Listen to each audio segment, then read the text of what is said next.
The Rebirth of the Malicious Empress of Military Lineage Chapter 376 to Chapter 510.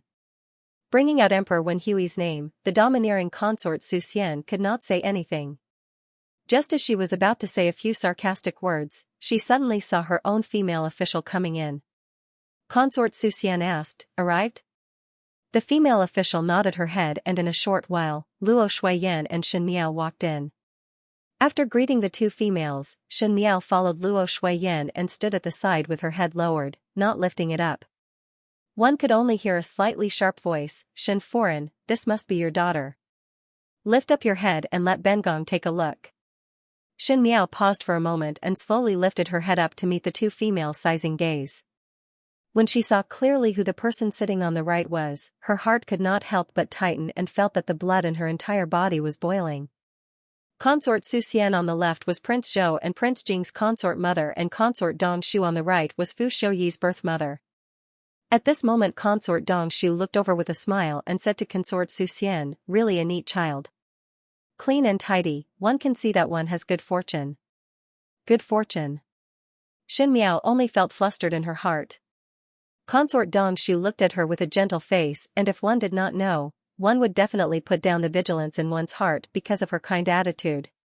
Consort Dong Shu was not favored as there were countless females around Emperor Wen Hui. There were those with background, talents, beauty, and character. Consort Dong Shu however was gentle and slow, did not fight for anything and did not snatch anything. Just based on the word stable, she was able to sit in the position of the four consorts. On the surface, she was the one with the lowest status among the four consorts, but Shen Miao knew that Consort Dong Shu was not a harmless female like her appearance. In the beginning when Shen Miao married Fu Shouyi, Consort Dong Shu also praised that good fortune brings prosperity to the husband, but afterwards Fu Shouyi's wings gradually grew and Consort Dong Shu treated her lukewarmly. When she returned from the Qin country, Consort Dong Shu, who was the Empress Dowager, was on the same side as Mei Foreign.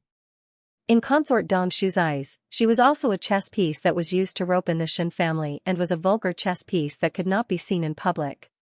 Later when Fu Shouyi abolished the crown prince, Consort Dong Shu was the first to step forward to help Fu Xing up. She quickly lowered her head to hide the trace of hatred in her eyes.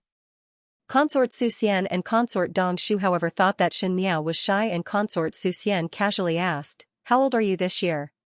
Replying to your ladyship, Shen Miao softly said, "This official's daughter is 14. 14. Consort Su Xian pondered for a while and smiled, "You will be married soon." This senseless sentence made Luo Shuiyan nervous as she was most worried about Shen Miao.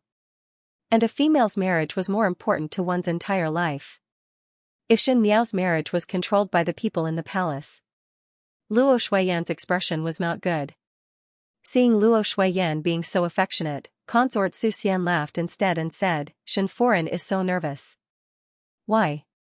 Are you afraid that Bengong will be a matchmaker for young lady Shen?" Luo Shuiyan hurriedly said, "I dare not." "Do not worry." Consort Su Xian said, "Even if Bengong really wants to be a matchmaker, Bengong will not randomly choose a couple. I will definitely ask young lady's opinion.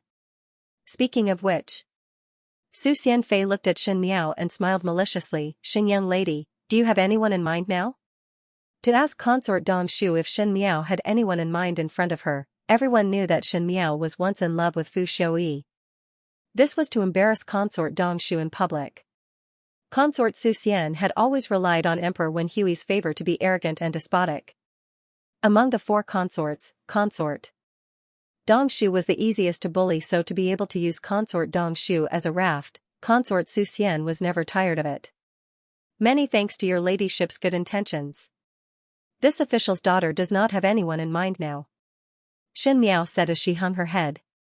Consort Su Xian seemed to be somewhat bored and felt that Shen Miao had a wooden temperament and was not like the idiot in the rumors, otherwise she could make fun of it. She waved her hands, "Never mind. If there is none then there is none." Luo Shuiyan became more cautious. As long as it was related to Shen Miao, she would have to raise 120% of her attention to deal with it. Just as she was thinking, she heard Consort Dong Shu laughing from above, "Foreign need not be nervous. Today as two sisters invite you into the palace, in fact it is to talk about daily life with Foreign. After a pause, she then continued, us two sisters have never been to the northwestern region before and it is a story that Foreign followed the general into battle. We are very curious about the northern region and came to invite Foreign for a chat. Consort Dongshu's voice was gentle and intimate, like the spring breeze that soothed one's heart. Luo Shuiyan did not relax and instead Shen Miao became more suspicious. She obviously knew that there would be other intentions in entering the palace today. And perhaps it was Emperor Wenhui who was here to inquire about something. Emperor Wenhui deliberately looked for Consort Suxian and Consort Dongshu. Both of them, one was domineering and the other was gentle. With one hard and one soft working together, it was easy to make one confused and involuntarily speak. Shen Miao's heart was somewhat nervous. Many thanks to your ladyship's appreciation. Luo Shuiyan also smiled, it is just that the northern region is boring and one fear that your ladyship will not like it. No harm. Consort Dongshu smiled, since we invited you over, one would not be afraid of boredom. Her voice paused as she suddenly thought of something and looked at Shen Miao. Fu Shui knew that the emperor wanted them to sound out Luo Shuiyan and also knew that Luo Shuiyan would bring Shen Miao along as a warning. Yesterday he had instructed her that if Shen Miao was present, Shen Miao must be sent away during the discussion. Fu Shui was Consort Dongshu's son, so naturally Consort Dongshu would not doubt, but no matter what, she could not see what was worth guarding against this slightly wooden and timid young lady. Shen Miao's head hung down and one could not see her expression clearly. One only heard Consort Dongshu saying, but it would be boring for a young lady to hear such interesting things. Tong Yao, bring 5th Shen young lady to stroll around the garden and when she is tired, bring her to the living quarters to have some snacks and take good care of her. Even though Consort Suxian was somewhat surprised, she thought that it was Emperor Wenhui's idea and it did not affect her so naturally she did not refute. Luo Shuiyan's heart was uneasy and it was best to place Shen Miao in front of her, but in the current situation, she also realized that the following conversation with the two consorts would not really be idle. At least, in broad daylight, these people did not dare to let anything happen to Shen Miao. Thinking like this, her heart was slightly at ease and she smiled at Shen Miao. Jiao Jiao, follow the female official to stroll around the garden. Mother will come and look for you after speaking to the ladyships. Shen Miao did not refuse, but her heart cried out that it was not good. Why did he send her away without any rhyme or reason? She could act coquettishly and refuse to leave, but that would be too deliberate. Why didn't they let others hear their conversation? Could it be that she had already aroused suspicion? The person who spoke was Consort Dongshu. It was the first time Consort Dongshu met her. Could it be that Fu Shui was reminding Consort Dongshu? This thought flashed through Shen Miao's mind. But she didn't say anything. She stood up respectfully and said goodbye to concubine Su Xian and followed Tong Yao out. Official Tong Yao led her to the garden. Gardens could be seen everywhere in the imperial palace. They were probably built for the imperial concubines, and they were quite beautiful. It was just that Shen Miao did not have the mood to appreciate it. She was more familiar with every inch of land here than anyone else, and knew clearly which part of the garden was what kind of flowers grew, so how would she have any interest to listen? Official Tong Yao also saw that she was absent-minded and said, if young lady Shen is tired, this servant will bring you to the living quarters to sit. There are snacks there. Shen Miao nodded her head. Just as they walked halfway and saw the doors to the living quarters, a little eunuch ran over and said a few words to Tong Yao's ear in a hurry. Tong Yao then said apologetically to Shen Miao, the living quarters is the house in front. Young lady Shen should go in first. This servant will come over after sending the things over. Shen Miao nodded her head and did not haggle over it. That living quarters was right in front and there were guards everywhere in the palace, so there was no fear of anything happening. She herself had come here before and was very clear about it. Walking to the front of the living quarters, she opened the door and walked in. That door closed by itself with a paw sound. Shen Miao's heart quivered and before she could react, a pair of hands covered her mouth from behind. Shen Miao did not even think as she bit down and bent her elbow to fiercely hit her back. She only heard a SI sound behind her as she sucked in a mouthful of cold air. Her elbow was grabbed by someone and she was unable to move. A familiar voice sounded with some suppressed anger, Shen Miao, are you a shrew? Shen Miao was slightly surprised and the person behind her had already released his hand. She turned her head and looked at the other person. Opposite, Xie Jingxing was touching his own hand and there was a slight anger in his expression. But what Shen Miao cared about was not this. It was different from his previous cynical and unruly romantic appearance. Today he was wearing a dark red official robe with fine cufflinks, long hat and green boots. His sharp and arrogant appearance was a completely different person from before. Shen Miao had never seen him like this before and was stunned for a moment. Xie Jingxing locked the door and turned his head to look at her with his arms crossed, with an appearance of wanting to settle accounts. But Shen Miao was not afraid of him and only frowned. "What are you doing here?" "Coming out from the palace, one thought that it might be you and came over to take a look." "It really is." Xie Jingxing said it in an incomparably relaxed manner. "The emperor summoned your father to the palace?" Shen Miao's heart jumped. "What do you mean?" "What do you mean?" Shen Miao asked. Xie Jingxing would not say such words for no reason, so there must be some other meaning behind it. Xie Jingxing raised his eyebrows and looked at her. "Xin Yuan is Prince Ding's people." Shen Miao's heart was slightly shocked, but she did not speak. Before Xin Yuan's accident, he had a secret discussion with Prince Ding. Xie Jingxing said, "The Shen family is now like fire and water, so other than dealing with your father, what else could it be?" "Impossible." Shen Miao cried out involuntarily. Xie Jingxing's eyes stared at her as if he wanted to see through Shen Miao and asked, "Why?" Shen Miao's palms were slightly damp and there was a moment of confusion in her heart. The Shen family's accident was not in these 2 years and the imperial family would delay dealing with the Shen family for a period of time because there was currently no justification for it. Xin Yuan worked for Prince Ding and both of them were extremely dependable people and would not take action if there was no absolute certainty. For example, in the last lifetime, she only knew that the second and third household also contributed and Xin Yuan would definitely take out the evidence of rebellion at the end. But what time was it now? It was still too early for the imperial family to deal with Xianxia, so why would Xin Yuan take action at this time?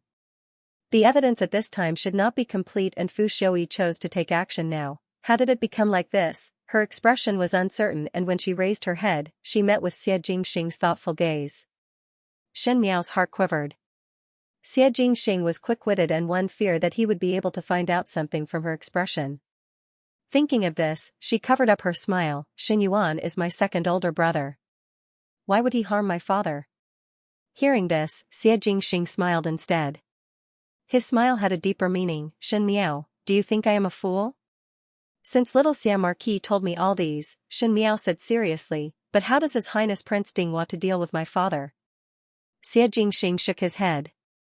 Shen Miao did not hold much hope and even if Xie Jingxing knew, there was no reason for him to tell her. The Xie family had dabbled in the Ming Qi structure and if one were to carelessly help, one feared that one would get into trouble. Even if she was in Xie Jingxing's position today, she would not even give a reminder. It was just that. Shen Miao sized up Xie Jingxing's official robes and asked in puzzlement, "Why did you enter the palace?" She asked casually but did not know that her confident look made Xie Jingxing pause for a moment. In just a short moment, Xie Jingxing lazily said, "Enter the palace to request for commander." "Invite a commander?" Shen Miao was surprised for a moment and subconsciously asked, "Invite a commander for whom?" Xie Jingxing only smiled and did not speak. Shen Miao suddenly looked at him. "You asked to be the commander?" "North border." Xiongnu? This time Xie Jingxing was surprised. "How do you know?" The matter of the Xiongnu in the northern borderlands was a secret. Before the edict was issued, Xianxia might not even know about it, much less Shen Miao. Xie Jingxing had always been curious about where Shen Miao's eyes and ears came from and since she even knew about the matters in the palace, he was even more surprised. Shen Miao stared blankly at him but her heart was like a raging storm. In the northern borderlands, the Xiongnu had not retreated but the terrain of the northern borderlands was complex and the people of the northern borderlands were ferocious and ferocious. A few years ago, Emperor Wenhui only fought in small skirmishes and was unwilling to confront them head-on. Afterwards the Xiongnu became more aggressive and Emperor Wenhui sent Xie Ding out for an expedition. The Xie family's army was ferocious but was completely annihilated on the battlefield. At the end of the same year, Xie Ding's corpse was wrapped in horse hide and the entire country mourned. In the spring of the second year, Xianxia went out for an expedition on behalf of his father and was defeated like a landslide. He received the tragic ending of having his heart pierced by 10,000 arrows, skinned and air-dried before being hung on the city walls. Xianxia died at the age of 22 and now he was only 19. Xin Miao's heart felt suffocated for a moment. It was impossible for the emperor to deal with the Xiongnu at this time and Xianxia requested to be the commander. Xiading should not be aware of the matter at this time and looking at Xianxia's appearance, he should have obtained the order. Changed again. It was obviously a matter of a few years but it was advanced. If Xianxia went to war now, would it be the same ending as in the past lifetime? As for the Xia family, Xin Miao wanted to keep them to fight against the imperial power in the future but no matter how much she changed, would some people's fate still follow the old track? Was this arrogant young man with red lips, white teeth, and beautiful, romantic features finally going to take the worst step? Xianxia saw that Xin Miao's expression was strange and did not find it strange. His eyes slightly flashed and said, "You seem to be very worried?" Xin Miao did not have the mood to analyze such slightly teasing words as her heart was somewhat confused. She looked at him and said, "You lead the Xia family's army? Pay more attention to the Xia family's army and also pay more attention to the people around you." Xin Miao said word by word. In the beginning, her words were somewhat dry but towards the end, her expression gradually became serious. The wind and sand of the northern Jiang is strong and the armors of the soldiers are heavy. No matter what, do not take off the breastplate. In the previous lifetime, Xianxia's heart was pierced by thousands of arrows and perhaps it would be better if he wore the breastplate. More importantly, Xin Miao felt that Xianxia's death was too strange. How can a young general with outstanding battle tactics be defeated so miserably? In addition, she gradually understood the situation and knew that the imperial family had attacked the aristocratic families, so it was not possible that there were no imperial family people in the Xia family's army. And the tragedy of the Xia father and son might not be without the addition of a conspiracy. Xin Miao wholeheartedly thought about the overall situation but did not know that with her and Xianxia's current friendship, it was not to the point of being friends. Thus these words that were full of concern seemed to be somewhat subtle. Xianxia was also surprised by her and suddenly smiled as he approached Xin Miao and slightly bent his head. He was very close to Xin Miao but his pair of peach blossom eyes were smiling as he teased, "So concerned about me?" Xin Miao was immersed in her own thoughts and did not realize that he was already so close. She was suddenly startled and had not recovered from her own conjecture and was at a loss for a moment. Her eyes were clear and whenever she was at a loss, it was like a child that made one feel pity for her. Xianxia slightly paused and a feeling of helplessness grew in his heart. He was originally ruthless and towards the Xin family, he was only a chess piece in the chess game. He knew that Xin Miao's thoughts were deep and her methods were mysterious. She was definitely not a harmless unmarried female like she looked on the surface. But sometimes, he felt that she was just a little girl who didn't understand anything. Bullying a little girl made him feel a little embarrassed. This shame was quickly thrown to the back of his mind. Xianxia took a step back and said, "It is not a good thing that the Xin family army's momentum is too strong." Xin Miao answered, "The one who entered the palace today is my mother and the ones who summoned her were Consort Su Xian and Consort Dong Shu." When she spoke of Consort Su Xian and Consort Dong Shu, her expression was not respectful, as if she was talking about two ordinary people. Xianxia was also used to it. He said, "Retreat." "Retreat?" Xin Miao asked. Xianxia did not speak anymore. In the end, he still gave Xin Miao a hint. If Xin Miao was smart, she would understand his meaning. Xin Miao's eyes hung down and thought for a while before saying, "Many thanks." Xianxia lazily waved his hand. No one knew what he was thinking. Xin Miao asked again, "Summon the marshal." "When do we leave?" 10 days later. "So fast?"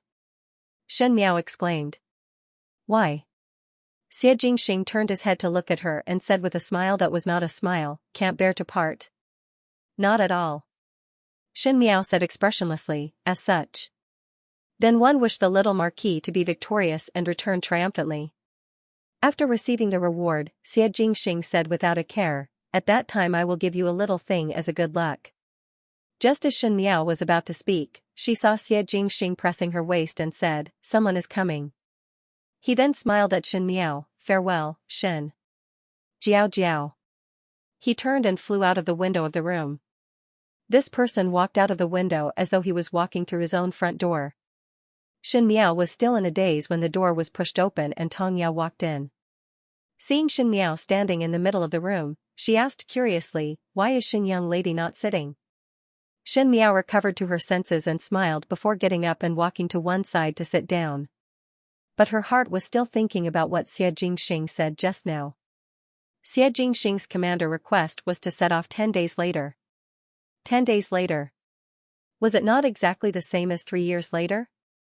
3 years later would also be at this time, Xie Jingxing would set off and then the Xie father and son of the Xie family would forever end in the history of Mingqi. The Xie family would be heading towards an inevitable ending like in the previous lifetime. What about the Shen family? What would happen to the Shen family? Xie Jingxing gave her a hint before he left, but that was not the ending that she wanted to see. If one were to retreat like this, one would be able to keep one's life, but it was only to keep one's life. Without the protection of power, peaceful days would become a luxury. The path of the previous lifetime made Shen Miao clearly understand one point. Only by standing in a higher position than the enemy, would one be able to truly control one's fate. However, Xie Jingxing's method was more than enough to defend but not enough to attack. What method should be used to break it? In the next few hours, Shen Miao kept thinking about this problem. The snacks on the table were not touched at all, the tea was not even drunk and she did not have the mood to look at those books. This made female official Tong Yao look at her frequently, not knowing how a young lady like Shen Miao could sit for an entire afternoon like an old man. Even though slow-tempered imperial concubines in the palace did not have this kind of patience. One did not know how long they waited until a little eunuch came to invite them. Female official Tong Yao then brought Shen Miao out and Luo Shuiyan was waiting for her at the door. When she saw Shen Miao, she barely squeezed out a smile and pulled Shen Miao out of the palace to return to the residence. Even though Luo Shuiyan tried her best to act as if nothing had happened, what kind of person was Shen Miao? She had long learned to observe one's words and body language in the inner palace and could see Luo Shuiyan's worries. She said, "Mother, what did they say to you?" Luo Shuiyan smiled, "Nothing much, just some matters of living in the Xiaochun city. He probably hasn't been to the northwest before and wants to see for himself." Shen Miao asked, "Is it really like this? But if that's the case, why did he specially call Mother into the palace to talk for so long? Isn't that too strange?" Luo Shuiyan touched Shen Miao's head, "What is strange about this? The imperial concubines in the palace can't move around, so their days are a bit boring. Mother will talk to them about distant matters to relieve their boredom. They will also be a bit happier." Even so, Luo Shuiyan was still somewhat worried.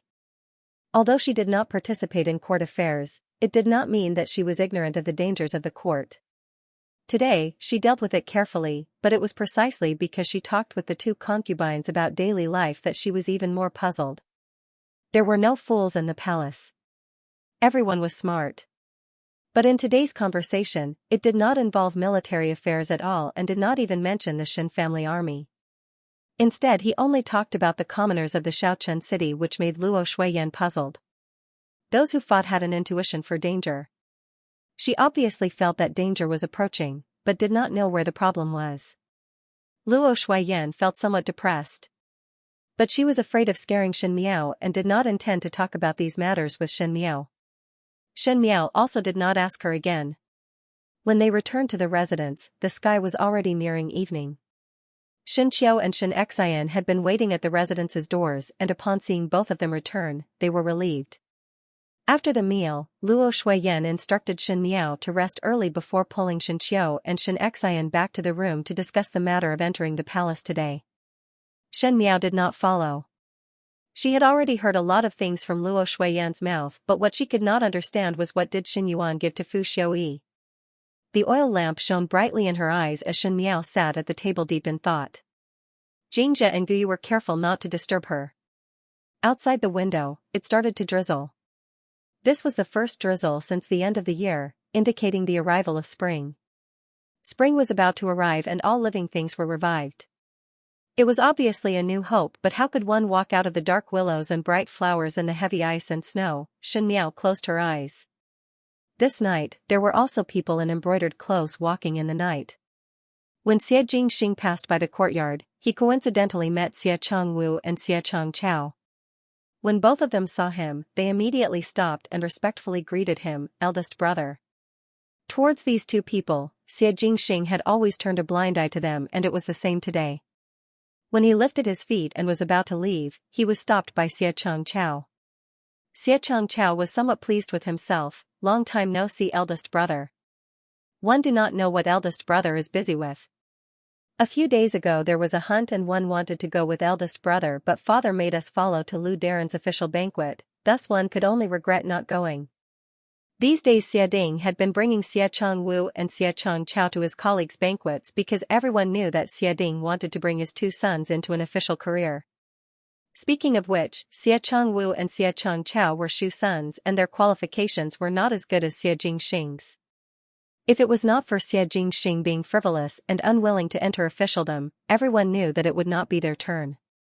But because of Princess Yuqing, Xie Jingxing and Xie Ding were in discord for many years and the relationship between the father and son was like ice. How could it be repaired? Xie Changwu was more modest than Xie Changchao, but even so, his eyes could not hide the contentment. He said, eldest brother should also follow along. Eldest brother is proficient in both the pen and the sword and would definitely gain the favor of all the Daren. At that time it would be much easier to enter officialdom. Xie Changchao and Xie Changwu had already understood Xie Jingxing's temperament and knew that Xie Jingxing was naturally arrogant. The more he said so, the more impossible it was for him to enter officialdom. In terms of obtaining Xie Ding's favor, they were destined to be inferior to Xie Jingxing. In terms of literary and military strategy and even in terms of appearance, they were far inferior to Xie Jingxing. Now that they finally had a chance to suppress Xie Jingxing, naturally they could not wait to be cocky.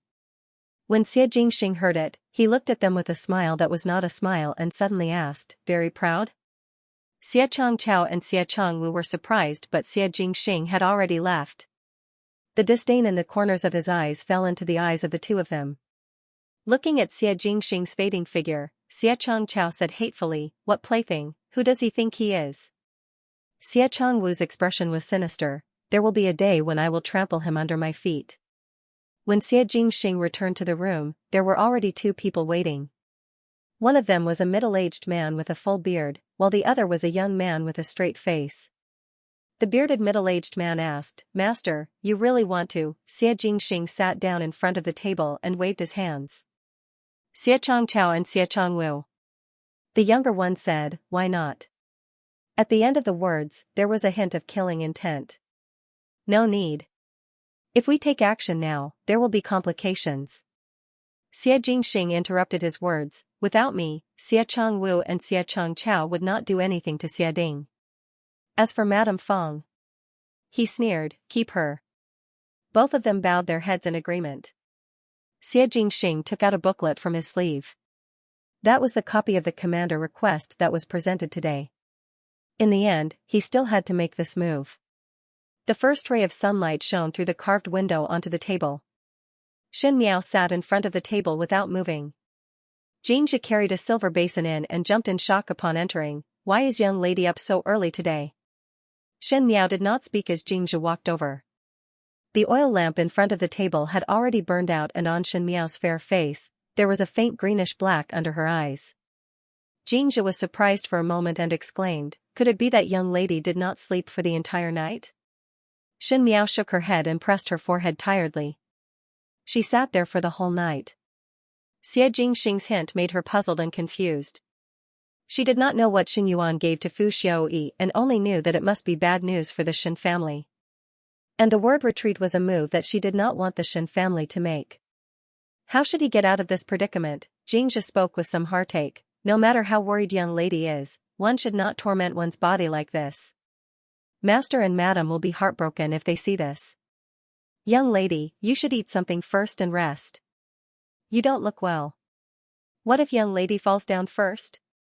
Xin Miao also felt that her stomach was rumbling and after thinking for an entire night, her head was somewhat dizzy, so she said, bring some porridge over. I will sleep for a while after eating. Do not mention this matter to others. Xianxia made an AI sound before turning and jogging out, treating it as going to the kitchen to bring Xin Miao's breakfast. Xin Miao stood up and wanted to use hot water to wash her face. Just as she was washing halfway, she suddenly heard footsteps outside the door and Xianxia ran back. So fast? Xin Miao was a little surprised. There was still a distance from the small kitchen to here, and even if Xianxia ran over, she would still need to wait for a while. Miss, something bad has happened. Xianxia was somewhat flustered as she said, someone from the palace has arrived. Summon Master, Foreign and eldest young master to the palace immediately. The handkerchief in Xin Miao's hands fell into the basin. She calmed herself down and said, I'll go take a look. In the courtyard, the eunuch from the palace had received Emperor Wen Hui's orders and was talking to Xianxia. These people would usually be more polite when they saw the formidable general. But today, his attitude was not very clear. Sometimes, the attitude of the master could be seen from the attitude of the messenger. Obviously, this trip to the palace was not a good thing. When Xin Miao came out, not only Xianxia, Luo Shuiyan and Xin Qiu were in the courtyard, the people from the other households also came out. Even old Xin Foreign brought Xin Yuanbo out. It was just that looking at this look, old Xin Foreign did not show any concern and instead looked on coldly, as if she was afraid of drawing fire onto herself and avoided it. On the other hand, Xin Wan asked the eunuch, May I ask why His Majesty summoned Big Brother to the palace? The eunuch looked up at the sky. I am only acting on His Majesty's orders. I do not know His Majesty's intentions.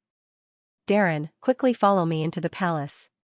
He urged Xianxia to leave quickly. When Xin Qiu saw Xin Miao walking over, he was somewhat nervous and quickly pulled Xin Miao's hand. Younger sister, why did you come over? Seeing Xin Miao looking over, he quickly comforted her, Younger sister, do not worry. His Majesty only summoned us to the palace to discuss some military matters and will be back soon. When he returns, eldest brother will bring you to eat tonghulu. He was afraid of scaring Xin Miao but did not know that in Xin Miao's eyes, this look was even more suspicious.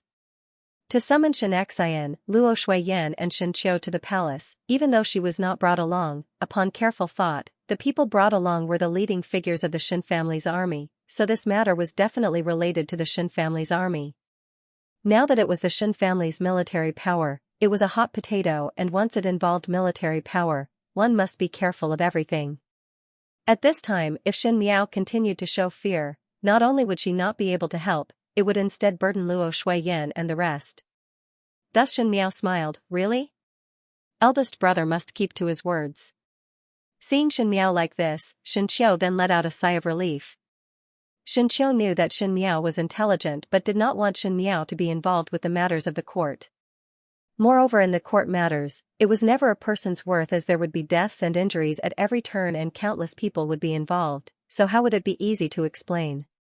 Luo Shuiyan and Xianxia also comforted Xin Miao, Jiao, just stay in the residence and do not go anywhere.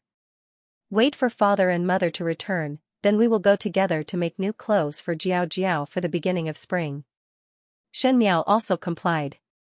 She watched helplessly as the eunuch brought Xianxia and entourage out of the residence.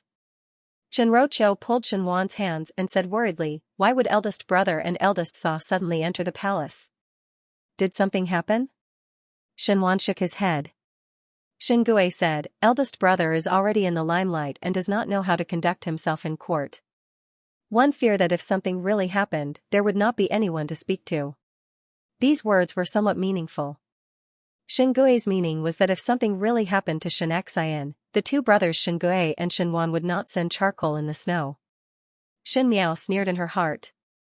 She only heard Xin Yu timidly saying, if something happened to eldest Bo, it should be a very big matter. Will it implicate us by bringing them all away? How would it implicate you? Xin Gui smiled, if it implicates you, the first to bear the brunt should be little 5. Xin Gui's words were vicious. After the successive loss of his sons, Xin Gui's career was not smooth. He was originally jealous that Xianxia's position was higher than his and his prestige was higher than his. Now that he saw Xianxia's misfortune, naturally he was overjoyed and even hoped that Xianxia's branch would be wiped out so that there would no longer be any obstacles in front of him. A trace of schadenfreude flashed in Shen Yu's eyes as she looked sympathetically at Shen Miao. Isn't fifth younger sister very pitiful? Shen Miao did not get angry but smiled instead and said lightly, the servants in the palace do not know His Majesty's intention, so it seems that both Shu have already understood His Majesty's intention. She looked at Shen Gui, since second uncle is able to predict things like a deity, when this matter reaches the ears of His Majesty will appreciate second uncle's ability to understand others. It's rare to see someone like second uncle who can understand others. His Majesty can even be compared to the previous dynasty's official way. As these words came out, Shen Wan and Shen Gui's expressions changed slightly. What was the greatest taboo for an emperor? It was for his officials to randomly guess the emperor's intentions. Shen Miao's words were not to say that Shen Gui was very clear about Emperor Wen Hui's thoughts, so what was he planning? She even used official Wei from the previous dynasty to insinuate that official Wei was the emperor's trusted aide. Often, the emperor only needed a glance to know what the emperor wanted to do. When the emperor's position was unstable, he had worked together with official Wei to control many of the opposing ministers. But in the end, when the emperor was in power, he had given official Wei a death warrant. No monarch would like an official who could clearly understand one's thoughts. If one understood too clearly, there would be no reverence, and if there was no reverence, perhaps one day a knife would be placed on one's neck. This was the imperial family, the most suspicious. One sentence could decide a person's life and death. Shen Miao's words made Shen Gui's and Shen Wan's expressions change, but they dared not refute it. They were afraid that if these words were to be spread out and heard by Emperor Wen Hui, one did not know how much trouble it would bring to themselves. Both of them were secretly shocked as they did not know where did Shen Miao learn the ability to pin such a big hat onto others with just one sentence. In the past, it was Mei Foran's usual tactic. At this moment Shen Miao was also forced by Shen Gui's unrestrained mouth and did not really want to fight with them here. The most urgent matter was to think of how to solve this matter. Old Shen Foran had seen enough of the show and was not willing to let her son fall into a disadvantageous position, so she coldly snorted, "Will only bring trouble to the Shen family." She was still thinking about the matter of Xianxia wanting to separate from the family, but once this matter came out, the matter of the separation would be delayed. Old Shen Foran even thought that if something happened to Xianxia, they would not be implicated and it would only be the first household that would be implicated. Would not the first household's assets all belong to her? Thinking of this, her eyes revealed a look of greed. Shen Miao's heart was filled with disgust. This room of people had fully acted out what was called throwing stones at a person who was down. The Shen family was definitely on the list of despicable people in the world. Wan Yinyang pulled Shen Dongling's hand and hid at the back. She dared not say anything in this kind of situation. Even though Ren Wanyun was awake, she did not leave Kaiyun Yuan and did not appear today. Shen Dongling said softly, "But what would happen to eldest Bo? Eldest Bo is not in the Ding capital all year round. Could it be that there would be other rewards because of the previous victory?" Shen Dongling's words were most likely to ease the atmosphere. Shen Yu was somewhat displeased with her words and old Shen Foran also revealed an unhappy expression, but only Shen Miao was slightly surprised. Not in the Ding capital all year round? Yes, Shen Xian and wife and Shen Qiu had been fighting all year round in the bitter cold northwestern region and had just returned to the Ding capital. It was impossible to use the excuse of being in the Ding capital as an excuse. And yesterday Consort Su Xian and Consort Dong Shu were asking about the days in the Xiaochun city. What was the use of asking about the days in the Xiaochun city for? Shen Miao did not believe that the delicate females in the palace would be interested in the remote northwestern region. There must be a connection. Not in the Ding capital, what kind of crime would it be? Shen Miao's mind was unsettled and no longer stood here entangled with the Shen family. She did not even turn her head back and quickly walked back to her own room. Outside, Shen Gui and entourage had seen enough of the excitement and wanted to inquire about the matter, thus they dispersed in twos and threes. Shen Yu followed behind Shen Roqiu and there was a trace of joy on her face. Yesterday she heard that it was Consort Dong Shu who saw Shen Miao and Luo Shuiyan. Shen Yu's heart was very uneasy. Consort Dong Shu was after all Prince Ding's consort mother, and if Consort Dong Shu had eyes on her, what would happen if she randomly pulled strings? Fortunately today it seemed that the first household was unlucky. Thinking of this, Shen Yu's footsteps became relaxed. It was Shen Dongling who was being held by Wan Yinyang, who looked at the courtyard thoughtfully before following back. The huge western courtyard became empty in a blink of an eye. Even Achi followed Xianxia's guards back to the Shen family's army. Emperor Wenhui suddenly summoned people into the palace, and naturally the Shen family's army was imprisoned. Fortunately Mo Qing was still around because Mo Qing was not in the Shen family's army yet. In the room, Xianxia, Gu Yu, Bai Lu and Shuang Jiang were standing behind Shen Miao. Mo Qing stood by the door with his head hung down, and a trace of solemnity appeared on his face. Even though Shen Dongling said that perhaps Emperor Wenhui would continue to reward Xianxia, everyone knew that it was impossible. Shen Miao sat at the table with her brows tightly knitted, which made Mo Qing's heart slightly comforted. He was initially worried that Shen Miao would be at a loss of what to do after hearing the news, but now even though Shen Miao's face was solemn, she was not nervous at all. Shen Miao looked at the notes in front of her. The Shen family was then exterminated by Fu Xiaoyi in one fell swoop. At that time she had tried to stop it, but it was Fu Xiaoyi who, in front of all the civil and military officials, listed out the Shen family's crimes one by one until she was speechless.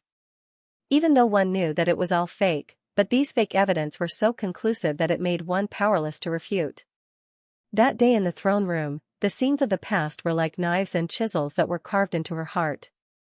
That denouncing the Shen family was according to the length of time, day by day. Now it was the 69th year of the Ming Qi, and she was reborn in the 68th year of the Ming Qi.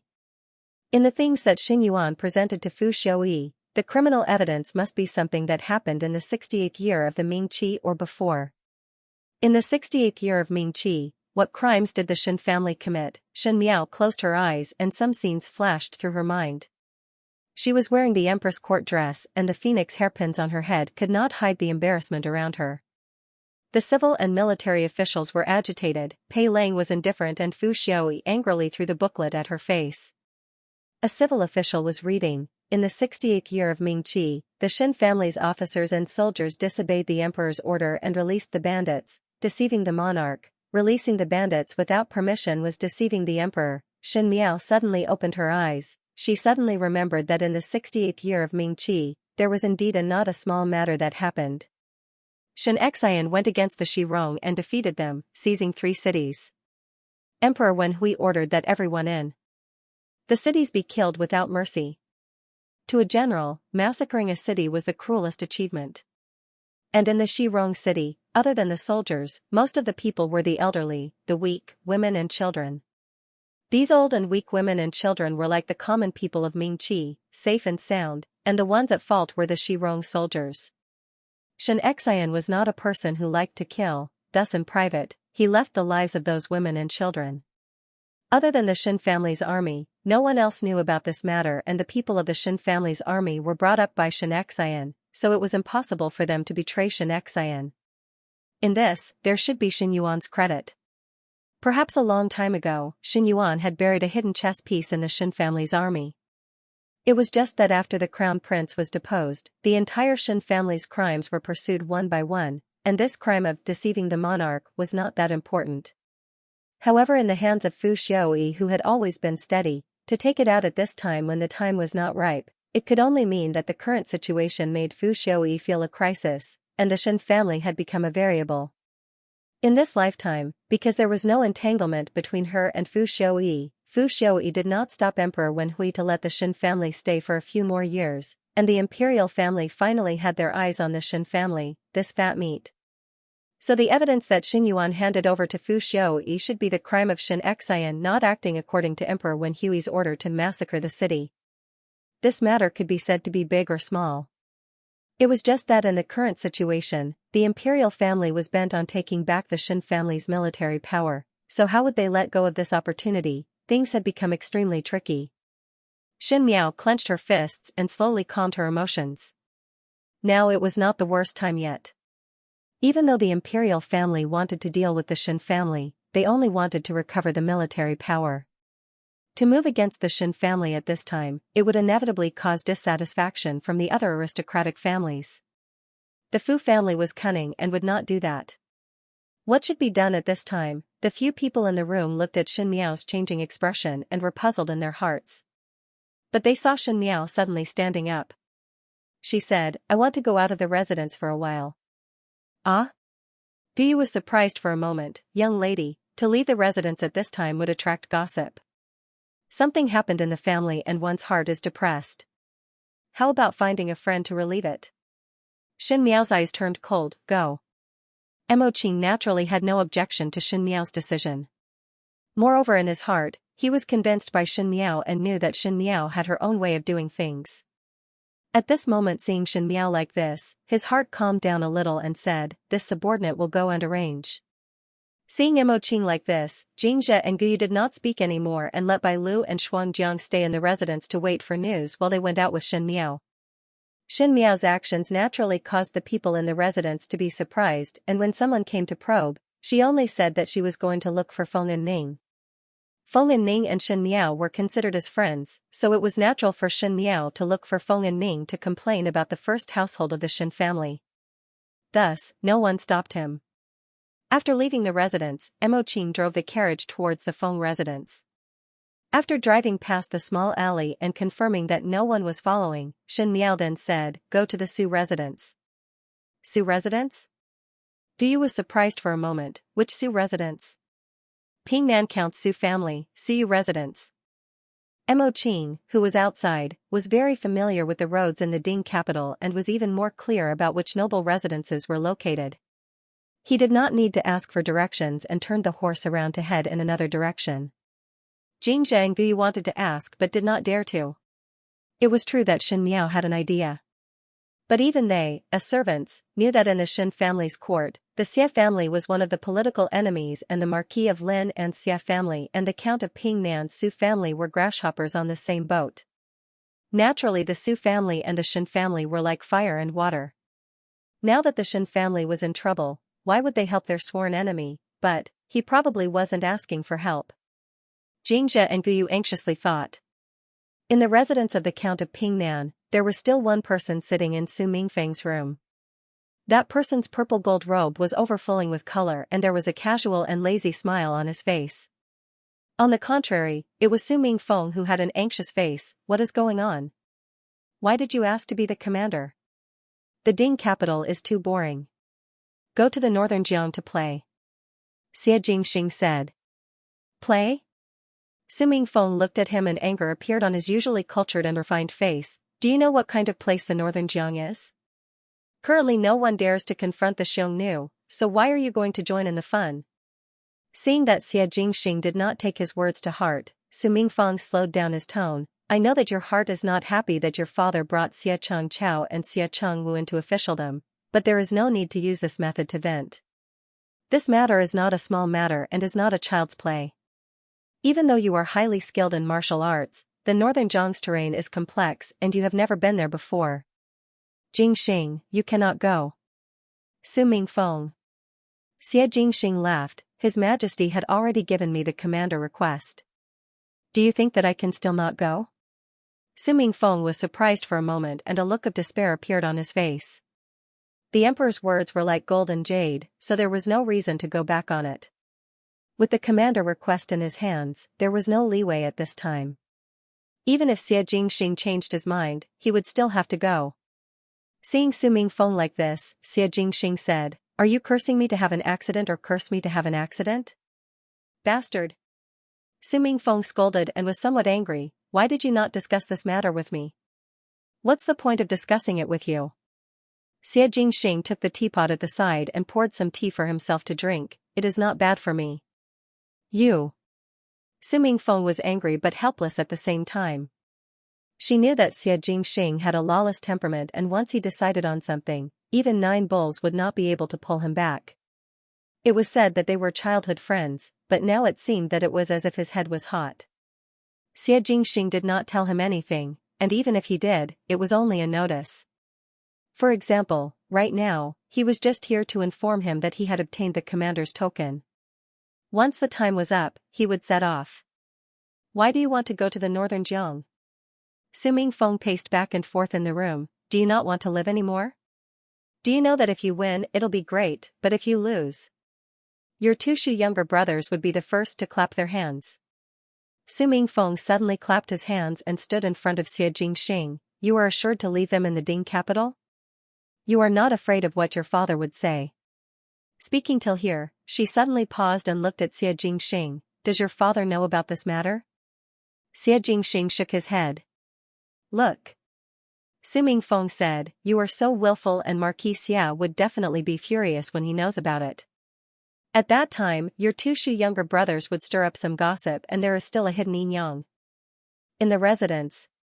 When you return from the northern Jiang, who knows what would happen to the residents? Xie Jingxing, are you really assured? Su Mingfeng treated Xie Jingxing as a real friend and his words were all for Xie Jingxing's sake. Xie Jingxing smiled and looked as if he did not want to talk about it anymore. When I leave the capital, help me look after the princess residence. In the Ding capital, other than the Su family, Xie Jingxing had the most interactions with Princess Xianxia of the princess residence. Going to the northern borderline now would take at least a year and a half, but at worst, he did not know when he would be able to return. If Princess Xianxia knew about it, she would definitely be sentimental. Su Mingfeng wanted to scold Xie Jingxing a few more words but seeing that Xie Jingxing's expression sank, it was not good to say anything more. One heard Xie Jingxing said again, within these 2 years, it is best for the Su family to avoid the spotlight. You do not enter officialdom and just pretend to be ill. Huh? Su Mingfeng felt strange, what does this have to do with me? Didn't you say that as long as I become an official and don't meddle in military affairs, it would be fine? Just do what I tell you to do. Xie Jingxing glanced at him and stood up, I am leaving. Hey. Su Mingfeng said, You are leaving just like this? What are you doing here today? Goodbye. Xie Jingxing shrugged his shoulders but suddenly heard a putong sound at the door. Su Mingfeng jumped in shock when he opened the door and a round dumpling rolled in. The dumpling was round and chubby. Su Mingfeng helped him up and patted the dust on Tuanzi's clothes before saying, Ming Lang, why did you come over? The chubby dumpling was not anyone else but the second young master of the Su family, Su Ming Lang. He saw that there was someone else in the room and this person was Xie Jingxing. He first shrunk back in fright before hiding behind Su Mingfeng's back and pulled the corner of Su Mingfeng's clothes. Eldest brother, older sister of the Shen family is here. What? Su Mingfeng did not understand what was going on and saw his substitute servant running over at the door, panting, Young master, there is a young lady looking for you at the residence's entrance. When the words were said, Su Mingfeng was surprised for a moment before looking at Xie Jingxing. Xie Jingxing looked at him with a smile that was not a smile. Su Mingfeng coughed lightly, nonsense. How would I know any young lady? It is true. That servant hurriedly said, it is said that it is the 5th young lady of the formidable great general's residence and is looking for you to discuss something. 5th young lady of the formidable great general's residence. Su Mingfeng was still sorting out this tongue twister when Su Ming Lang at the side had already jumped up. It is older sister Shen Miao. Eldest brother, older sister Shen Miao is looking for you. Shen Miao? Su Mingfeng was stunned for a moment and Xie Jingxing frowned. Not to mention the Shen and Xia family, they had no dealings with the Su family. As for privately, Su Mingfeng and Shen Miao did not have any friendship. Shen Miao suddenly came to the door and Su Mingfeng was also confused. He asked Xie Jingxing, could it be that she is here to look for you? Older sister Shen Miao is definitely here to look for me. Su Ming Lang happily held his face, eldest brother, let us go and see older sister Shen Miao. This? Su Mingfeng hesitated. Go. Xie Jingxing suddenly opened his mouth and his gaze seemed to have a deeper meaning, just in your room. When Shen Miao brought Mo Qing into Su Mingfeng's room, she just happened to see Su Mingfeng's servant bringing Su Ming Lang out. The snow-white glutinous rice dumpling struggled to fiddle with it but it was futile at the end. When he saw her, his eyes lit up and he excitedly waved his short hands, older sister Shen. Shen Miao stopped by his side and revealed a rare smile as she touched his head, why are you here? Eldest brother did not let me in. Su Ming Lang put on a long face, older sister Shen, are you here to see me? The servant at the side coughed lightly and smiled apologetically at Shen Miao, sorry young lady Shen, young master is waiting for you inside. This was to cover up Su Ming Lang's words. Su Ming Lang was obviously very dissatisfied as he looked at Shen Miao. Shen Miao smiled, I am here to look for your eldest brother to discuss some matters. Next time I will come to see you, I will bring you some sweet cakes to eat. Hearing that, Su Minglang immediately became happy and no longer struggled.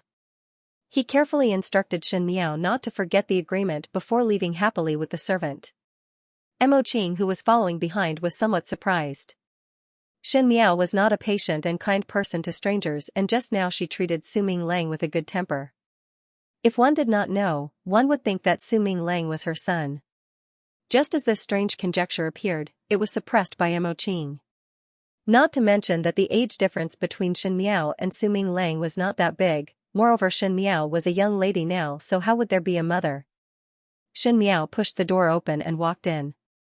In the room, there was only Su Mingfeng sitting alone in front of a small table.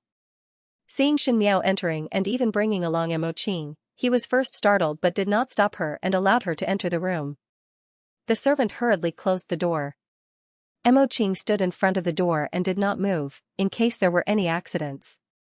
Shen Miao walked straight to the opposite of Su Mingfeng and sat down. When she did all these, her entire person seemed incomparably natural. If it was in her own residence, of course there would be no problem. But this was her first time coming to the residence, and before this, she did not even have any interaction with Su Mingfeng. To be so calm in the face of a stranger, Su Mingfeng could not help but cast sidelong glances. Shen Miao was also sizing Su Mingfeng up. In all fairness, Su Mingfeng was a handsome youth. It was just that standing in front of Xie Jingxing, who was like a scorching sun, the brilliance was more or less overshadowed. In fact, Shen Miao knew that Su Mingfeng was not an ordinary son of an official and had some abilities. It was a pity that at the end the Su family was completely destroyed because of the matter of selling soldiers and horses. Su Mingfeng also lost his life in that disaster, and at the end the Su father and son's corpses were personally collected by Xie Jingxing. The relationship between the Su family and the Xie family could be seen. It was because of this that the Su family and the Shen family did not have much contact.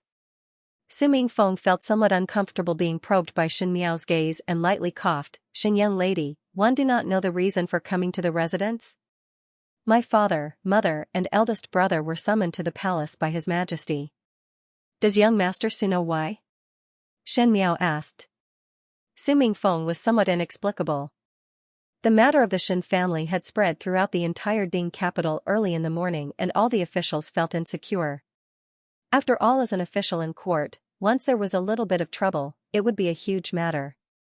But what did the Shen family's mishap have to do with the Su family? I do not know. Su Mingfeng answered. He really did not know what was the reason why Xianxia was summoned to the palace. Everyone guessed that it was Emperor Wen Hui who wanted to punish the Shen family, but no one knew what the charges were. When my father was in the northwest region destroying the Shirong, His Majesty ordered a massacre, but my father did not comply. Shen Miao said, so one think that His Majesty will punish my father for deceiving the monarch and disobeying military orders. Su Mingfeng jumped in shock. It was not because of the charges that Shen Miao said, but because Shen Miao told him about it so easily. This matter could be considered as a handle in anyone's hands, and it was too late to cover it up, but Shen Miao actually told him so bluntly. Even though Su Mingfeng was intelligent since young, he did not know how to continue and could only laugh dryly twice before saying perfunctorily, then what can be done? So I want to ask Heir Su for help. Shen Miao said. Su Mingfeng was once again stunned. He thought about it and could not think of what kind of friendship did he have with Shen Miao, or what kind of friendship did the Shen and Su family had that was worth the Su family lending a helping hand. In a situation where he could not figure it out, Su Mingfeng secretly glanced at the folding screen. Shen young lady is joking. He quickly retracted his gaze and looked at Shen Miao before smiling politely. It is just that, what help can this one offer? Most likely Shen young lady has overestimated this one. Moreover, forgive this one for speaking rudely. This matter is complicated, and if one were to randomly help, one fear that one would invite trouble to oneself. One really cannot find a reason to bear the danger and be a good person. Su Mingfeng's words were said in a polite manner but mercilessly rejected Shen Miao's request. Su Mingfeng also saw it clearly that the Shen Miao in front of him had a straightforward temperament.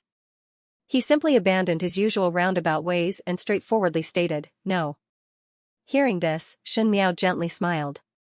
When she smiled, her pair of eyes were very clear, and there seemed to be some naivety. However, in the blink of an eye, her smile turned cold.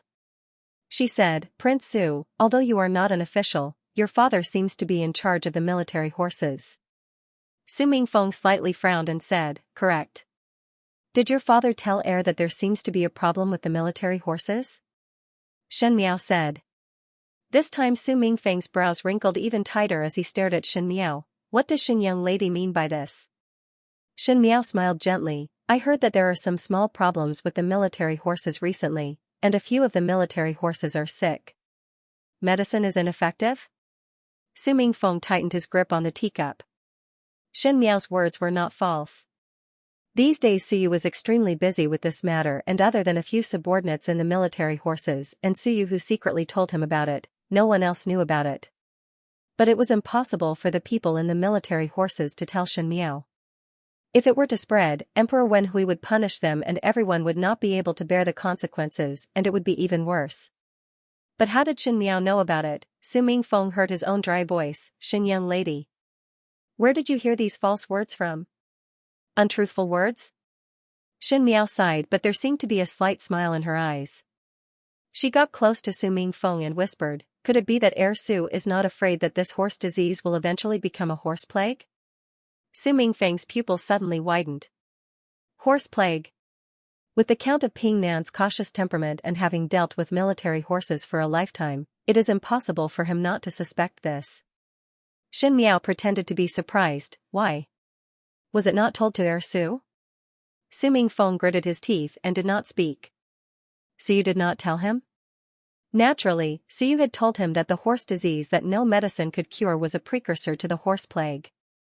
A military horse needed a lot of money to feed, and once the horse plague broke out, the military horses would suffer heavy casualties. Not only was there a loss of money, on the battlefield, without sufficient military horses, the army would not be able to fight at all. If the blame came down from the top, a light punishment would be losing one's black hat and a heavy punishment would be losing one's head. It was just that this horse disease came in a strange and tricky manner. Many veterinarians were found, but there was no solution. Recently, they had no choice but to separate the sick horses, but there were still horses dying intermittently.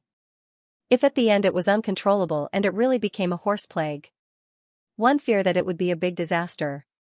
"Shen young lady, what is your opinion?" Su Mingfeng said bitterly, but as he spoke, he glanced at the screen without revealing anything. At this moment Shen Miao was not anxious. She grabbed an empty teacup on the table and poured a cup of tea for herself before taking a sip. When Su Mingfeng saw it, he wanted to say something, but after thinking about it, he swallowed it down and pretended to be listening attentively. "I have a way to solve your horses," Shen Miao said. Su Mingfeng was surprised for a moment. "Is this true?" Fortunately, no veterinarian with superior skills and heard that he had solved the same horse disease. Once he is found, the death of the military horses can be easily solved. Su Mingfeng did not speak. Shen Miao picked up the teacup and took another sip before lightly saying, "It is not too late to mend the pen after the sheep is lost. Heir Su, when the horse disease spreads and cannot be concealed, it would not only be the horses that suffer." Su Mingfeng gritted his teeth and looked at Shen Miao. "Shen young lady specially sent a good strategy today, one fear that there is something else to say." His eyes flashed. "Or perhaps you think that my Su family has a good plan to help the Shen family? Please tell me." "Straightforward," Shen Miao praised. Su Mingfeng smiled bitterly. How was it that he was refreshed? It was obviously Shen Miao who was cunning. Previously he had said that the Su family had no obligation to wade into these muddy waters to help Xianxia, so Shen Miao directly stated the terms of the transaction. It had to be said that Shen Miao was a person who knew how to grasp people's weaknesses. She took the matter of the military horses that the Su family was most worried about. This matter had not been spread, and even he and Suyu spoke about it in private, so he did not know how Shen Miao knew about it. No matter what, he couldn't refuse such a condition. It was no wonder that Shen Miao did not please him and spoke so directly. She simply had a trump card in her hands. A deal was a deal. No one could take advantage of the other. "I know that Count Pingnan knows many people in the imperial court. Compared to my parents who were always in the northwest, Count Pingnan's influence is much wider. I would like to ask Count Pingnan's help to gather all the friends and help my father to submit a memorial. Submit a memorial? Su Mingfang's brows wrinkled, all to plead for General Shen? Shen Miao shook her head, no. I'll blame my father. Su Mingfeng was stunned. One think that Count Pingnan would not be willing to wade into these muddy waters. Shen Miao gently smiled, so how to persuade Count Pingnan will be handed over to Heir Su. It is just that Heir Su must not tell Count Pingnan about the matter of the military horses and must not mention me, otherwise this transaction will be over. Su Mingfeng did not understand. He looked up and saw that the young female in front of him still had the appearance of a young girl. Her brows were delicate and gentle, and when she smiled, there was some innocence and clarity, but when she did not smile, there was a coldness in her eyes which added a bit of majesty. And this kind of pressure was something that even Su Yu had never given Su Mingfeng this kind of feeling. I cannot stay for long. We'll have to trouble Heir Su to send a letter to my residence after making a decision. After the matter is done, I will definitely send it to the veterinarian's place. She stood up and bowed slightly to Su Mingfeng before saying, many thanks. Su Mingfeng quickly stood up and said, definitely. Shen Miao swept a glance at the screen before turning around and bringing Emoqing out of the room. After Shen Miao left, Su Mingfeng then let out a sigh of relief. A person walked out from behind the screen. If it was not Xie Jingxing, who else could it be? You have heard it. Su Mingfeng said, this young lady of the Shen family is more unfathomable than imagined. Xie Jingxing raised his eyebrows and did not speak. Su Mingfeng's gaze landed on the table where the teacup that Shen Miao drank from was still there. The rim of the cup was slightly wet. Speaking of which, that is what you drank from. Su Mingfeng said, you, Xie Jingxing unceremoniously kicked him with his leg. I-oh. Su Mingfeng exclaimed, why did you kick me for? I also wanted to remind her just now, but she drank so fast, so what can I do? Su Mingfeng sized Xie Jingxing up, moreover, the one who suffered a loss is others and not you. What is there to haggle about? Xie Jingxing ignored him and sat down in front of the table before asking, is what she said about the troops true? Hearing that, Su Mingfeng's face became ugly, and under Xie Jingxing's sharp gaze, he said with difficulty, correct. Why did you hide it from me? Xie Jingxing asked in a threatening manner. Su Mingfeng shook his head and smiled bitterly, only father and I discussed this matter privately and I did not speak of it to anyone else. It is even more impossible for father to do so. Who would joke about something that would cause one to lose one's black veil hat? I originally wanted to tell you after a period of time. But how would young Lady Shen know about this matter? Could it be that they have acquaintances in the military horses? But the people in the military horses would not speak about this matter. Xie Jingxing glanced at Su Mingfeng. Even though Su Mingfeng was a talented person, he was protected watertight in the Su family since young and had not experienced any big storms. Speaking of which, the trump cards in Shen Miao's hands were endless, and it was out of his expectations time and time again. Xie Jingxing gave Shen Miao a retreat strategy but did not expect that Shen Miao did not use his strategy at all. To unite with the Su family and other familiar officials to submit a memorial to Xianxia and do the opposite, it could indeed solve Xianxia's urgent situation. However, the emperor's mind was unfathomable, and if Xianxia was let off this time, the Shen family's army would have great power and one day the emperor would see it as a thorn in his eyes. One could hide for a while but not for a lifetime. It was just that. Did Shen Miao really not think of this layer? Xie Jingxing did not think so. Seeing that Xie Jingxing did not speak and his usually frivolous face had a frowning and pondering expression, Su Mingfeng also became nervous. He knew that even though this good friend looked casual, he understood the situation in court more thoroughly than anyone else. Su Mingfeng asked, why? Is there any problem? Xie Jingxing shook his head, what do you think? It is indeed highly possible for the horse disease to reach the horse plague. Moreover, this matter is of great importance and father is the commander in charge of the military horses. Once something happens, the Su family will be the first to bear the brunt. Su Mingfeng said, if Shen young lady really did not lie to me, I think that it is possible to try. Even though it is somewhat difficult to convince father, but I will try my best. Pausing, Su Mingfeng looked at Xie Jingxing, what do you think about this deal?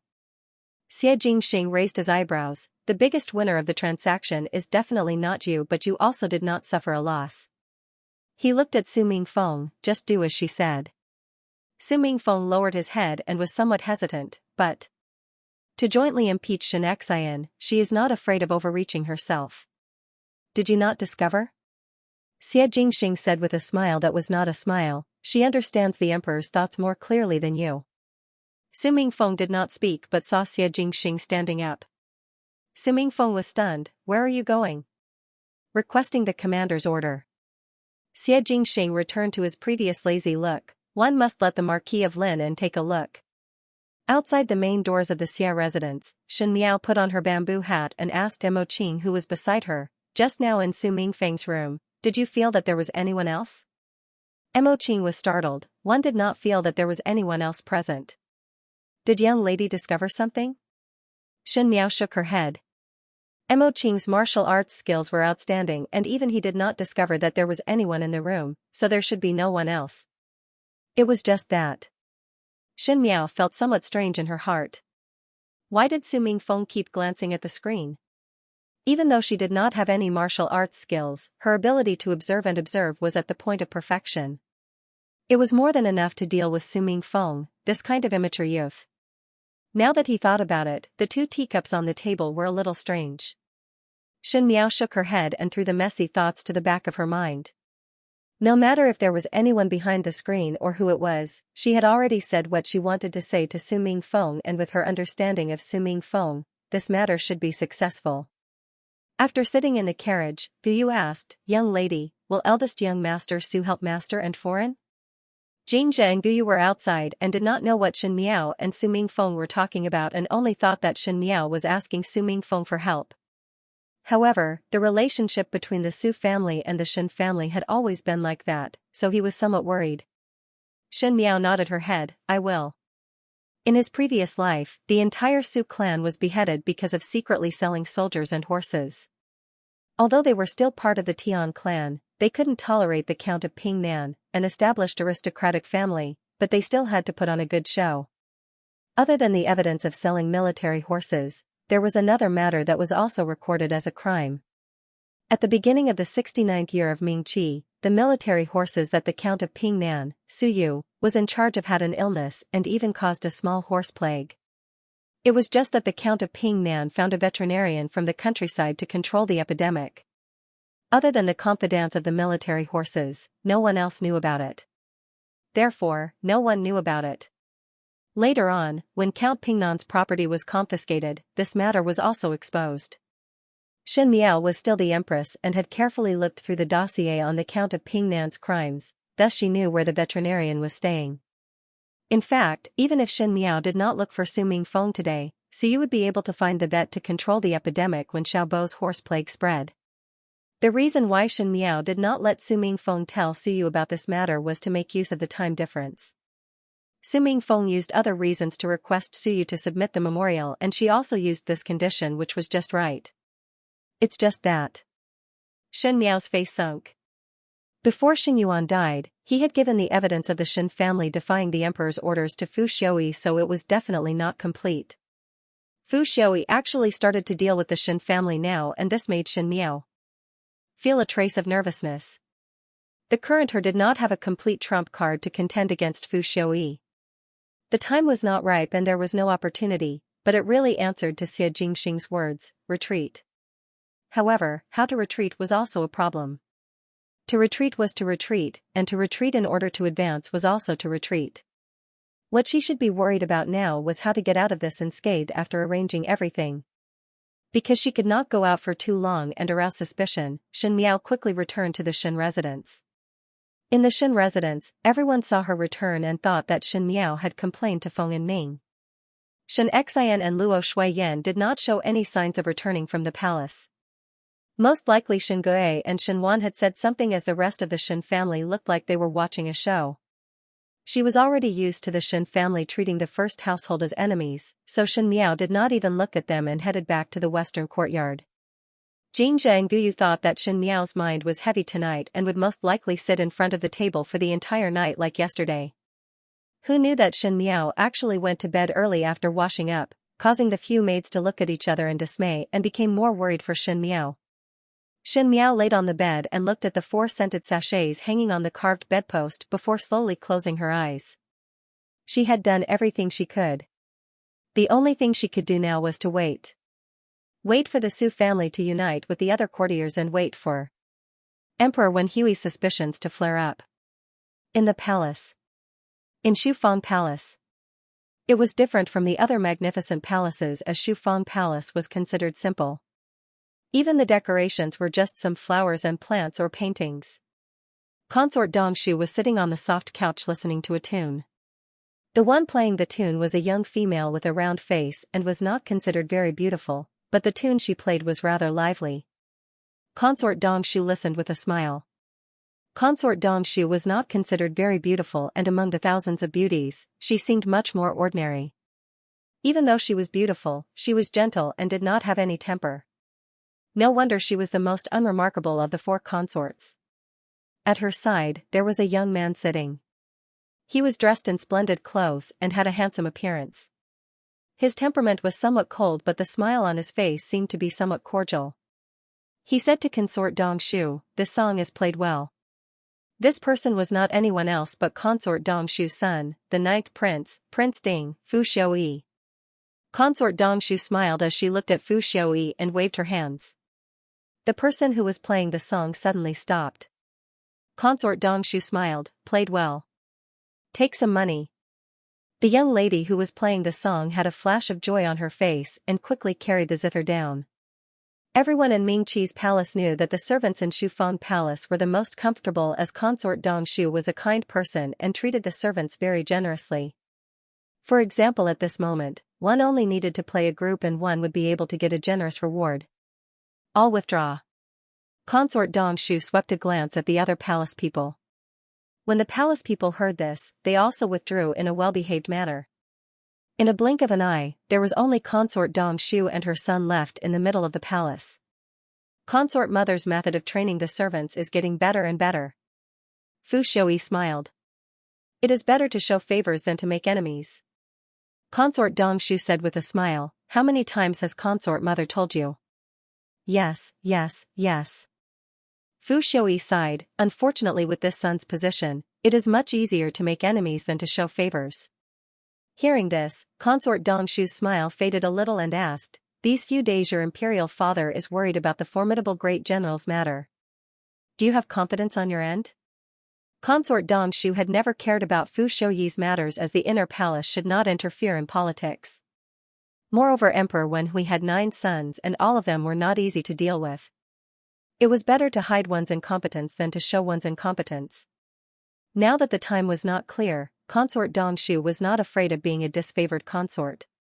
Imperial father is concerned about the matter and naturally would not lift it up heavily or drop it down lightly. Fu Xiaoyi said, "If I present the evidence, it will coincide with Imperial father's intention and will only go smoothly." "I know that you have an idea." Consort Dongshu shook her head and said lightly, "But Xiaojiu, now the situation is tense, so you better be more careful. Do not claim credit and let them fight. It is not too late for you to take action after they are tired. This son will listen to Imperial Mother's teachings." Fu Xiaoyi quickly said. Consort Dongshu smiled and suddenly thought of something. "The last time Shin Foran brought Shin Miao into the palace, you told me not to let Shin Miao hear our conversation. What happened?" The last time Luo Shuiyan and her mother entered the palace, Fu Xiaoyi had instructed Consort Dongshu not to let Shin Miao be present. Afterwards, Consort Dongshu let Tong Yao bring Shin Miao out. "What kind of person does Lady Mother think 5th Shin young lady is?" Fu Xiaoyi asked. "Her looks are not bad. She should be a beauty in the future. However, his personality is too gentle, so he is probably easily bullied." Consort Dongshu looked at Fu Xiaoyi. "Previously heard that she was in love with you, but she does not seem to be as unbearable as the rumors say. Although she is not intelligent enough, she is not to the point of being an idiot." Fu Xiaoyi smiled faintly. "Imperial Mother is such a picky person, yet you can't say anything bad about her?" Consort Dongshu was surprised for a moment. She looked generous on the surface, but in her heart she was a very picky person. Because Fu Xiaoyi had reached the age to look at a foreign and he was not bad himself. There were also high-ranking families outside that wanted to marry their daughters over.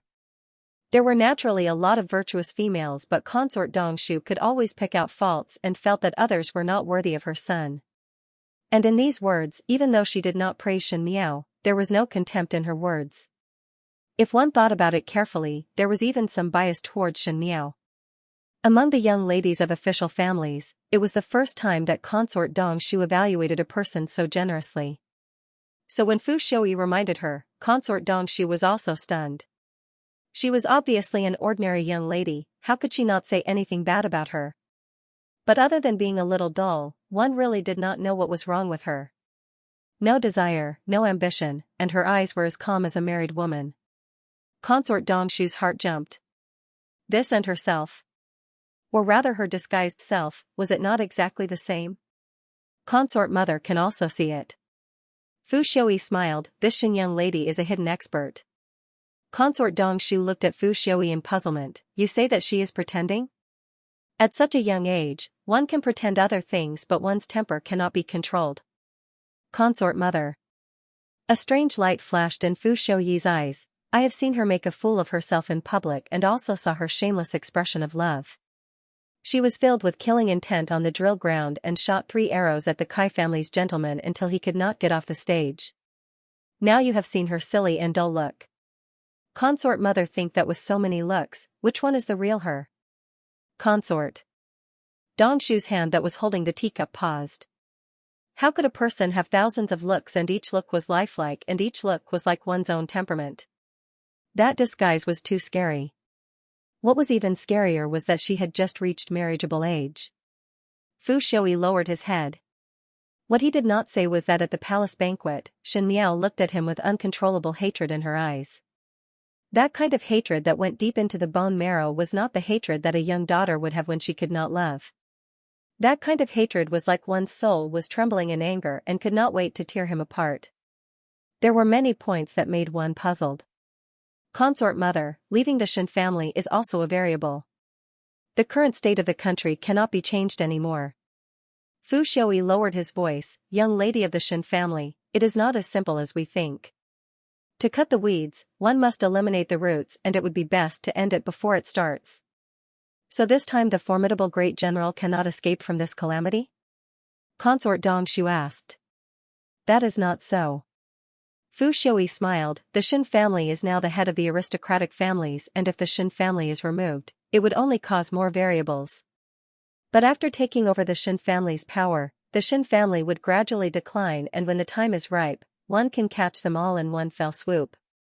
What if there is any change in the middle? Consort Dongshu looked at him, the Shen family might have other trump cards, so what if they can safely pass through? If they find out that it was you who submitted the memorial, I'm afraid you'll be implicated. Fu Xiui shook his head. It was clearly a friendly smile but his eyes were ruthless, deceiving the sovereign and disobeying his superiors. This crime is already very big. No matter how powerful he is, he can't let the Shen family retreat. It's just that.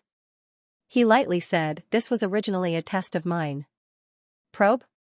Consort Dongshu was somewhat puzzled. Fu Xiui looked at his fingertips, that's right. Previously when Shen Yuan asked him to pay attention to Shen Miao, Fu Xiui did not take it to heart. But after a series of things, including the extermination of Prince Yu residents and Shen Yuan's death, it made him gradually realize that what Shen Yuan said might be true. Shen Miao was an unmarried daughter and no matter what, she would not be able to do such a big thing. There was only one possibility, there was someone behind Shen Miao.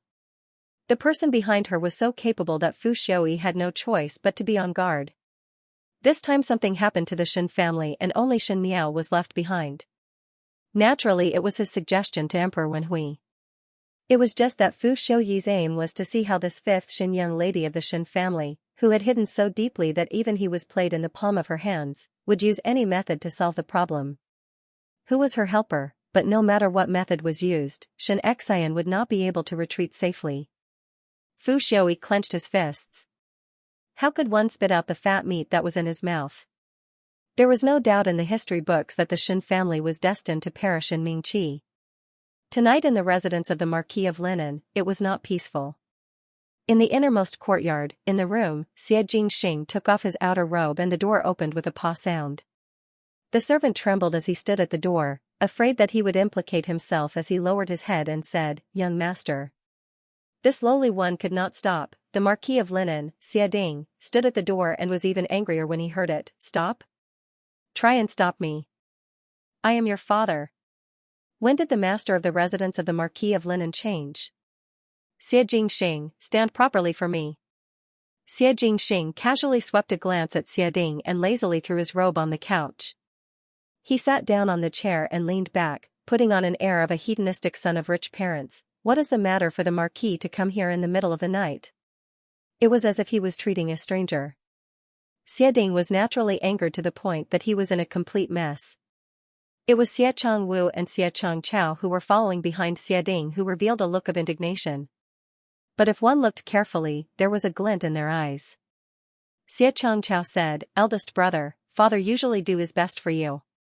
How can you speak to father like this? There is no etiquette. None of your business." Xianxia spat out 4 words. Outside, the elegant, noble, and arrogant little Marquis Xia was like a ruffian every time he faced Xiading and the other two. This made Xiading, who was a self-proclaimed scholarly general, feel helpless. "Brat." Xiading did not notice Xiachang Chao's livid face and said angrily, "What kind of commander request are you writing?" He slapped the paper in his hand and threw it at Xianxing's face. Xianxia took a look at the paper and raised his eyebrows. "If the Marquis is not satisfied, let His Majesty write another one. Coming here in the middle of the night without sleeping is for this matter?" "Xianxia, what exactly do you want to do?" Xiading flew into a rage. "Do you know what kind of place the northern border is? The commander request is not a joke. You have never commanded the Xia family army before and I have never taught you before. Do you know how to use them?" When the words were said, Xiachang Chao and Xiachang Wu's eyes flashed with a trace of darkness.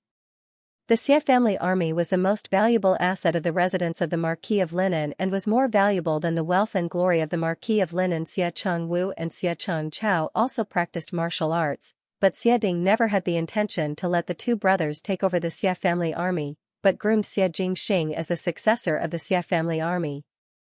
Even if Xiading brought the 2 brothers into officialdom, but once Xianxia really used the Xia family army for himself, even if Xiachang Chao and Xiachang Wu struggled for a lifetime, it would be hard to reach Xianxing's height. "So what?"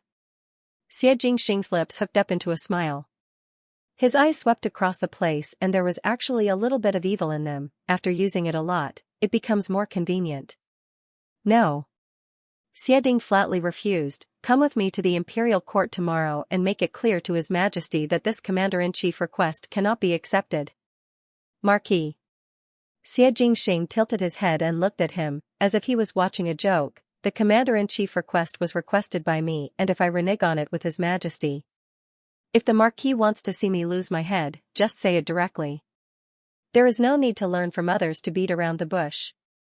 When he finished speaking, he looked at Xiachang Wu and Xiachang Wu with a smile that was not a smile. It was clearly saying that Xiachang Wu and Xiachang Chao did not have good intentions.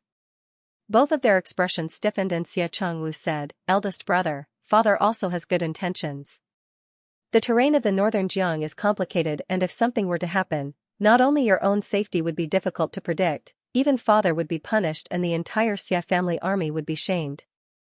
You cannot only think about being in the limelight and not care about the future of the Xia family." The meaning behind his words was that Xianxia was completely biting off more than he could chew and did not know the immensity of heaven and earth. He wanted to establish a career but did not know how much weight he had and would only be shamed if he went out. Even Xiading couldn't help but frown. "Don't worry, little brother." Xianxia retorted sarcastically, "Older brother, I will wait for you all to enter officialdom and establish your career in the court and have unlimited glory. At that time, we will still have to rely on you to protect the Xia family. The Marquis will be very happy." Now Xiachang Wu and Xiachang Chao had just entered officialdom and if one were to talk about walking to that step, based on their abilities, it would take a long time. Xianxia was mocking them for not having good aptitude and could only rely on the Xia family's relationship to climb up. "You." Xianxia was furious and was about to speak when he heard Xiading shouting, "Enough!" Xianxia and Xiaochengwu immediately did not make a sound, but it was Xianxia who revealed some impatience. "Have the Marquis finished speaking? If finished, then quickly leave. I want to sleep." Jingxing, Xiading suddenly said tiredly, "After so many years, do you still hate me so much?" He hated her so much that he didn't hesitate to sacrifice his own life to leave the Marquis's mansion. Xiading was now in his 40s but could still be considered as a middle-aged man with a beautiful beard.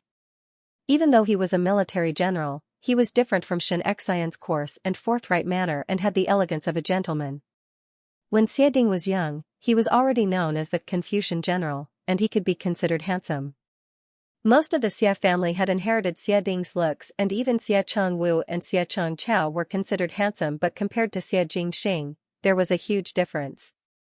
Princess Yuqing was gentle and elegant, and Xiading was also a gentleman like Jade when he was young, but he gave birth to a Xia Jingxing who had a flourishing appearance, and what was more flourishing was his character. He was frivolous, arrogant, and dissolute. There was simply no one in the world who could do anything to him. He didn't seem to care about anything and was so arrogant that he didn't put anyone in his eyes. With this kind of appearance and temperament, if he were to be placed in the history books, he would probably be considered a legendary romantic figure. But there was nothing anyone could do about it. For example, Xiading. Xiading's hair had already turned white. He said, "Jingxing, do you still hate me?" When he said this, Xiading's voice trembled. He usually hated Xia Jingxing, but at this moment he was like a father helplessly surrendering to his son. Hate? Hate what? Did he hate the fact that he had allowed Madame Feng to marry into the family back then, so that a woman with evil intentions could take advantage of him?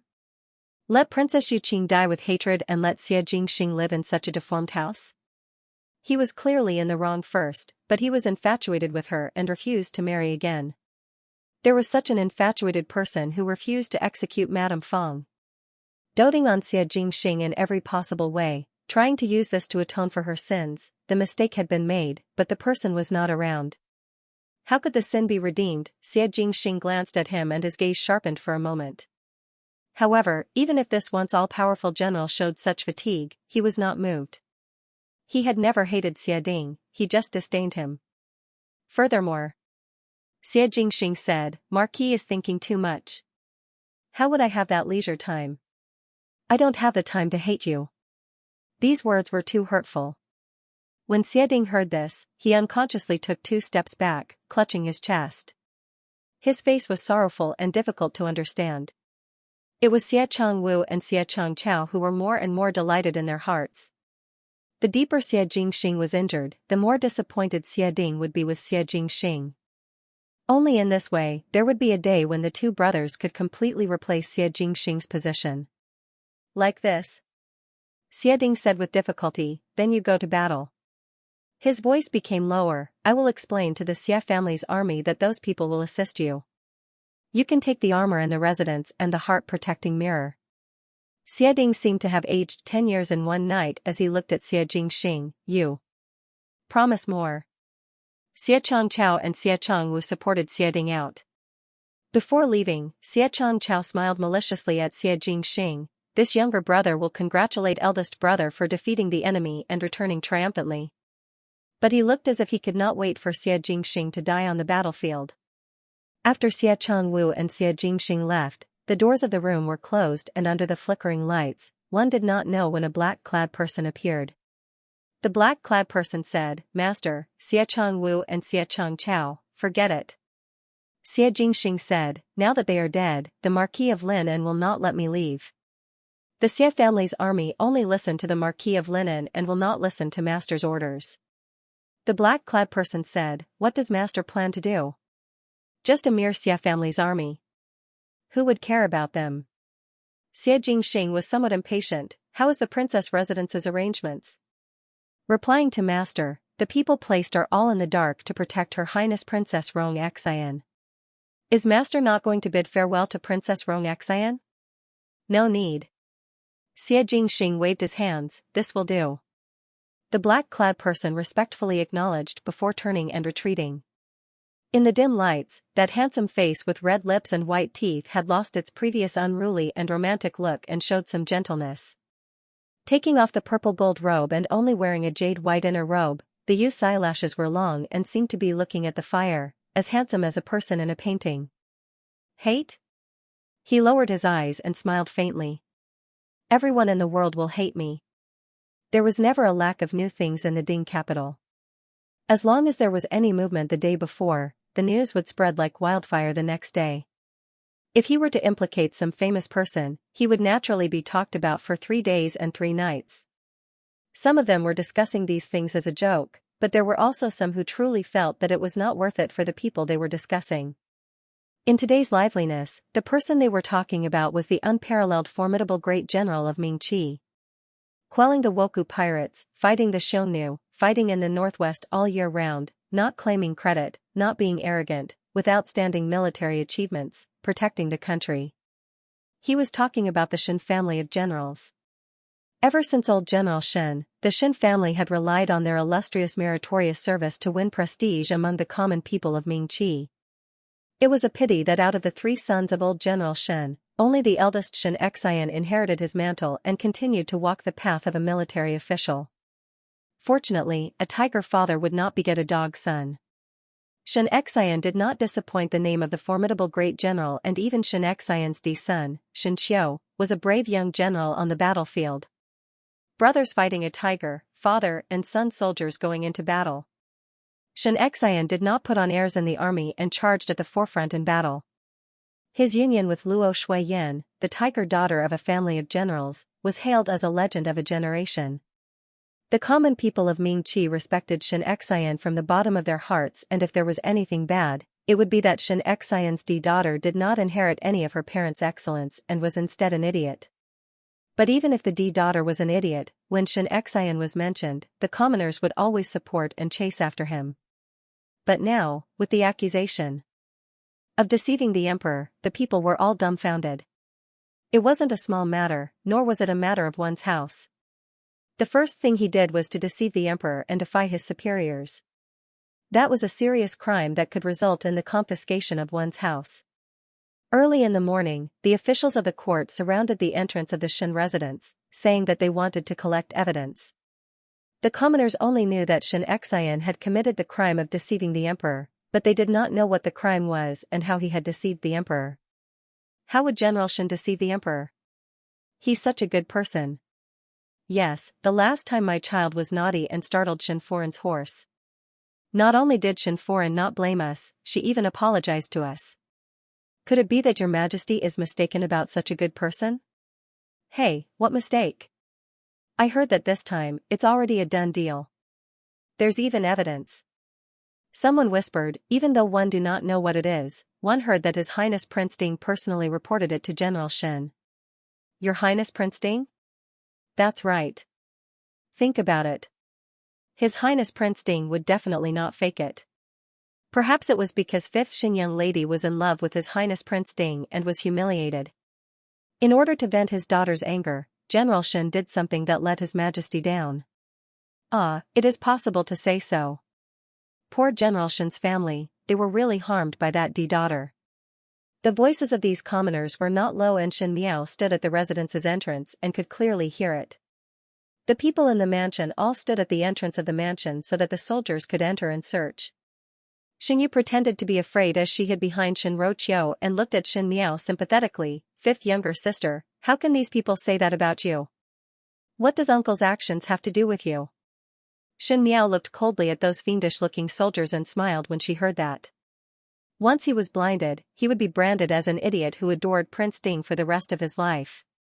It was really disgusting. Seeing that Shen Miao did not speak, Shen Yu thought that she had nothing to say and there was a proud look in her eyes, but she stood there without saying a word.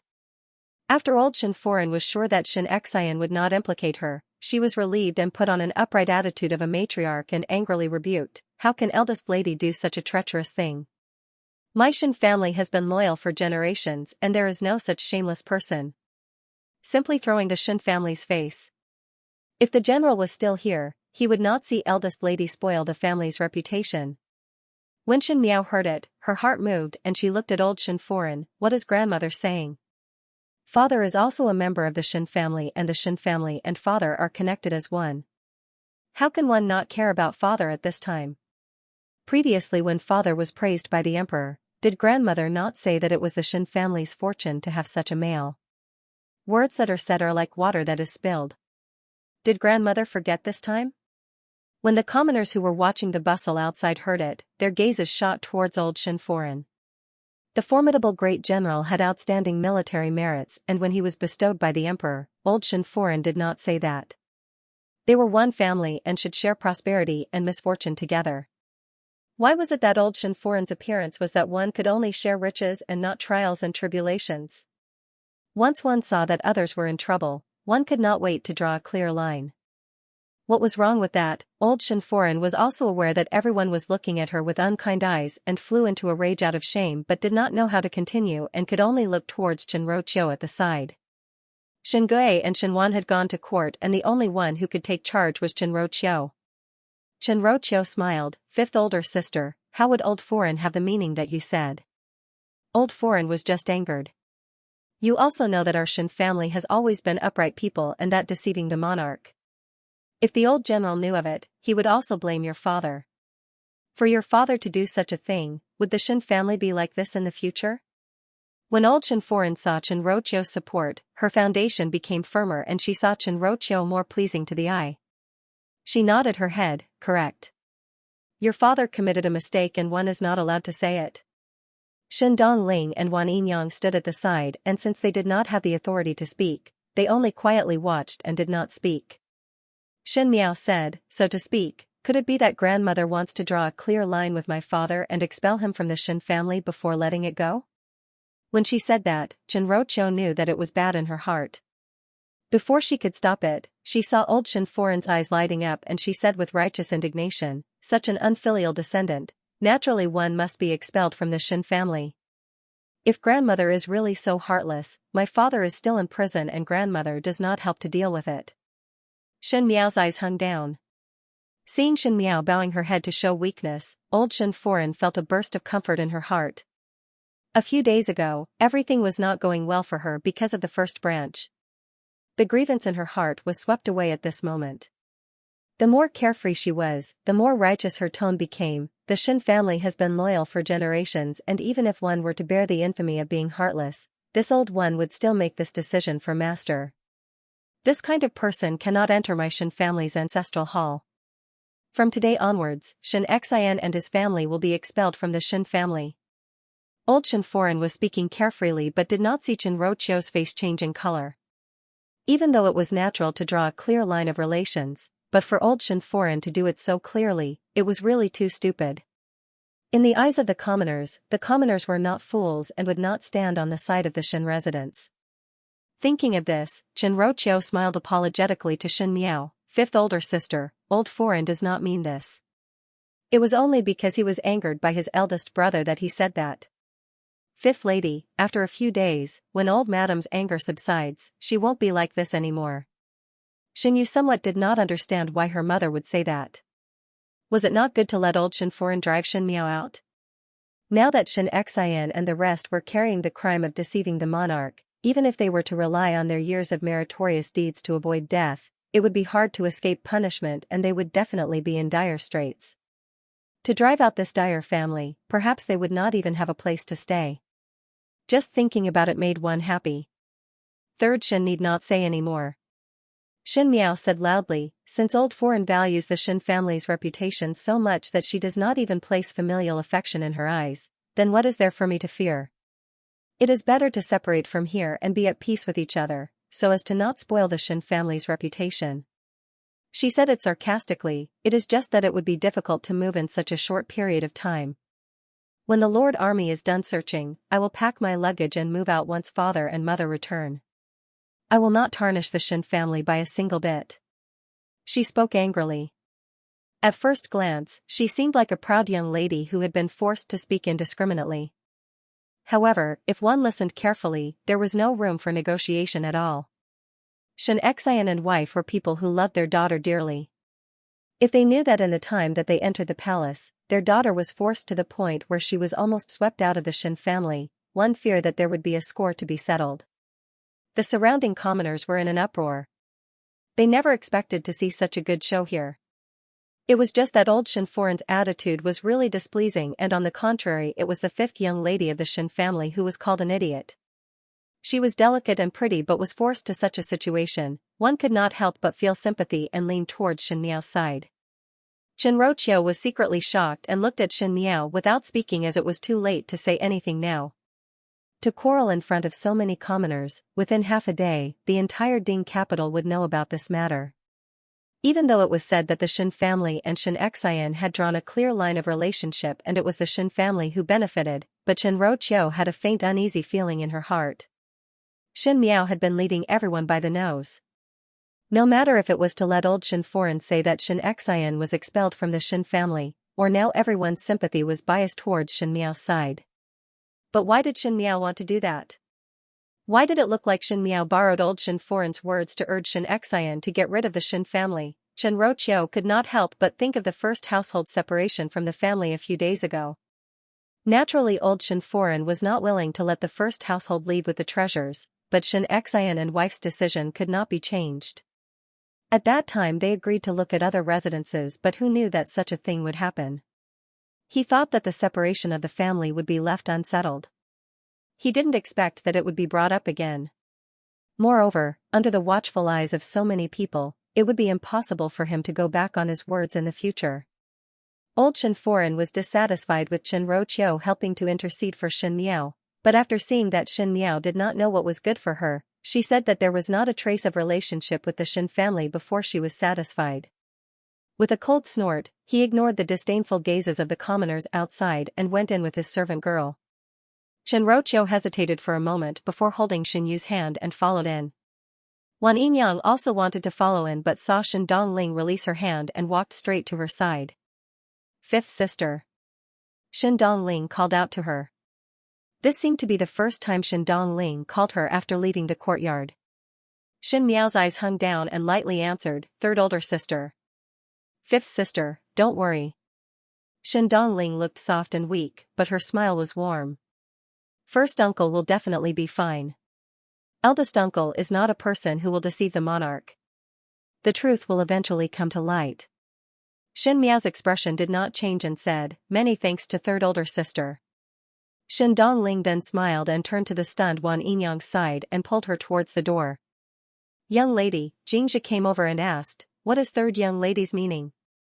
Just now with Shen Miao's arrogance and willful ruckus, it almost indicated that her relationship with the rest of the people in this Shen residence was broken. This Shen Dongling came to express goodwill. Was she not afraid that old Xianforan would blame her? Shen Miao did not speak and looked at the back view of Shen Dongling and Wan Yinyang leaving and shook her head thoughtfully. Inside the door, seeing that there was no one around, Wan Yinyang whispered, Ling what happened to you just now? How dare you express goodwill to fifth young lady? If old Foreign saw it, return and tell your father. Shen Gui was also not pleasing to the eyes of the first household, so it would be strange if Shen Gui would be happy when Shen Dongling rushed to please the first household. Do not worry, Yinyang. Shen Dongling smiled, they will not be able to fight against fifth younger sister. What? Wan Yinyang was startled. Shen Dongling pursed her lips and pulled Wan Yinyang forward, do not ask any more. Let's go back. Such a big matter happened to the Shen family that even the commoners were alarmed, so naturally the previous court's anger was quite heavy. In the throne room, Emperor Wenhui sat on the dragon throne and his face was so gloomy that water could drip out. Looking at the crowd of officials in the hall, he threw the booklet in his hands at the nearest official's face. That official's face was hit by the booklet, but he did not dare to say a word and immediately knelt down. Xianxia and wife had not left the palace since Xianqiu entered, thus the outside did not know what happened, but the officials were well aware that Xianxia and wife were obviously detained by Emperor Wenhui. Why would one detain an official? This was something that one did not even need to think about. This official had a problem and the emperor wanted to deal with him. This kind of simple logic was something that all the officials understood. Generally speaking, it was better to keep silent. But today Emperor Wenhui's expression was somewhat strange. Count of Pingnan, you speak. Emperor Wenhui called out. The Count of Pingnan, Suyu's body quivered and the other officials started to look at him. Suyu thought of the words that Su Mingfeng said to him last night and no longer hesitated. He took out a booklet from his sleeves and respectfully handed it to the eunuch beside the emperor, who then handed it to Emperor Wenhui. Replying to Your Majesty, this official also think that the formidable great general's action is presumptuous and did not put the imperial family in his eyes. Pleading Your Majesty to punish Xianxia and execute his 9 generations. Execute his 9 generations? It was still alright for those officials who had good relations with Suyu, but when those officials who did not have any political relations with Suyu heard it, their eyes were filled with surprise. All along, the Count of Pingnan had always been gentle in the court and could be considered as a good person. Who knew that the moment he opened his mouth, he would want Xianxia's life? These words were too heavy. Emperor Wenhui's hand trembled as he took the booklet and his eyes stared at Suyu. Suyu raised his head and had an impassioned look. Reporting to Your Majesty. The Marquis of Linan, Xiading, who had been silent all along, also said, Xianxia has his own troops and even dared to defy Your Majesty's orders. One fear that he already had the intention to rebel. This official also agrees with Su Daren's words to execute the 9 generations of the Xin family. Everyone's eyes looked towards Xiading and Suyu. Everyone knew that the Su and Xia families had a close relationship and the Xin family and these 2 families had a clear distinction. Now that something had happened to Xianxia, the Su and Xia families were like grasshoppers on a rope. They would definitely jump up and step on them a few times before they would be satisfied. Emperor Wenhui's eyes were cloudy and uncertain. Originally, he was extremely satisfied with the evidence that Fu Xiuyi sent over. He had been eyeing the Xin family, this fat piece of meat, covetously, but he had not been able to find an opportunity. With Fu Xiuyi's evidence, no matter what, it was a very simple matter to take back the Xin family's military power. Who knew that early in the morning, when this matter was mentioned in court, the ministers all expressed that Xianxia would be severely punished. Xianxia had been fighting in the northwestern region all year round and did not have a deep relationship with these officials in court. Emperor Wenhui had long expected that there were many people who thought that Xianxia was wrong, but he did not expect that it would be to this extent.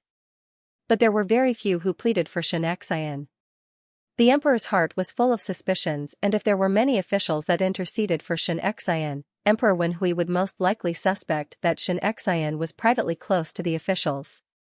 But if there were more people who impeached Xianxia, Emperor Wenhui would be more at ease with Xianxia.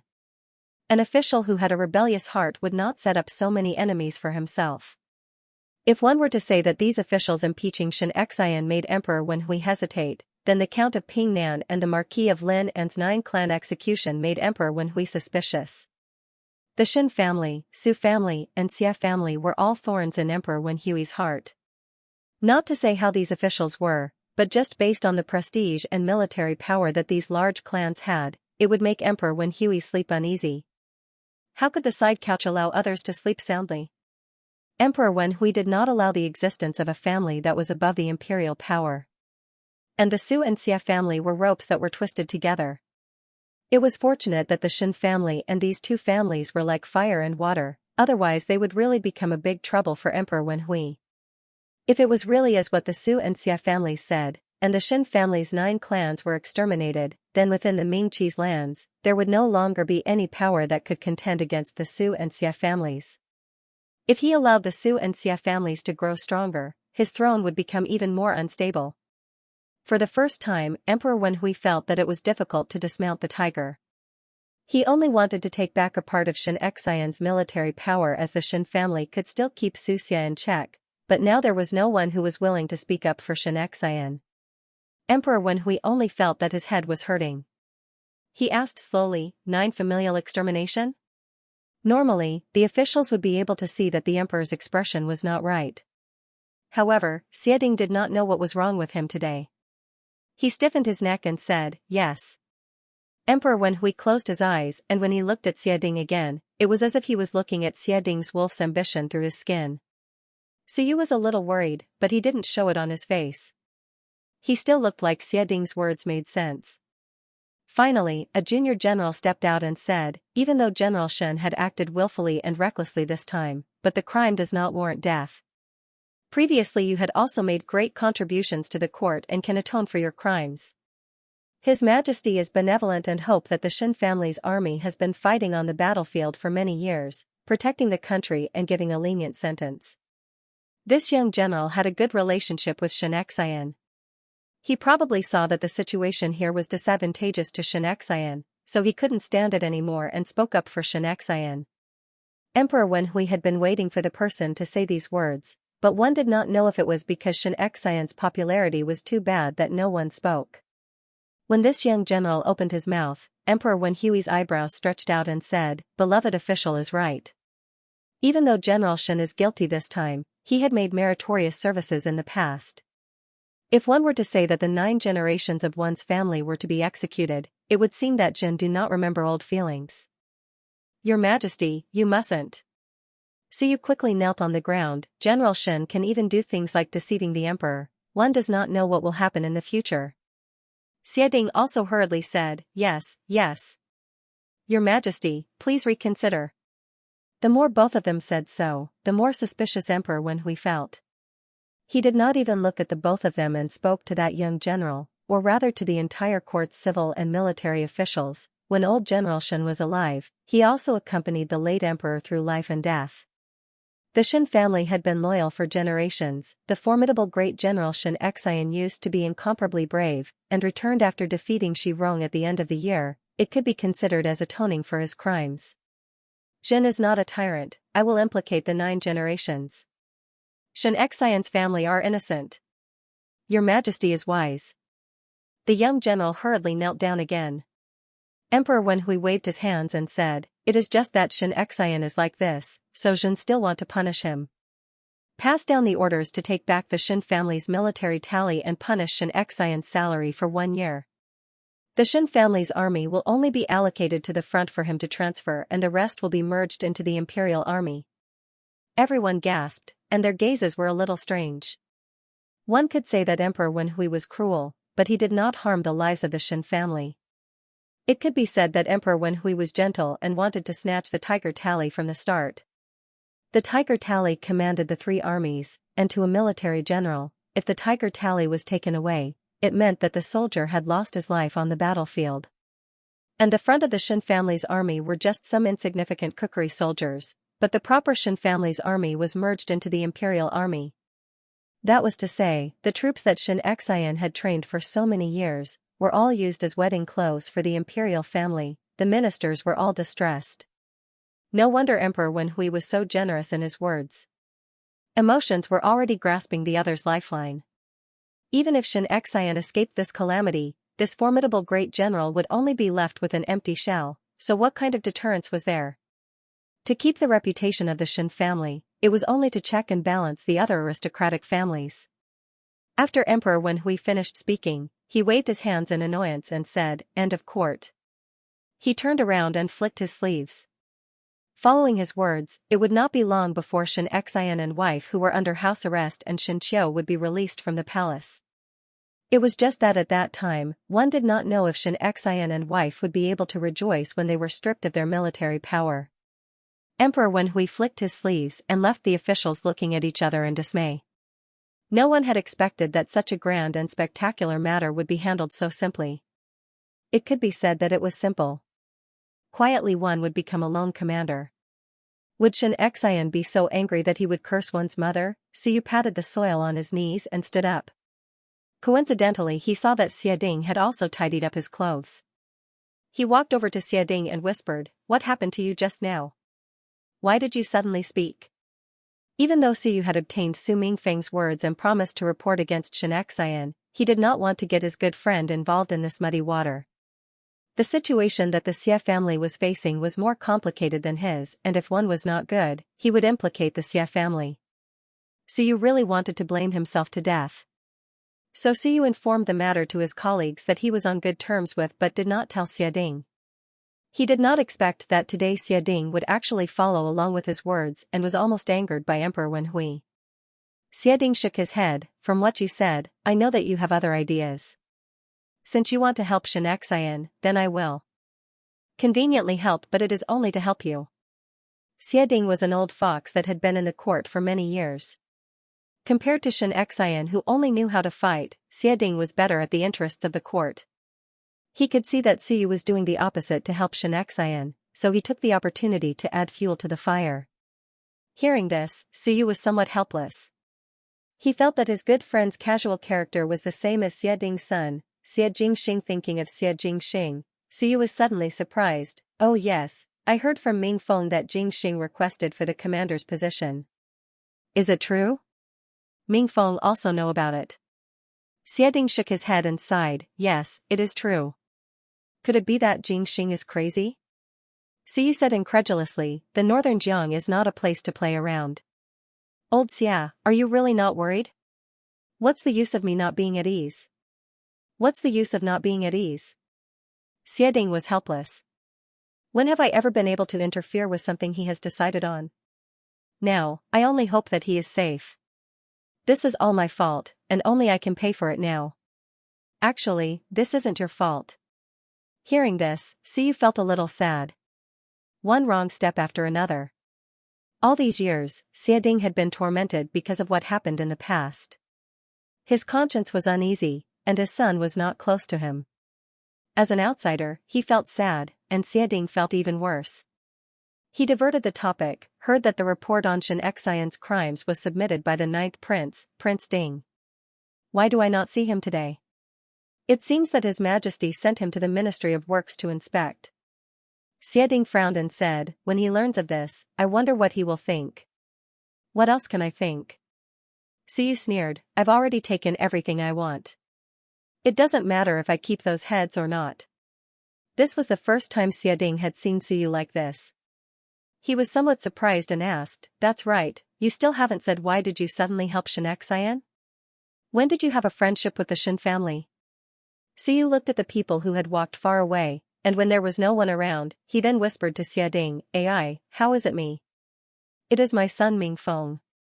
He told me at night that the current Xin family is just an opening for His Majesty, and after the Xin family, it would be inevitable that it would be my Su family. The matter in court quickly spread throughout the residence.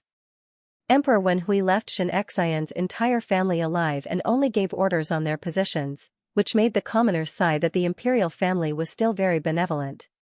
Not only that, seeing how Emperor Wenhui was so lenient to Xianxia, everyone guessed that Xianxia's prestige had not decreased and his weight in the imperial family's heart was quite heavy, so it seemed that it was not as bad as the rumors. The layman would watch the bustle while the expert would see the artistry. The commoners did not understand, but the officials could see it clearly. Without the military power, the Xin family was like a tiger without its teeth. It had an empty appearance and no longer had the prestige of the past. In the Xin residence, Xin Gui and Xin Wan were talking about the matter. Even though it was not as severe as they had imagined, they were very satisfied with the military power being taken back. This meant that Xianxia's reputation and prestige was much lower than theirs. In the western courtyard, when Xianxia told Xin Miao the news, Xin Miao had just finished her lunch. Young lady. Xianxia looked at Xin Miao's leisurely appearance and her heart calmed down before asking, young lady is not worried at all. Is it that? Actually, without military power, it is not as bad as what the outside say. Xin Miao wiped her mouth with a handkerchief, no need to be afraid. If it is yours, one would not be able to run away, and if it is not yours, one would not be able to snatch it. On the day that Xianxia left the palace and returned to the residence, Xin Miao personally went to the city walls outside the palace to receive him. The rest of the Xin family were naturally dissatisfied with this ending, especially old Xin Foreign. She thought that Xianxia would be unlucky this time and did not think that Xianxia's life would be spared. But hearing that Xin Gui told her what it meant for the military power to be confiscated, old Xin Foreign became happy again. Xianxia, who had his military power confiscated, at least in terms of influence in his career, he could no longer be compared to Xin Gui and Xin Wan. Old Xin Foreign was short-sighted and did not think that the Xin family was now one. When one looked at the Xin family from the outside, naturally they would look at Xianxia's reputation. With the loss of Xianxia's reputation, how would the Xin family be as awe-inspiring as it was in the past? but old Shen Foran most likely did not care. In her heart, the Shen Gui and Shen Wan that she gave birth to were many times stronger than Shen Xian. If it was not for the old general's favoritism, how would Shen Xian have today's results? Since Shen Gui was in dire straits, it was not bad to take this opportunity to expel Shen Xian's branch from the Shen family. It was just that how this family would be divided was also a clever method. In the Shen residence, old Shen Foran had the idea of separating from the family, but Shen Miao did not put it in her heart at all. Since things had reached such a stage, it was better to go according to what she had thought before. It was one thing for the emperor to take back the military power, but the Shen family without the military power was indeed nothing to fear. If they continued to stay here, the Shen family would have a lot of enemies and eventually Shen Xian's branch would be forced into a desperate situation. Still need to retreat. Without any reason, Shen Miao remembered Xie Jingxing's warning to her that day. This retreat word was indeed the only way out for the Shen family. He could see the key point with one glance. The carriage stopped at the corner of the palace walls so that it would not be seen by others. Adding insult to injury, those colleagues of Shen Xian who did not agree with him on politics and those who were watching the bustle would not necessarily be guarding the palace doors. Shen Miao was clearer than anyone else what kind of conduct the Fu family had. They wanted to put on a broad-minded attitude but secretly planned to let the other party suffer losses. Shen Xian had an illustrious reputation, and now that his tiger tally had been taken away from him, many people would be happy to see this desolate appearance. Shen Miao had suffered a lot of losses in her previous life, and in Mingqi, she did not have any face left. She could endure the humiliation herself but could not endure her family being treated like this. They could only stop the carriage here and wait for Shen Xian to come out and take them away. Just as he was thinking, he heard Mo Qing's low shout from outside, "Stop." A gust of wind blew in and Shen Miao's eyes blurred as the curtain of the carriage was lifted and there was one more person in the spacious carriage. Fu cried out in fright and Xianxia covered her mouth. Mo Qing's somewhat flustered voice sounded, "Young lady." Shen Miao looked at the person opposite her. On top of the carriage, the young man was dressed in a dark red official robe. His peach blossom eyes were flirtatious, and his thin lips were slightly curled up. His originally serious and upright official robe looked beautiful and delicate in it, making people unable to take their eyes off him. Mo Qing, withdraw. Shen Miao reprimanded in a low voice. But Mo Qing's voice tightened through the curtain of the carriage. That person's action was too fast and he could not stop it at all. It was absolutely impossible to let a stranger and Shen Miao in the same carriage. You cannot beat him. Shen Miao calmly said to the outside before looking at Xianxia and Guyu, both of you should also go out. Guard the side of the carriage. Xianxia and Guyu had seen Xie Jingxing before and knew that Xie Jingxing and Shen Miao had some friendship, but it was unclear to what extent the friendship had reached. To say it was intimate, both of them would occasionally oppose each other, but to say it was enemies, how would Shen Miao be so lenient to the enemy? But with a few experiences, Xianxia and Guyu also expected that Xie Jingxing would not harm Shen Miao. Shen Miao was so arrogant to let Xie Jingxing stay in the carriage, so it should be to confirm this point. Xianxia and Guyu did not say anything and got off the carriage. In an instant, there were only Xie Jingxing and Shen Miao left in the carriage. Heard that the Marquis of Lineage spoke out to help in court yesterday. Many thanks to little Marquis. Shen Miao said. Xie Ding helped Suyu to impeach Shen Xian. On the surface it was an impeachment, but in fact it was giving Shen Xian a way out. It was alright if others could not see it, but Shen Miao believed that with Xie Jingxing's skills as an old fox, it was impossible for him not to see it. Sure enough, when her half-true and half-false words came out, Xie Jingxing's lips hooked up into a smile and lazily leaned back as he loosened his arms. It is the Marquis of Lineage's own idea and has nothing to do with me. Oh. Shen Miao looked at him and smiled, then little Marquis came uninvited to my carriage. Is it not to hear my thanks? She purposely emphasized the words my carriage. It was obvious that she was very angry with Xie Jingxing for doing this kind of uninvited things. Xie Jingxing stared at her. You intend to let Shen Xian retreat to the northwest region? Luo family? Shen Miao's heart jumped and she looked at Xie Jingxing without speaking. She was thinking like this.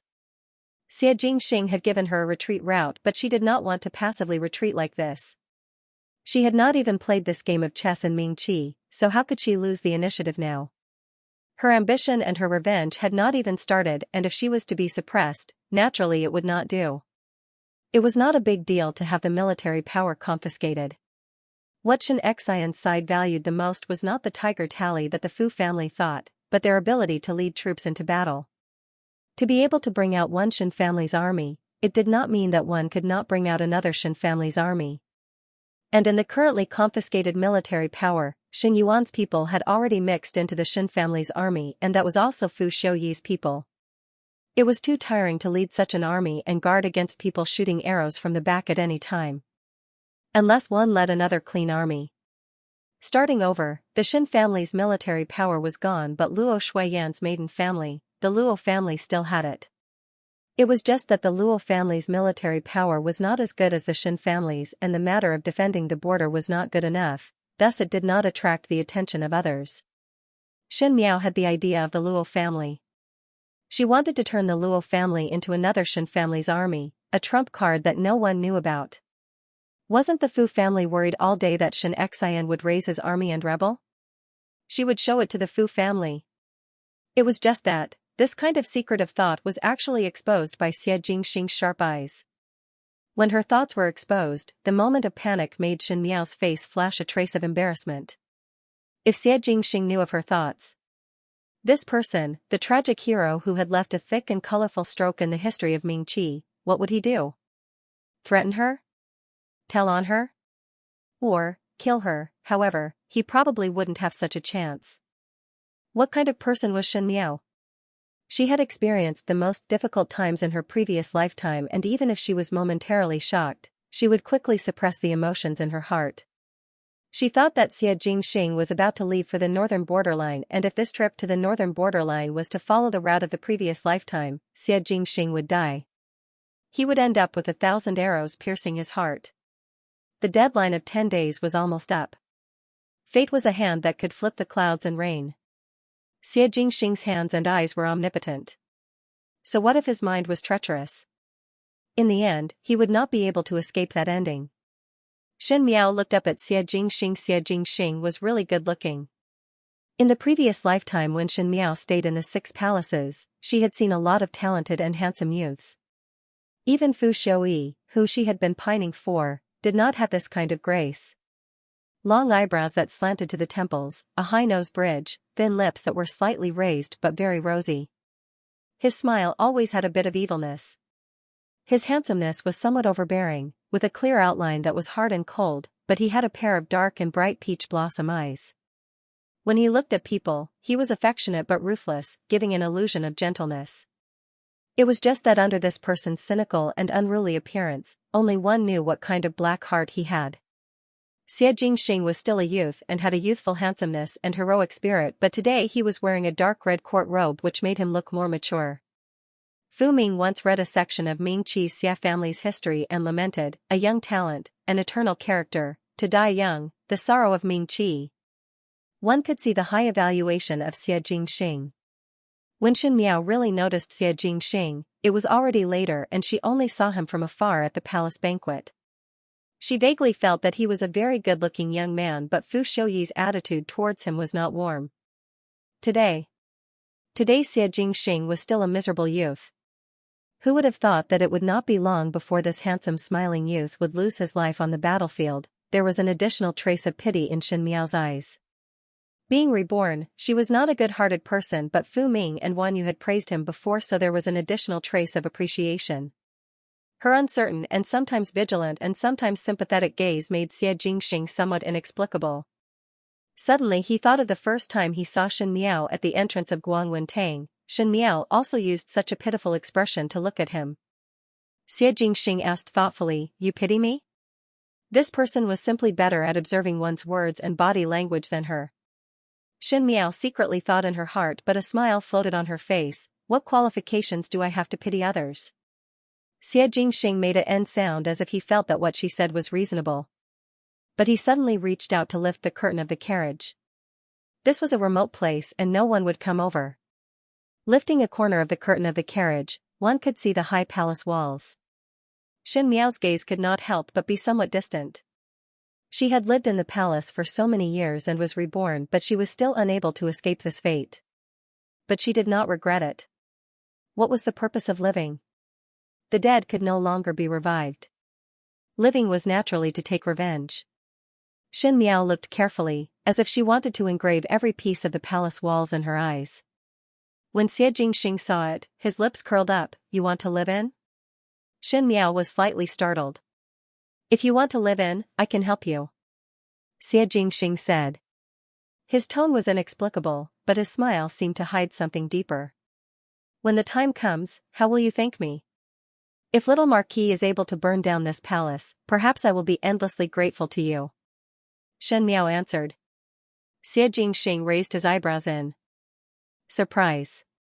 "I thought you wanted to be a noble person." "I want to be a noble person."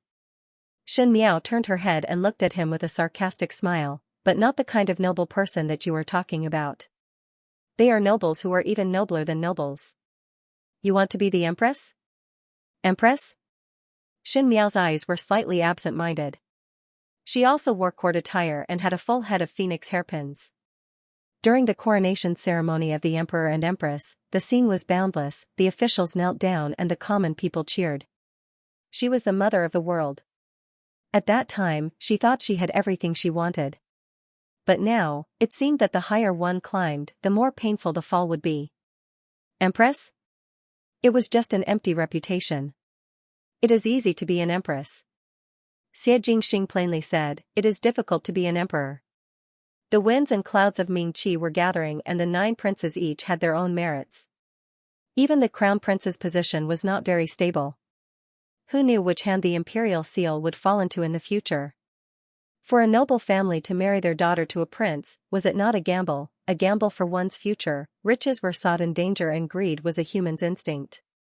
A general success was built on the bones of 10,000 people, the winner was king and the loser was a bandit. Since a female had chosen the wrong person, naturally she had to follow. Xianxia casually said, "Who did you choose?" He was asking her which prince she favored, which one did she want to marry, and which one did she want to support. "Little Marquis, who do you think has a better future?" Xianxia asked back. "Looking at one's physiognomy, no one has a future." Xianxia's words were horrifying to hear. "What about you?" "Then look for someone with a future." "Then what do you think of me?" Xianxia raised his eyebrows and asked. Most likely his words were to tease Xianxia as he was not serious about it. "Little Marquis also does not have a future." Xianxia looked at him seriously. Xianxia was choked by Xianxia's words. Even though he was not angry, he was somewhat displeased. He thought that all the females that he had met adored him and all the males that he had met were afraid of him, but Xianxia did not adore him, nor was she afraid of him. She even kept stroking the tiger's fur. Was he too kind to Xianxia? So it made Xianxia feel that he was a person with a good temper? What exactly does little Marquis want to say? "If you are done, then quickly leave." Xianxia impolitely asked him to leave. It would not be good to be seen and misunderstood by others. Misunderstanding?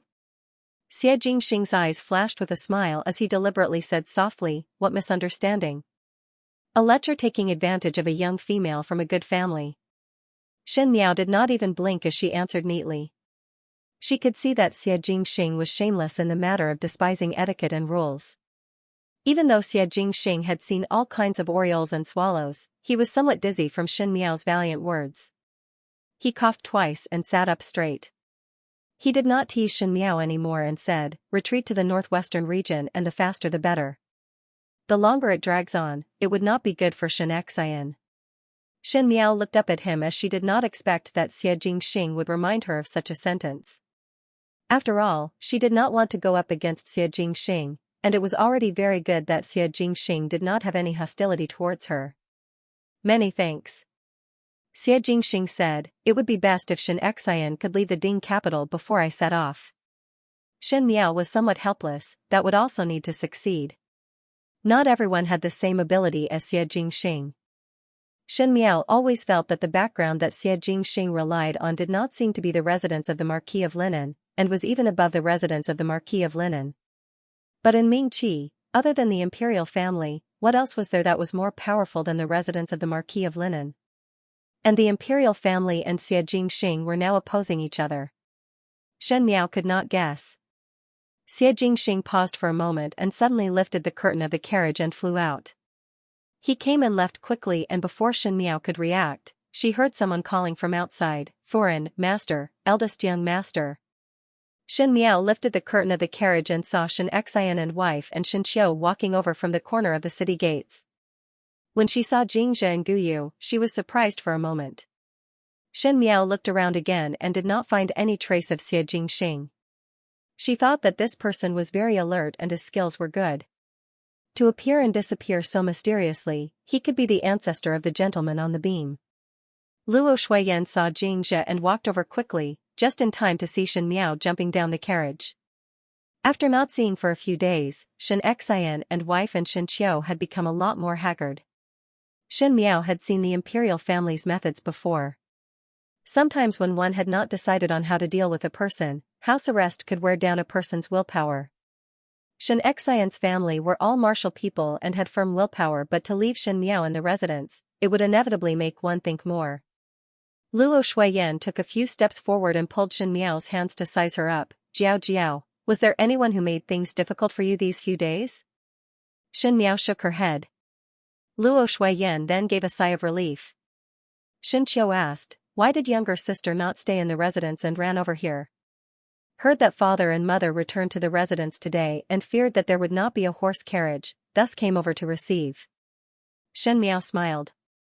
Xianxia moved his lips, wanting to say something, but in the end, he didn't say anything.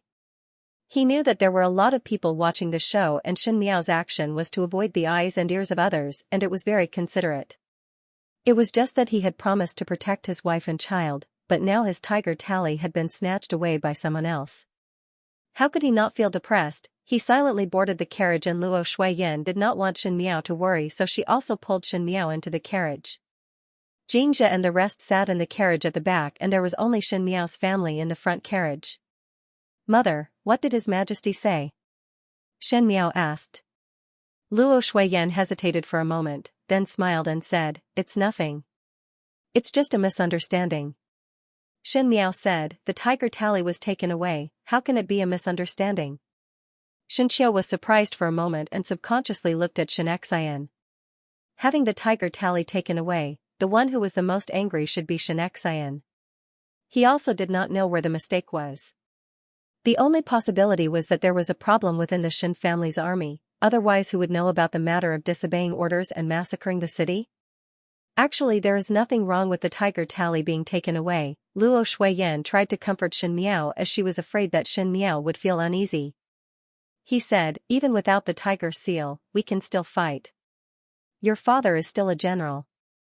We will be the same as before." Shen Miao's eyes hung down as Xianxia and Xianxiu looked at her worriedly. In the past, Shen Miao was somewhat arrogant and willful, but that was because she had the backing of the formidable great general. Once there was no backing, it was normal for this noble young lady to not be able to accept it. "Is it still going to war?" Shen Miao softly said, "Bring the frontline people to war and bring the cooks to war." Luo Shuiyan and Xianxiu were instantly stunned. These days they were used to Shen Miao's gentle and obedient manner, and when they suddenly heard such a sharp question, it was somewhat unbelievable. Xianxian's face turned livid. The pride of a general was not to be trampled on by anyone. Emperor Wen Hui spared his life but gave him a deep humiliation which made him feel worse than killing Xianxia. "Of course, we can still fight without the tiger tally, but your majesty can always send another deputy general, assistant general, military officer, and supervisor. When you give orders, you have to look at other people's faces. When you mobilize the three armies, you have to use other people's talismans. Isn't the title of general just an empty shell?" Shen Miao raised her head and her pair of eyes were incomparably clear, as if she was speaking the most ordinary household words. But who had seen such an overbearing Shen Miao before? Perhaps Xianxiu had seen it before, but Xianxia and Luo Shuiyan had never seen it before. Moreover, he was directly talking about the matters of the imperial court. Xianxia clenched his fists but still comforted, "Jiao Jiao, father will clear his name and the Shen family army will eventually return to father's hands." Jiao Jiao, your identity will not change. Xianxian's entire life was based on his military achievements, and he believed that in Mingqi, other than Xia Ding, no one could be as brave as him. A treasured sword was not afraid of being hidden too deeply. There would come a day when it would be unsheathed again. But how long do we have to wait? By that time, would the Xin family army who had already become the imperial army still be loyal to father? Even now, there are spies under father's command. In the future, who can guarantee that there won't be more? Hearing this, Luo Shuiyan's expression turned solemn as she asked, Jiao Jiao, who told you these words? Xin Miao was able to know that Xianxian's tiger tally was taken away and was also able to know that the Xin family's army was placed in the imperial army because these were things that everyone knew. But the matter of there being a traitor in the Xin family's army was something that was not heard from the outside.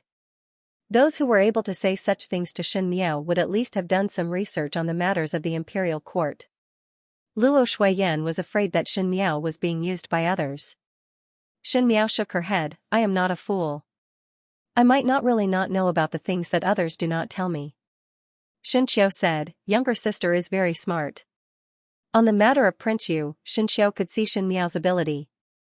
He knew that Xin Miao's vision was not like that of an unmarried young female. She was exceptionally ruthless but could see it clearly. It was rare for Xianxia to say such things, so Xianxian frowned and asked, Jiao Jiao, what exactly do you want to say? Since the Xin family army is no longer ours, then there is no need for the Xin family army. How about giving up? Xin Miao's words were shocking. Jiao Jiao. Luo Shuiyan stopped her words and suddenly felt that her tone was too harsh and quickly softened. The Xin family army was brought up by your father and there are countless of subordinates. How is it easy to say to give up? It is because of the friendship of comrades on the battlefield. This? Impossible. Then what is father prepared to do? Xin Miao asked back, continue to endure silently like this? Enduring silently might be able to wait for a good opportunity, but if one were to be suppressed by others, at the end there would be nothing left. Xianxian stared at Xin Miao, as if he had never known this daughter of his before. There was a thoughtful expression on his face as he asked, what does Jiao Jiao think should be done? The east side is not bright but the west side is bright. Xin Miao's eyes were astonishingly bright. Father can lead the Xin family army well, why not lead other armies well? Xianxian was surprised for a moment before he laughed and caressed Xin Miao's head, as if Xin Miao's words made him much happier. He said, indeed a young lady that has not grown up. In this world, how would there be so many soldiers for others to lead? At the end, there was a faint sadness in his words. The Xin family army was like a child that Xianxian had raised up, and now the pain of losing a child, how could words be used to describe it? Xin Miao smiled faintly, then, what about the Luo family? Xianxian's smile abruptly stopped. Luo Shuiyan and Xianxiu thought of something at the same time and their eyes landed on Xin Miao. Xin Miao said unhurriedly, in Weizu's hands, there is still a group of scattered soldiers. Even though it cannot be compared to the previous Xin family army, there are still a lot of them. If slowly trained, it may not be the next Xin family army? Luo Shuiyan's maiden family, the Luo family was a family of generals, but it was a declining family of generals. It was true that there were soldiers under them, but after Xianxian was stationed in the northwestern region, the Luo family soldiers in the Shaochun city disarmed and returned to the fields. Even though they still had the name of soldiers, they took the rations and did not do anything. After so many years, they were no different from ordinary people. How can this be? The Xin family had been loyal to the monarch for so many years, and serving the monarch was an instinct. Xin Miao's words could even be said to be disgraceful. Keeping his own soldiers in a place unknown to the emperor. Luo Shuiyan said, Jiao Jiao, this is not a joke. She did not know how to explain to Xin Miao how taboo the imperial family had towards the generals who held the army. Xin Miao was just a young lady, so how could she understand? It was Xianxiu who spoke very little that opened his mouth. Younger sister wants to use the Luo family's army to replace the Xin family's army? It cannot be considered as a replacement. Xin Miao gently smiled, it is just that father is a general after all and cannot have no one by his side. Naturally there must be followers. Since that is the case, what is the difference between the Xin family's army and the Luo family's army? With the Luo family's army, wouldn't it be good to have one more chip to protect oneself? She described her rebellious words as self-protection, which at least made it sound less frightening. Luo Shuiyan felt that Shen Miao's words today were somewhat inconceivable, and when she looked up, she saw Xianxia's tightly knitted brows, as if he was seriously thinking about Shen Miao's words, and felt a headache. Xianxian looked at Shen Miao and deliberately guided Shen Miao's words. What Jiao Jiao said sounds very good, but the Luo family's army is far away in the Xiaochen city. How do we go over? That would have to depend on father's decision. Shen Miao smiled as she looked at him. Perhaps father can try and explain to his majesty to retreat to the northwestern region and be willing to go to the Xiaochen city to defend and set off today. Xianxian and the three of them were stunned again. The Xiaochen city was a small city at the northwestern border and was thousands of mountains and rivers away from the Ding capital. If Xianxian really made this request, anyone would think that it was because the tiger Tally was taken away and this formidable great general was disheartened that he would be stationed at the small border. As for the prestige of the formidable great general, it would be slowly drowned out by history. Xianxian's tiger eyes stared. This is retreat. No. There would be talented people appearing in every generation, and it was good to hide one's capabilities and bide one's time, but Xianxian was no longer a youthful youth. He was already past his 20s, and if he was not used and there was no suitable opportunity to return, even if the Luo family's group of people were trained, he could only stay at the border. It was probably the most tragic thing in the world to be a hero past his prime before his ambition was fulfilled. Talented people would be born in every generation, and it was good to keep a low profile, but Xianxian was no longer a green youth. He was already past his 20s, and if he was not used, there would not be a suitable opportunity to return. Even if the Luo family's people were trained, they could only stay at the border. It was probably the most tragic thing in the world to be a hero past his prime before his ambition was fulfilled. Retreat in order to advance. There is a saying in the art of war. Father, what are you afraid of? Shen Miao did not give in at all. That pair of clear and indifferent eyes that were facing them, for the first time showed a provocative look, afraid of being unable to recover after a setback, afraid of retreating again and again until there is no more retreat, or afraid that time is fleeting and it would be difficult to stand out. These few words made Xianxian's heart tighten. Not only Xianxian, Luo Shuiyan and Xianxiu were also stunned. Xianxian watched Shen Miao attentively, and he suddenly discovered that this delicate and soft-looking daughter seemed to have inherited the tenacity and arrogance in his bones. Moreover, Shen Miao chuckled, within 2 years, His Majesty will definitely summon father back to the capital. The day we enter the capital is the day we flourish. The lights in the western courtyard of the Shen residence were also brightly lit throughout the night. Shen Gui and Shen Wan wanted to inquire about it, but Xianxian directly let his trusted aide guard the courtyard doors so that not even a mosquito could fly in. Trying to find out what was said was easier said than done. In the room, Xianxiu poured a cup of tea for Shen Miao and said, "Younger sister, speak slowly." Regarding military matters, the Shen family had Xianxian, Luo Shuiyan and Xianxiu, but Shen Miao never seemed to have anything to do with these matters. A pampered young lady who was far away in the Ding capital, perhaps she did not even know the layout of the aristocratic families in the Ding capital. The matters of the military were treacherous and difficult to distinguish, and the forces involved were not as simple as it looked on the surface. Even officials could not differentiate clearly, much less Shen Miao. But when Shen Miao said it, she said it so logically that Xianxian and wife could not help but raise their eyebrows. Abandon the Shen family's army and pick up the Luo family's army. Luo Shuiyan said, but the Shen family's army are all elites and the Luo family's army. Speaking of the troops that her father had led before, Luo Shuiyan was somewhat sad. How can it be compared to the Shen family's army? Although the Luo family army is scattered, it is important to be clean. Shen Miao said, there is already a traitor in father's Shen family army, and to bring such a troop to war, who knows if one would be stabbed in the back. As soon as he said this, the three of them fell silent. Everyone did not want to see a traitor among the soldiers who had been by their side through thick and thin, and who had single-handedly raised them up. Xianxian said, I also thought about what Jiao Jiao said. Xianxiu and Luo Shuiyan looked at Xianxian at the same time. At this moment Xianxian's suspicion from before faded away, and when he looked at Shen Miao, there was admiration in his eyes. If one is indecisive, one would definitely suffer from chaos. But what did you mean when you said in the carriage that you would summon me to the capital within 2 years? Correct. Xianxia also turned his head to look at Xin Miao. How did younger sister know that His Majesty would summon father back to the capital within 2 years? Who would be able to guess the emperor's thoughts? When Xin Miao said those words, it seemed to have some meaning. Luo Shuiyan suddenly became nervous.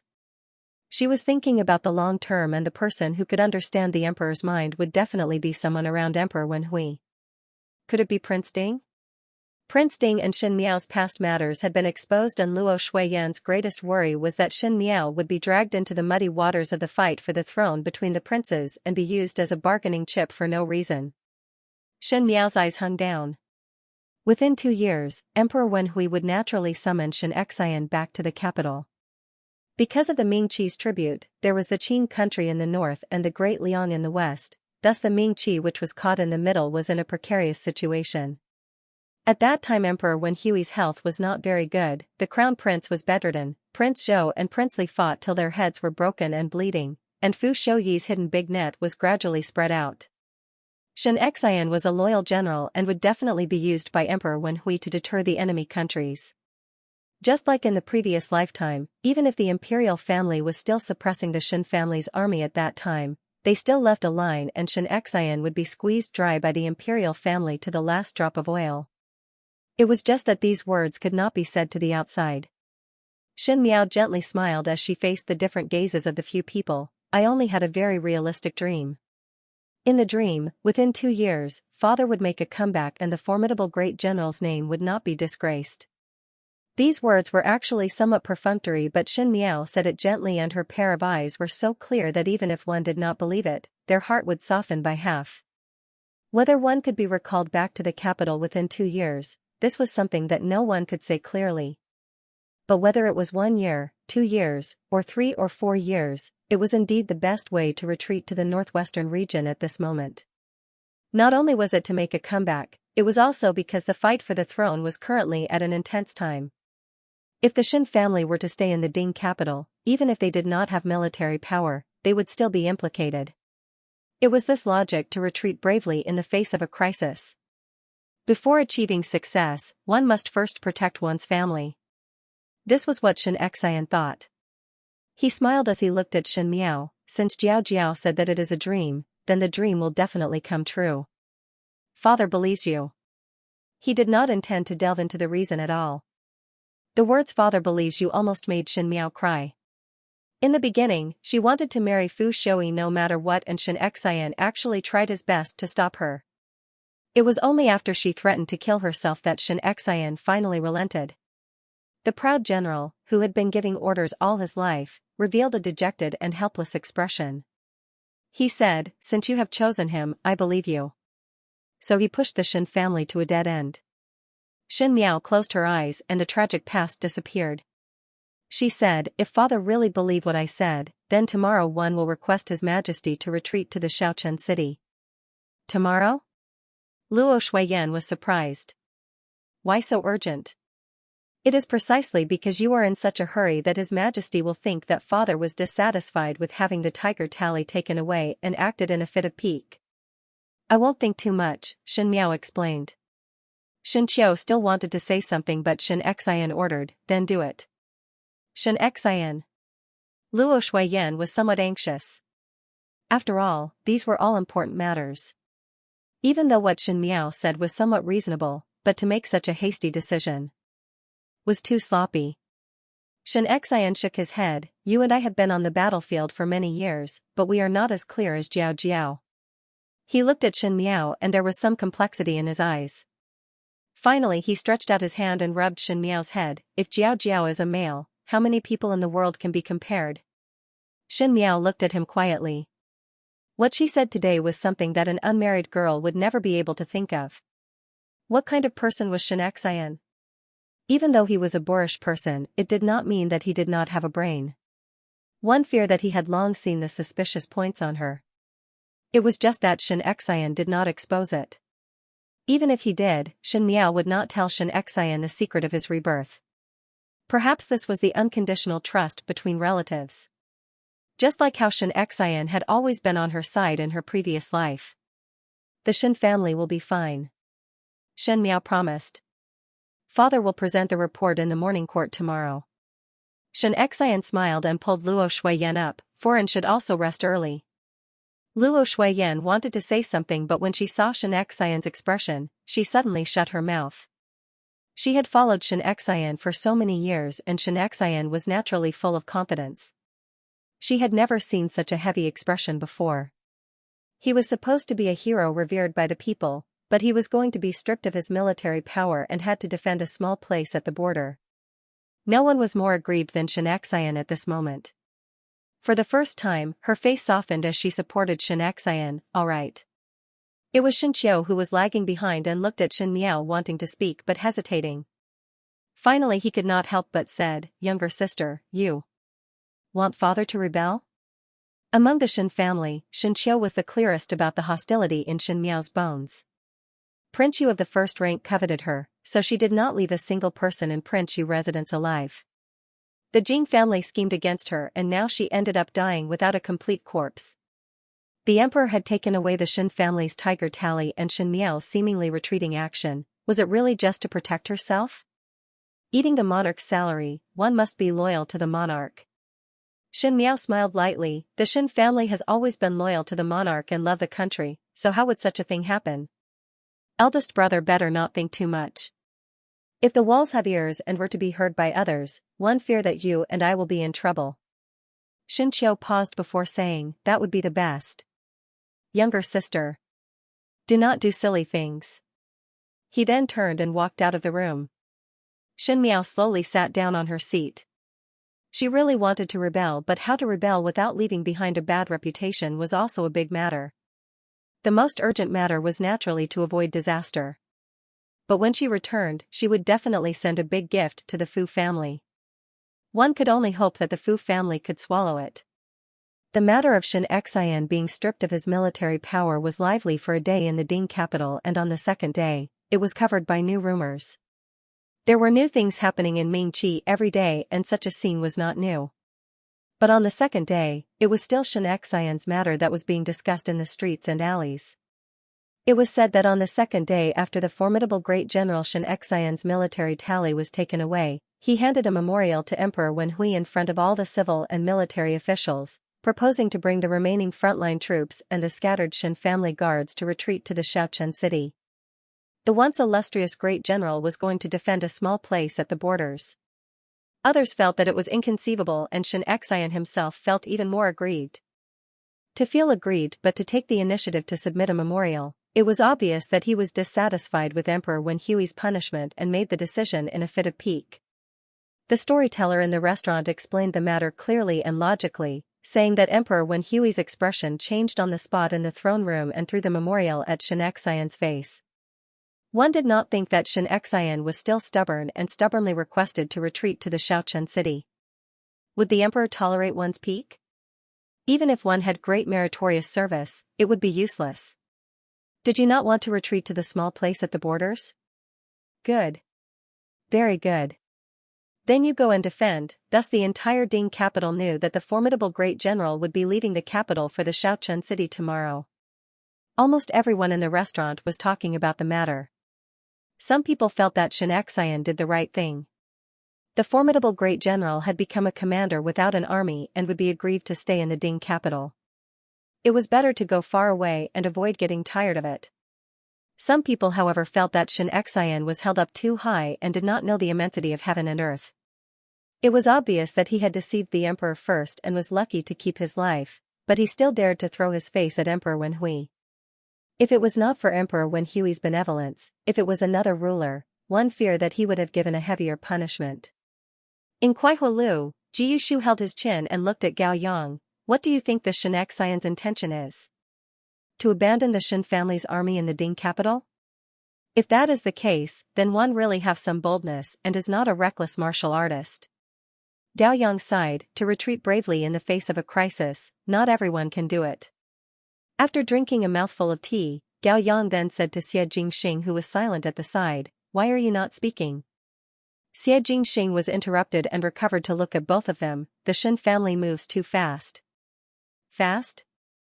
Jiyushu was somewhat puzzled. Xie Jingxing played with the teacup in his hand as a faint smile appeared on his lips. Pointing out a path to Shen Miao was to let the Shen family have a way out, but one did not expect that the Shen family's hands and feet would be so fast. He had just been stripped of his tiger tally yesterday, and today he went to the imperial court to ask for permission to withdraw. Xianxia was a person who sought stability, and to be able to make Xianxia make such a choice in such a short period of time, Shen Miao must have said something to him. Emperor Wenhui let Xianxia pack up and leave the capital. On the surface it was to embarrass Xianxia, but he did not know that his thoughts were completely seen through by a little girl from the Shen family. If one knew about it, one did not know what kind of feeling one would have in one's heart. Xie Jingxing had a feeling that in this game of chess in Ming Qi, Shen Miao would perhaps occupy a position that could lift something heavy as if it was light. It was just that.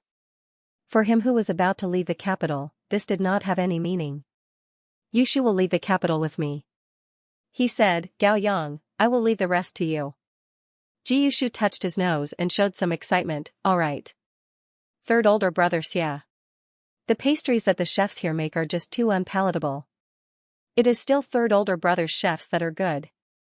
At least one do not need to starve." Dao Yang rolled his eyes at him and said coldly, "The entire Ding capital has been eaten by you. Since when do you starve?"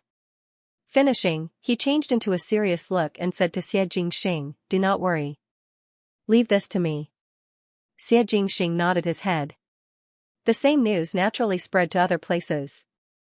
The Shen family was a large family in the Ding capital, and there were many colleagues who had dealings with the Shen family.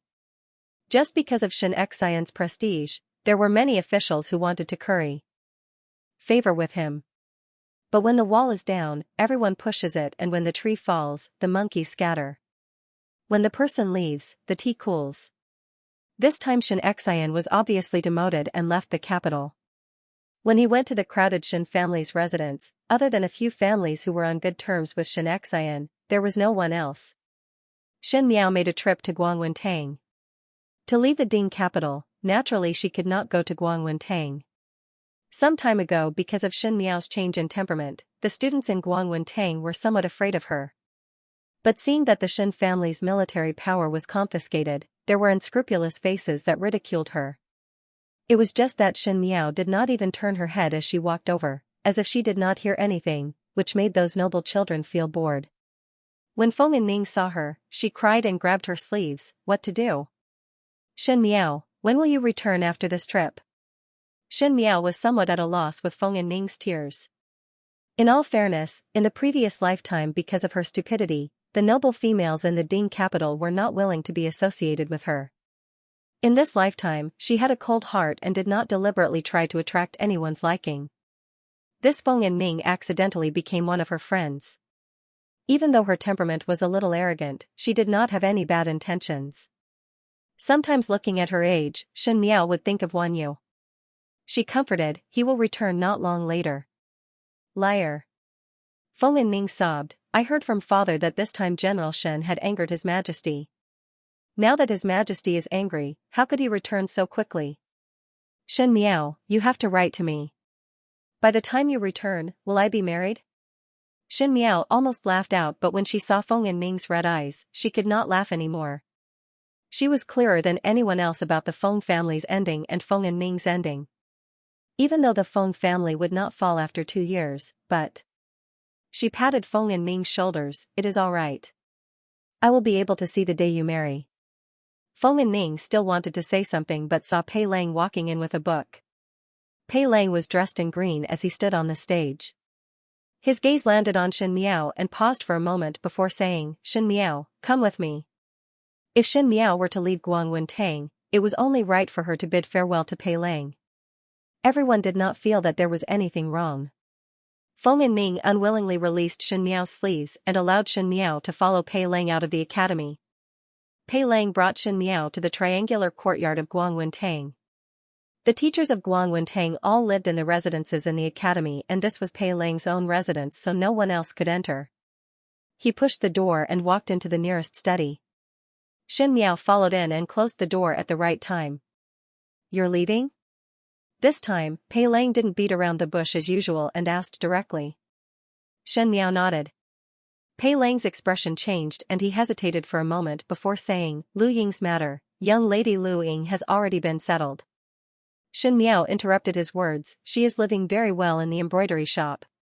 Her double-sided embroidery is outstanding and in the future it would be good to rely on her skills to make a living as an embroidery mother. Perhaps she would be able to take in a few disciples. Pei Lang's expression gradually relaxed. Xianxia's entire family was about to leave the capital and he was afraid that Lu Ying's matter had not been settled. He had relaxed but saw Shen Miao staring at his eyes. Then how is the matter that teacher Pei has considered?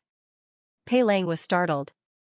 The matter that Shen Miao was talking about was naturally the matter of him being a spy by Fu Shouyi's side.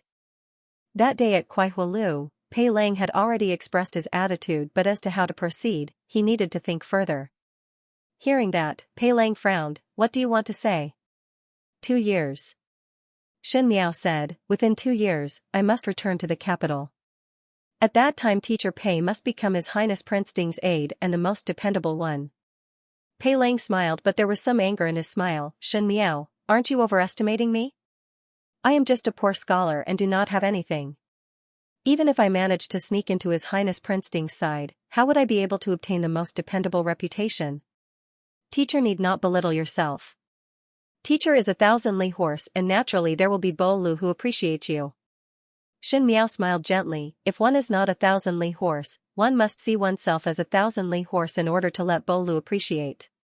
She lowered her voice and looked at Pei Lang provocatively, if teacher cannot do it, you guess how about I tell the story of Prefectural Magistrate Pei's residence to young lady Lu Ying and say that the person who made me do all these was teacher? Does teacher think that young lady Lu Ying would be moved to tears? You. Pei Lang was flustered. Shen Miao's words were clearly a threat, threatening that if he could not be Fu Shouyi's left and right arm, then she would tell Lu Ying about these things. Lu Ying already had resentment towards the matter of that year and if she was told that he was the one who arranged it, Lu Ying might return to Baoxiang Lu in a fit of anger. Pei Lang said, I have never seen such a vicious and cunning female like you. The young female in front of him did not have any difference in age and would not respect him as a teacher. Pei Lang even had an illusion that Shen Miao was always suppressing him. Her provocations and threats seemed to contain some kind of inexplicable resentment, making Pei Lang somewhat embarrassed. Who would have thought that the seemingly gentle and delicate young female would have a heart that was even more terrifying and cold than the matrons in the house? Teacher must be joking. The ways of the world are difficult and one is only struggling to survive. Shen Miao smiled modestly, as if she was a disciple who was being admonished by a teacher. Her hands quietly took out an item from her sleeves and reached into Pei Lang's sleeves to hand it over to him. Pei Lang was startled for a moment as the soft fingertips rested on his wrist, but after a slight touch, it moved away as if it was a butterfly spreading its wings to fly. For some strange reason, Pei Lang actually had an impulse to keep her, but it was only for a moment before he sobered up and pinched the letter-like thing in his sleeves as he looked at Shen Miao in puzzlement. If teacher is free, naturally you can take a peek at the embroidery manor where young lady Lu Ying is at. In addition, there are some other matters that the top hope teacher will follow in to do. Shen Miao said. Pei Lang's body stiffened and instead of being angry, he laughed. Shen Miao, you want me to be your puppet? A scholar has the pride of a scholar. Sir, you are so knowledgeable and have such a lofty and unyielding character. I admire you very much. If it were any other scholar, I would definitely not use such methods. Shen Miao raised her head and looked at Pei Lang's somewhat angry expression, but her lips raised. But does teacher still have a choice? It is all right if teacher is not willing to do it. Even if separated by 1,000 mountains and 10,000 rivers, I naturally have ways to tell stories to young lady Lu Ying. She smiled gently but her tone was sharp. Pei Lang felt an indescribable anger burning in his heart, and he felt inexplicably aggrieved. In front of Shen Miao, he did not have any dignity as a teacher. Every time he felt that he wanted to get angry, but when he saw Shen Miao's complacent look, he could not get angry. Pei Lang even thought that in the previous lifetime he owed Shen Miao something, and in this lifetime Shen Miao came to collect the debt. He suppressed the humiliation in his heart and said, "Can one meet your requirements by doing according to the top's instructions? I believe in teacher's ability." Shen Miao looked down. On that letter, it was the things that Fu Shouyi would do in the next few years. Fu Xiaoyi looked like he did not have any ambition on the surface, but he was secretly recruiting knowledgeable people. As for what kind of means to recruit and unearth intelligent people, no one was clearer than Shen Miao. Pei Lang was not an ordinary person, and as long as he revealed a little bit of his talent, naturally Fu Xiaoyi would pick him. And to get Fu Xiaoyi's attention, one needed to plan step by step. In the entire letter, Shen Miao did not mention what she wanted Pei Lang to do and only told Pei Lang about the opportunity to get close to Fu Xiaoyi. How to get Fu Xiaoyi's trust would depend on what Pei Lang did. This was also the greatest trust that Shen Miao could give to Pei Lang. In the previous lifetime, Fu Xiaoyi and Pei Lang were on the same boat, and now she was the first to discover this horse and even left a mark on it. She also let Fu Xiaoyi have a taste of being betrayed by a close person. She swept a glance at Pei Lang and her heart suddenly felt somewhat apprehensive. The matter that was instructed was done, and she did not want to speak more with Pei Lang before turning around to leave. Shen Miao. It was Pei Lang who called out to her. He hesitated for a moment before finally spitting out 2 words, "Take care." Shen Miao was somewhat surprised but only lightly said, "Many thanks," before leaving. Only Pei Lang was left standing at the same spot, and his eyes were somewhat complicated as he stared at Shen Miao's back. When Shen Miao left Pei Lang's courtyard, she saw a soft white dumpling standing in the garden outside the academy. When he saw her, his eyes lit up as he ran over and cried out in surprise, "Older Shen's sister." Su Ming Lang rolled over like a dumpling.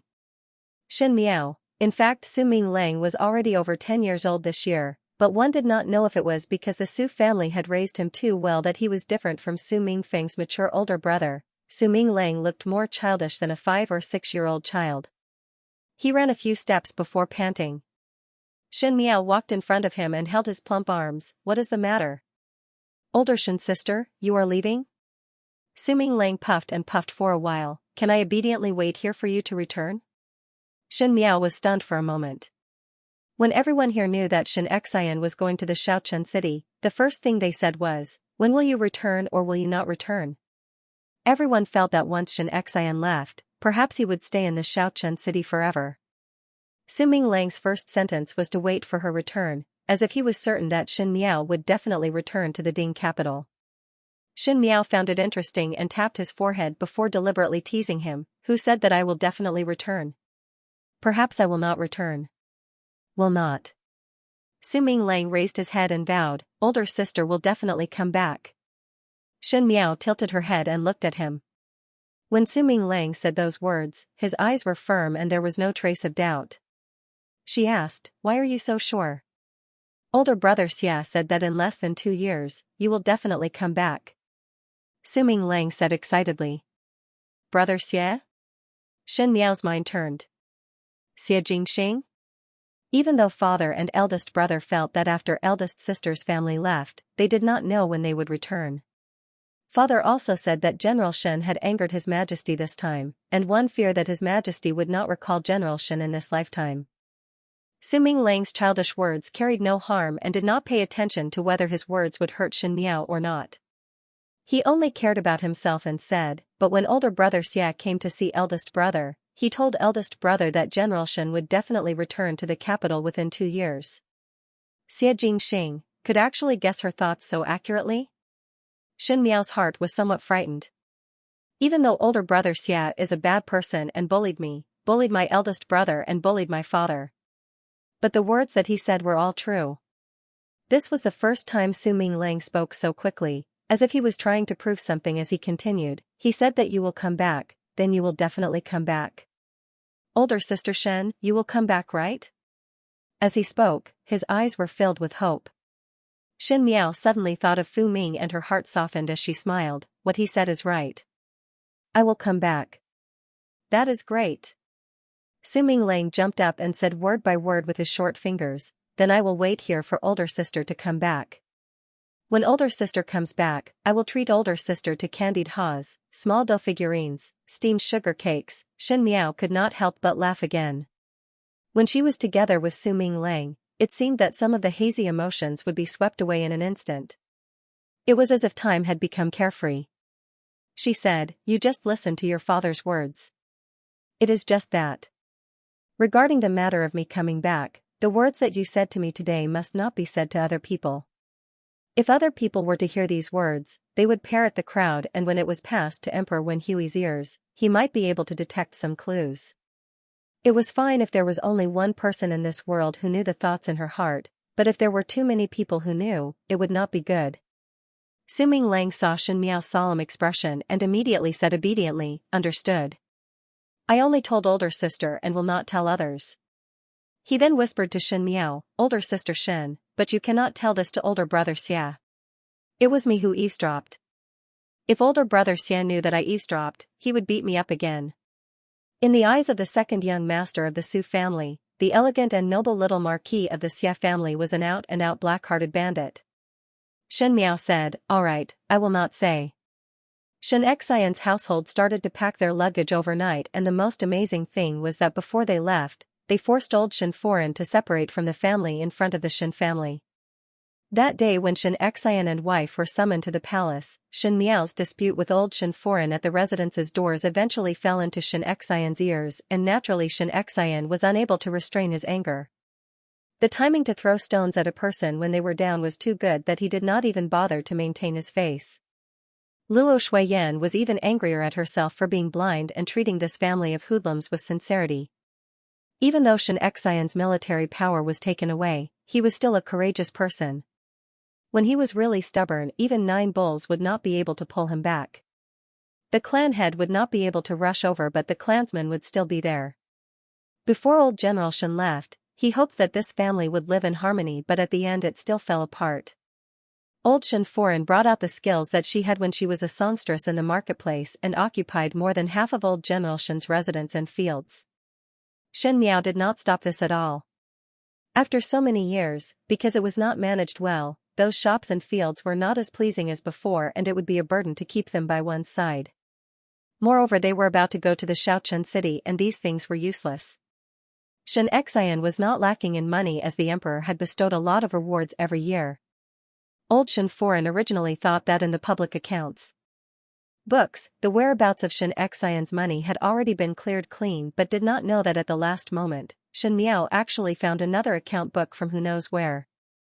It clearly stated the money that Xianxia had handed over to the government all these years, as well as the money that Xianxia had supplemented himself. In front of the clansmen, these could not be denied, and no matter what, old Shen Foren had to spit out some. Shen Miao's thoughts were simple: no matter how much she could get back, even if Xianxia and Luo Shuiyan did not even bother to look at these worldly possessions, it was good to disgust old Shen Foren. Old Shen Foren was really disgusted to the point of falling sick, and Chen Roqiu was very angry in her heart. Now that Ren Wanyun did not care about the matter and she was the one managing the household, there was not enough money, and Xianxia even took back a portion of it. In the future, if things were not going well, one feared that old Shen Foren would take it out on her. Shen Yu was also angered. These days she could only watch helplessly as Chen Roqiu was overwrought over the matter of money. Shen Yu's high and proud character that was previously raised had also changed.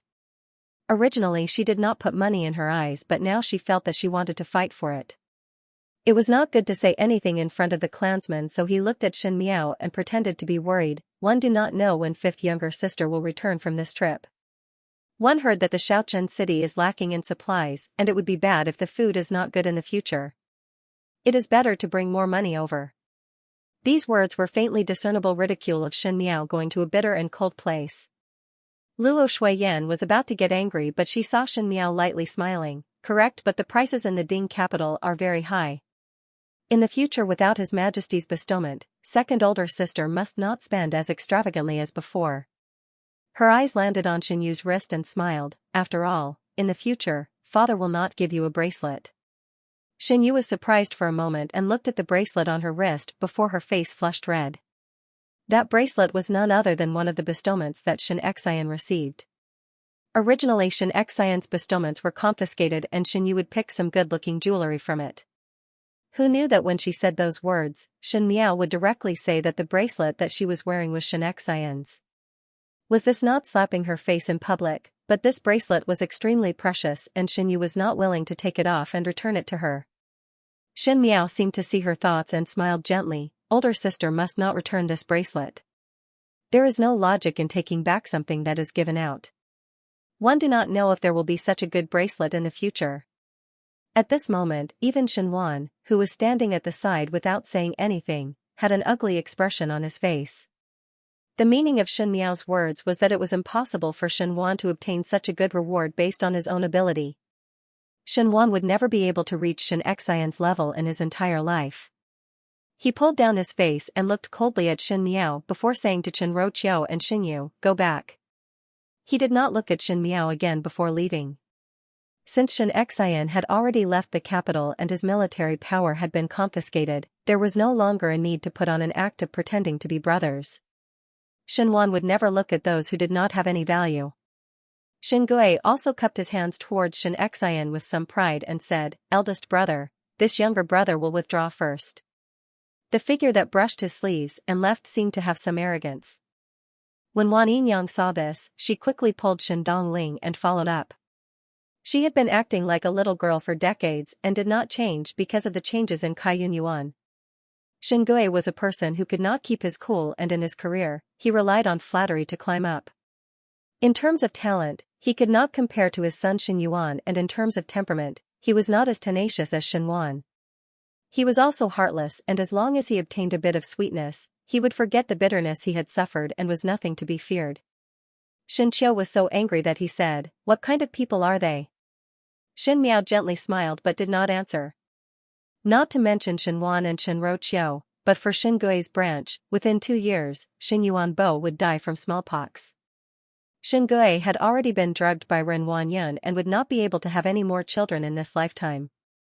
So what if he had money, power, and beauties? He didn't even have anyone to inherit his family business. There were 3 ways to be unfilial, and having no descendants was the worst. At that time, old Shen Foren would only urge her 2 sons to quickly spread the branches and leaves. Did Chen Roqiu think that she would be able to sit back and relax? Evil people will be tortured by evil people. Leave this mess to the Shen family and let them clean it up themselves. When the matter of Xianxia retreating to the Shaochun city reached Prince Ding, Fu Xiuyi's ears, Emperor Wenhui had already approved it. At this time, Fu Xiuyi naturally could not say anything else. The more he said, the more suspicious it would be. It was just that Xianxia's sudden appearance made him feel strange. He could see clearly that after so many years, even though Xianxia was a martial artist on the surface, he was not an impulsive person. Even if he was indignant that his tiger tally had been taken away, he would not have hurriedly submitted a memorial and left the capital the next day. Involuntarily, Fu Xiuyi remembered what Xing Yuan had reminded him before. "Your Highness, don't underestimate my 5th sister." But at that time, Fu Xiuyi did not take this sentence to heart. But now, for some reason, it resurfaced in his mind again. For Xianxia to suddenly make this decision, could it be that Shen Miao was adding fuel to the fire? But how would a pampered young lady of the Ding capital take the initiative to go to such a cold place like the northwestern region? Fu Xiuyi sensed that something was wrong, but he could not tell what was wrong. He only felt that things should not develop like this. The advisor beside him asked, "Your Highness, are you worried about the formidable general?" Even though there was a change in the situation, but the Shen family's army had already dispersed and the tiger tally was taken back, so the formidable great general's role was not much. "Your Highness can rest assured and show off your skills." Fu Xiuyi recollected his thoughts and lightly responded. Even though Xianxia had deviated from his plans, he was after all not an important chess piece. If it was an important chess piece, in the beginning when Shen Miao was in love with him, he could be used. But one did not know what happened afterwards, and that little bit of love dissipated, making him lose the opportunity to pull the Shen family onto his boat. But it was considered as a sigh of relief. If he really married Shen Miao, even if he had the Shen family's military strength, he would still be ridiculed by everyone. Fu Xiuyi was extremely proud in his bones, so how would he allow himself to have such a stain? Now those hypotheses were scattered along with Xianxia's family leaving the capital. He said, "Go and recruit more people these days." The advisor was stunned for a moment before cupping his hands in acknowledgement. Fu Xiuyi shifted his gaze. Since the game had already begun, the day of conquering the world was just around the corner. It was imperative to recruit more talents in the shortest time possible. Xianxia left the capital early the next morning. When he left the capital, it was early in the morning and the sky was not even bright. Xianxia had sneaked away. One reason was that he did not want to make things difficult for those colleagues that he had good relations with. If they were to send him off, it would be equivalent to going against Emperor Wenhui. The heart of an emperor was temperamental. It would not be good if he vented his anger because of this. Secondly, the Xiaochen city was thousands of mountains and rivers away from the Ding capital, thus the earlier one traveled, the earlier one would arrive. However, even if they galloped at full speed, it would still take them more than half a year to arrive. Even though Xianxia was taken in by the Xin family's army and only the frontline people were left, he still had a group of confidants in private. In addition to Xinqiu's subordinates, Mo Qing and Qi, he was not afraid of encountering any danger. Their journey had been pretty good. Luo Shuiyan and Xianxia were initially worried that Xin Miao's body would not be able to withstand such a long journey and feared that she would feel uncomfortable in the middle of the journey. Who knew that Xin Miao did not even utter a single word of tiredness? Even Xianxia kept on praising, "Jiao Jiao is indeed my daughter." Which female family in the Ding capital would have such tenacity? Luo Shuiyan rolled her eyes at him but felt even more guilty towards Xin Miao. She was a pampered girl, but she had to follow them and suffer hardships. Xianxia was holding on to the curtain of the carriage. Because it was her first time traveling far, she was somewhat surprised. One moment she pointed at the birds in the sky, the next moment she pointed at the hares in the forest and screamed. Seeing Xin Miao's calm look, she asked curiously, "Why does young lady not find it fresh? These things can't be found in the city."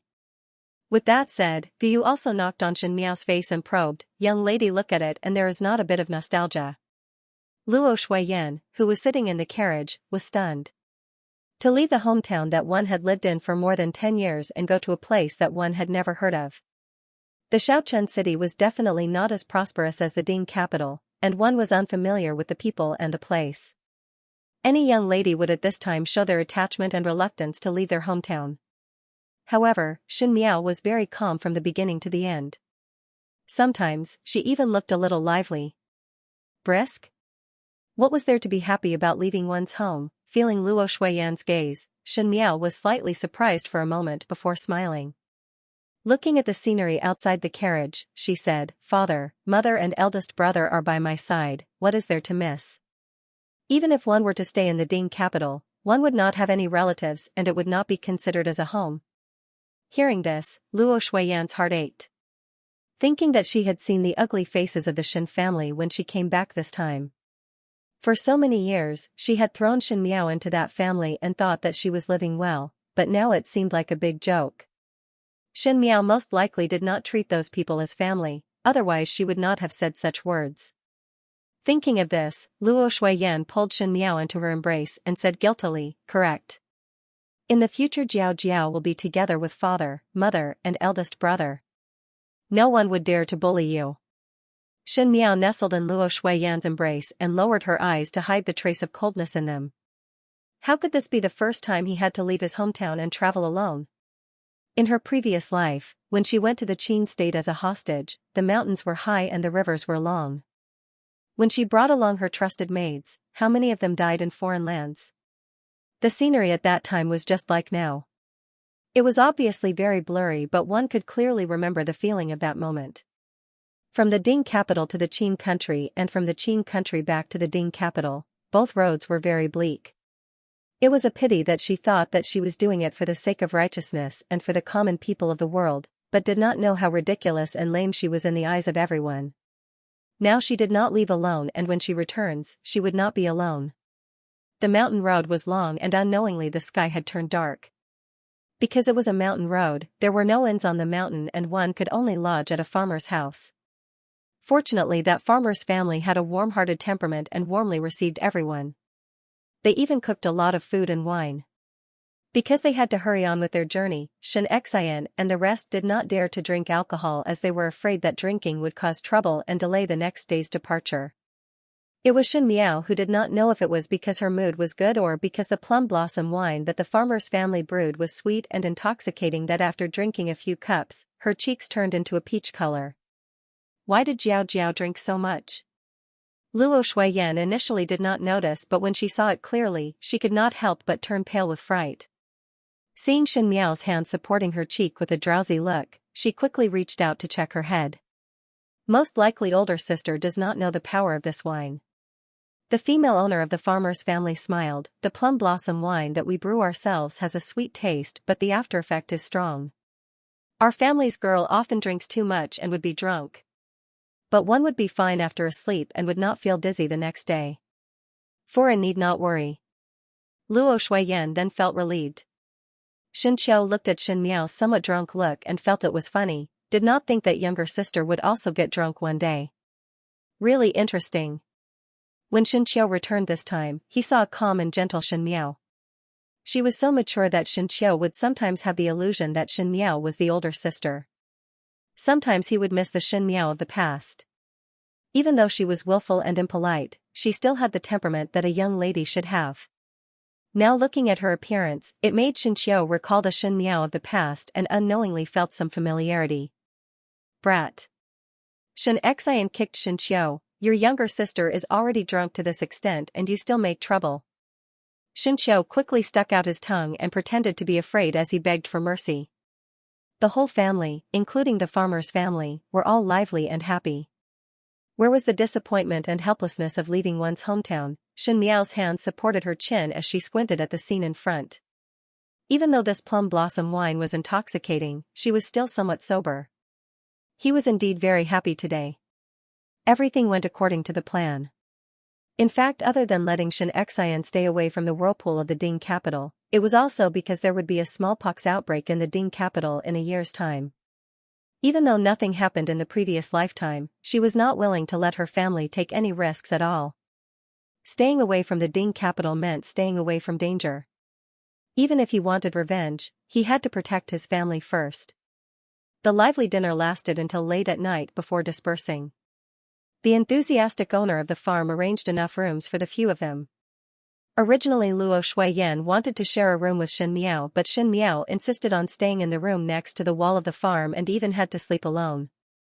It was a separate room, and it was far away from the others. If they moved in, they would be separated from Luo Shuiyan and the others. Xianxia initially felt that it was not good, and if there was danger, he feared that he would not be able to rush over to rescue, but he did not know what was wrong with Shen Miao that she insisted on staying in that room even though she was drunk. When the mistress of the farmer's family saw this, she smiled and said, "Sister, you probably want to see the flowers outside the wall? The flowers are very beautiful under the snow and all young ladies like it. Foreign need not worry. Even though our place is small, there are no bandits or robbers. If you are worried about sister, it is all right to set up a tent outside and find a few more guards." Only then did everyone realize that when they opened the window of the house against the courtyard wall, they could see a large snow-white garden. There were still winter plum blossoms in the garden that had yet to wither. Under the clear moonlight, the shadows of the blossoms swayed on the snowy ground. It was a very beautiful scene. Xianxia was angry and funny at the same time and pinched Shen Miao's nose. "Delicate bag. No wonder you are called Jiao Jiao.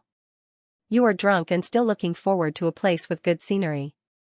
Luo Shuiyan hit down Xianxia's hand and said angrily, "Do not move around."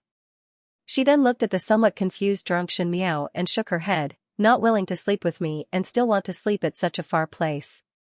Let Mo Qing, Qi, and the rest set up a tent outside the courtyard for the night. Xianxia and Guyu will come out after serving young lady to change." This farmer's house was not like the previous residence in the Ding capital, as there was a bedroom and an outer room that allowed Xianxia and Guyu to sleep on the small couch in the outer room. Luo Shuiyan and Xianxia were not harsh people, and there was no reason for Xianxia and Guyu to sleep on the floor to serve Shen Miao. Thinking that this farmer's house was not big and with Qi, Mo Qing, and the rest guarding outside, there would not be any problem. Xianxia and Guyu helped Shen Miao to change her clothes and washed her face before leaving the house. Mo Qing, Qi, and the rest who had set up the tent in the courtyard also prepared to take turns to keep watch. Xianxia and Guyu went up to warn them again before leaving. In that beautiful little room, there was only Shen Miao left alone. And Shen Miao, who was supported by Xianxia to climb up the couch, suddenly climbed up from the couch. The after effects of the plum blossom wine finally surged up at this moment, and Shen Miao's clear eyes were in a state of chaos. She swayed as she stood up and wanted to walk towards the window, but she stumbled and almost knocked into the corner of the table and fell down. In the darkness, a pair of strong arms held her up and one could vaguely smell the faint fragrance of the other party. A familiar voice sounded beside her ears with a hint of ridicule, "TSK, actually pouncing onto another's body." Shen Miao took the opportunity to wrap her arms around his waist to make herself stand more stable, but did not realize that this action of hers made the latter's body stiffen. After a moment, there was a chi sound and a flame sprang up. That person did not know where to find a match and lit the oil lamp in the room. The windows of the farmer's house were all wooden carvings. Those were real wooden carvings, and there was not even a layer of white paper. Even if there was a lamp in the room, one would not be able to see it from the outside. Thus the few people in the courtyard did not notice any abnormalities in the room. Under the blurry light, he was able to see the man's facial features clearly. Snow-white fox fur coat, dark red embroidered clothes, red lips, white teeth, a pair of black eyes like peach blossom. The embroidered clothes and the knight had a graceful bearing. If it was not Xie Jingxing, who else could it be? Shen Miao was surprised for a moment and said, "Xie Jingxing?" When she said this, her body became heavy and she accidentally leaned against Xie Jingxing, almost hugging him. Xie Jingxing frowned. "Such a strong smell of alcohol, how much did you drink?" He looked at Shen Miao and said with some disdain, "I sent you off with good intentions, but who knew that I would meet a drunkard?" "You're the one who's drunk." Shen Miao immediately retorted. "Alright, you know me and still talk back to me. It seems that you are not drunk," Xie Jingxing said as he helped Shen Miao to the couch. Then, he brought the lamp closer to him. Under the dim light, Shen Miao was wearing a plain white inner garment and her hair was disheveled as she looked over ignorantly. It was completely different from her usual astute and calm appearance, and she really had the appearance of a delicate and pitiful young lady. Xie Jingxing thought for a moment and finally could not hold it back and fiercely pinched her face. Shen Miao glared at him angrily. It was rare to see her with such a childish look, and Xie Jingxing felt that it was interesting. He only thought that Shen Miao was drunk, and as the saying goes, wine spits out the truth. Perhaps he would be able to ask something. "Who am I?" "Xie Jingxing," Shen Miao quickly answered. "Know what kind of person Xie Jingxing is?" Shen Miao stared at him and slowly frowned but did not speak. Xie Jingxing felt that she was looking at him strangely and thought that this girl was cursing him in her heart. Who knew that Shen Miao suddenly smiled and said, "A wonderful and stunning character." Xie Jingxing, he stared at Shen Miao thoughtfully and asked, "Are you pretending to be drunk?" The little marquis of the Xie family, a young talent, an eternal character, a heroic age. The words at the back gradually became softer, as if she could not remember. Xie Jingxing initially had some suspicions, but when he saw that Shen Miao did not seem to be pretending, he felt somewhat strange and raised his brows. "Did not think that in your heart, you are so satisfied with me." He leaned closer and teased, "Could it be that you admire me?" Shen Miao reached out and pushed his head away. Xie Jingxing was somewhat speechless. If it was on normal days, it would be very interesting to tease Shen Miao. But now that Shen Miao was so drunk that even the eternal character evaluation came out, it would be very boring to tease her now. He said, "Originally wanted to see you one last time. Since you are this drunk, forget it. Let us part here." He was about to leave after speaking, but who knew that with a plop sound, Shen Miao fell from the couch to the ground again. Xie Jingxing first wanted to help Shen Miao up but then stopped and crossed his arms at his chest as he stood calmly at the side. He watched Shen Miao struggling on the ground, and after admiring for a while, he then said, "One should really let you see your current appearance." Shen Miao was dizzy from drinking and her body was soft, so how would she be able to stand up? She flopped on the ground for a long time but to no avail. Xie Jingxing finally could not stand it anymore and mercifully helped her up before sitting on the couch. He then heard Shen Miao saying, "Li Gonggong, Ben Gong want to see the fireworks." In the quiet night, Shen Miao's words were exceptionally clear. Li Gonggong, Ben Gong want to see the fireworks. The charcoal fire in the room seemed to have solidified. Xie Jingxing's originally curled lips slowly lowered down and his pair of peach blossom eyes were no longer filled with a romantic smile. He slightly squatted down and his line of sight was at the same level as Shen Miao, who was sitting on the couch. It was a gentle action, but his eyes gradually turned cold. He said, "What did you say?" Shin Miao opened her eyes and looked at him. Under the warm light, her eyes became clearer, and in those clear eyes, there was a hint of drunkenness, which made the young and inexperienced young lady suddenly have a few more womanly charm. She delicately and haughtily stretched out a hand, as if to place it on the hand of a palace servant. She ordered, eunuchly, "I want to see the fireworks. Go and call the crown prince and princess over." Crown prince? Princess? Xie Jingxing stared at Shin Miao in front of him. When he smiled, he was as moving as the spring flowers and autumn moon. When he didn't smile, he was as dangerous as a silent abyss. Anyone who looked at him would feel like they were being mocked. He looked at Shin Miao, and as he looked, he suddenly chuckled. Even though there was a smile on his face, there was no trace of a smile in his eyes. He gently hooked up Shin Miao's chin, and when he did such a lecherous action, it was graceful and natural, so gentle that it made one drown in his dark eyes. He asked, "Shin Miao, do you want to be the Empress?" Shin Miao blinked at him and said, "That was originally mine." "Yours?" "Ben Gong's." Xie Jingxing slowly tightened his fingers, and Shin Miao frowned in dissatisfaction as she felt pain on her chin. "Little girl, you already have the ambition to be the Empress at such a young age." His tone was unclear, but his eyes were dangerous. "A woman with ambition is the most beautiful. But you are still not a woman." Shin Miao also looked at him. Under the bright moonlight, the snowy shadows, the swaying plum blossoms, the two people facing each other. It should have been a romantic scene with beautiful flowers and full moon, but the atmosphere of danger and ambiguity was overwhelming, mixed with probing and danger. She was like a young lady who was raised pampered. If it was an ordinary female, when she grew older, she would only worry about marrying a good husband. But she had been patiently planning step by step, scheming against the world behind her back. Even though one had guessed that she had ambition, but when one really heard it, one could not help but be surprised. That little girl was covered in thorns. From an idiot to a chess player, from the eye-catching daughter of a general's wife to a noble daughter who had lost her power, it seemed that she had never changed. It was this docile yet ferocious gaze that was filled with nobility and pride. She was born with the bearing of someone who had been in a high position for many years. Her words, eunuchly, "I want to go see the fireworks," were long and lingering, like a bell ringing in the quiet night, ringing in people's hearts. Even if it was a dream, her aura could be said to be that of an empress. Right now, she was still a little girl. After a few more years, her beauty and elegance would be hard to conceal. Perhaps she would really have the bearing of a motherly model of the world. Xie Jingxing slowly released the hand that was holding Shin Miao's chin and glanced at her with difficulty. Pausing, he was about to get up and leave but heard Shin Miao muttering, "Xiao Li Zi, go and bring Bengong's cloak over. Bengong is cold." In an instant, he changed from eunuchly to little Li. Xie Jingxing's originally complicated emotions were stirred up by her, and he did not know whether to laugh or cry. He asked, "You order me?" "Cold." Shin Miao looked at him aggrievedly. Xie Jingxing took a deep breath and suppressed the thought of picking Shin Miao up and beating her up. He took off his cloak and threw it on Shin Miao. Shin Miao wrapped his cloak and gave him a smile. "Later Bengong will reward you with a few bolts of satin." His favor was boundless. Xie Jingxing looked at her expressionlessly. "Many thanks for Nyang's love.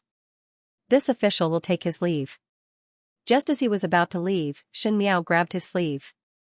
The Shin Miao tonight was too abnormal. Xie Jingxing had never dreamt that the drunk Shin Miao would be like this. He thought that he could take advantage of the drunkenness to bully Shin Miao, but in the end, it seemed that he was the one being bullied. The dignified young master of the Xie family was being ordered around like a eunuch. Eunuchly? Little Li, Shin Miao pulled Xie Jingxing's sleeves and pulled him down until Xie Jingxing squatted down and was at eye level with her before she was satisfied. She released her hand and grabbed Xie Jingxing's collar. Xie Jingxing was baffled by Shin Miao's actions. One could only hear Shin Miao muttering to herself. Originally in the previous dynasty, when the princess was widowed, the male attendants were kept. Since His Majesty doesn't treat me well, I'll treat it as my husband's death and find a male companion. When Xie Jingxing heard the first part of the sentence, he couldn't understand it, but when he heard the latter part, he found it unbelievable. He stared at Shin Miao, in your dream, is it a disfavored and crippled empress? It's not falling out of favor. When Shen Miao heard it, she glared at him. Xie Jingxing nodded his head and said lazily, cursing the death of one's husband after falling out of favor. You must be the poison empress. But you look really good. Shen Miao suddenly said, are you the new gigolo? Xie Jingxing, that princess of the previous dynasty, found a handsome male, and Bengong had seen the portrait before, but felt that he was not as beautiful as you. Shen Miao said, if you follow Bengong, Bengong will ensure that you will not have to worry about food and clothing in the lower half of your life. Xie Jingxing was initially shocked by Shen Miao's words of gigolo, but when he heard the latter sentence, he was completely stunned. This is being treated as a male pet. He was still in a daze when he saw the hand that was grabbing his collar suddenly exerted strength, and there was a soft thing that stuck to him. The cold little mouth licked his lips, and after a nibble, a mouthful of sweet plum blossom wine came to his face. From now on, you are Bengong's person. Shen Miao released her hand and looked at him with a dignified smile. When Xie Jingxing recovered to his senses, he only had one thought. He wanted to strangle this female in front of him, but just at this moment, a whistle was suddenly heard from outside. That was the signal given by his people. Mo Qing and the rest had noticed the movements. Xie Jingxing gritted his teeth and glanced at Shen Miao before flying out. Qi opened the door but saw that there was nothing inside. He scratched his head and said, there is no one. Most likely there was a mistake. Mo Qing frowned. In the snow where the plum blossoms were swaying, there was a bit of uneasiness on the dark red-robed handsome youth's face. When the middle-aged man beside saw the situation, he could not help but ask, Master seems to be somewhat uneasy. Just now, what happened inside? He only went to bid farewell to the young lady of the Shen family, so why was there something wrong when he came out? The meaning in the red-clad youth's eyes was unclear. Tai Yi, I look like. Tai Yi was puzzled, like what? Forget it. He gritted his teeth and replied, go. In the early morning of the second day, the sky had just brightened when Xianxia and Guyu came over to help Shen Miao wake up. When they entered the room, they saw Shen Miao sleeping on the couch and the blanket was missing and her body was covered with a fox fur coat. Both of them suddenly turned pale with fright. Yesterday when she left, she did not leave behind any fox fur coat, so where did this fur coat come from? Xianxia woke Shen Miao up, and after Shen Miao woke up, she was also at a loss when she saw the fox fur coat. Even though the after effect of the plum blossom wine was strong, it was like what the female owner of the household said, one would not feel dizzy the next day. It was true that one's head was not dizzy, but one was unable to remember anything that happened last night. She did not even know why she wanted to stay in this room alone. Guyu took that snow-white fox fur coat and said, young lady, where did this fox fur coat come from? Shen Miao took the fox fur coat and shook her head. Young lady's clothes boxes are all here. Could it be that young lady was drunk and dug it out from the boxes? Xianxia asked tentatively, but why is it that it is the first time seeing this fox fur coat? They did not think in any other direction. After all, Shen Miao was perfectly fine staying here and there were guards guarding outside last night, so nothing had happened. It was just that this fox fur coat came out of nowhere. Shen Miao said, take it out and ask the farmer if it is their family's. Upon seeing the owner of the household, the owner shook his head when he heard it. Our family does not have such a good fox fur. Most likely elder sister had misremembered. Shen Qiu took the fox fur coat and said, this fox fur coat does not look like an ordinary item. Younger sister, where did this come from? One fear that it is worth a lot of money. The workmanship also looks gorgeous, but the tailoring is not very good. One feel that it is too big for you to wear.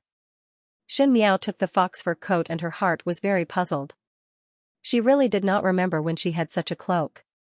But hearing that Shen Qiu said that it was worth a lot of money, she naturally took it back and lied without a change in expression. Thinking about it, it seemed that it was bought in the Ding capital. Xianxia, keep it. Xianxia was thinking hard about when did Shen Miao bought the cloak, and when she heard her say that, she did not bother to ponder and immediately said yes before keeping the cloak into the box. Shen Miao shook her head. No matter where did the cloak came from, but in this trip to the Shaochen city, one feared that there would be a lot of places that needed money. Now that Xianxia was not like the past, if there was a day where he was stretched to make ends meet, he could still exchange this cloak for a lot of money to spend. Thinking of this, those messy conjectures became dispensable. Time always passed very quickly. The different state of mind determined the different scenery one would see. Even though the Xiaochen city was far away and the road was filled with high mountains and meandering rivers, it was bumpy and muddy. Even though they were travel-worn, Xianxia did not say that she was tired.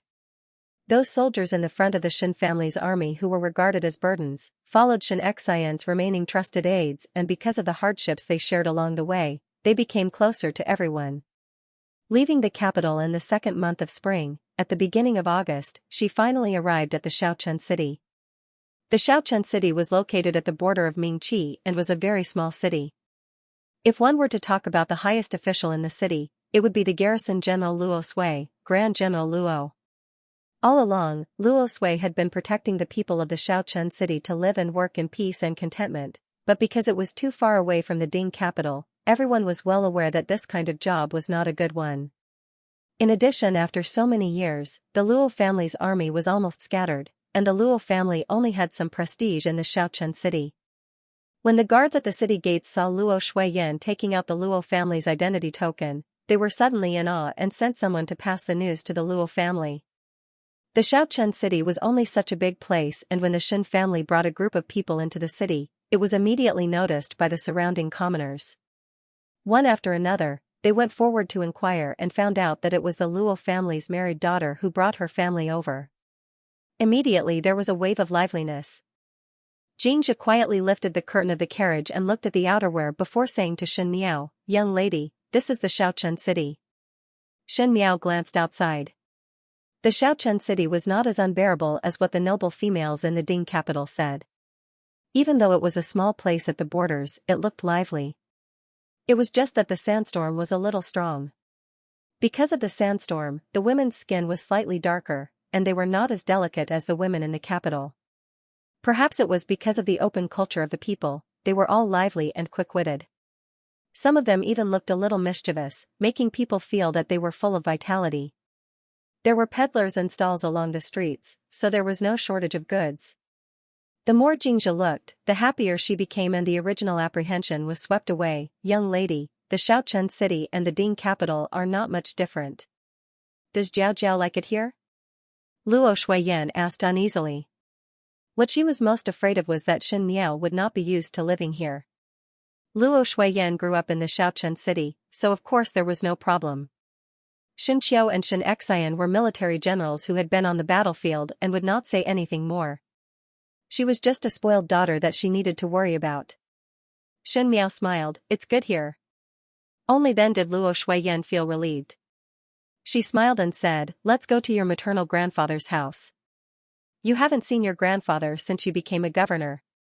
You have 2 uncles, 3 older brothers, and 1 older sister. They're all good people. I'm sure they'll like you very much when you get there." Luo Foran died early, and Luo Sui had been a widower for so many years.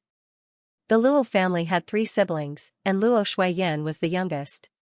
When Shen Miao was born, the Luo family came all the way to the Ding capital to see her once, but after that, because the Xiaochen city was too far away and one could not leave this side, Shen Miao and the Luo family had never met before. In the previous lifetime, Shen Miao's impression of the Luo family was also very vague, and now that she heard Luo Shuiyan saying it, she also smiled. At this moment, many people had already gathered in front of the Luo family's gate. There were commoners who came to watch the show, and of course, there were also people from the Luo family. Luo Sui stood at the very front, and behind him were 2 middle-aged couples. Behind the couple were 3 youths and a young girl. The youths all had upright features and were awe-inspiring. Although they were still young, they had the demeanor of a valiant general. The girl's skin was a healthy wheat color. She had a pair of almond-shaped eyes and a small diamond-shaped mouth. One look and you could tell that she was a shrewish person. She pulled the youth beside her and asked, "Big brother, what kind of person do you think my cousin is?" The young man who was stopped by her had a good temperament. He said warmly, "He should be a good person." "What do you mean by not bad? Can't you make it clearer?" The young girl was unrelenting. "Is she pretty? You see those Ding capital young ladies that came to our Xiaochen city, each and every one of them are very beautiful, but their temperament is so delicate that it makes one feel disgusted. Moreover, the official's young lady that came to the Xiaochen city as a guest last year said that she knew Biao's younger sister. She lowered her voice, but because of her crisp voice, it could still be heard. One heard that Biao's younger sister's reputation in the Ding capital is not good. Tanner. A loud shout interrupted the young female's words, and it was Luo Sui who opened his mouth and stared fiercely at that young female called Tanner. The young female quickly straightened her body and stuck out her tongue and no longer spoke. She did not speak, but a slightly younger and more lively lad came over and pulled Tanner's hand, saying, "Grandpa is so biased. This cousin has not come yet, but he is already protecting her like this. I want to see what kind of person this Biao's younger sister is."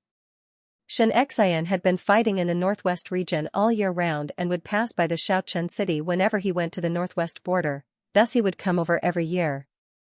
Xianxia and the Luo family also knew each other.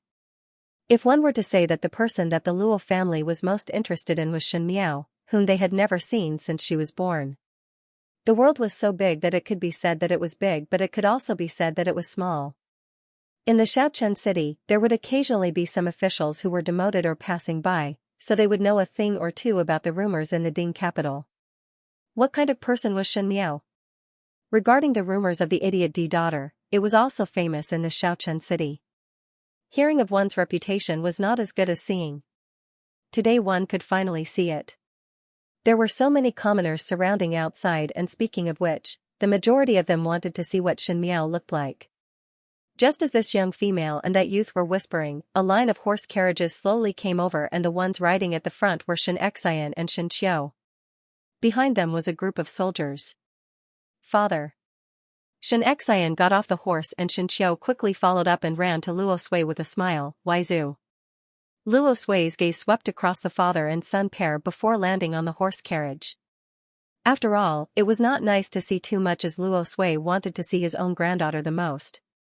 A slightly plump foreign with a friendly smile said, "Youngest Gu and Jiao should be in the horse carriage. One fear that they are tired after walking for such a long time." Just as the words were spoken, one saw the curtain of the horse carriage being lifted and Xianxia and Gu helped Luo Shuiyan down. Luo Shuiyan then reached out to the horse carriage and a young female came down.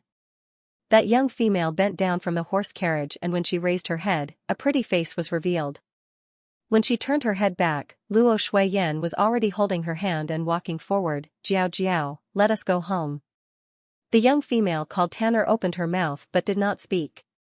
The Xiaochen city was windy and dry, thus the young females had dark skin, and it was rare to see fair skin, not to mention such a white and juicy young female. That young female's brows were very delicate, and because of her snow-white skin, it was even more picturesque. Black eyebrows, black eyes, a small nose, and rosy lips. However, the most surprising thing was her temperament. She was held by Luo Shuiyan and looked like a very delicate young female, but under Luo Shuiyan's valiant and heroic bearing, she did not seem as weak as the iris flower. Instead, she looked more dignified and noble, as if she was the leader. The surrounding commoners and the Luo family were somewhat dumbfounded. One's bearing was important when looking at a person, but a woman's aptitude was the most important and beauty was secondary. This Shin family's young female's aptitude was more captivating than her appearance. She followed Luo Shuiyan step by step until she was in front of Luo Sui. Luo Sui was tall and had deep eyes and a high nose. Compared to Xianxian's boorishness, he appeared more serious and unreasonable. He frowned as he stared at Xianmiao. With such a cold look, if it was a young lady with less courage, she would have been scared to tears. Moreover, Xianmiao looked like a delicate and noble young lady from the Ding capital, so everyone thought that she would be scared out of her wits. Tanner and the young man beside her raised the corners of their mouths to watch the show. Xianmiao raised her head and looked at Luo Sui. Her brows relaxed and her body was soft. Apparently she was not nervous because of Luo Sui's reaction. Her eyes were calm and she even smiled slightly. That kind of attitude of a superior towards a subordinate actually made Luo Sui stunned for a moment. The attitude of the superior towards the inferior, the Luo family in the Xiaochen city was in existence like the Lord of the Earth City, so how could there be someone in a higher position? After Luo Sui was stunned for a moment, he suddenly laughed out loud. When she smiled, the nervous people around her were all shocked. Luo Sui patted Shin Miao's head and shouted energetically, "Girl, why did not call me?" "Grandfather," Shin Miao answered meekly. Luo Shui Yan heaved a sigh of relief. Luo Sui and Shin Xian were different. Shin Xian pampered Shin Miao to the heavens, but Luo Sui was a strict father since young. Even she herself had some fear of Luo Sui when she was young. Now that Luo Sui was older, he was not as dignified as before, but the habit of scaring young ladies had not changed. She was afraid that Shin Miao would be scared, but fortunately Shin Miao's reaction was not that big. Faintly, Luo Shuiyan's heart was somewhat proud. Shin Miao's attitude made Luo Shuiyan sigh of relief, but at the same time, it made the surrounding people somewhat surprised. The young ladies from the Ding capital did not seem to only know how to cry and live extravagantly, and seemed to have some courage. Tanner was unconvinced as he whispered to the young youth, "Must be pretending not to be afraid." The oldest youth with the best temperament looked at Shin Miao thoughtfully and did not speak. Luo Shuiyan then pulled Shin Miao forward to introduce her. Other than Luo Sui, the Luo family had two other sons and they were Shin Miao's two Jiujiu, Luo Lianing and Luo Liantai. Luo Lianing's wife was Madame Yu, a gentle and honest woman. He gave birth to two sons, Luo Ling and Luo Sa. Shin Miao's second Jiushu Luo Liantai's wife was Madame Ma. Her maiden family did business and was shrewd, giving birth to a pair of siblings. The elder sister was called Luo Tan, and the younger brother was called Luo Qian. Luo Ling was Shin Miao's eldest Biao older brother. This Biao older brother was 18 this year and had a gentle and honest temperament, exactly the same as Madame Yu. When he saw him, he would greet him gently and politely and was a very considerate person. And second Biao older brother, Luo Sa, was 17 years old and also Luo Ling's younger twin brother. He looked at Shin Miao and snorted coldly before ridiculing, "Young lady of the Ding capital, can she withstand the sandstorms of the Xiaochun city?" He was kicked by Luo Lianing. That Luo Tan was 16 this year and had some suspicions towards Shin Miao. Her attitude was not warm and was more curious. Luo Tan's younger brother was the same age as Shin Miao and kept sizing Shin Miao up. He had a round face and was somewhat picky. After greeting the Luo family's circle of people and recognizing them, Luo Sui let Luo Shuiyan bring them to the residence first. The Luo residence was a place where a large family lived together, and they all lived in harmony and love. The Shin family was settled in the courtyard that Luo Shuiyan had before she was married, so they could stay there. When the servants went to tidy up the room, everyone talked in the hall. After the initial excitement, it was time to get down to business. The Luo family and the Shin family were different. When the Shin family was in the Ding capital, because Shin Gui and Shin Wan took the path of civil officials and was different from Shin Xian, naturally there would not be any discussions in court. In addition, they weren't blood relatives to begin with, and there was a layer of separation between them, so these private matters were even less likely to be brought up. The Luo family was different as they were all one family. Not only Luo Lianing and Luo Liantai could listen, Luo Ling and the other juniors could also listen and even the females could listen. After Shin Xian's family came, they naturally wanted to listen to it. "Yenner, what plans do you have for the future after returning to the Xiaochun city?" Luo Sui asked. Shin Xian had previously written a letter to inform about the matter of his tiger Tally being taken away and retreating to the Xiaochun city. It was just that they were too far away at that time to discuss it. Now that they were right in front of him, he had to ask about it. Luo Shuiyan smiled and said, "Why does father ask like this? Since one came to the Xiaochun city, naturally one should live well here." Regarding the matter of reviving the Luo family's army, Luo Shuiyan and Shin Xian still did not know how to tell Luo Sui. With Luo Sui's inflexible character, he would need some grinding. Third younger sister. It was Luo Lianing who opened his mouth. He glanced at Shin Xian and hesitated for a moment before asking, "But the Shin family army was taken in just like that. Is there really no turning back?" They were generals, so they understood the significance of an army to a general. Shin Xian had been on the battlefield for so many years and it was not easy for him to suddenly be an idle ordinary person. If it was them, they would also be indignant. Shin Xian cupped his hands and said, "Eldest brother, rather than complaining, it is better to let nature take its course. The Xiaochen city is also very good. I also want to spend some time at the place where Shui Yan lived. Hearing that, Luo Sui looked at Xianxia a few more times and the serious expression on his face eased up a little. It is rare that you have changed your temperament. Everyone was clear about Xianxia's fiery and straightforward temperament, so for him to say such peaceful words was indeed out of everyone's expectations. Xin Miao looked at the Luo family's different expressions and suddenly asked, "Grandfather, one heard that there are 2 Jew at the Xiaochen city's border?" As soon as these words were spoken, the surroundings instantly became silent. A moment later, Madame Ma reacted. She was a straightforward person and said with a smile, "Jiao Jiao, don't be afraid. Those Turks are outside the city and don't dare to come in. Even if they come in, our Luo family soldiers can chase them away. They've been safe and sound for so many years. There's nothing to fear." Shin Qiu also thought that Xin Miao was afraid and softly comforted. Jianyang said correctly. "Jiao Jiao need not be afraid." Xin Miao's eyes drooped down. The Xiaochen city was a small place at the borderlands, and in the borderlands, there would always be nomads invading. The Turks in the east were one such group. These Turks were physically strong and had capable horses, making them extremely fierce in battle. If they were to fight with real swords and spears, Ming Qi's side would be at a disadvantage. But because the Xiaochen city was easy to defend and hard to attack, coupled with the Luo family's prestige, these 2 Jew dared not advance and only dared to harass at the borders. Every year from August to October, the grasslands where the 2 Jew lived would be dry, and the 2 Jew would come to the Xiaochen city to snatch things. All he had to do was chase these small fights away. The commoners were used to this, so they didn't take it to heart. But Xin Miao remembered that in this year, a major event happened in the Xiaochen city. She nodded her head and nonchalantly said, "The Luo family army is as brave and fierce as Father's Shin family army. In that case, if the 2 Jew were to attack the city, one feared that they would be able to resist." Luo Sui's expression stiffened and Luo Lianying's and Luo Liantai's expression did not look good either and could be said to be somewhat embarrassed.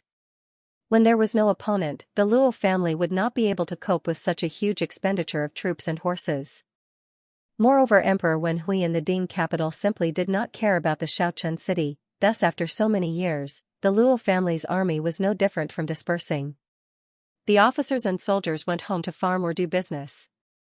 The Luo family army that was left behind was just a bunch of loose traitors. Other than going to the border every year to intimidate the Turks, he basically did nothing else. Comparing the Luo family's army with the Shin family's army was simply slapping the Luo family's face.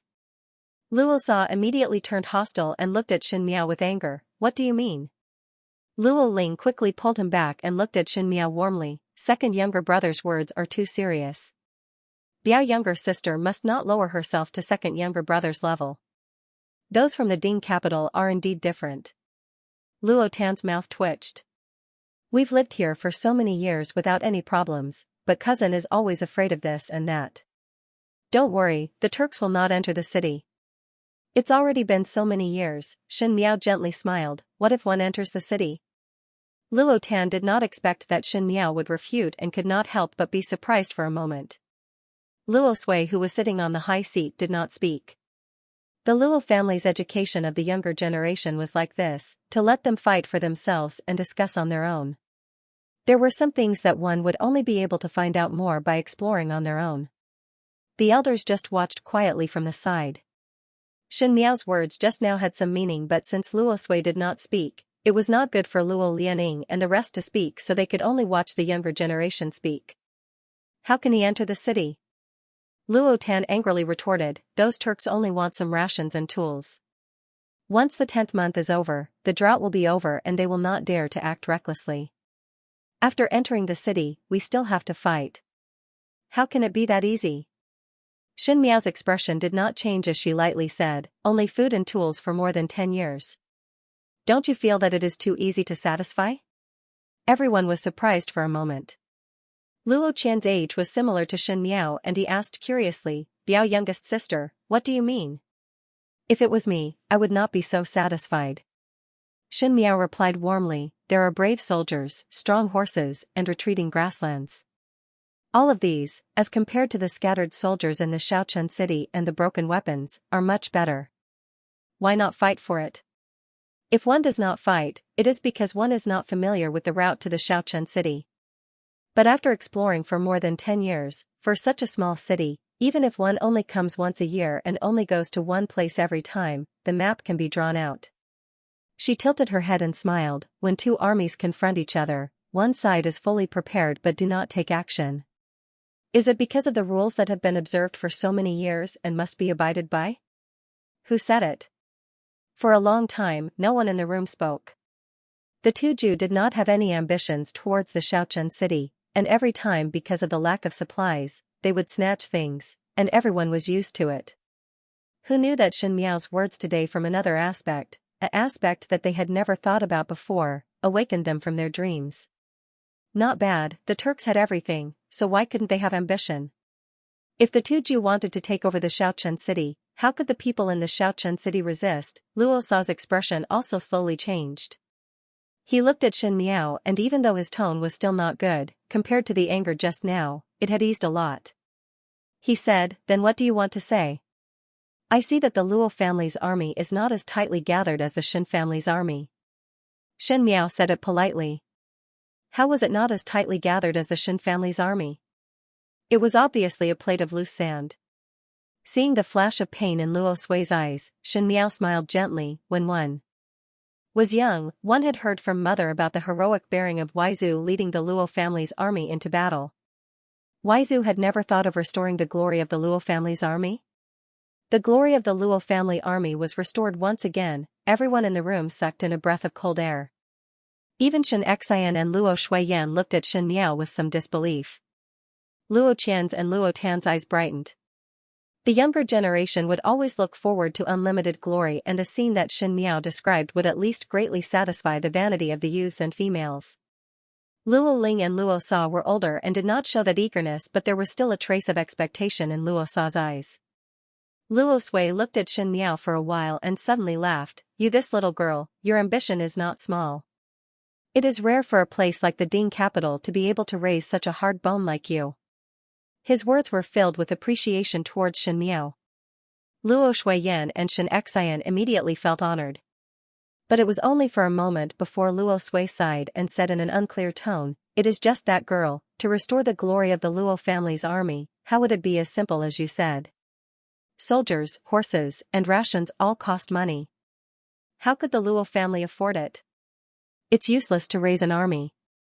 Little girl, do you want to waste all the money of my Luo family on this? Soldiers are trained for 1,000 days to be used in a single moment. But those soldiers were raised by the treasury's silver, like the Luo family's army that was far away in a small place. Emperor Wenhui could rest assured and naturally would not allocate any silver for the Luo family to bear the expenses of such a troop. Yet, they didn't know who they should be dealing with and who they should be fighting against. It was indeed sad. The imperial court is not willing to give the Luo clan money because the Luo clan's army is not outstanding.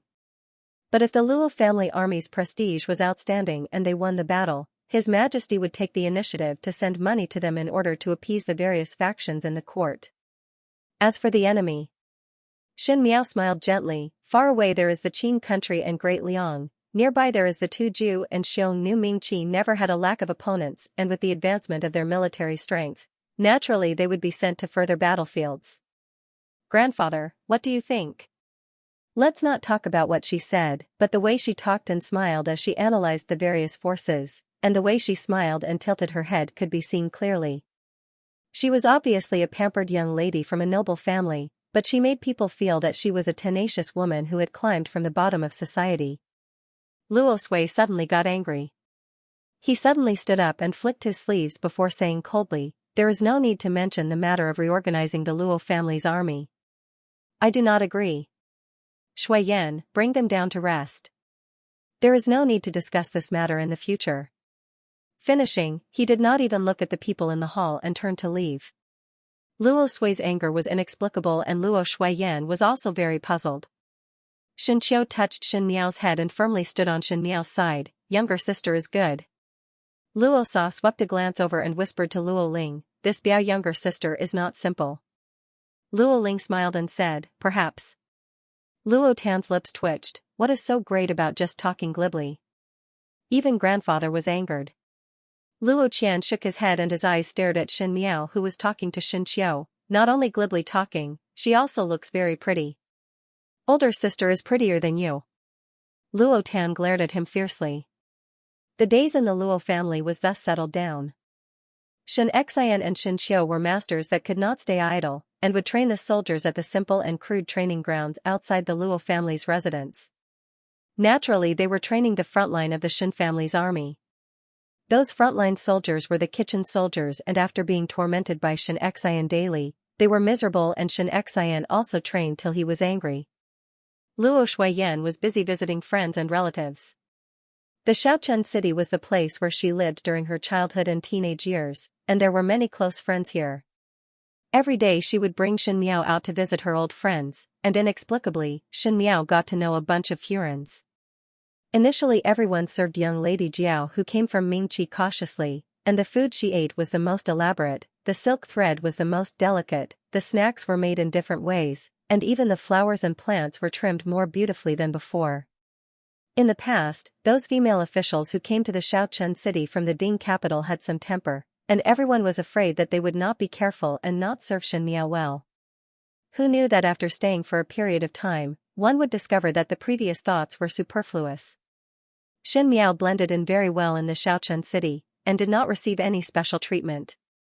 There would occasionally be hail in the Xiaochun city, and Xin Miao was only somewhat curious and not afraid. After a long time, the Luo family gradually put down their guard against this Biao young lady. Among the 4 juniors of the Luo family, Luo Ling and Luo Sa had started to take up positions in the guards, and were rarely seen. Luo Tan and Luo Qian spent more time at home, and when Xin Miao gave her a mirror, Luo Tan shook hands with Xin Miao.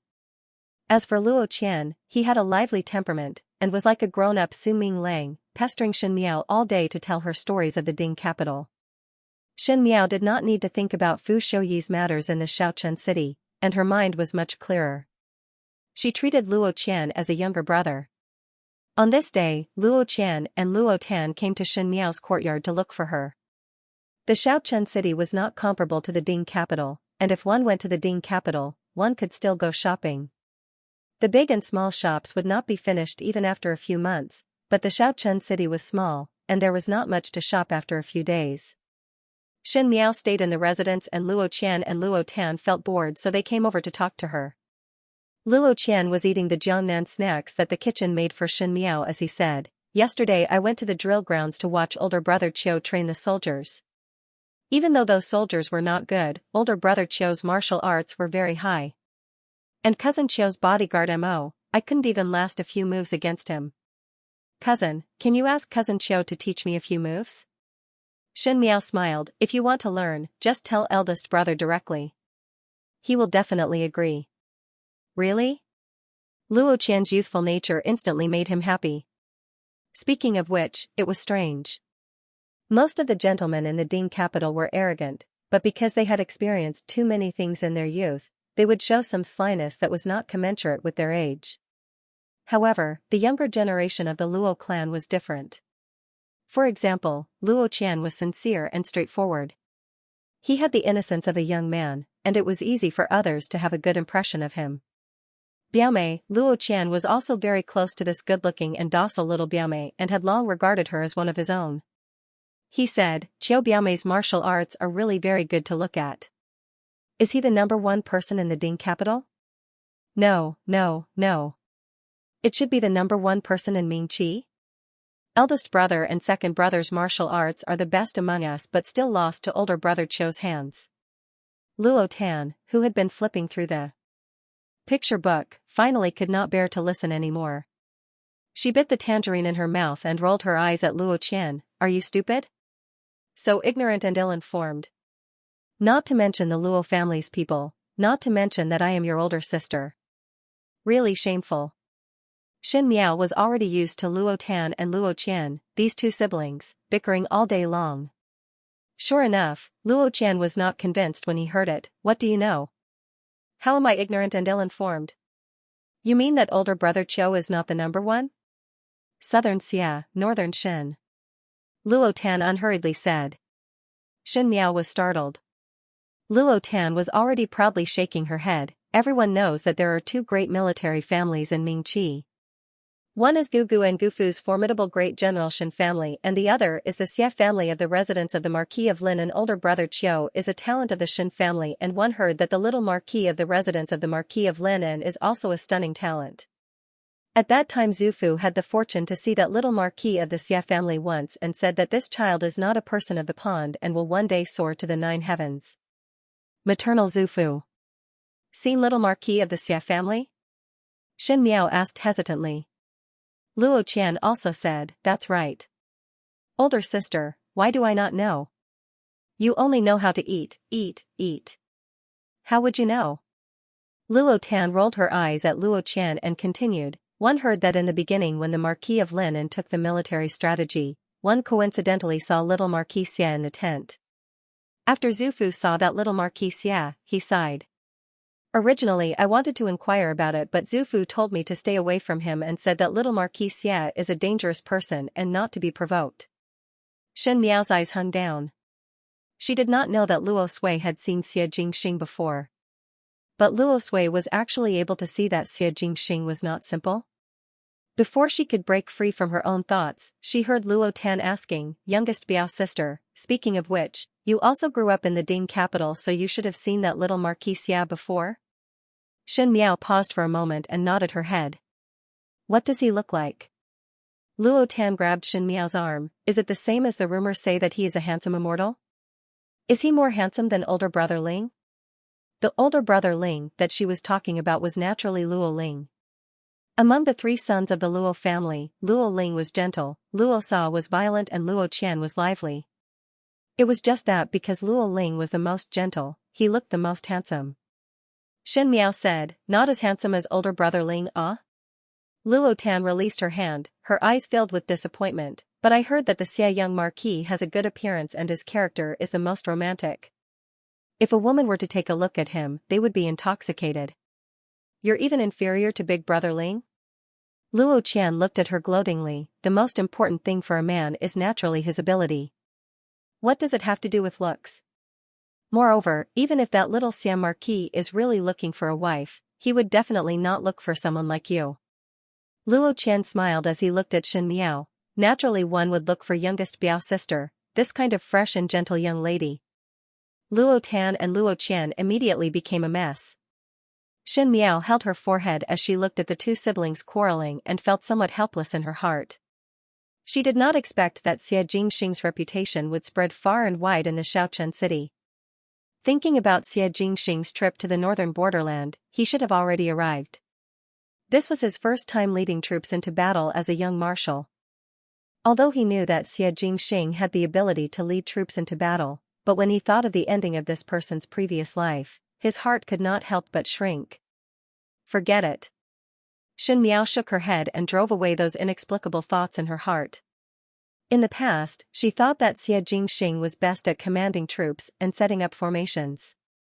But now that she fought with Xie Jingxing, she realized that he was best at playing chess behind the scenes.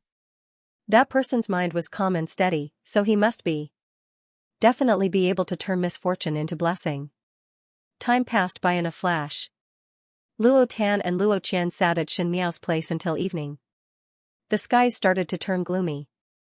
Once it was the 9th or 10th month in the Xiaochen city, the grasslands outside the city would be dry, but there would often be heavy rain in the city. Different from the rain in the Ding capital, the rain in the Xiaochen city carried the smell of sand and was incomparably fierce. The dark clouds almost covered the entire sky, and in a short moment, it was as if it was night time. Luo Tan looked at the sky and said, not good. One fear that there will be hail again. Why haven't uncle and the others returned yet? Luo Qian stood up as well and frowned. Although the Luo family army had dispersed, they still needed people to guard the city. On normal days, Luo Lianing and Luo Lian Tai would be working in the guards, and when Xianxia came, he would bring Xianxiu along to help. On the other hand, he was supposed to return to the mansion for dinner in the evening, but he had yet to return at this time. Shen Miao looked outside and suddenly thought of something as her face changed. Luo Tan saw that Shen Miao's expression was not right and thought that she was afraid and felt somewhat strange in her heart. Biao youngest sister, are you afraid of hail? There was one a few days ago, and you weren't afraid then. Why are you afraid now? Speaking till here, he patted Shin Miao's shoulders. Do not be afraid. We have lived here for so many years and there would often be hail at this time of the year. Don't be afraid. Shin Miao did not get better because of her comfort and her expression became uglier. As such, even the carefree Luo Qian also felt that something was wrong. He looked at Shin Miao doubtfully. Why is Biao youngest sister so nervous? Is it because you are worried about Gufu? It's okay. As soon as he finished speaking, he heard someone calling from outside. It was the Luo family's manservant. Because he ran too fast, he even tripped. He said, young master, Lady Biao, madam wants you to go to the hall quickly. Luo Tan was stunned and frowned. What happened? The two Jew came to snatch things again, so master brought the two masters and General Shen to the grasslands. The two young masters are still in the mansion, and the weather is about to change. Miss, please hurry to the main hall. Although the manservant was a little anxious, his attitude was not flustered. It was obvious that this had happened many times, and he seemed to have some experience. Luo Tan angrily stomped her foot. Damn Turks. Luo Qian said to Shin Miao, Biao youngest sister, follow us in first. It will be all right. At this time, he did not forget to comfort Shin Miao. Shin Miao nodded her head. When they reached the front hall of the Luo residence, there were already quite a number of people gathered there. Both Madame Yu and Madame Ma were in the hall. When they saw the three of them, they heaved a sigh of relief. Most likely Madame Ma was afraid of scaring Shin Miao, so she walked over to Shin Miao's side and pulled Shin Miao's hands. Jiao had not seen such big hailstones before. It is all right, later we will talk in the hall. After so long, Jiao had never told us about the matters in the Ding capital. However, he did not mention anything about the Turks at all. Madame Yu's temperament was a bit gentler, so she also smiled and said, that's right. Let's eat lamb stew tonight. I wonder if Jiao will like it. The Xiaochen city was adjacent to the grasslands, and when the two Jew did not come to rob, they would use cattle and sheep to exchange for some daily necessities. Cattle and sheep were born sturdy. After slaughtering the fresh sheep, they cut the mutton into thin slices and set up a small pot. The thin and plump slices were almost cooked as soon as they came into contact with water. Then, they were dipped in a little spicy sauce. Previously Luo Tan wanted to let Shin Miao eat the lamb here but was afraid that she would not be used to it. She did not think that it would be brought up today. It was obvious that she wanted Shin Miao to be distracted and not think about other things. Shin Miao smiled gently at Madame Yu. The Luo family always released their goodwill to the greatest extent. The two Jews' nest was in the depths of the grasslands, and every time there was a pursuit, the Luo family's army did not have enough manpower. It required all the able-bodied males of the Luo family to move out in full strength. But this year with Xianxia and wife, it was better. Xianxia, Luo Shuiyan, Xianxiu, Luo Lianing and Luo Lian Tai all went, and even Luo Sui also followed. In the Xiaochen city, only the Luo family could guard the commoners. Originally Luo Ling and Luo Sa also wanted to go, but since Xianxia and the rest went, Luo Ling and Luo Sa stayed in the Xiaochen city. The sky outside was already dark and Luo Tan bit her lips tightly, looking somewhat sullen. Her own home was being robbed by others every year. No matter what, she would not be happy. Most of the people in the hall were females, and there were also some maids and servants. Bai Lu and Xuanjiang quietly handed the snacks that were left in the afternoon to Shin Miao for her to eat. The pot was already set up in the hall and the kitchen was cutting the lamb. The soup in the pot started to emit an aroma, but at this time no one was in the mood to be happy. Luo Qian felt somewhat hungry, and when he saw that there were some snacks beside Shin Miao, he walked over and sat down beside Shin Miao and picked up a snack to eat. Shin Miao looked at him without blinking. Luo Qian was somewhat baffled by Shin Miao's gaze and finally scratched his head and could not help but speak. Biao youngest sister, why are you looking at me for? Are you afraid? The place where both of them sat was far away from Madame Yu and the rest, so ordinary people would not be able to hear their voices. Shin Miao said, older brother Qian, why is Waizu not willing to reorganize the Luo family's army? Luo Qian was startled. That day when Waizu heard me speak, he was angry. One feared that it was not because there was no money to support the Luo family's army. Older brother Qian, can you tell me the reason? Luo Qian's eyes looked around and avoided Shen Miao's eyes as he stammered, what reason is there? It is just that there is no money. Biao youngest sister should not think too much. Without money how can one build the Luo family's army? Shen Miao looked at him quietly. Her eyes were bright and moving, full of clarity, without the slightest bit of emotion. However, it was this kind of frank expression that made people unable to resist. It made people feel that lying in front of such a pair of eyes was blasphemy.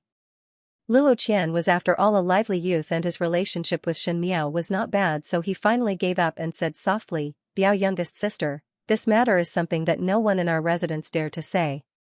But since you are one of us, I will tell you about it. Even if you know about it, do not tell others. If my father and mother knew that I told you about it, I will definitely receive a beating. Shen Miao nodded her head. Actually, you are not the first person to mention the matter of reorganizing the Luo family's army. Luo Qian said, the time when the Luo family's army really started to decline was not long after youngest Gu was born. At that time the Luo family was already declining and Zuzu's ambitions were not fulfilled. When Zuzu saw that he was depressed all day, she proposed to revive the Luo family's army. Grandfather already had this idea in his heart, and as soon as grandmother said so, he immediately made preparations.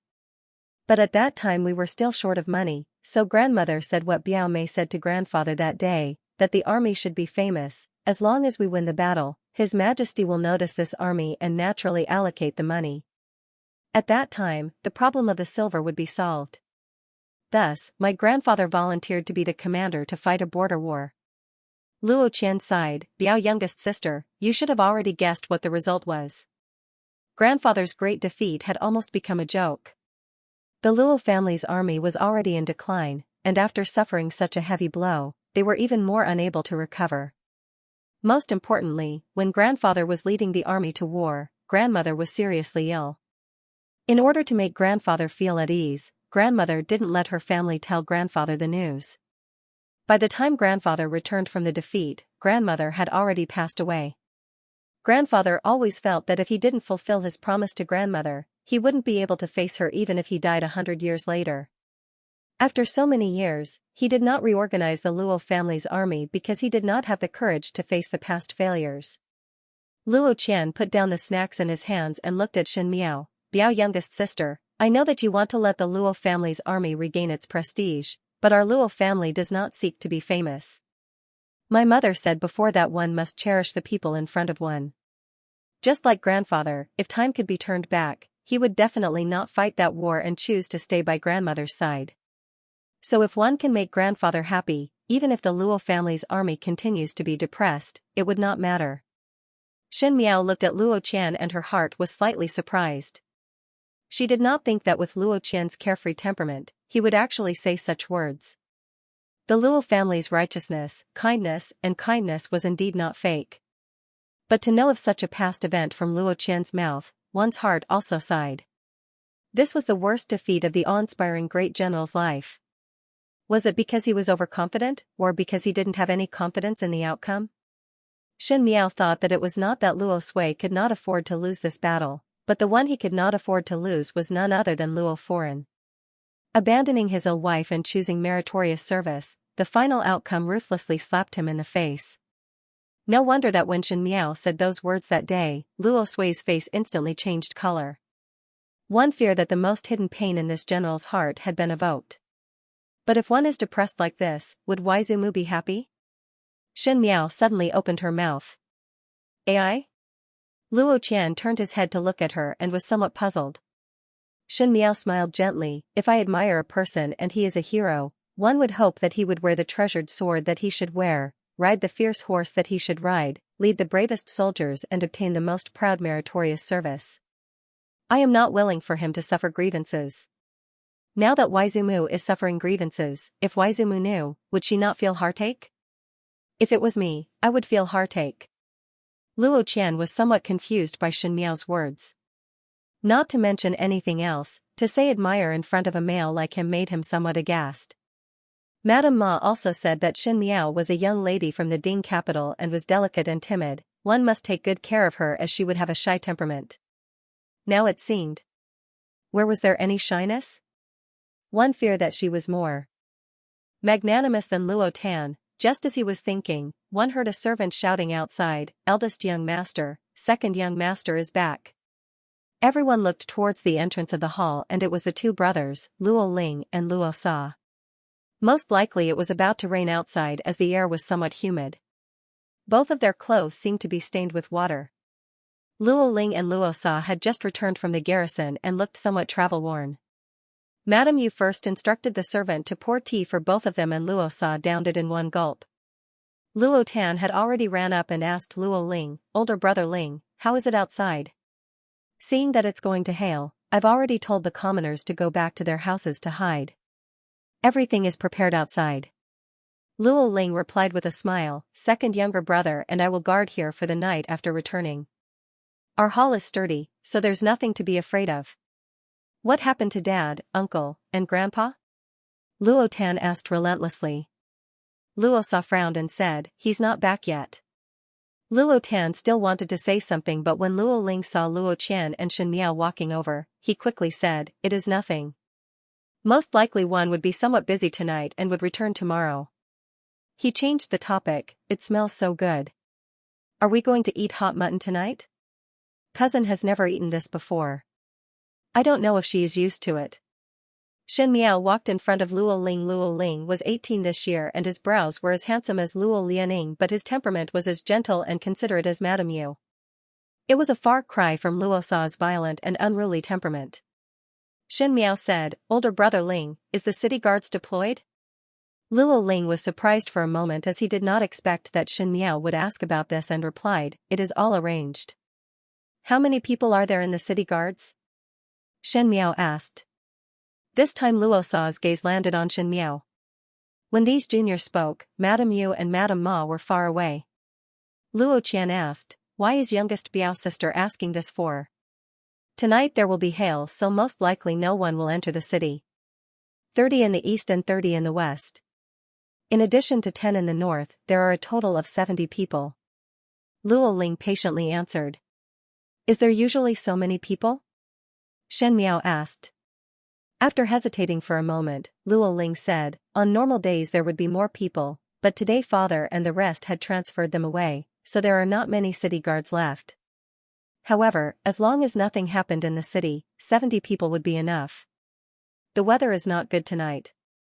Little brother is right, no one should enter the city. The Luo army only had so many people that it could use. In pursuing the Turks, it was only natural that it take all the useful people with it. The remaining city guards seemed to be stretched thin. Of course the Xiaochen city had been safe and sound for so many years, the city guards would at most help to capture fugitives or thieves, and there was not much use. Luo Sa stared at Shen Miao for a while and suddenly said, "You are afraid that the Tuju will attack?" Everyone was taken aback by his words. Luo Tan's jaw dropped. Luo Qian asked, "Second brother, what are you talking about? Why would the Turks attack?"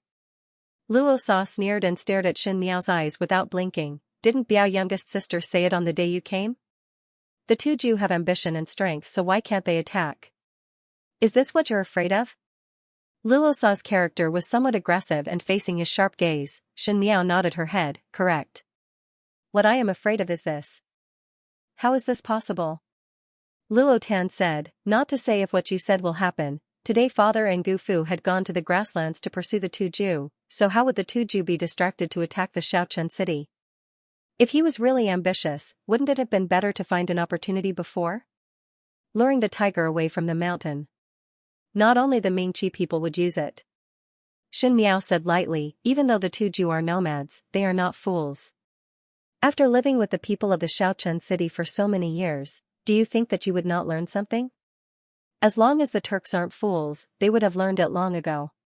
Shen Miao's uncharacteristic cold attitude made the few of them somewhat surprised. After a moment of silence, it was Luo Ling who spoke first, "Youngest Biao sister, is this your own guess or where did you hear this news?" Shen Miao had always been worried that the Turks would attack the city and today she was acting so strangely. Everyone noticed this point and as long as one was not a fool, they would be able to see that something was wrong. Simply being afraid was one thing, but if he got other information from somewhere else, it would be another matter. Intuition. Intuition? Luo Sa was not angry but laughed. Biao youngest sister, this is not the time to joke. Could it be that both older brothers have been in the city's guards for so many years and do not know the logic of taking preventive measures? Xin Miao's expression was slightly restrained and the meekness in her eyes was restrained and gradually there was determination. She said, if the Turks really attack, we can prepare in advance and naturally everyone will be happy. If they did not attack, the Shaochen city would be spared from the calamity. Would it not be a good thing? Could it be that bad things had to happen in order to be prepared? If they don't even understand this, it's no wonder that the Luo family is on the decline. You. Luo Sa was furious. Luo Tan's and Luo Qian's faces were also not looking good. It was Luo Ling who stared at Xin Miao for a while and his expression did not change and was as gentle as before. He cupped his hands towards her and said, Biao youngest sister is right. It is us who are slow-witted but based on the lack of manpower of the city's guards, it is an irrefutable fact. Based on Biao youngest sister's opinion, what should be done? On the surface it was a question but it was to ask her to solve a thorny problem and to test her ability. Xin Miao's heart was startled. This gentle Biao older brother was not as generous as he looked on the surface. She said, if it really come to this step, it is not possible for the manpower to increase for no reason. The Turks came prepared and we are naturally not their opponent. I am after all a female and do not know martial arts. Rather than taking risks, it is better to protect myself. Older brother Ling, why not gather more guards at the Luo residence's doors to protect the Luo residents? If there is a problem, they would be able to resist for a while. When her slippery words came out, everyone was stunned. She spoke so vehemently but at this moment, why did she show such a helpless look? For a moment, the younger generation of the Luo family did not understand Xin Miao's meaning. Luo Sa was the most depressed. He wanted to get angry when he saw Xin Miao but could not find a reason to get angry and could only sit at the side with a face full of anger. Luo Ling looked at Xin Miao meaningfully and said unexpectedly, then do as Biao youngest sister says. Everyone sat down in the hall again. One did not know why but because of Xin Miao's words, the atmosphere became somewhat stiff. Even Luo Qian and Luo Tan seemed to be nervous. Only Madame Ma and Madame Yu did not know anything and were still instructing the chefs in the kitchen. It was until the sky was completely dark that Luo Ling's guards suddenly requested to see him. Luo Ling let him in and that guard's expression was anxious as he whispered a few words. To Luo Ling's ear. Luo Ling's expression changed and suddenly looked towards Xin Miao. Xin Miao was drinking tea leisurely. Xin Miao was leisurely drinking tea. At this time, when the wind was raging outside, she was sitting in a corner of the hall and slowly sipping the hot tea that Xianxia handed over.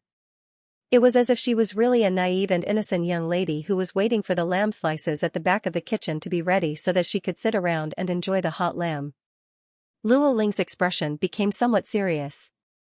Luo Sa noticed that something was wrong with him and followed Luo Ling's gaze to look at Xin Miao. His face also sank a bit as he asked, what happened? Luo Ling did not care about him and did not instruct the guard what to do, but stood up and walked in front of Xin Miao. Biao youngest sister, step aside to talk. Cousin Ling, if you have anything to say, just say it here. Xin Miao put the teacup in her hands aside and looked at him with a smile. If something really happened, it would not be hidden. Seeing this, Luo Qian and Luo Tan also walked over. Madame Ma and Madame Yu noticed the commotion this time. They thought that there was a dispute between Xin Miao and Luo Ling and at this time, they would naturally side with the female. Madame Yu immediately walked over and glanced at Luo Ling before shaking her head in disapproval. Ling do not scare Jiao Jiao. Hearing this, Luo Sa sneered and said, who's scaring who? Big brother, what exactly happened? Luo Qian was young and spoke without thinking. If he had any doubts in his heart, he would ask out loud. Luo Ling looked at Xin Miao and Xin Miao smiled gently at him, as if she knew what he was going to say next. That calmness of grasping everything made Luo Ling slightly startled. A moment later, he sighed and said helplessly, the city guards have sent news that the Turks. It looks like they're entering the city. What? Luo Tan exclaimed. She immediately realized that her voice was too loud, so she covered her mouth. As they spoke, the surrounding maids and senior servants were far away and did not hear clearly. But the greatest taboo in the world was to shake the morale of the army. They had gathered here to hide from the hail, but if the Turks were to learn that they had entered, the morale of the army would immediately fall into disarray. Even if there was no chaos because of Luo Ling and Luo Sa, at least there would be panic. Madame Yu and Madame Ma were from ordinary families and naturally did not have the ability to protect themselves. When they heard this, they were stunned. Madame Ma immediately said, Ling Sa shouldn't we get someone to protect Jiao Jiao and the others first? How long can our Luo residents resist? When will your father come back? Even the smartest and most capable woman couldn't help but panic when faced with such a situation. As for Yusher, she didn't know what to do. However, she still subconsciously said, why don't we hide somewhere first? Luo Tan's and Luo Qian's faces were somewhat pale. They had lived in the Xiaochun city since birth, and even though they had heard Luo Sui's stories of the battlefield, but they always felt that it was something far away from them. The Turks never entered the cities, but the stories of what would happen to them once they entered the cities had no shortage of stories. Even if Ming Qi's own soldiers attacked a city, there would be a massacre, not to mention the two Jews' savage nature. Biaomei actually guessed correctly. Luo Qian muttered. Madame Ma and Madame Yu were surprised for a moment before Madame Yu looked at Shen Miao, Jiao Jiao. Guessed correctly? Biaomei previously mentioned that the two Jew might attack the city. Luo Ling looked at her and an unclear light flashed in his eyes. Biaomei must have a countermeasure. If one does not mind, please inform me. Now is the time of life and death. Luo Ling's attitude was extremely low, or it could be said that the Luo family would not have the arrogant thoughts of others. Otherwise, with Luo Ling's seniority and status, there was no need to be so humble to consult a young female. When Luo Ling's action landed in Madame Ma's and the rest's eyes, they were extremely shocked. Luo Ling was the most outstanding among the younger generation of the Luo family, and now he actually wanted to consult Shen Miao. Shen Miao said, older brother Ling also did not tell me what is the situation now. Luo Ling waved his hands to summon the guard who came to report. When the guard saw Luo Ling going to ask an unfamiliar young lady, he was somewhat surprised but still honestly replying young lady, someone from the guards saw the two Jew gathering at the city gates. The general has not returned and the city guards do not have enough manpower. At the end, he was so ashamed that he could not speak anymore. Shen Miao did not have time to bother about his awkwardness and asked instead, is there a lot of manpower or not? Are the two Jews scattered or united? Luo Sa's eyes were like torches as he stared at Shen Miao. That guard thought about it and said, there are a lot of manpower. Even though they are scattered, there is the sound of horses. There should be reinforcements. The few of them suddenly sucked in a breath of cold air. Luo Ling's and Luo Sa's expression became extremely ugly in a moment. If there was some fluke just now, at this moment they were really aware of the seriousness of the matter. Having horses meant that there was an army. The army that was able to contend with the two Jew on normal days was now fighting in the grasslands. At the moment the Xiaochun city did not have any real military strength, but at this time they caught up with another two Jew army. Shen Miao was right. It was a diversion to lure the tiger away from the mountain. These two Jew had become cunning and even secretly developed another army. This army might not be as strong as the one that Xianxia dealt with, but to bathe the Xiaochun city in blood, it was more than enough. Madame Ma and Madame Yu also realized that the matter was not good. Madame Ma said, why not call back all the manpower that can be used?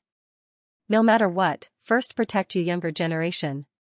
It was the tradition of the Luo family since ancient times to let the younger generation leave first when there was an accident. It was to sacrifice the older generation and leave the hope to the younger generation. Luo Tan's eyes immediately turned red and pulled Madame Ma's sleeves. Mother, I do not want. If it is really not possible, then fight it out with them. Luo Qian gritted his teeth and there were two flames of anger in his eyes. In any case, we have the blood of generals flowing in our bones. Could it be that we are still afraid of those barbarians? Take the sword. At most, we will die together. Qian Madame Ma said angrily, what nonsense are you talking about? Do you want to die if you go out now? If it really doesn't work, Big Brother and I will cover your escape. It was Luo Sa who opened his mouth. He said solemnly, there are still carriages in the residence. Escape from the back gate of the city. There is a section of mountain road. We will not be discovered even if we hide. No. Shen Miao interrupted them. Luo Sa looked at her. Do you have a way? Shen Miao shook her head. A trace of disappointment flashed across Luo Qian's and Luo Tan's faces at the same time. They did not know why, but they felt that Shen Miao seemed to have a lot of ability. Even though she looked delicate and noble and had tender skin, but every time they spoke to Shen Miao, that kind of peace and confidence made one feel at ease as if they had a backbone. But now that Shen Miao could not think of a solution, Luo Qian and Luo Tan were somewhat desperate. Then do as second younger brother says. Luo Ling said, first send you to the horse carriage and all the guards in the residence will follow you. It is enough to leave second younger brother and me in the Luo residence. I will go with second younger brother to the city guards. This was to sacrifice the two brothers to fight for time for the others. Madame Yu's tears fell in a moment and almost fainted as she pulled Luo Ling's hands. How can one let the two of you stay here?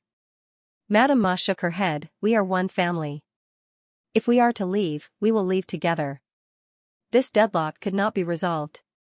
Shen Miao shook her head and spat out two words, no. Biao youngest sister, what exactly are you talking about?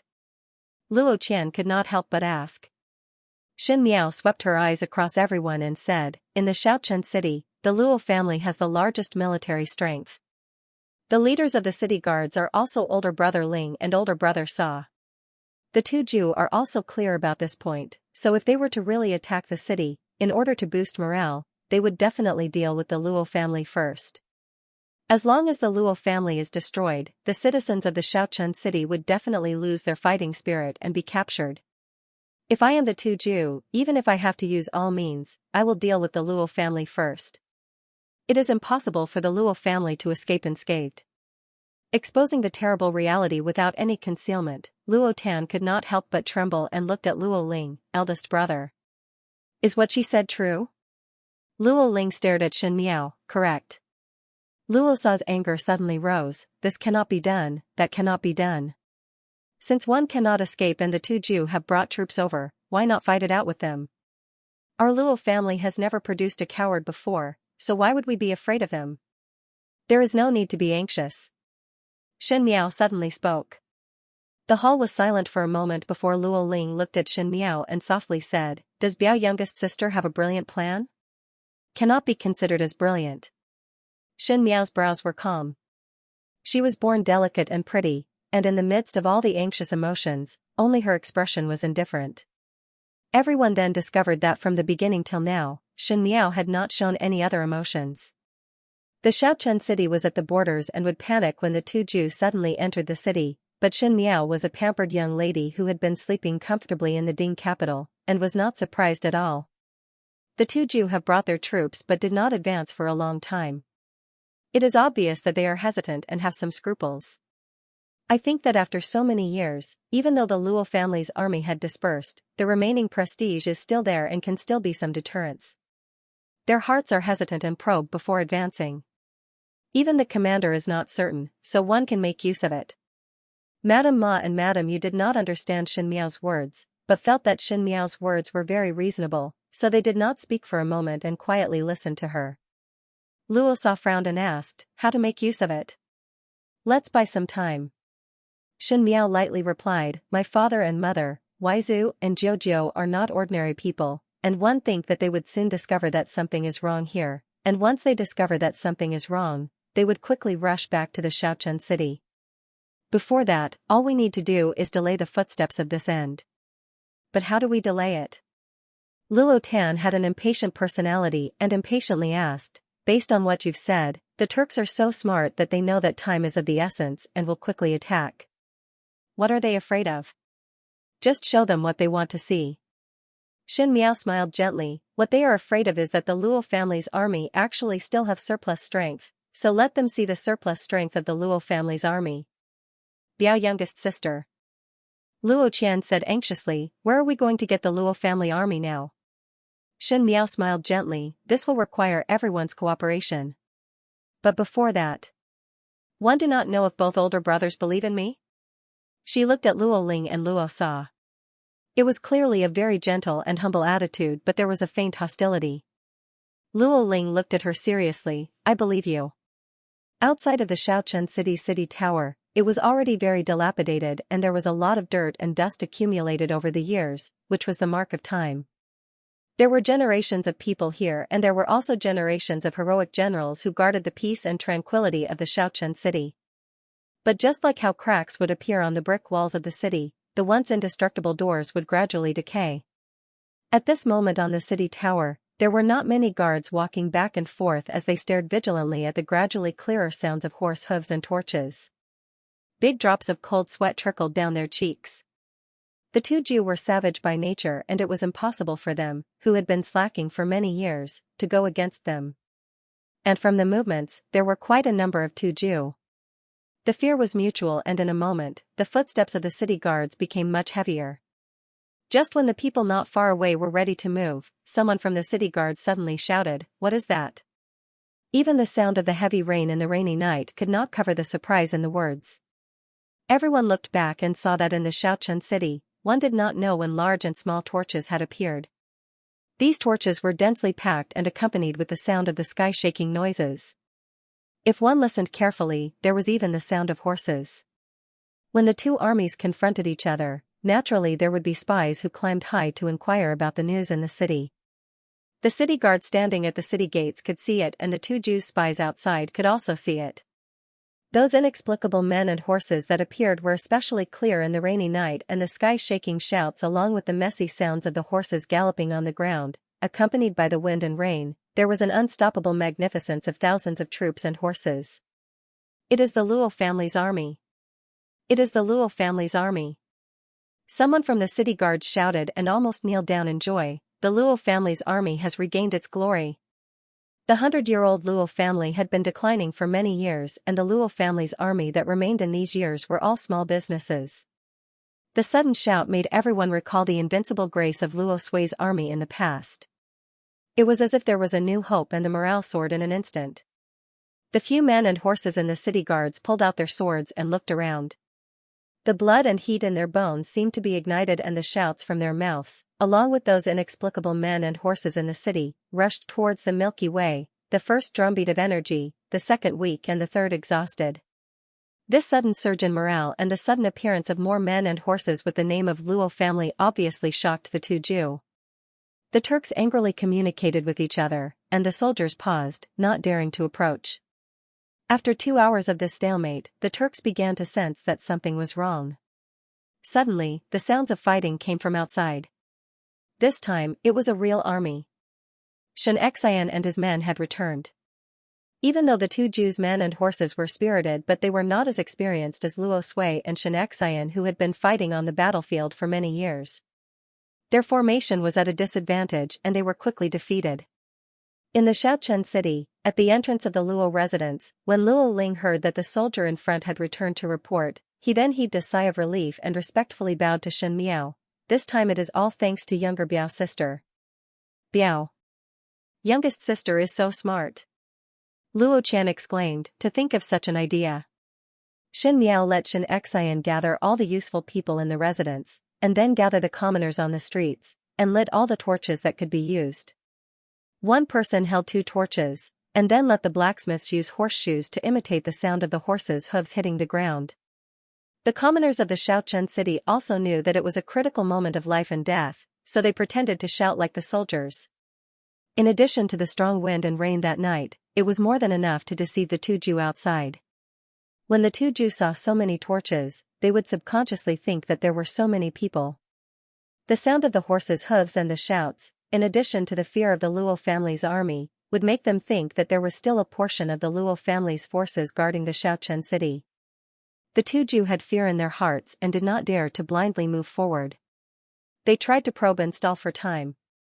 As long as they wait for Xianxian's return, everything would be settled by Xianxia and the rest. It looked simple, but in a critical situation, it was easy for one to lose their sense of propriety, so how would one think of such a method? Luo Sa's attitude towards Shen Miao also changed a lot. This time it is all thanks to you. Ever since Shen Miao came up with this idea, Luo Tan was filled with admiration towards Shen Miao.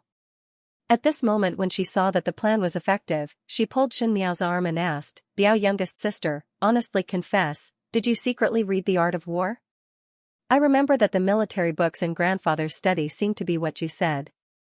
Shen Miao smiled, "Just opportunistic." "Jiao Jiao, do not be modest." Madame Ma looked at her warmly and said, "If not for you today, we would all be in trouble. You not only saved the people in our residence, but also the people of the Xiaochen city." "Thank you." Shen Miao could not help but laugh in her heart. In fact, she was really not modest, as it was just an opportunistic matter. In the past lifetime, such a thing also happened, but Shen Miao could not remember the exact date and only knew that it was a rainy day with hail. When the two Ju attacked the Xiaochen city, even though at the end Luo Sui managed to rush back with his troops and saved the Xiaochen city from being captured, but they also paid a heavy price. In the Xiaochen city, there were numerous casualties and it was very miserable. At that time, in order to gain Fu Shouyi's favor, she was working hard to learn the art of war. She had also asked Pei Lang about this matter, and Pei Lang had given her the same answer that day. Pei Lang said, "The Turks have some misgivings, they do not dare to advance rashly.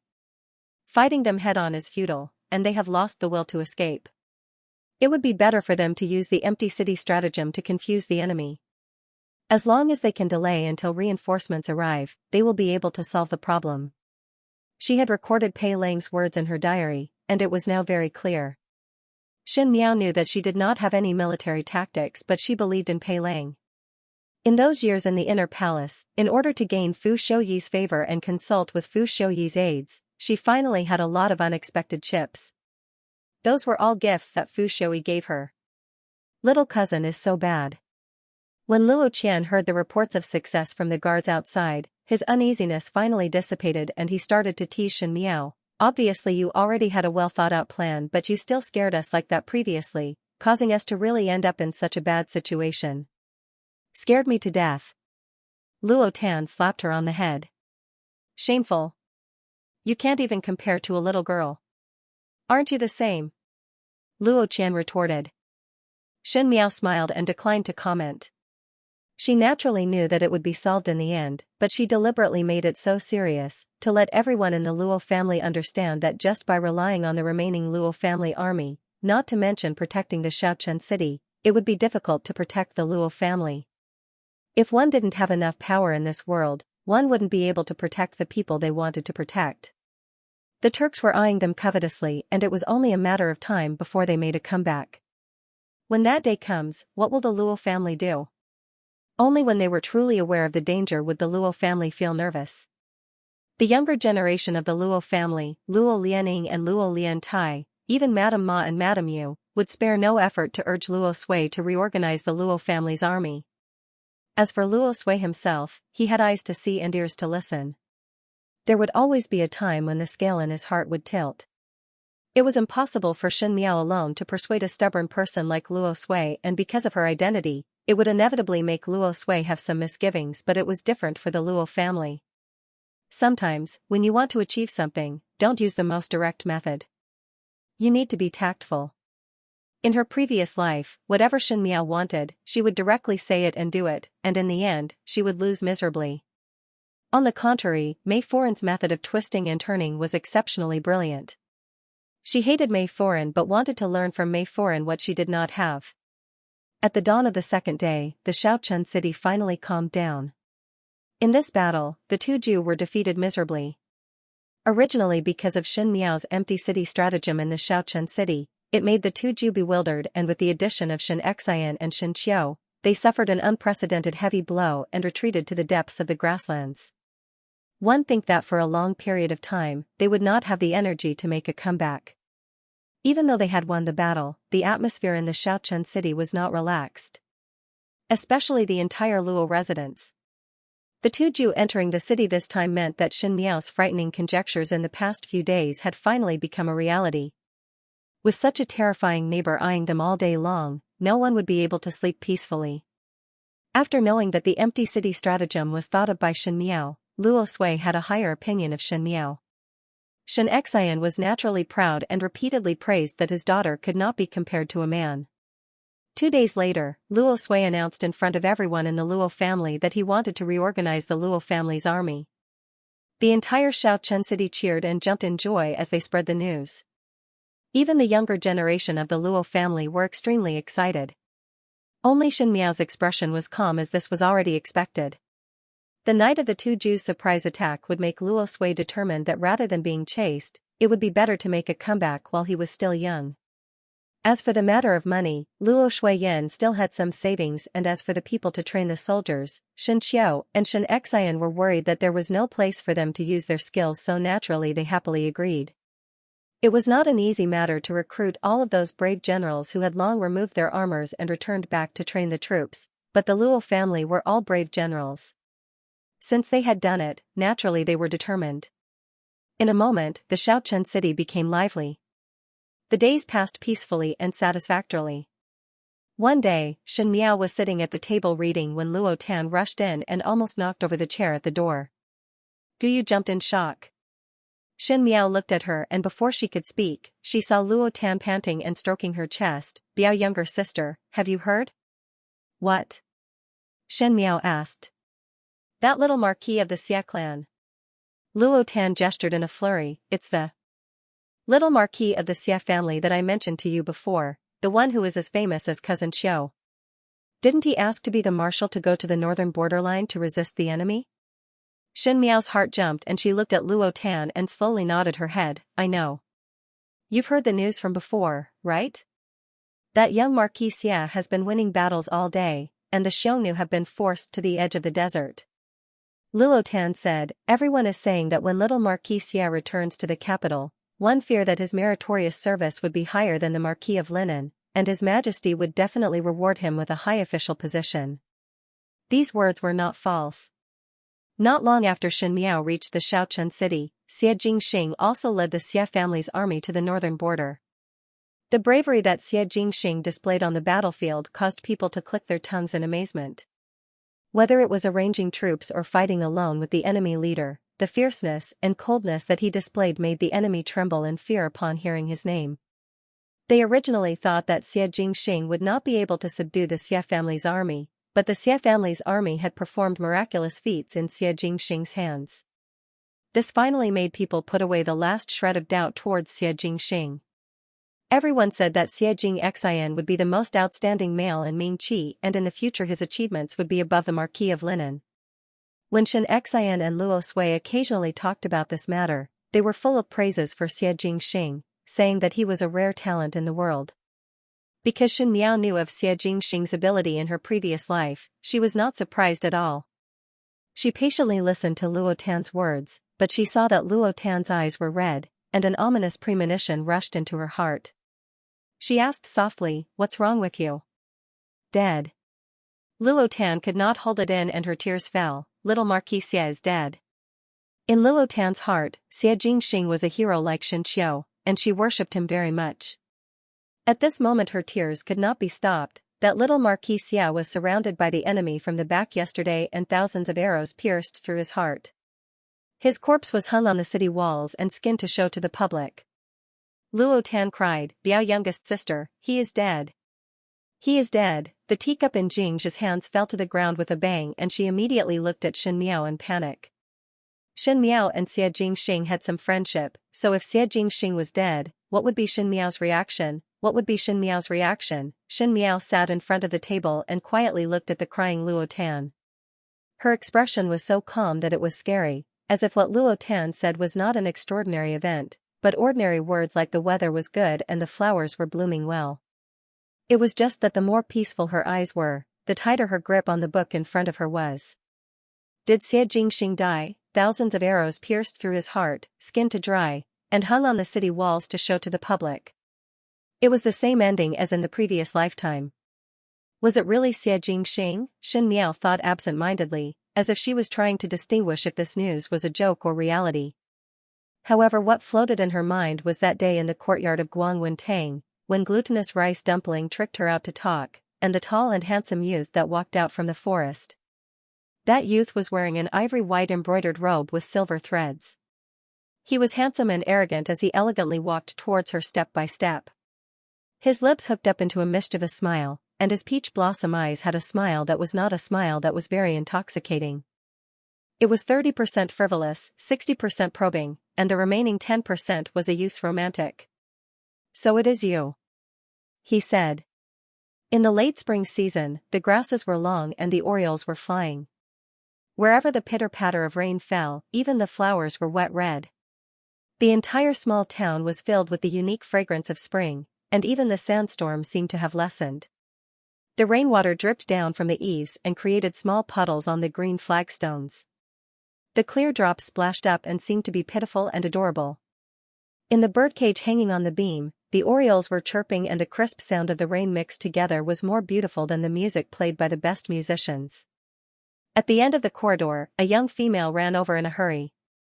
This young female was wearing a peach-pink embroidered horse skirt, and the color was bright and adorable, but her hands were holding on to the hem of the skirt as she rushed over, which was somewhat comical. She had wheat-colored skin and was lively and mischievous as she shouted, "Biao youngest sister! Biao youngest sister! Older sister, slow down!" The youth following behind her shouted loudly, "The ground is slippery, be careful not to fall." Just as he finished speaking, the lively young female who was running in front staggered and almost fell down.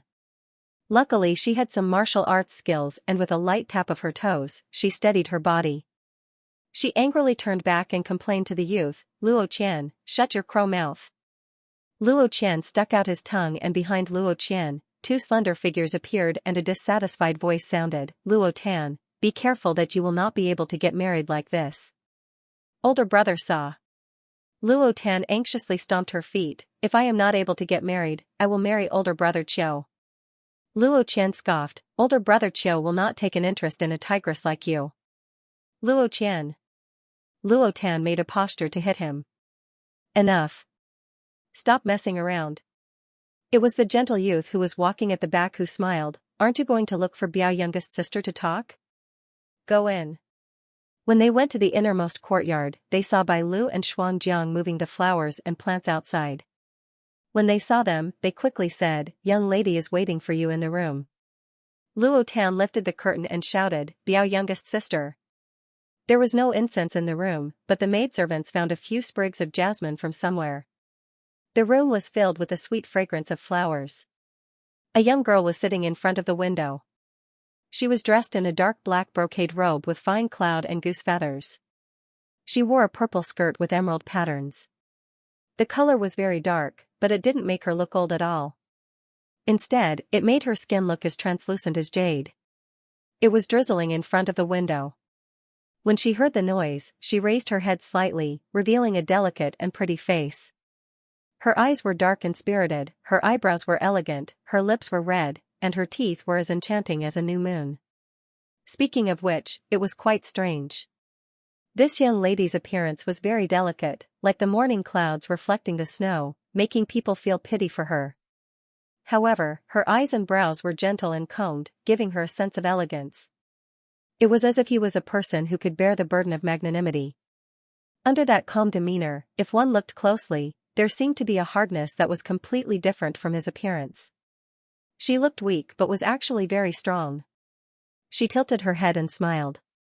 Her eyes were quick-witted, but it also made people's hearts tremble. It was as if her casual smile had turned the originally simple study into a palace carved with flowers and jade, and she was a noble sitting on a high seat, looking down at everyone with an indifferent gaze. The few people at the door were slightly startled. Even though they had seen it many times, they would occasionally be shocked by this young lady's unintentional elegance. There was a ghostly aura lingering around her every move, and this was roughly the reason. After being stunned for a moment, Luo Tan was the first to react. With a flick of her hand, she ran in and said, "Biao youngest sister, your dress is really beautiful." She was after all a young lady, no matter how naughty and mischievous she usually was, her love for beauty was still the same. Shen Miao smiled gently, "If you like it, then let the tailor make another set." Luo Tan's lips twitched, "I am unable to wear this color and can only be envious." She sized up Shen Miao and sighed, "No wonder all the gentlemen in the Shaochun city kept asking about you from older brother Ling and the rest. Biao youngest sister, you are getting more and more beautiful." This was the 71st year of Ming Qi. 2 years had passed, and in these 2 years, Xianxia was also slowly growing up. That slightly childish face gradually showed a delicate contour, and even the cute facial features became more refined. It was just that gentle temperament did not change and even became smoother. But the more it was like this, the deeper the magnanimity. The temperament of walking on the road attracted people to look back frequently. No wonder Luo Ling and Luo Sa's brothers would secretly inquire if Xianxia was married. After all, even though there were beauties in the Xiaochun city, but a beauty with such a unique temperament was one of a kind. Of course. Just look at whose Biao youngest sister she is. Luo Qian proudly stepped forward and placed his hand on the desk in front of Xianxia. Biao youngest sister, do you know that His Majesty sent people to send money over again? Got a reward? As Xianxia spoke, she kept the book on the table. Luo Qian's eyes were sharp and saw the name of the book and said curiously, Qin Country Records? How does Biao youngest sister look at Qin Country's things? Just casually take a look. Xianxia answered without much care. Luo Sa's eyes slightly flashed. Luo Ling stared at Xianxia and softly said, there were countless of rewards in 1 year, and recently the rewards are too frequent. What does Biao youngest sister think is the reason? He very naturally sought advice from Xianxia, as if he did not think that it was worth being ashamed to seek advice from a young lady who was much younger than him. Of course, the 4 juniors in the room would not laugh at her. How much ability did Xianxia have was a question worth exploring. But the 4 of them had a tacit understanding not to tell the Luo family's elders about Xianxia's mysteriousness, as if they firmly believed that even if Xianxia had any secrets, she would definitely not harm the Luo family. There must be a demon when things are abnormal.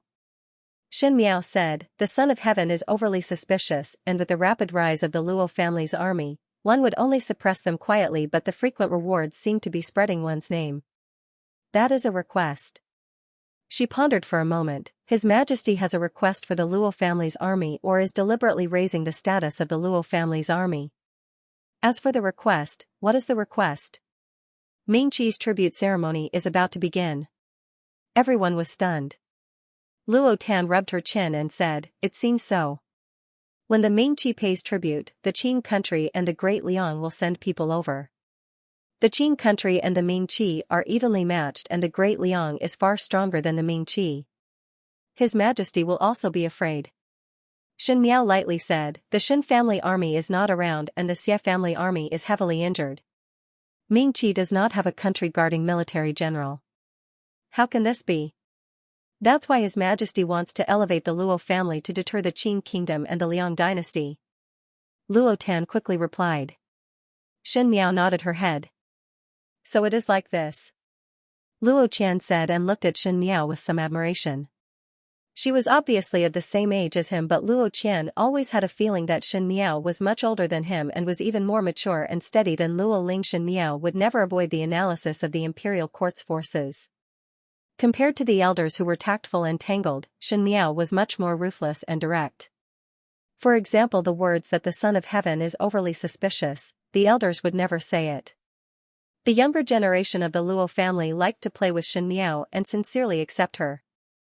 Naturally, it was because Xianxia had something that was extremely attractive on her. Perhaps the people of the Ding capital were more knowledgeable than the people of the Xiaochun city, as Xianxia would always know some things that they did not know. This is not necessarily a good thing. Luo Sa frowned. The higher one is held up, the more painful the fall. Correct.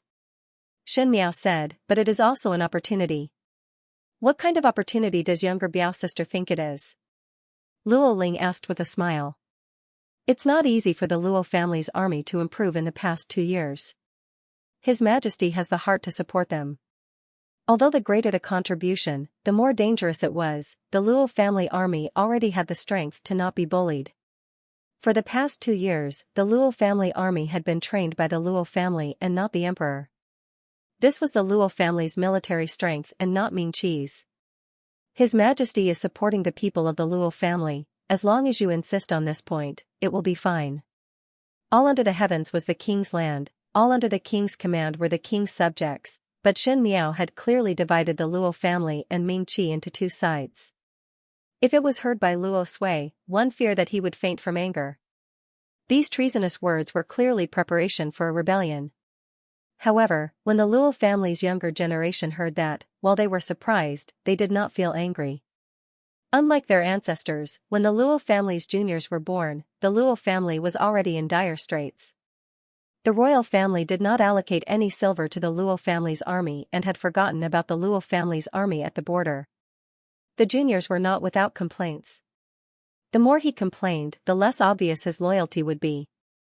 After a moment of silence, there was a touch of fanaticism in Luo Sa's eyes as he said, "Biao youngest sister said it very well." His temperament was violent and impulsive, completely different from Luo Ling's gentleness and would rarely praise anyone. Now that he was praising her, it was obvious that he agreed with Xin Miao's words. Luo Ling was more steady, but even so, he did not object. Luo Qian's and Luo Tan's temperament were lively and there was no reason for them to believe Xin Miao's words, thus they did not say anything bad. Thus with this reward from Emperor Wenhui, the younger generation of the Luo family almost reached a consensus. It was a good thing and there was no need to dissuade.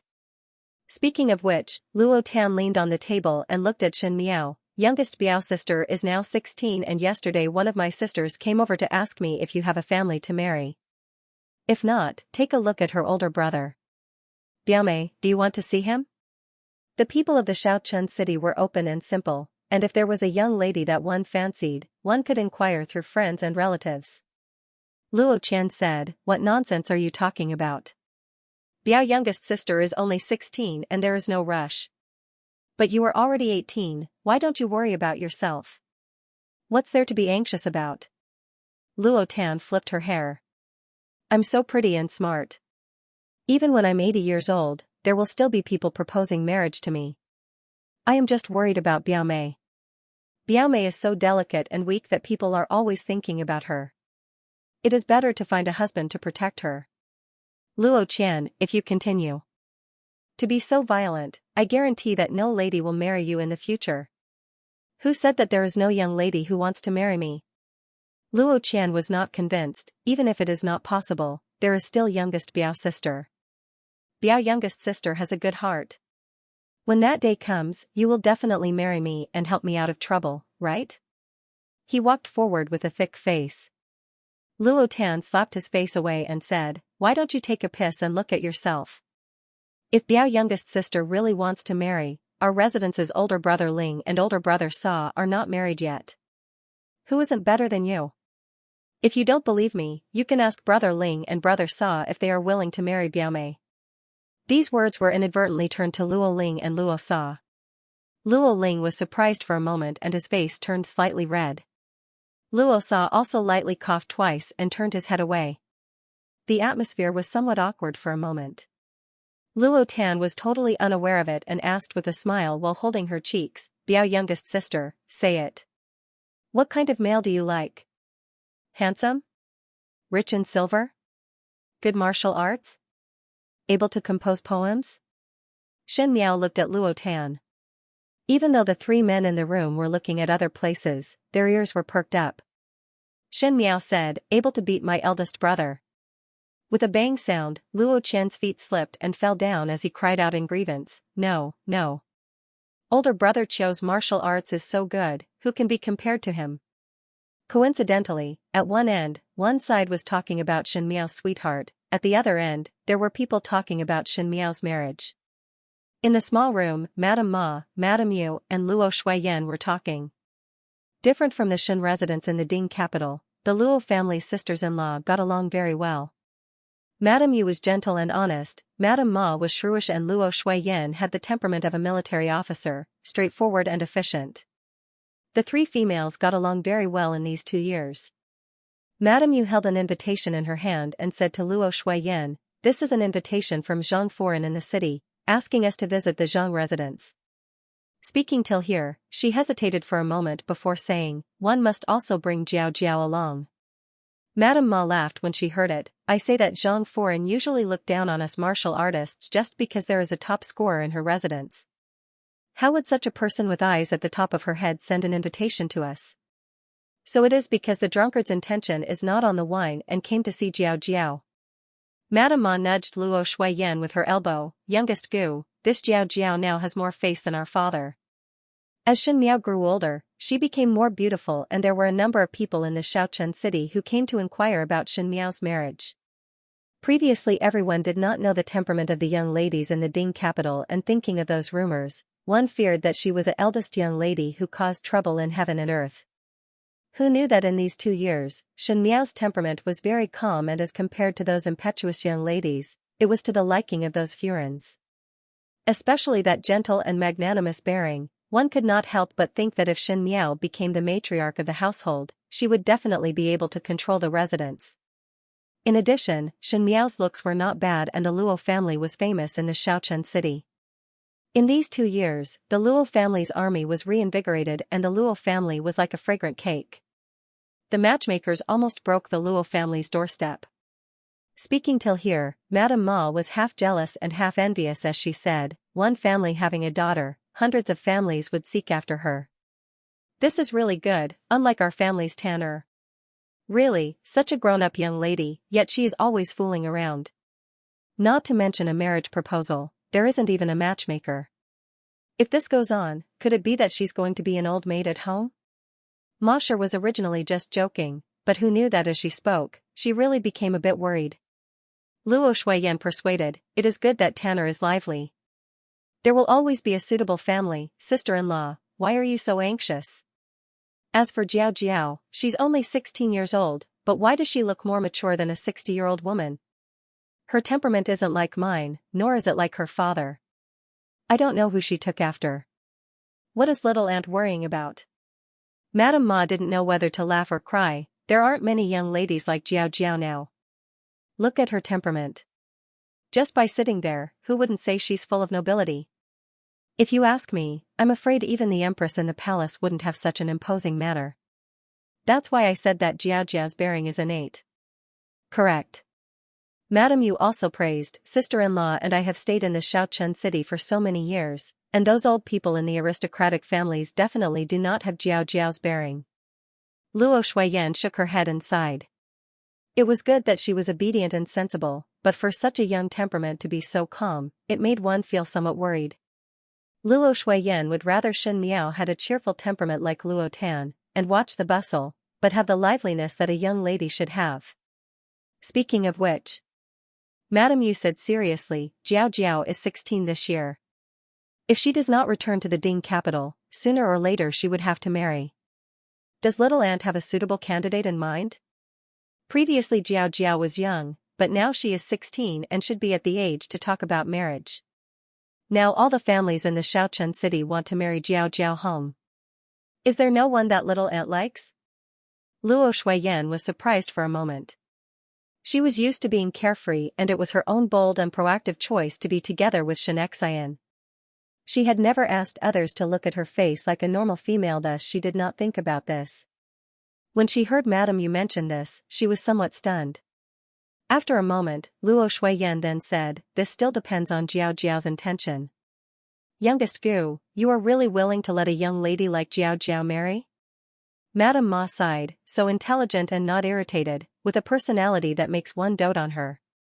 If it was me, one would definitely not be willing to let her marry out and raise her for a lifetime. Different from the aristocratic families in the Ding capital, the people in the Xiaochen city would not think that it was better for a female to marry out as early as possible. On the contrary, they felt that the longer a female stayed in the residence, the more pampered they would be. Madame Ma said, speaking of which, Linger and Saar have reached the age of marrying a wife. Why not? Jiao Jiao marry into our own family? Madame Ma asked probingly. She had a sudden whim, but Madame Yu's eyes lit up when she heard it. She, who usually spoke softly, for the first time could not wait to speak. That is also all right. I see that Linger and Saar like Jiao Jiao, especially Saar. You all know that Saar usually does not even have the patience to look at young ladies, but these 2 years he would often run over to Jiao Jiao's room. Their relationship as cousins is very good, and I know my own son that Saar definitely likes Jiao Jiao in his heart. Luo Shuiyan opened her mouth, but before she could speak, she saw Madame Yu shaking her head, but Saar is impulsive and does not know how to dote on others. If Jiao Jiao were to marry over, I fear that she would be wronged, and that fellow is a blockhead. It is still Linger who is the best. Linger has a gentle temperament and is slightly older. the last time the cousins went on an outing together. Speaking of which, there were a number of people who came to Linger for marriage these few years, but Linger himself did not fancy one, thus I cannot say much about him.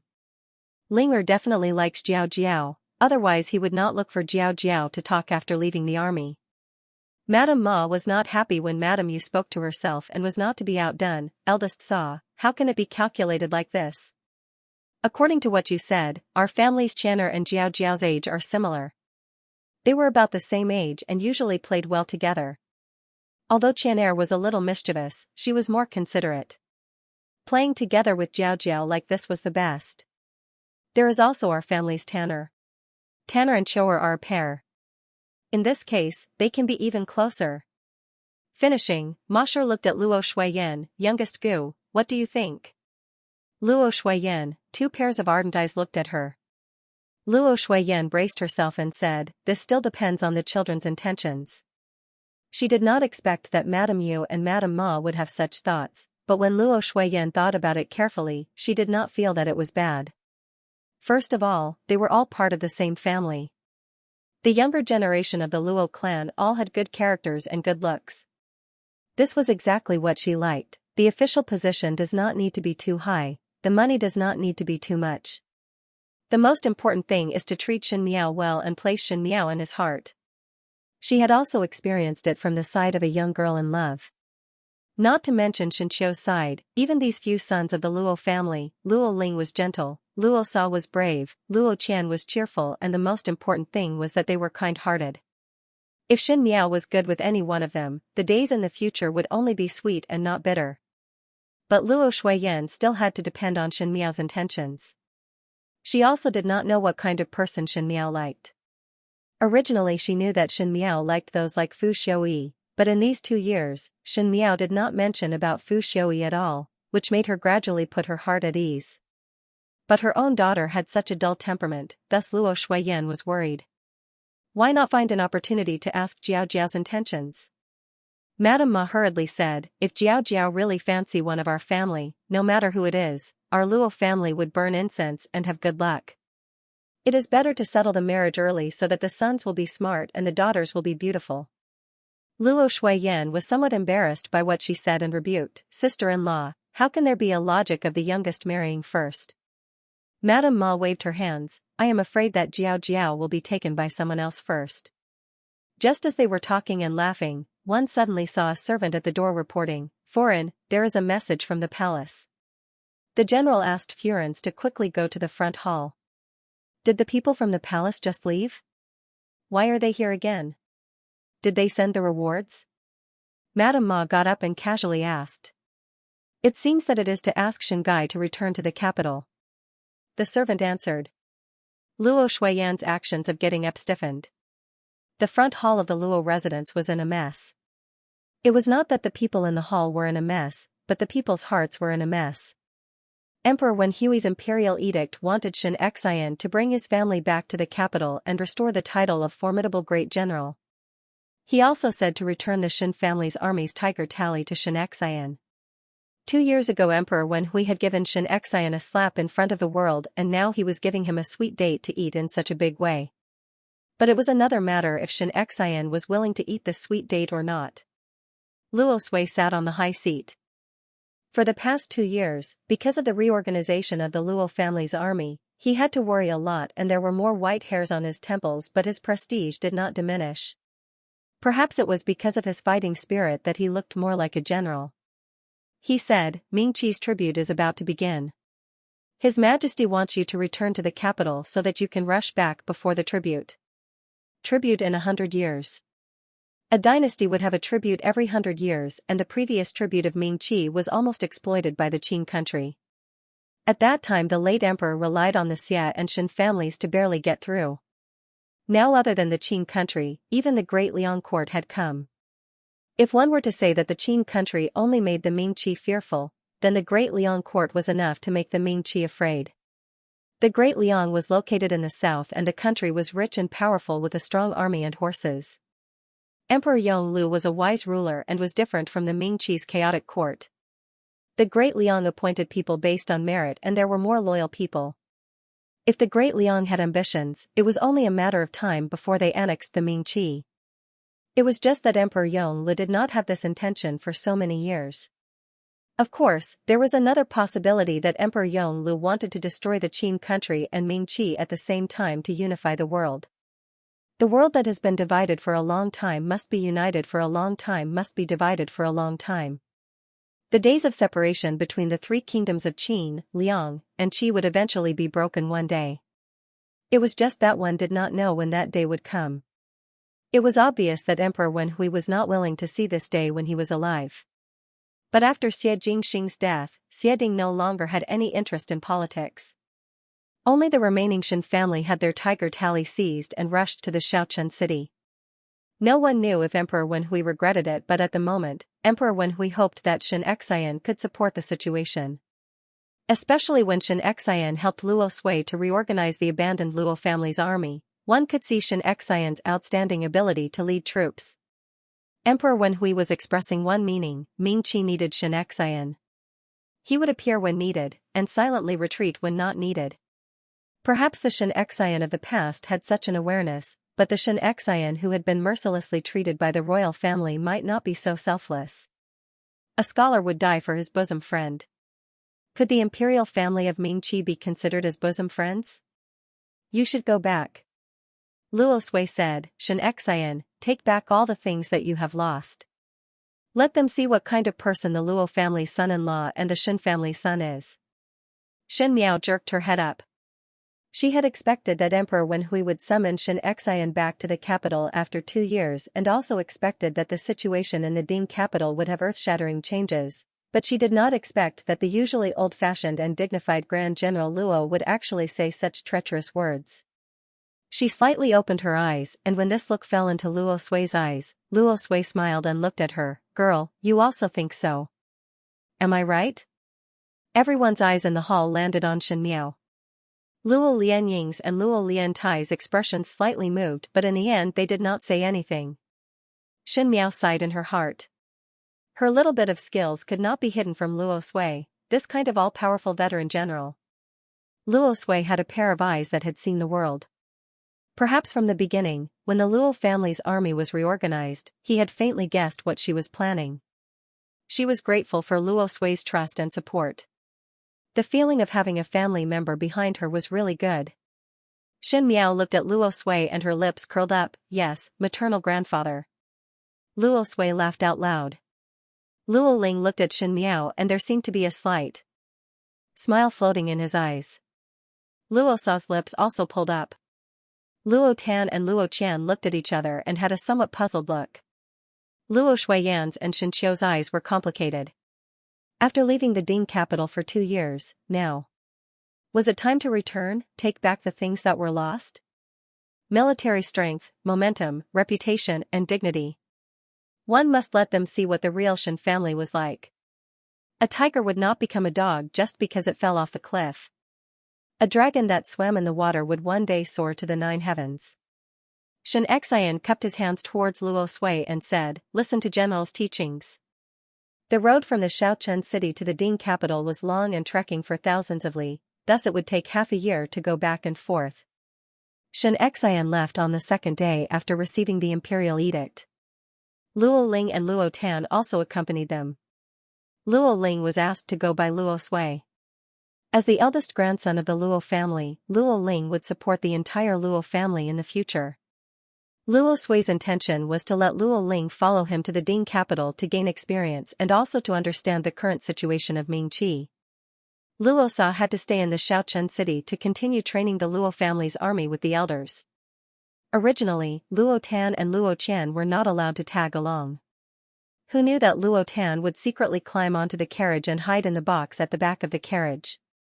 Only when they were halfway there did she suddenly pop out. At that time it was too late to chase her away, thus one could only send a message back and bring Luo Tan along to the Ding capital. Luo Tan was full of yearning for the Ding capital and repeatedly assured that she would not cause trouble before finally traveling with Shen Miao and entourage. Other than the front of the Shen family's army that he brought back, this time Xianxia also brought a portion of the Luo family's army. This group of people were personally trained by Xianxia and Shen Qiu and were the most elite people. If any of them were placed in other teams, they would be considered as a small leader. This group was trained by Xianxia himself and followed him in the name of bodyguards. From the beginning of spring until late autumn, the green trees along the way had all turned into withered leaves, swaying with the wind and falling into the soil. When the entourage of people started to add clothes, they were just about to reach the Ding capital. The sky gradually darkened and the group of them rested in and outside the city. Xianxia said, "Tomorrow morning we will enter the city and find a residence to stay in." At the beginning when she left, the Xin family's residence was separated so naturally it was impossible to return to the Xin residence. Previously at the Luo family, Luo Shuiyan had told Luo Sui about the matter of splitting the family, so Luo Ling and Luo Tan were not surprised. Luo Tan rested her chin on her hand and said with a yearning expression, Gu Fu, let's find a lively place to stay, okay?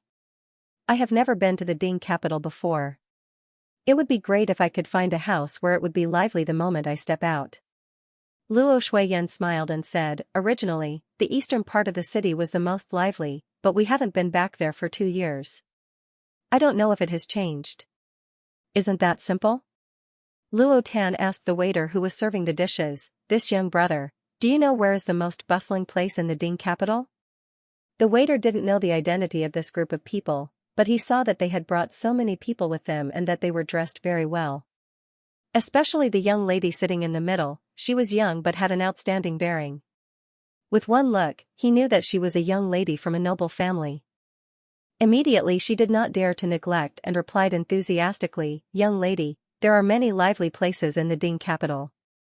The east and south sides of the city were quite lively. There are many shops in the east of the city. It's convenient for a lady to buy some cosmetics. There are many restaurants in the south of the city. If you want to eat, go to the south of the city.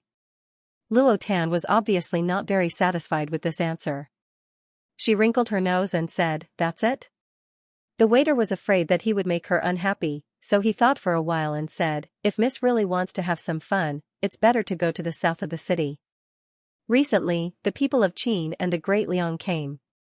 The emperor gave them a mansion in Yanqing Lane in the south of the city to live. Yanqing Alley is in the south of the city. What is Yanqing Alley? Luo Tan asked. Yanqing Alley is the most expensive piece of land in the Ding capital.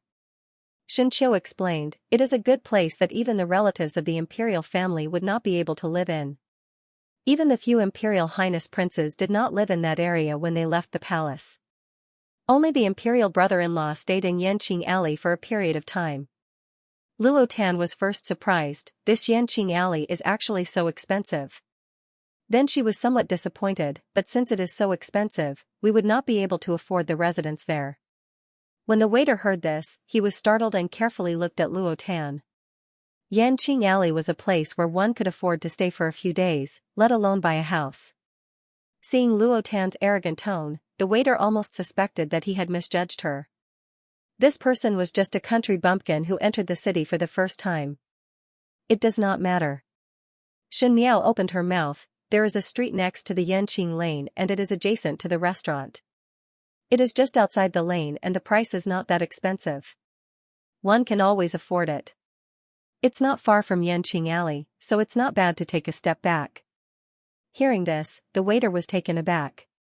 He subconsciously said, this young lady is right. That is indeed the case. Jiao also want to watch the excitement? Xianxia asked. Naturally Shen Miao did not have the temperament to join in on the fun and today when she said it like this, it seemed that she had some interest. Feel that it is somewhat fresh. Shen Miao smiled. Good. Luo Tan's eyes lit up as she looked at Shen Miao, Biao youngest sister, you are the best. She thought that Shen Miao deliberately said that for her and was extremely grateful to Shen Miao. Shen Miao looked up at the waiter, had the people from the Qin country and the Liang dynasty arrived? The waiter's gaze had never left the youngest girl from the beginning. He felt that when she sat there, even the chair seemed to become golden and dazzling. Hearing Shen Miao's question, he immediately replied respectfully, yes. Ming Qi's tribute will be held a few days later and the Qin country and the Great Liang have sent people over to congratulate. Currently these people are arranged to stay in the residence in Yanqing Lane. Who did the Qin country and Great Liang send over? Shen Miao asked. The waiter scratched his head. In the Qing country it is His Highness the Crown Prince and Princess Mingyan, and in the Great Liang it is His Highness Prince Rui, the younger brother of Emperor Yonglu. Shen Miao's eyes hung down. Many thanks. After the waiter left, Luo Ling asked, what does Biao younger sister think about the people from the Qin country and the Great Liang? Shen Miao smiled, nothing much. Just feel that it is somewhat strange. Luo Tan smiled, no matter what, when we reach the Ding capital tomorrow, we will be able to watch the excitement. In the palace of the Ding capital, in the emperor's bedroom, the thick smell of medicine filled the entire bedroom and the incense in the incense burner made one's heart feel melancholy. On the dragon bed, Emperor Wenhui's eyes were half closed as he leaned on the couch and the palace beauty beside him was gently feeding him spoonfuls of medicine. This person was none other than Consort Dong. She fed him very patiently and carefully as Emperor Wenhui could only eat a small spoonful at a time. She blew on the spoonfuls until it was cold and tested that it was not hot before slowly feeding it to Emperor Wenhui's mouth. While she was feeding, she gently patted Emperor Wenhui's back to make his breathing smoother. When Emperor condominium and also after Emperor he. After of it, when Hui's Tsong Ji, he, Shen, Li said. Emperor Wenhui frowned and swallowed the last trace of bitterness in his mouth before saying, it is hard for you to remember this. Your Majesty is not afraid of bitterness but this consort is afraid that your Majesty is afraid of bitterness. Consort Dong Shu smiled gently, Your Majesty, on account of this consort's face, eat a little of this fruit. Emperor Wenhui was tickled by her and his eyes softened, in this palace, you are the one who understands Shen's intention the most. There were many things that could change in 2 years' time. No matter how vigorous Emperor Wenhui was, he would not be able to resist the erosion of time. Moreover he had so many sons who were younger and stronger than him and had bigger ambitions. The internal and external situation was critical and he had aged a lot and his body had gradually become sickly. The Crown Prince's illness was also in a precarious situation and the Crown Prince's faction was gradually losing. Prince Zhou and Prince Jing were aggressive and Prince Xian and Prince Li were eyeing covetously. Even Emperor Wenhui was tired of looking at the women in the inner palace. At this time, Consort Dong Shu and Prince Ding, Fu Xiaoyi, who were aloof from worldly affairs, entered his eyes. The most reassuring thing for an emperor was a son and a woman without ambition. When Emperor Wenhui was sick, he loved to summon Consort Dong Shu to serve him. Under such imperial favor, Consort Dong Shu was as cautious as usual and would not take the initiative to talk to Emperor Wenhui about Prince Ding's matter, which made Emperor Wenhui even more satisfied. Occasionally he would talk with Consort Dong Shu about some unhappy matters in court. The tribute is about to begin. Emperor Wenhui sighed, the messenger said that Xianxia will return to the capital in these few days. I banished him 2 years ago, and I'm afraid he still has resentment in his heart. If it weren't for the urgency of the situation, I wouldn't have invited a wolf into my house. Your Majesty. Consort Dong Shu said with a smile, General Shen is your official and naturally needs to do things for you. He will do whatever you want him to do, so why does your Majesty torment yourself? Minister? Emperor Wenhui sneered, this official's prestige is bigger than Jin's. How can Jin believe that he wants to be an official? It was the same for Xie Ding in the past, but he lost his son. Now that the Xie family is unable to withstand a single blow, we can't be bothered to exterminate them. The Shen family, after the tribute, was still. I can't help feeling uneasy. Consort Dong Shu no longer spoke. At this time, if she were to speak, there would be the possibility of the inner palace interfering in politics. Therefore, he lowered his head and did not say a word, only fiddling with the enamel bowl. In Consort Dong Shu's Shufang Palace, there was a person standing at the moment. That person was wearing a luxurious robe and had a cold elegance. It was Fu Xiaoyi. Compared to 2 years ago, he seemed more mature and steady, with an indescribable style. Xianxia is resting outside the city today and will enter the capital tomorrow morning. The guard in front of him bowed and said in a low voice to him. Fu Xiaoyi gripped the cup in his hand tightly and one did not know what he was thinking about. After a moment, he suddenly smiled, Gentleman Pei's divine foresight is indeed correct. Tomorrow at the capital. He said, pass down the order. All the guards at the city gates listen up. When Xianxia returns to the capital, the entire city must welcome him. The guard cupped his hands in acknowledgement and hurriedly retreated. Fu Xiui stood with his hands clasped behind his back and a trace of seriousness flashed across his face. 2 years ago, the Xin family took drastic measures and messed up all his plans. Now returning to the Ding capital, Fu Xiui had a feeling that this was a chess piece of the Xin family's plan. Perhaps Xianxia had long known that there would be a day when he would return to the capital, so he was so decisive when he left. Since it's like this, then how about roasting the Xin family on top of the scarlet flames once more? Let the Xin family be a target, and let Emperor Wenhui, Prince Zhou's faction, Prince Li's faction, and even the Qing country and the Great Liang keep their eyes on Xianxia, this fat piece of meat. He was a vengeful person after all, and he hated being toyed with by others even more. Daring to scheme against him, Fu Xiui, the Xin family must pay the price. On the morning of the second day, Xianxia's group set off once again. If one were to start their journey from this inn, they would be able to reach the Ding capital before noon. Since he still needed to find a house, it was best to do it as soon as possible. When they reached the Ding capital city gates, the guards at the city gates saw Xianxia's waist token and were immediately in awe. So it is General Xin. As they spoke, they quickly opened the city gates and welcomed Xianxia and entourage in. Luo Tan said, "Uncle, they seem to respect you very much. It seems that Uncle's official position is very high." Xin Qiu and Xin Miao frowned at the same time. That day when they left the Ding capital, those guards looked at their faces coldly and could not wait to hit them when they were down. Now with such enthusiasm, it was definitely not only because they needed him to come back to deter those people in the Qing country. Most likely it was because of someone's guidance. Luo Tan lifted the curtain of the carriage and looked out before exclaiming, "This is the Ding capital. It is so big and lively, and there are more people than the Shaochen city. Ah, Biao youngest sister, the young ladies here are really good looking. How can they be so fresh and lively? Heavens, even the gentlemen are all fair and tender." She was so noisy that people nearby heard her and turned their heads to look in her direction. It was not a big deal if one did not look, but when one saw, one exclaimed, "It's General Xin. General Xin has returned.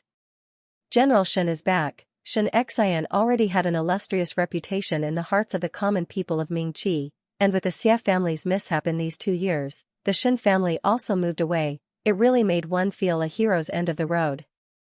Even when the Qing country and the Great Liang's people came to the Ding capital, they would suddenly have a feeling of being unable to protect themselves. And the appearance of Xianxia at this time undoubtedly gave the commoners a pillar of support. Immediately more and more people gathered around and exclaimed, "General Xin has returned."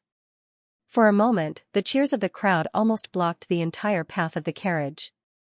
The commoners were shouting fanatically, and their faces were full of admiration.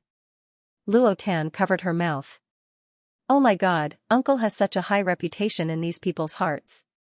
Luo Ling and the rest who were outside had an embarrassed expression. It was a good thing to have people lining the streets to welcome him, but it was also not bad to be chased after by others. Every year when Xianxia returned to the capital in triumph, he would always be like this. But now, Xianxia did not return with a body full of meritorious service. Instead, he was summoned back by the emperor 2 years after being expelled from the capital. The louder the cheers of the commoners, the louder it was, as if it was a slap on Emperor Wenhui's face. If this was not directed at Emperor Wenhui, then what was it? In the carriage, Luo Shuiyan's and Xin Miao's expressions also sank. Especially Xin Miao, her gaze suddenly turned cold. Only Luo Tan did not know what had happened and was happy for Xianxia's prestige. The road was blocked to such a state that Xianxia could only let the guards beside him explain to the commoners. When the commoners heard this, even though they were still standing on both sides of the street, they were not as agitated as before and also opened up a path. Mo Qing and Ah Qi first rode their horses to look for a residence. Just like what Xin Miao said, there was a street next to Yanqing Lane in the southern part of the city, and the residence there was not bad. Now that Xianxia had spent a lot of money on reorganizing the Luo family's army, he was not as well off as before. Even so, when Xin Miao wanted to stay in the residence in the southern part of the city, Xianxia agreed without a second word. The carriage headed south of the city. The closer they got to Yanqing Alley, the fewer people there were. This was because most of the people living around Yanqing Lane were high-ranking officials and nobles. They were either rich or respectable. Commoners could not afford to live on the land there. The commoners who had come to greet them had also dispersed. The carriage traveled smoothly. Mo Qing and the rest quickly came back to report that they had found a residence to stay in and would talk about money later. The original owner of the residence was a newcomer under the name of Xianxia and did not ask for much money as a mortgage.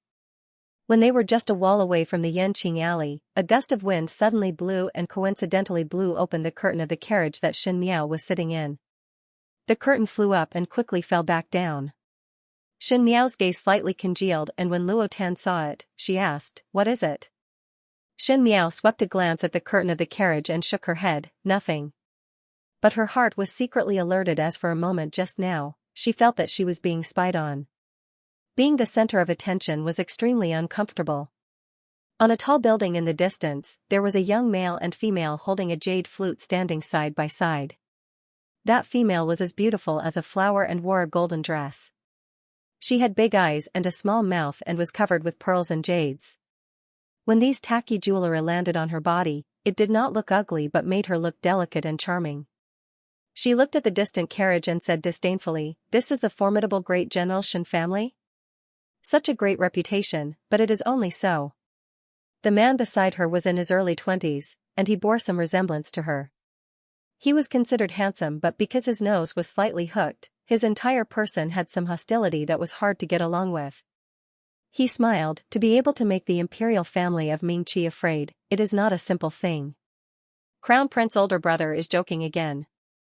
That young female's brows slanted and she had a very arrogant look. In the beginning the Xia family of the residence of the Marquis of Linan was also lawless, and until now they are like stray dogs. That Xia Jingxing did not even leave a complete corpse, so one cannot guarantee that the Shen family will be the second Xia family. The male smiled and did not continue the female's words.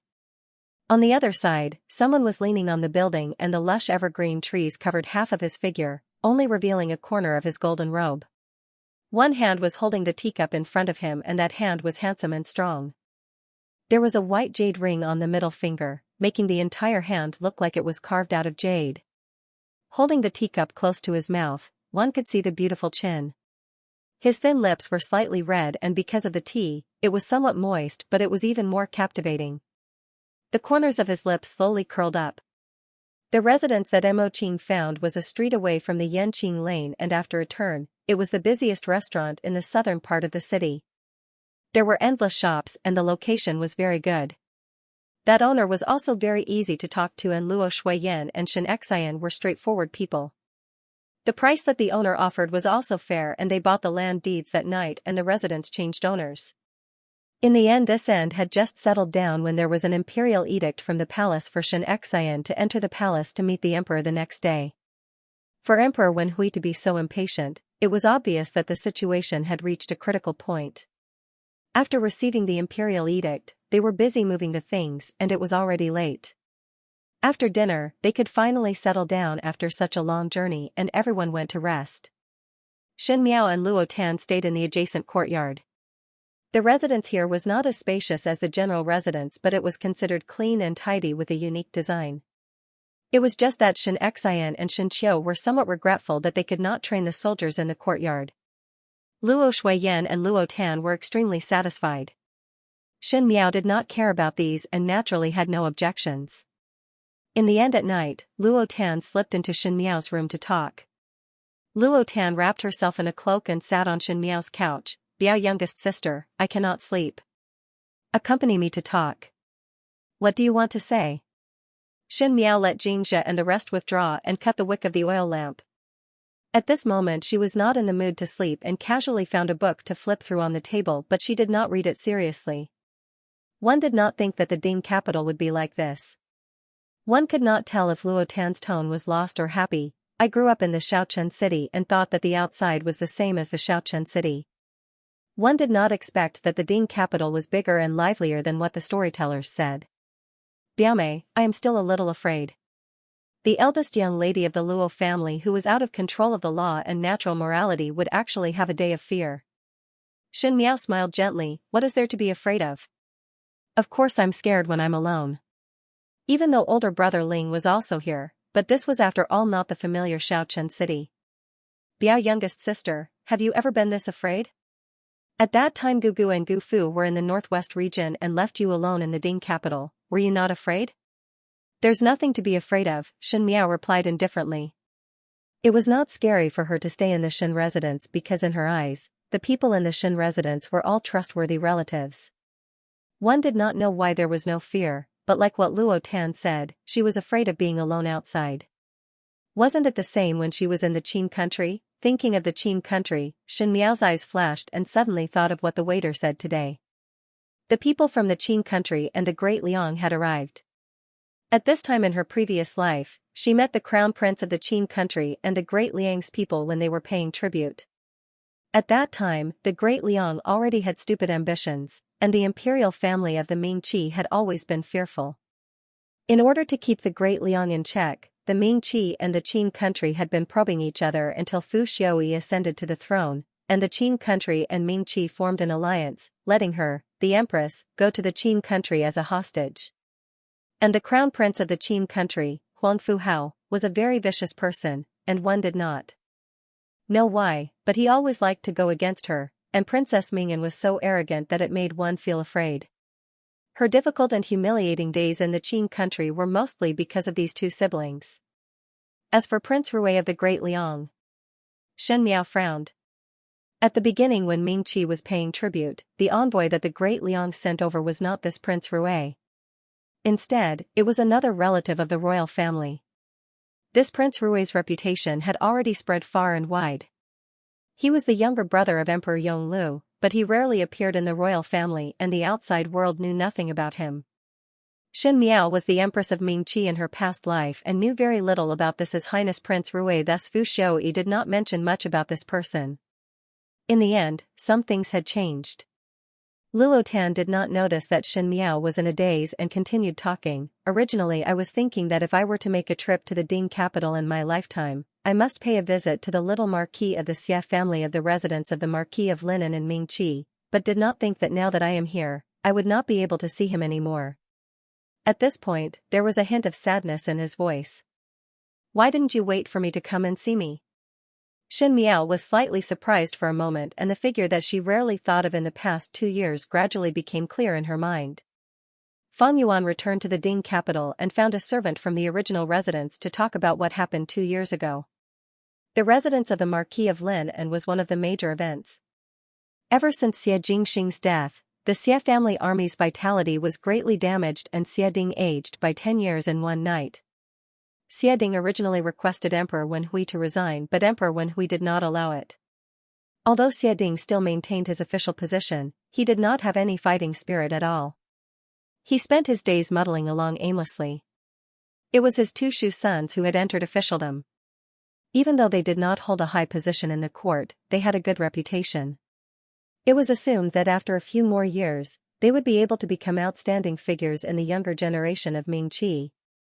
It was when the news of Xie Jingxing's death reached the Ding capital, Princess Rong Xian went to the residence of the Marquis of Linan to create a ruckus. He scolded Xie Ding for being heartless, for a marquis residence to lose Princess Yuqing and Xie Jingxing without rhyme or reason. It was really a man-eating devil's den. Princess Rong Xian was crying and angry at the same time, and almost smashed the residence of the Marquis of Linan cleanly. After that, he became more and more reclusive and rarely came out. The Su family, who had a good relationship with the residents of the Marquis of Linan, had also declined in these 2 years.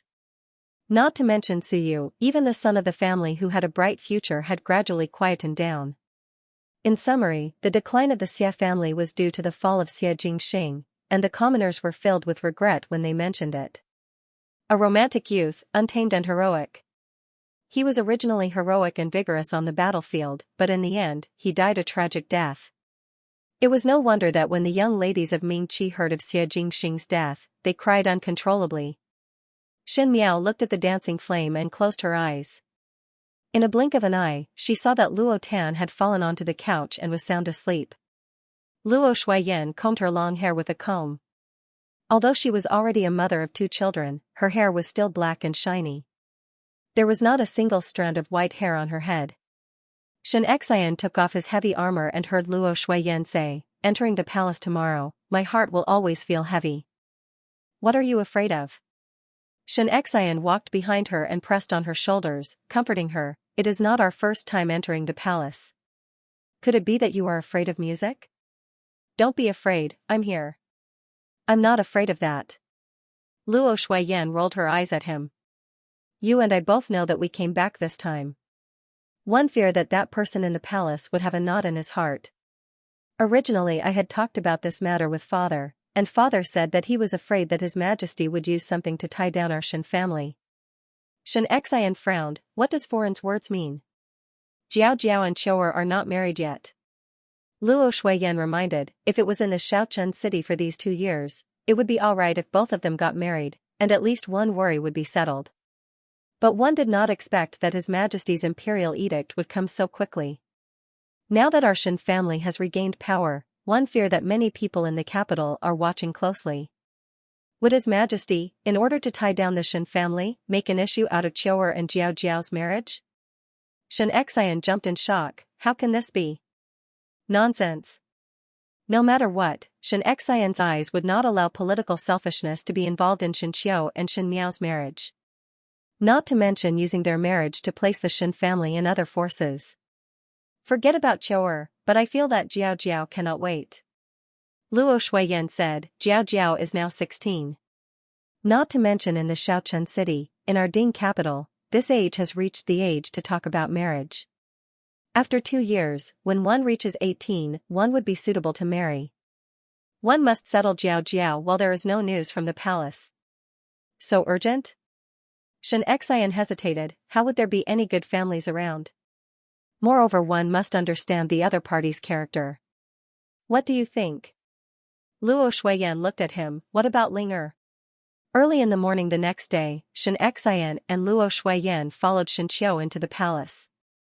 They only returned in the afternoon and Emperor Wen Hui restored their official positions and returned the tiger talisman back to Xianxia. Those Shin family's army that were in the imperial army were once again returned to Xianxia's hands, but Xianxia was not very happy. Pain was the thing that could hone one's willpower.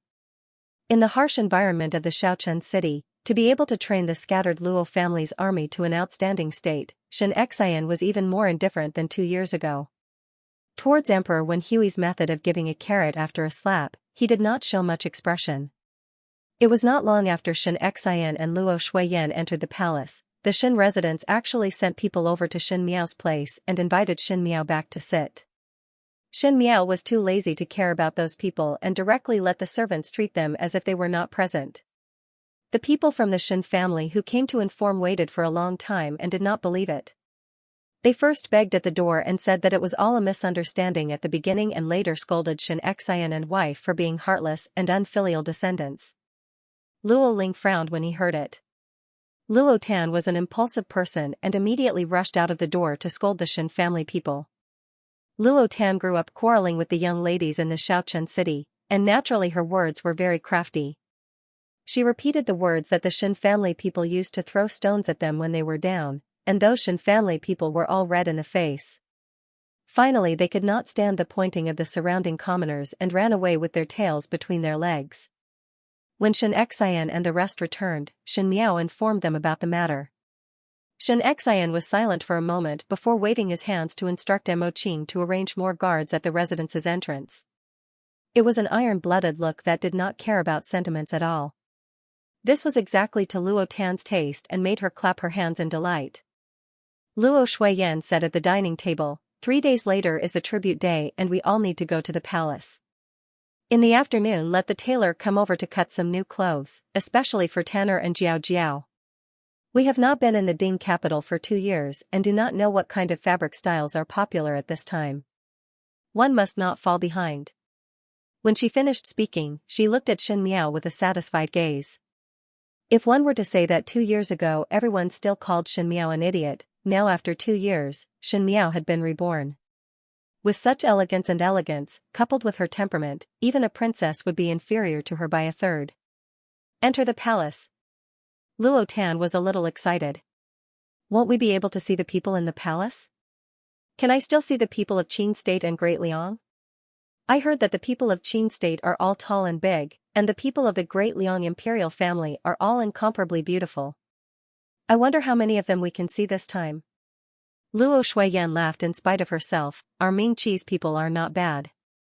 If Tanner were to see an admirable gentleman at the tribute banquet, Gu Mu and Gu Fu will help you inquire about it.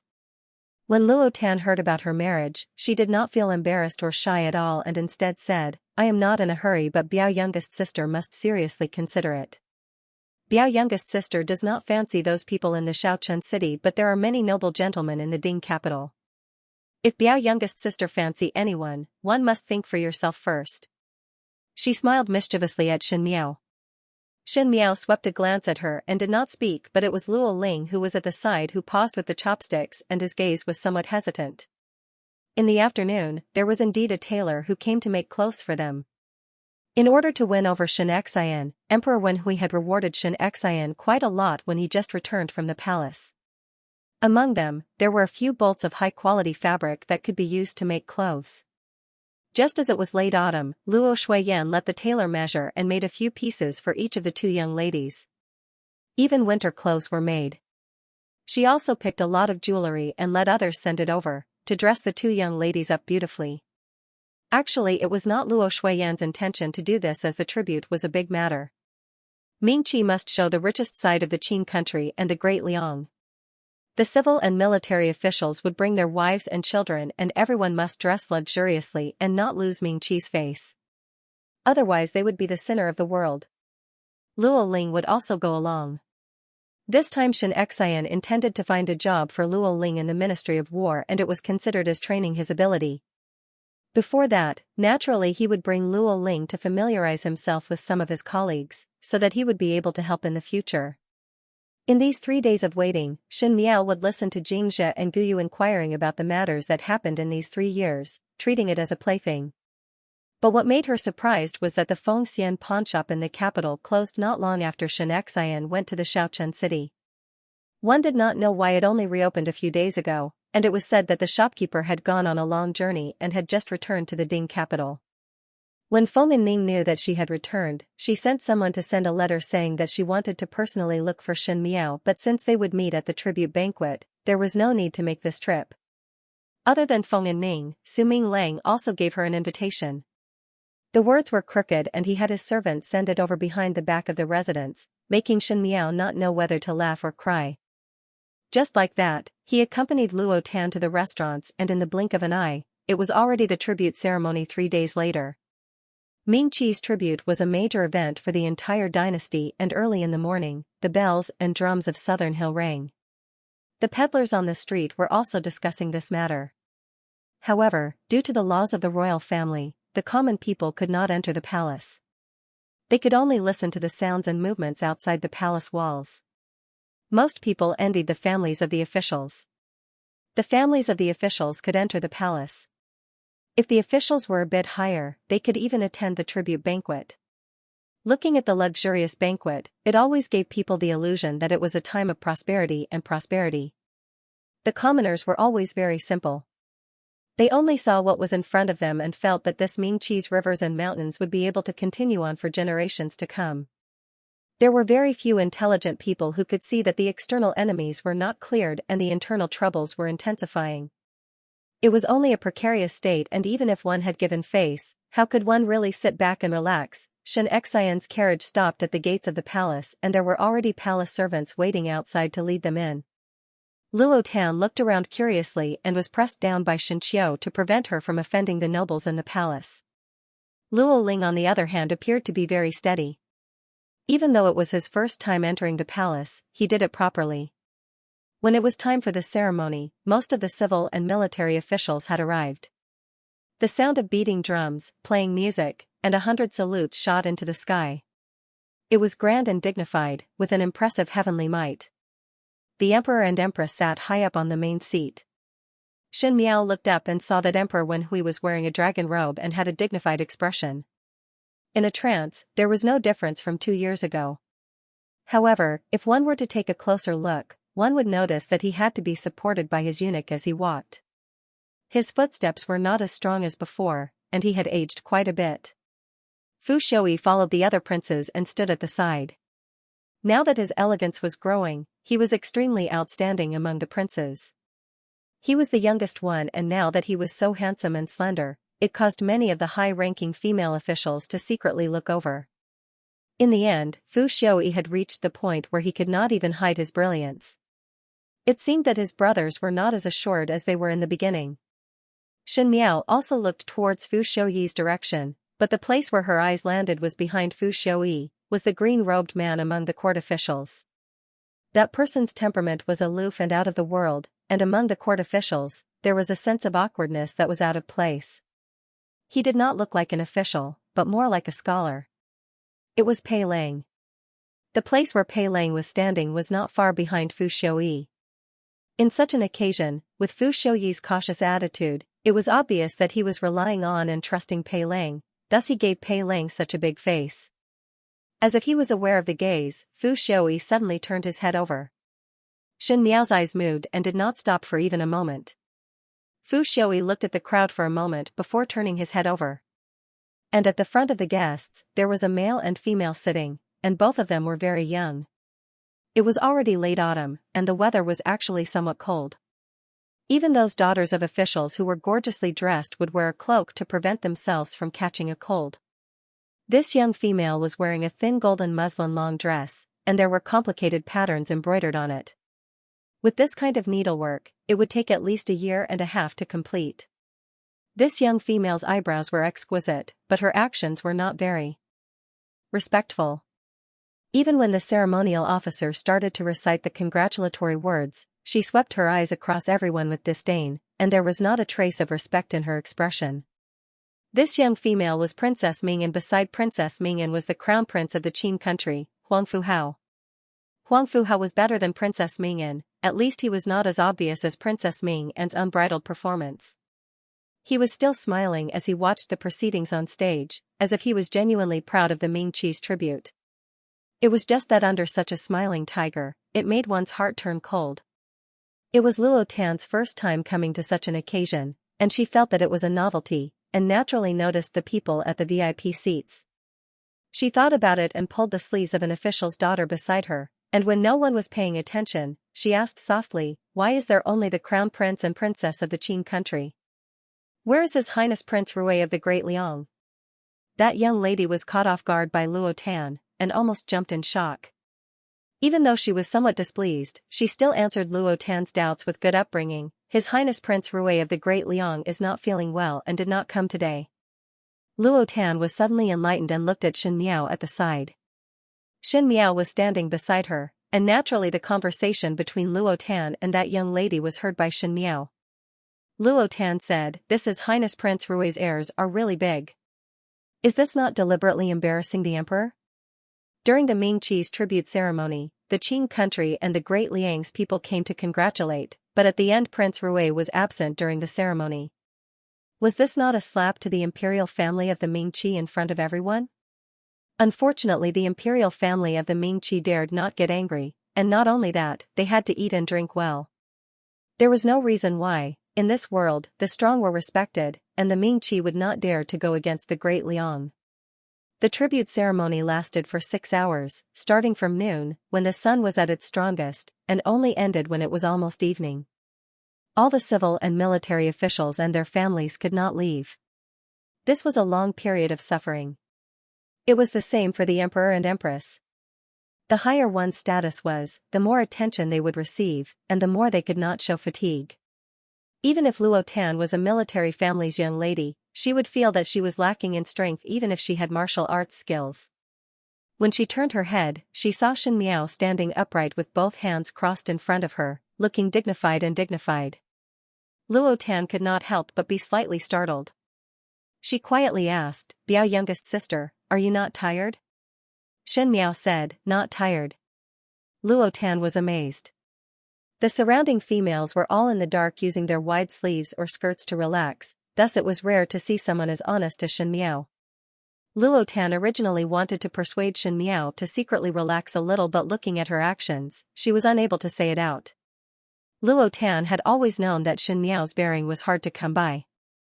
It was just that she was not one to chew on words, thus she was unable to say what kind of feeling it was, but intuitively felt that Xianxia looked different from the other young ladies in the Xiaochen city.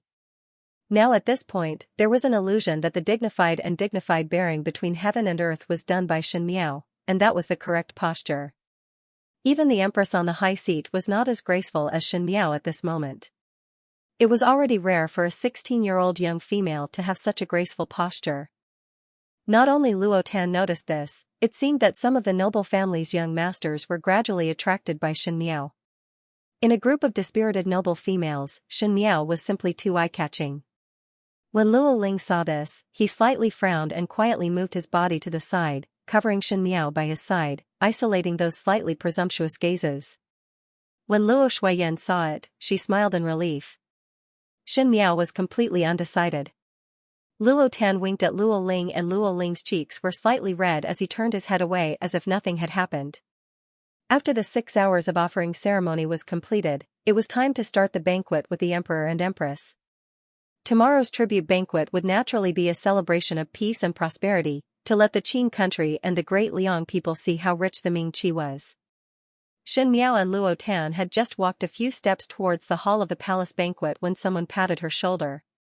Xianxia turned around and saw a familiar face. "Hey, just now I saw you early in the morning but we were too far apart and could not come over." "Xianxia, long time no see." Feng Yinming hugged Xianxia back and was full of enthusiasm. Compared to 2 years ago, Feng Yinming looked even more beautiful and the immaturity of a young female was undoubtedly exposed. She had a 100-flower bun and wore a pomegranate red long dress, looking graceful and graceful. She let go of her hands and looked at Xianxia with dissatisfaction. "Why are you not surprised at all when you see me?" Not waiting for Xianxia to reply, she continued speaking, "Never mind. You have such a temperament and I forgive you. But..." She looked up and down at Xianxia, "Not seeing for 2 years, how did you become so good-looking? Could it be that the Xiaochen city's water and soil are so nourishing? Why is it that you look like a different person from before?" Today Xianxia was also instructed by Luo Shuiyan to dress up properly. She was wearing a purple crescent moon phoenix tail dress and the outer garment was embroidered with big lilacs. Her hair was combed into a cloud bun and there was a jade begonia hairpin on it and her earrings were small pearls. Her facial features were delicate and pretty but her bearing was breathtaking. As she stood there quietly, there was a gentle and dignified air about her. Her pair of eyes were as clear and black as a newborn deer, causing many young males to frequently turn their heads to look at her. This female's appearance was good and had an extraordinary bearing which was the icing on the cake, making it difficult for one to forget. Luo Tan had been standing beside Xianxia and looking curiously at Feng Yinming. Feng Yinming finally noticed her and asked, "Who is this?" "My Biao older sister Luo Tan." Xianxia said, "This is Feng young lady Feng Yinming." Luo Tan greeted Feng Yinming. Feng Yinming had a fiery temperament and Luo Tan was straightforward and lively. Both of them hit it off at first sight and quarreled until Xianxia's ears hurt. When it was time to take a seat, Feng Yinming greeted Feng Foren and slipped over to Xianxia's side to sit down, so that it would be more convenient to talk to Xianxia. Previously, during the ceremony, they had to stand according to their official positions, but now that it was time for the banquet, they could sit as they pleased. Xianxia had just returned to the Ding capital and did not have any particularly good colleagues so he casually found a position. But now that he was invited back by Emperor Wenhui, the surrounding colleagues naturally did not dare to neglect him and spoke respectfully. Feng Yinming whispered to Xianxia's ears, "Tisk, these fence-sitters. Initially when General Shen left the city, why did they not welcome him? Now they are doing intimate actions and putting on airs." Xianxia gently smiled and declined to comment.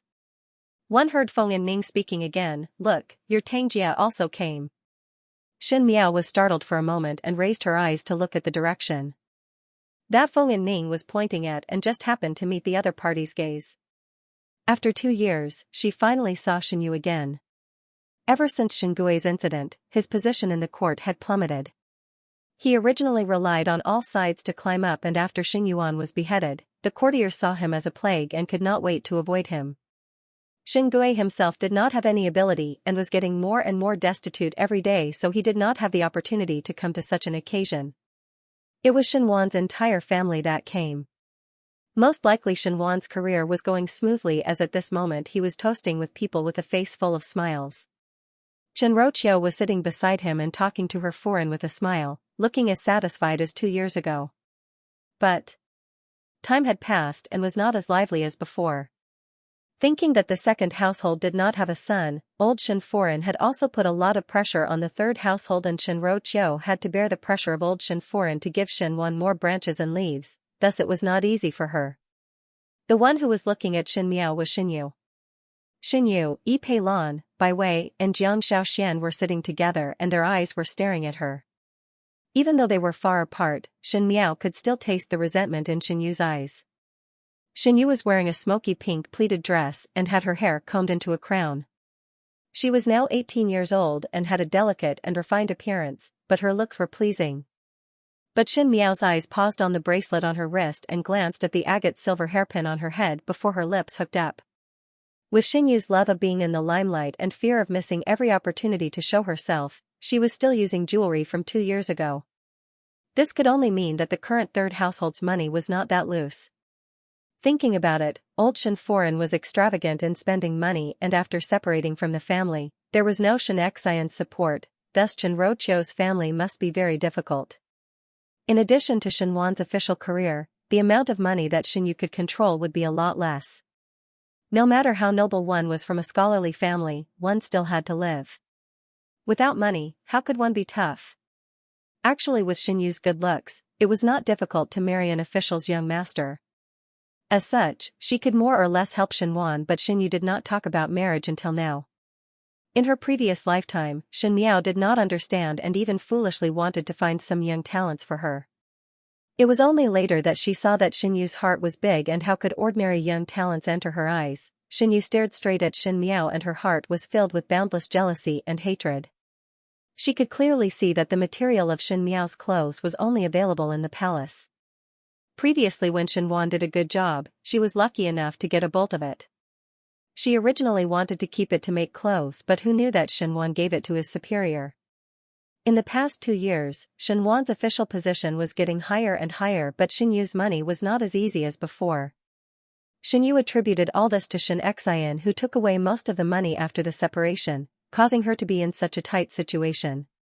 She originally thought that Shen Miao had rolled to a desolate place like the Shaochun city and would not have a chance to return in this lifetime. Who knew that not only did Shen Miao return, she also returned in such a glamorous manner. Those gentlemen would frequently look at Shen Miao's side. Xinyu's heart was filled with unwillingness and jealousy, and could not wait for Shen Miao to die. No matter how sharp her gaze was, Shen Miao only smiled faintly and turned her head to talk to Luo Tan and Feng Ning, but did not look at Xinyu. At this moment, Celestial Empress and Celestial Empress took their seats. The original commotion gradually subsided as Emperor Wen Hui smiled and instructed everyone to be happy with the mountains and rivers and enjoy themselves to the fullest. Following that, on the VIP seats, the Crown Prince of the Qin, Huangfu Hao, and Princess Mingyan also sat down. Princess Mingyan directly ignored the etiquette of the palace and was very arrogant, and did not even greet Emperor Wen Hui. Emperor Wen Hui's smile was somewhat stiff, but it was Huangfu Hao who had a very respectful appearance. Luo Tan looked around, and when Feng Ning saw it, she asked, "What are you looking at?" "I am looking at why that Prince Rui of the Great Liang is not here yet." Luo Tan said, "Is it not said that the people of the Great Liang's imperial family are all incomparably beautiful, and even Emperor Yong Lu was an outstanding beauty?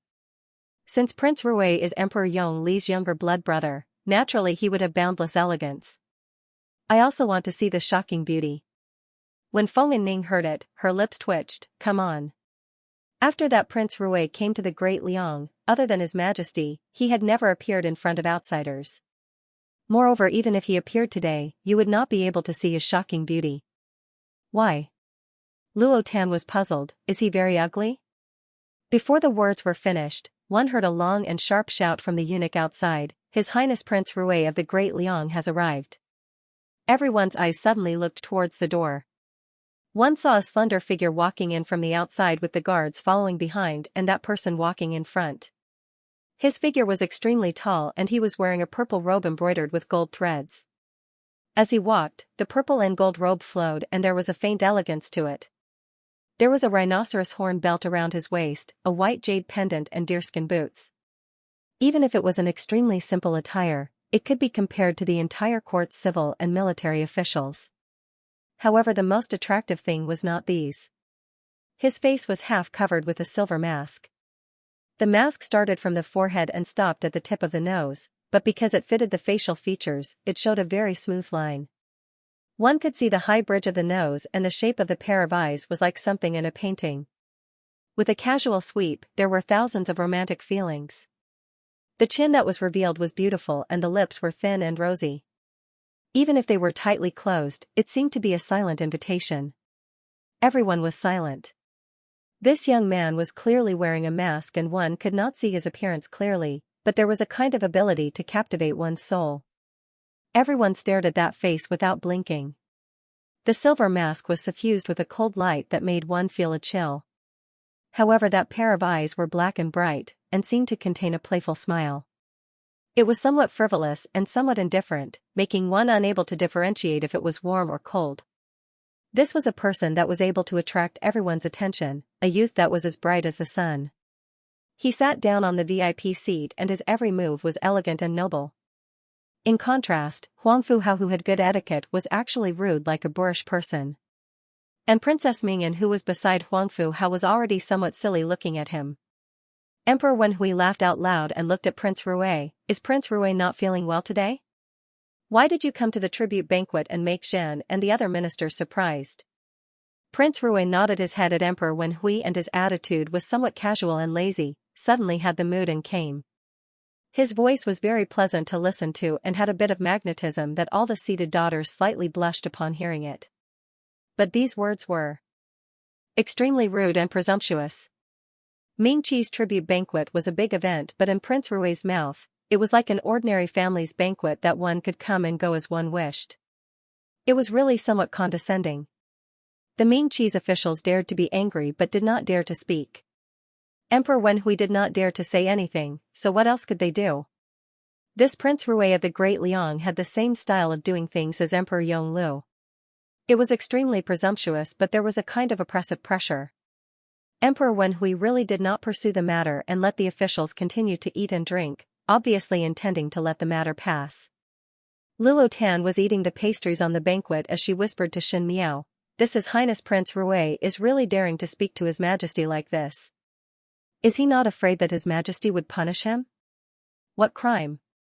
When Feng Yanning heard it, her lips twitched. One is Prince Rui of the Great Liang dynasty.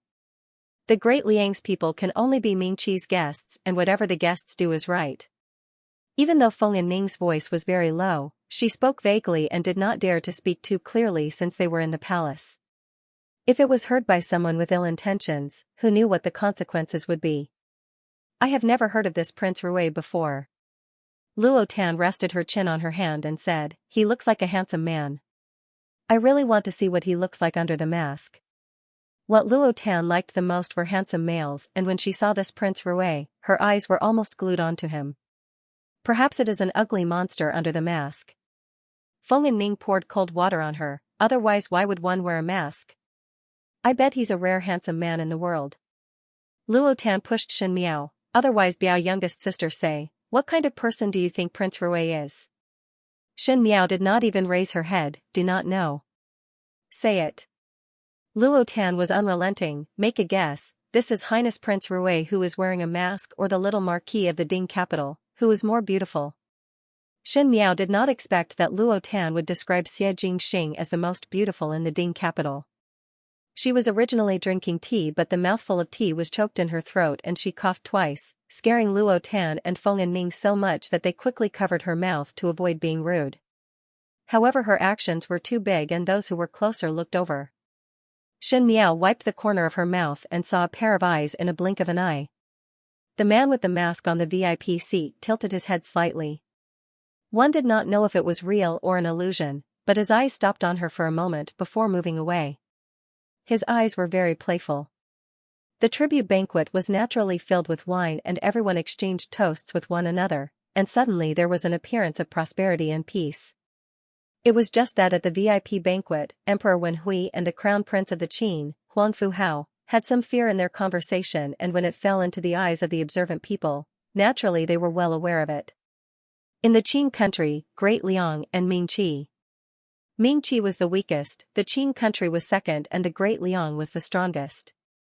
And that Emperor Yong Li's valiant style made the Qin country and Mingqi fearful, thus they were very respectful towards this Prince Rui from the Great Liang. As for Huang Fu Hao, when he was talking to Prince Rui, there were many probing sounds in his words. Most of the female guests had their eyes glued onto this Prince Rui, and every move and action was pleasing to the eye because of this reason. In fact, there was no lack of outstanding looks in the Mingqi's males, for example Fu Xiaoyi, but in front of this Prince Rui, they lacked the unique elegance and nobility, and seemed somewhat clumsy. Even though Luo Tan also loved beauties, she had a quick temper and very quickly her attention was attracted by the delicacies. She tasted this, tasted that, and was very happy. Because the tribute banquet did not differentiate between males and females, the entire official family sat together. Luo Ling also sat close to Shen Miao, and when he saw that Shen Miao was not eating, he placed a piece of snowflake cake in front of Shen Miao's hands and said warmly, "Biao younger sister should also eat something else, one would not have the strength to return." Shen Qiu originally wanted to give Shen Miao a piece, but Luo Ling had already beaten him to it, and did not know where to place the snowflake cake in his chopsticks. His bowl was already full, moreover why would a grown man eat snowflake cake? After thinking about it, he placed it in front of Feng Yanning, who was the closest to Shen Miao. Feng Yanning was overwhelmed by the favor, and after giving her thanks, she did not eat and just stared blankly at the snowflake cake. But just at this moment, one heard Huang Fu Hao suddenly speaking. Ben Gong heard that the formidable great general, General Shen, had returned to the capital a few days ago. Ben Gong had always heard of the formidable great general's name, but do not know if there is the honor to meet him today? When the words were said, the lively banquet suddenly quietened down. The crown prince of the Qin wanted to meet Xianxia? What did that mean? Xianxia and the crown prince of the Qin were not related at all, but now one of them was the great general that Emperor Wenhui had just recalled back to the Ding capital, and the other was the crown prince of the Qin country, thus their identities were very sensitive. Everyone involuntarily looked at Emperor Wenhui's expression. Emperor Wenhui's smile did not change, as if this was a very small request, before looking at Xianxia, official Shen. Xianxia quickly stood up and bowed to Huang Fu Hao. "This general greets your highness the crown prince." Huang Fu Hao smiled. "I have long heard that General Shen is brave and invincible, that even the scattered troops at the borders can form a new formation." That day when the Shen family army returned to the capital, the commoners lined the streets and cheered. Ai. He gave a long sigh. If our great Qin also have such a talented general, then we would not have to worry for 100 years. Emperor Wenhui's pupils shrunk unnoticeably, and the expressions of the ministers at the banquet changed as they looked at Xianxia with complicated gazes. He said that Xianxia could form a formation even if the army was scattered at the border. On the surface, he was praising Xianxia's outstanding talent, but he was implicitly mentioning Xianxia's danger. The tallest tree in the forest would be destroyed by the wind. This was a logic that existed since ancient times. And for the commoners to have such a high voice, for a general who was expelled from the capital by the emperor, it meant that in front of the imperial family and Xianxia, the commoners were on Xianxia's side. No imperial family would tolerate a subordinate whose voice was higher than their own. As for the last sentence, it really pushed Xianxia to the teeth of the storm. Huang Fu Hao was trying to dig Xianxia over in front of Emperor Wenhui. No matter how the ministers of Mingqi had ulterior motives, in the face of a foreign enemy, they would be united against them. The gaze that they used to look at Xianxia was like looking at a general who had committed treason. Shen Miao's eyes slightly sunk as she stared coldly at Huang Fu Hao.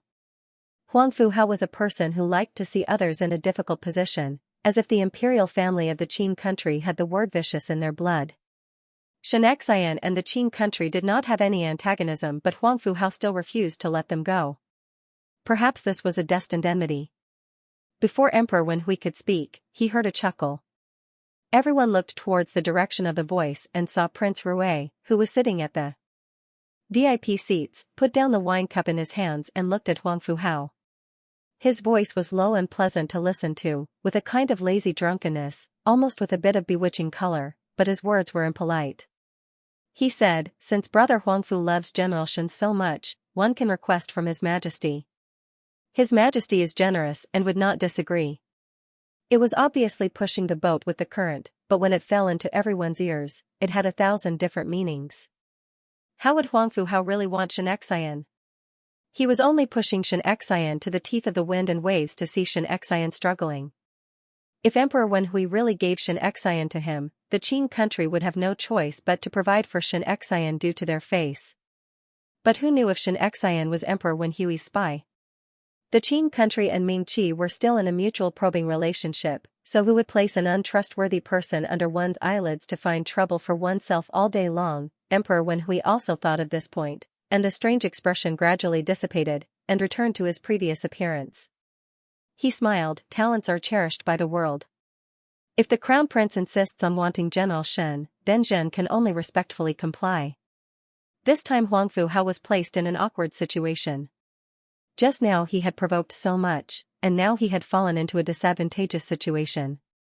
It was impossible to get this person back, but if one were to let it go like this, it would be like losing face. And all this was because of a sentence from Prince Rui. Huangfu Hao looked fiercely at that masked man, as if he wanted to carve that person into his eyes. Princess Mingyan and Huangfu Hao were together, and seeing that Huangfu Hao was in a difficult situation, naturally she wanted to help him out. It was just that firstly Prince Rui had unlimited elegance, and she was not willing to become enemies with him, and secondly she could not afford to offend the great Liang people. She vented all her anger on the Shen family.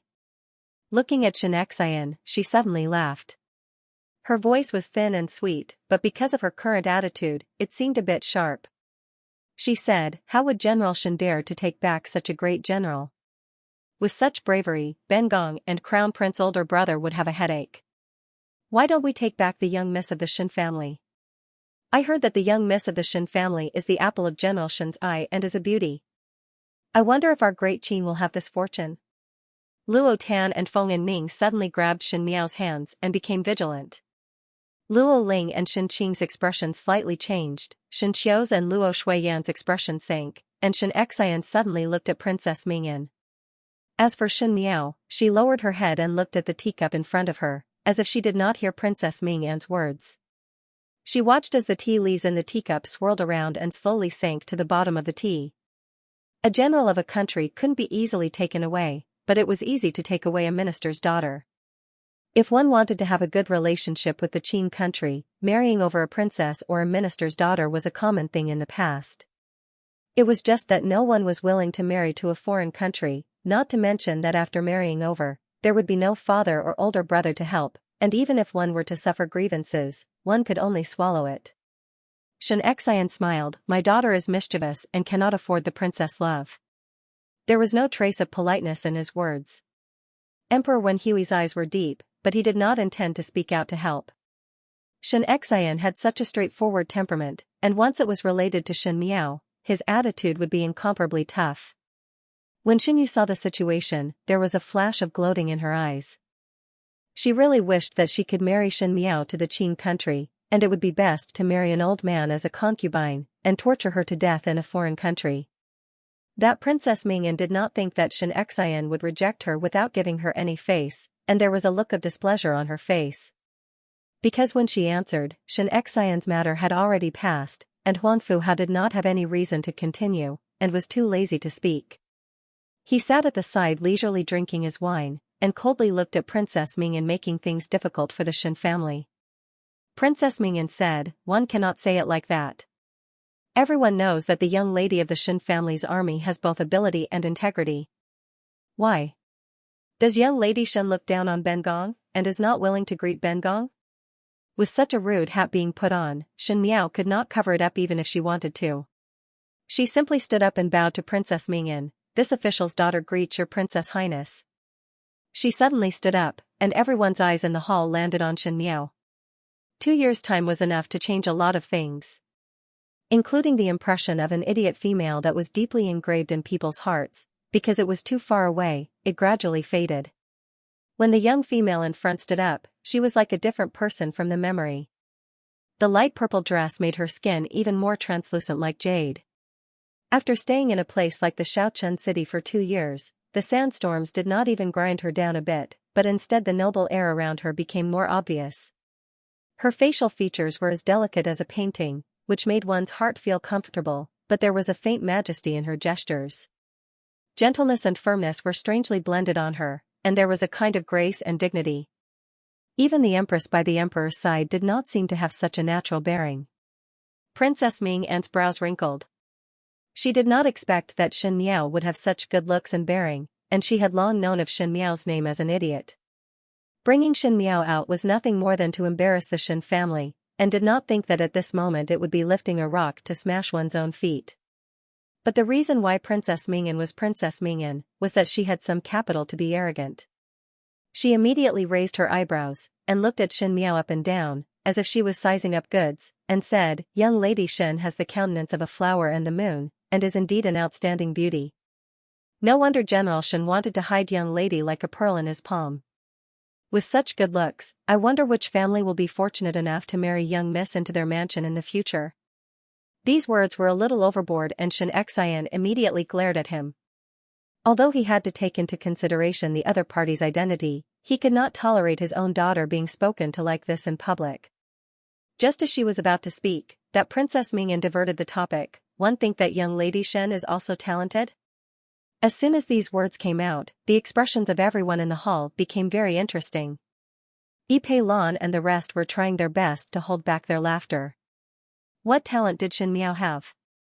That was something everyone was well aware of. In these 2 years, he went to the Xiaochen city again. The Xiaochen city was a borderland with many martial artists, and one feared that they were even more vulgar. Shen Miao's eyes slightly drooped. This official's daughter's talent is shallow. The princess is overpraising. "Miss Shen, you don't have to be modest." Princess Ming An smiled innocently. Speaking of which, when Bengong was still in the Qin country, one had heard that a few years ago young lady Shen obtained first rank in the Mingqi's academy examinations. When Bengong heard it, one was extremely moved.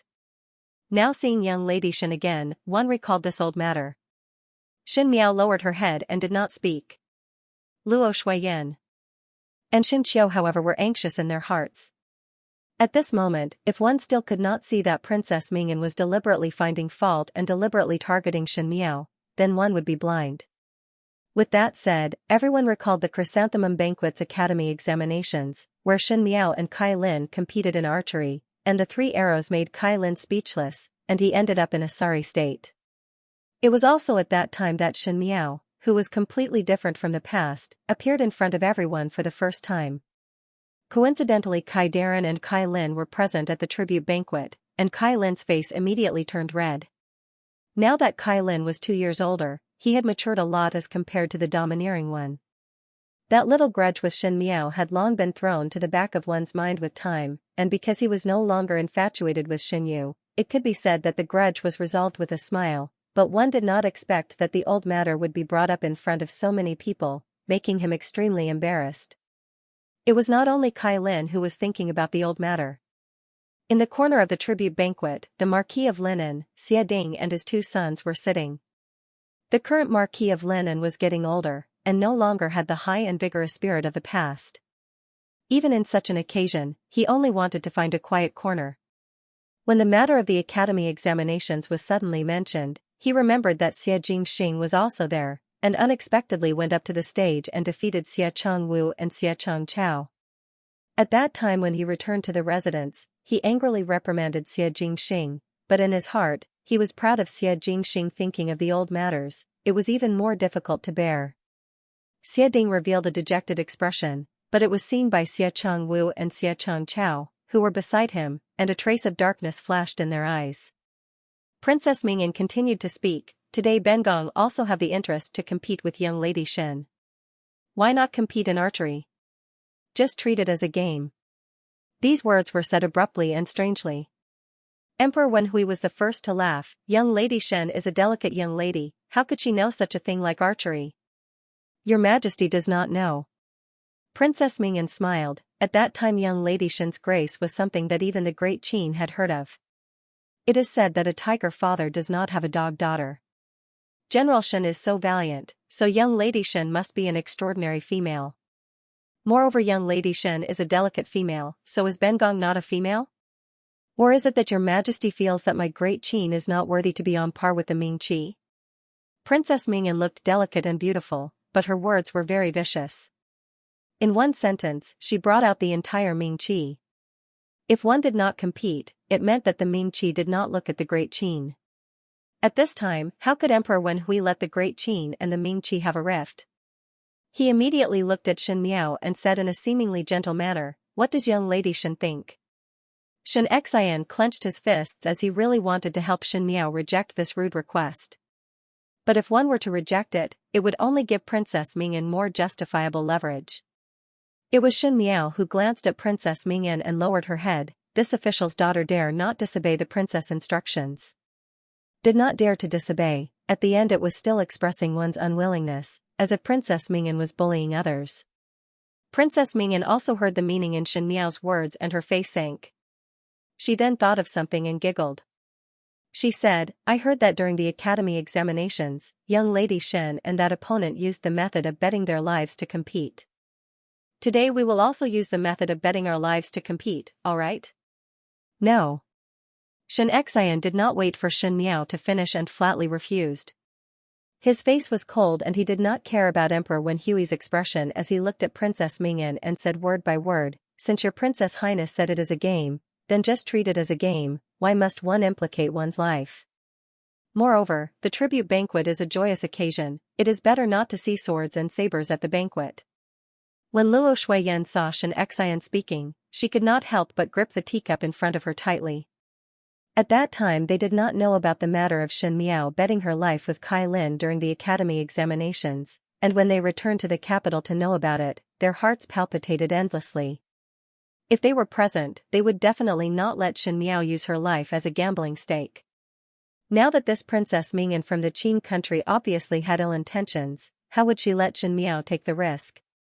Who knew that when Xianxia said this, Huangfu Hao unexpectedly opened his mouth and smiled. Even so, one must treat the game seriously, and that would show the seriousness of the great Qin towards the Ming Qi. "General Shen, it is only to let young Lady Shen and my younger sister play a game." Could it be that General Shen is afraid? Or is it that the Ming Qi cannot afford to lose? His words were filled with thorns as he looked at Emperor Wen Hui. If the Ming Qi is afraid of losing face, then there is no harm in dampening Ming An's mood. Since it had already risen to the face of the country, if Emperor Wen Hui did not make a sound, then he would be humiliated by the great Qin in front of the ministers. In the future, how would he be able to establish his prestige? He did not even look at Xianxia and directly said to Shen Miao, "Since Princess Mingyan is interested, Shen Miao, accompany Princess Mingyan to play." With the emperor's golden mouth and jade words, it was useless for Xianxia to say anything else. Xin Xiu clenched his fists and Luo Tan and Feng Ning looked at each other uneasily. Shen Miao whispered, "Yes." Her expression was not flustered but it made everyone slightly startled. Princess Mingyan turned her head to look at Shen Miao and coincidentally met Shen Miao's gaze. Shen Miao's pair of eyes were extremely clear, like a child's flawless eyes. Originally with this kind of eyes, one would be able to see through anything with a glance. But it was this pair of eyes that were looking at Princess Mingyan. The gaze was as calm as a pool of water that had settled for 1,000 years, and was not able to stir up any waves. Thus one could not see any trace of emotion. One was unable to see through it. Princess Mingyan could not help but feel irritated. She smiled and let her maids fetch the bow and arrow. She first smiled and stared at Shen Miao. This is a rule that Bengong often play in the Great Qin. One person would hold the bow and arrow while blindfolded, and designate the other person to place the fruit on their body, and let the other person shoot. She did not let go of Shen Miao's every expression. Does young Lady Shen understand? The surrounding people sucked in a breath of cold air. Last time in the academy examinations, Shen Miao and Kai Lin had fruits on their heads, but their eyes were still open. To shoot an arrow while blindfolded, was not one's life being manipulated by others? Just listening to it made one's hair stand. Xianxia and Luo Shuiyan were already unable to restrain their anger.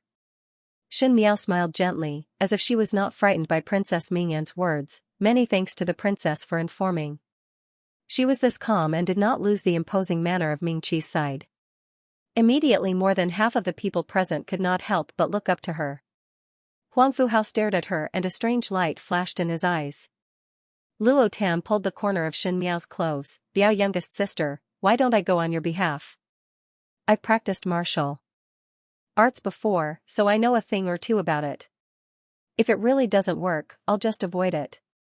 Shin Miao shook her head and looked at Xianxia and Luo Shuiyan, who still wanted to stop her, and said softly, no need to worry.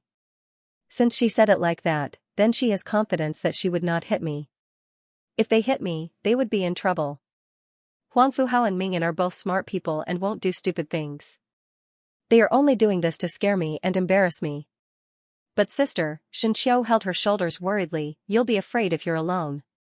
Regardless of whether she can hit you or not, how can she let you go alone? I'm not afraid. Shin Miao replied in a warm voice, moreover if she hurt me, I also have a chance, so why would I let her off? When she said this, the corners of her lips curled up slightly. It was clearly a smile, but it made people feel a clear chill. Luo Ling patted Shin Miao's shoulder and said softly, be careful. Shin Miao nodded her head and directly walked towards the main hall. She and Princess Mingyan actually walked towards the main hall together, but one would not know if one did not compare. When the two of them walked at the same time, it made others have a strange illusion. Princess Mingyan was a real golden branch in jade leaves, and was brought up by the imperial family. Her appearance was delicate and beautiful, and should be noble and respected, but when she walked beside Shin Miao's hands were crossed and her back was straight. She did not look left or right as she walked and looked straight ahead. Her dignified and graceful bearing actually crushed Princess Mingyan to the point that she was worthless.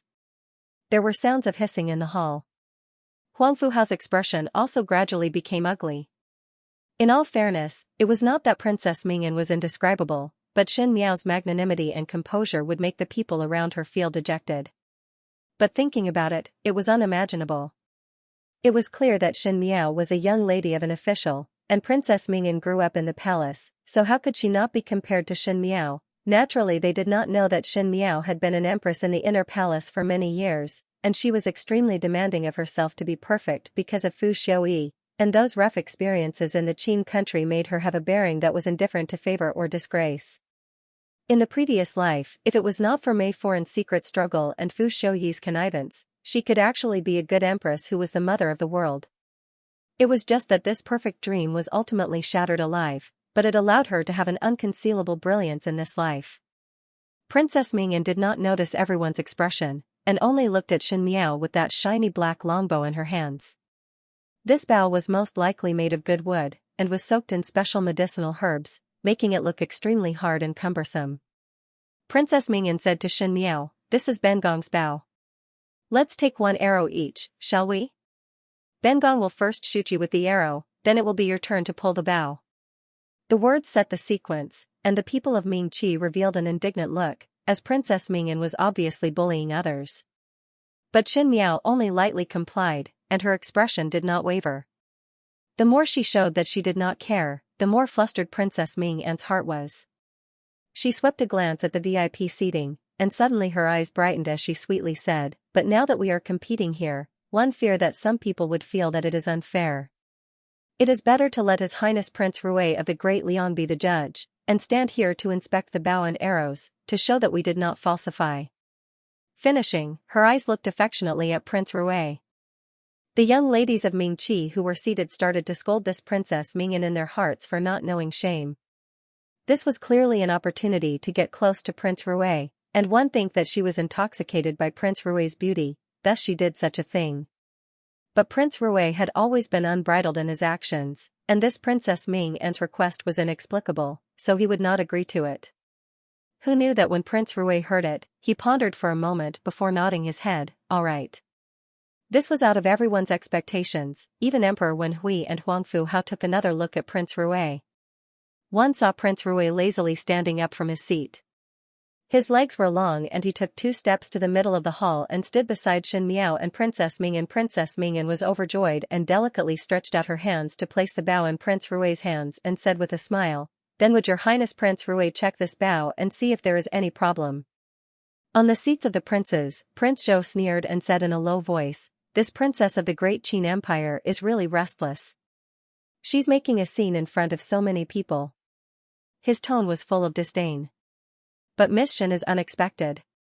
Prince Jing looked at Shen Miao, who was standing shoulder to shoulder with Princess Mingyan. To be so calm, even if it is an act, one's courage and insight is outstanding.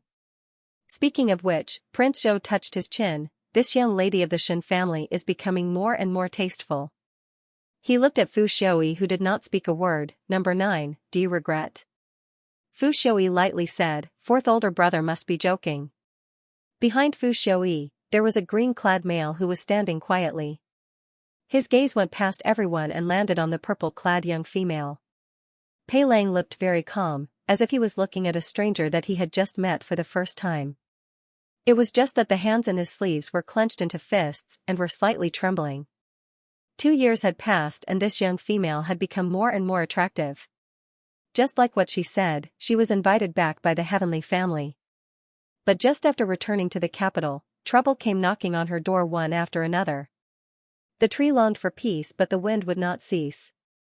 Shen Miao did not do anything, but there were people who took the initiative to look for her. But Pei Lang knew that Shen Miao would not put herself in a difficult situation. Because she had a heart that was more ruthless than everyone else.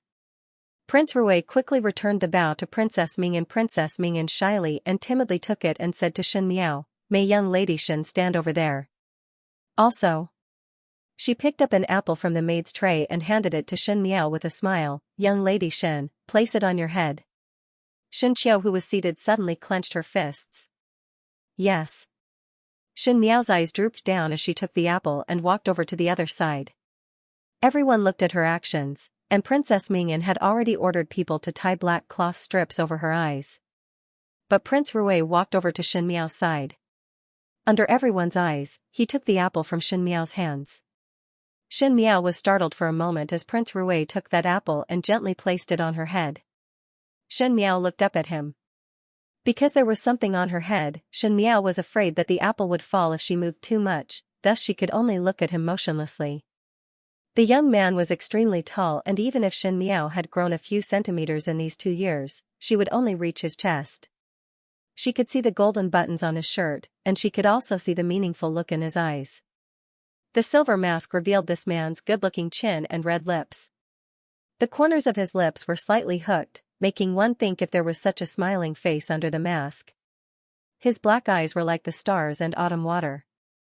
When he looked over, it seemed to be gentle but also seemed to be ridiculing. Ridiculing, he placed the apple on Shen Miao's head and bent a finger to rub Shen Miao's hair, as if he was stroking a small beast in captivity. But it was only for a short moment before he took it back. Because he was blocking with his body sideways, when others looked at it from this angle, they would only feel that this Prince Rui of the Great Liang was placing the apple for Shen Miao, and did not have any other actions. He turned and walked to the side, as if he was watching a good show with his arms crossed. Shen Miao's attention was attracted by Princess Mingyan in front of her. Princess Mingyan was slowly pulling the bow.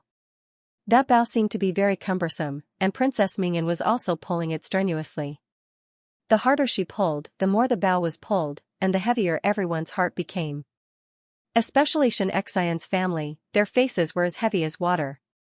The more the bow was pulled, the greater Princess Mingyan's strength would be, and the greater the strength of the arrow, the more dangerous it would be for Shen Miao. One feared that the residual force of the arrow would bring Shen Miao down. And in this competition, how was it like what Princess Mingyan said? It was only a game, but this was a big matter that concerned the face of a country. Losing was a loss of face, but showing fear was also a loss of face. Shen Miao and Princess Mingyan, everyone was actually optimistic about Princess Mingyan, and only hoped that Shen Miao would not lose too badly. Shen Miao quietly looked at Princess Mingyan, whose eyes were tied with a black cloth. One did not know if Princess Mingyan was deliberately torturing Shen Miao as she pulled the bow slower and slower, and the sound of the bow being pulled tore the hearts of everyone present. Shen Miao's eyes were in a trance, as if she was not at the tribute banquet but in a foreign country, the Qin country. The princes and princesses of the Qin kingdom, as well as the ladies of the officials' families, surround her in the middle as if they are watching a joke. And she was wearing clothes that had been mended countless of times, and there was a fruit on her head as she looked at the person opposite anxiously. That person opposite was arrogant and despotic, dressed in gorgeous and exquisite clothes, and had a white cloth tied over her eyes. She arrogantly said to the crowd of males and females around her, "Look. Today let the Empress of Mingqi put an apple on Bengong's head. Later all of you watch clearly for Bengong. See if this Empress of Mingqi, who was born in a military family, would be so scared that she peed in her pants. Ha ha ha, you must see clearly and tell Bengong." She arrogantly pulled the bowstring, and the arrow shot over with a shrill sound. It just happened to miss by a little, but it went from top to bottom, piercing through her hair bun and piercing through her lapel. She screamed in panic and wrapped her clothes tightly, but when she covered it, she heard the ridiculing laughter from all directions getting louder. Such a humiliating memory, but it overlapped with what was in front of her. Xin Miao's lips slowly hooked up, but one did not know if it was out of bitterness or hatred. Her clear eyes seemed to have a layer of black fog that slowly spread to the bottom of her eyes, making it unfathomable. Prince Rui, who was at the side, quietly bent his fingers, paused for a moment, and then quietly released it. She slightly tilted her head in an action that was almost invisible to everyone. When the arrow shot through the air, everyone present held their breath and focused their attention. There were even some timid females who directly covered their eyes, not daring to look at this scene. The ministers were clear in their hearts that no matter how arrogant and vicious the princess of the great Qin country was, it was impossible for her to shoot a general's daughter in Mingqi's territory in front of so many people. But it was one thing to be clear in one's heart and another to see with one's eyes. They, as bystanders, felt their hearts beating fast. So what about Xin Miao? Xin Miao quietly watched and did not even close her eyes, but seriously stared at the arrow that was heading towards her, as if she wanted to see the arrow clearly. But in everyone's eyes, it was her calm and steady demeanor. The arrow made a shrill sound, but it was light and skillful. Just by a little bit, it just brushed past Xin Miao's head. He avoided the bright red apple by a hair's breadth. Xianxia, who was seated, suddenly heaved a sigh of relief, and Xianxia and Luo Shuiyan's tightly clenched hands slightly loosened. Feng Ning and Luo Tan patted their chests, and Luo Ling picked up the teacup in front of him to drink a mouthful, to cover up his worried expression. The entire audience was silent. Huang Fuhao was originally smiling, but gradually he could not smile anymore. Princess Mingyan waited for a while, and did not hear any cheers or ridicule towards Xin Miao, and there was a bad premonition in her heart. She pulled off the black cloth that was covering her eyes, and saw that the apple on Xin Miao's head was still safe and sound, and her arrow was not far away. And that purple-clad young female, her hair was not messed up, her clothes were still intact, and there was no trace of panic on her face. She only looked at her lightly. "Your Princess Highness, just now it seemed that my hand slipped, and did not shoot." Did not shoot.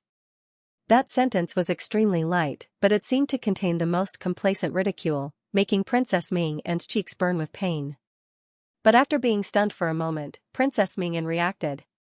She looked at Xin Miao and said angrily, "You must have moved just now. It was you who moved. Bengong would never miss. If you did not move, how would Bengong miss?"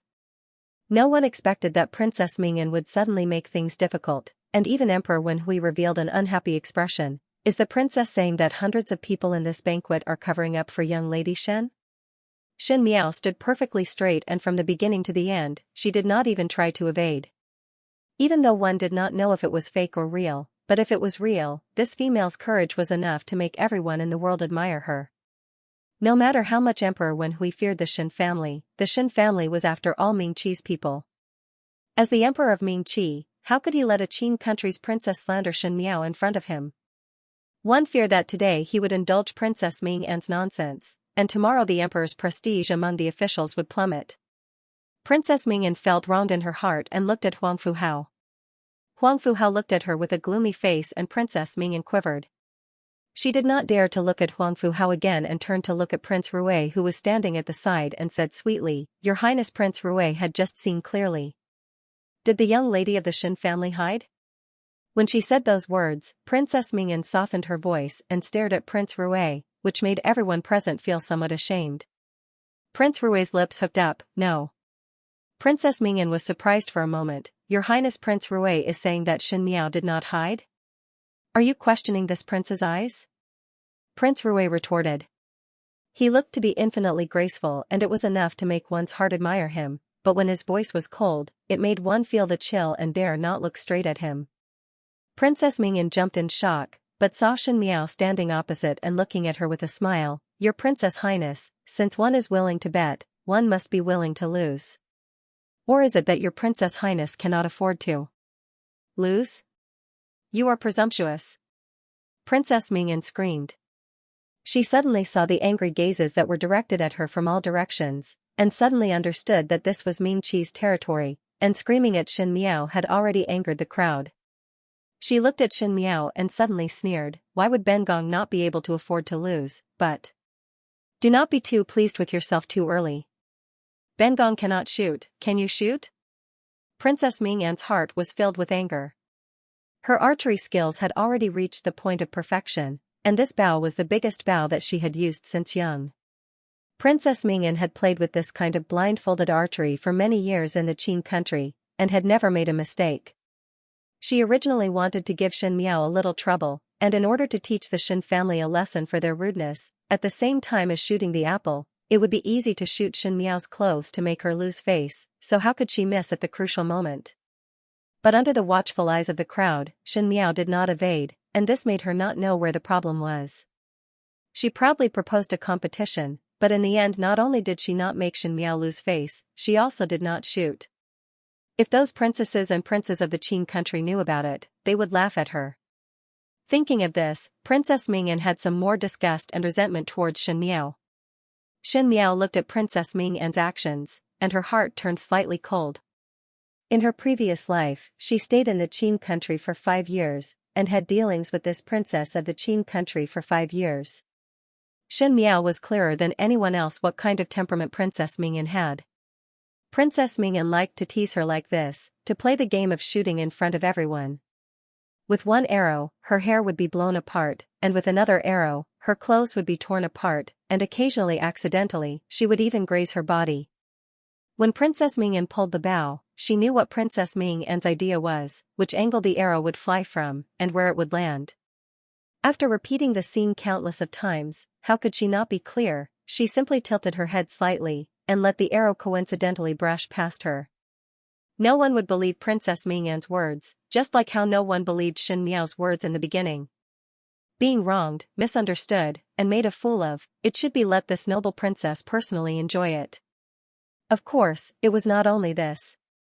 Shen Miao took the bright red apple and smiled. If it was me, I would ask your Princess Highness to bite this apple in your mouth.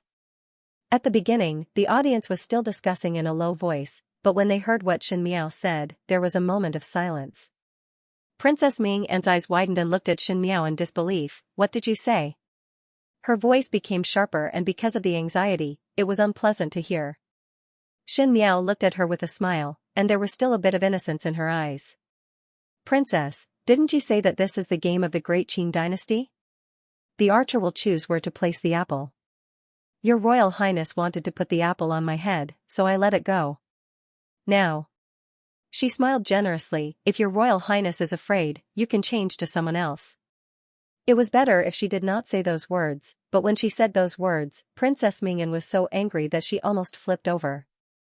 If it was another person, would it not mean that she, Princess Mingyan, was timid and could not afford to lose, and would lose all her face in front of the Ming Qi, the Great Liang and the Qin country? Yi Pei Lan sucked in a breath of cold air and said to Xingyu, is she crazy? How dare she go against Princess Mingyan? Originally in the academy examinations, Shen Miao and Kai Lin confronted each other because Xianxia's official position was not lower than Kai Daren's. But now that the other party was a princess of a country, it was really beyond one's expectations that Shen Miao dared to provoke. Kai Lin and Kai Daren looked at each other and smiled bitterly. Initially they thought that Shen Miao was targeting him, but now it seemed that Shen Miao did not even put a country's princess in her eyes, so what else was there to say? The prince's banquet was also filled with sighs. Prince Li smiled with deep meaning. This young lady of the Shen family is really vengeful. Princess Mingyan stared at Shen Miao, and facing her sharp gaze, Shen Miao only smiled lightly. In helplessness, Princess Mingyan could only look to Huangfu Hao for help. Huangfu Hao lightly coughed and was somewhat angry that Shen Miao did not know how to appreciate favors.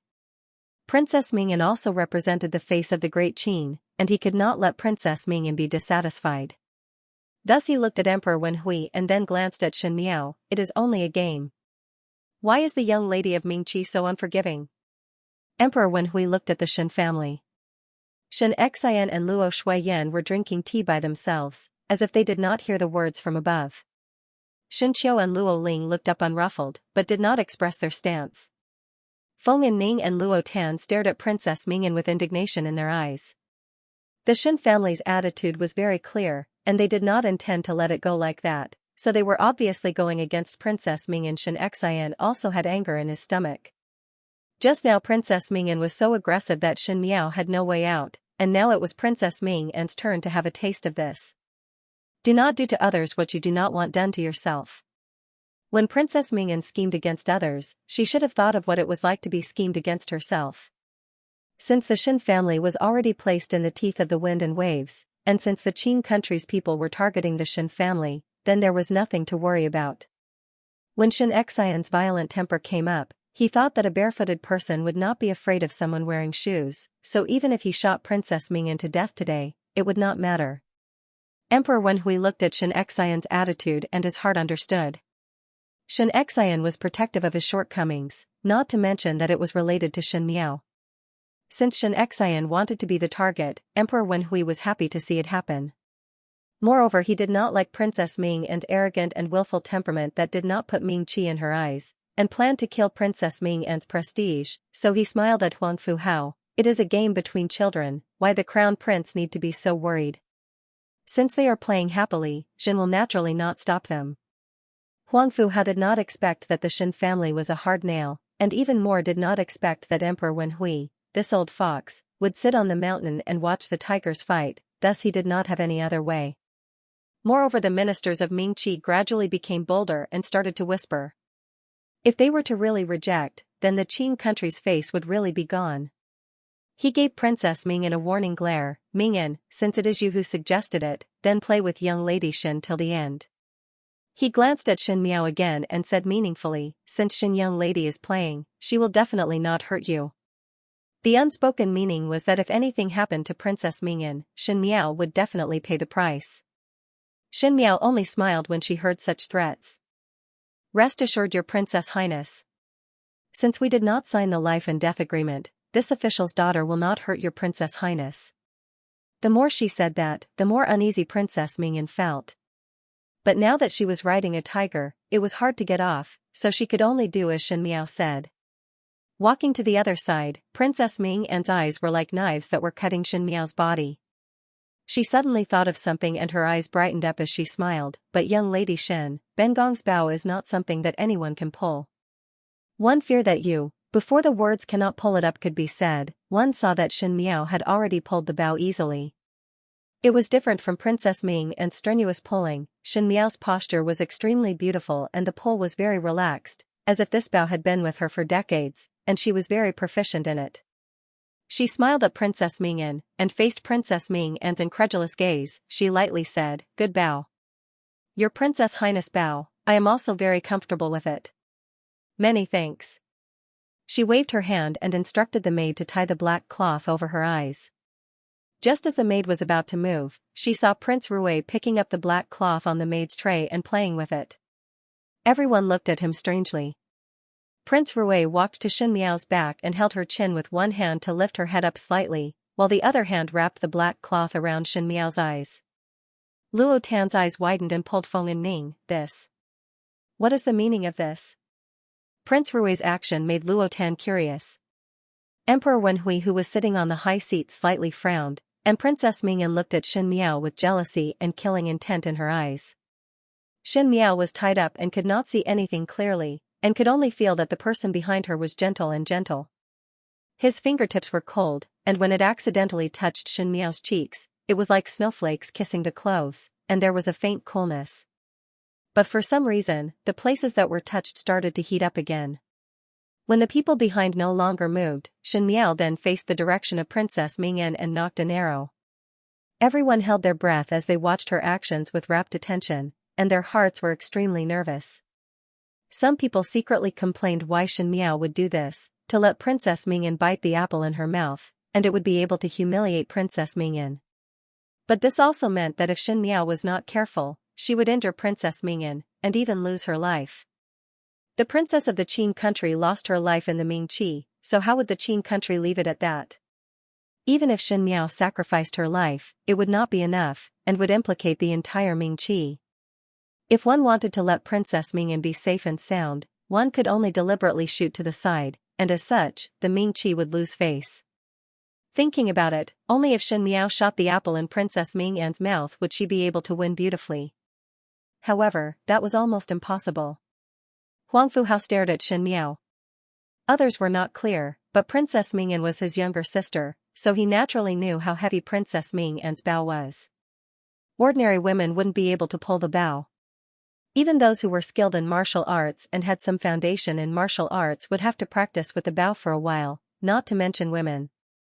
Even men would have to practice with the bow for a while. But just now when Xianxia casually pulled the bow, that kind of skillful posture, skillful gestures, and relaxed expression made people suspect that she had already touched this bow countless times before to be able to use it so smoothly. However, that was simply impossible. It was Princess Mingyan's first time in the Qin country, and it was also Xianxia's first time touching this bow. Huang Fuhao's heart suddenly had some interest as he looked at Xianxia as if he had seen something new, and his gaze became deeper. Xianxia was completely unaware of it. She closed her eyes and her hands caressed the patterns on the arrows, every tiny scratch on the heavy bow.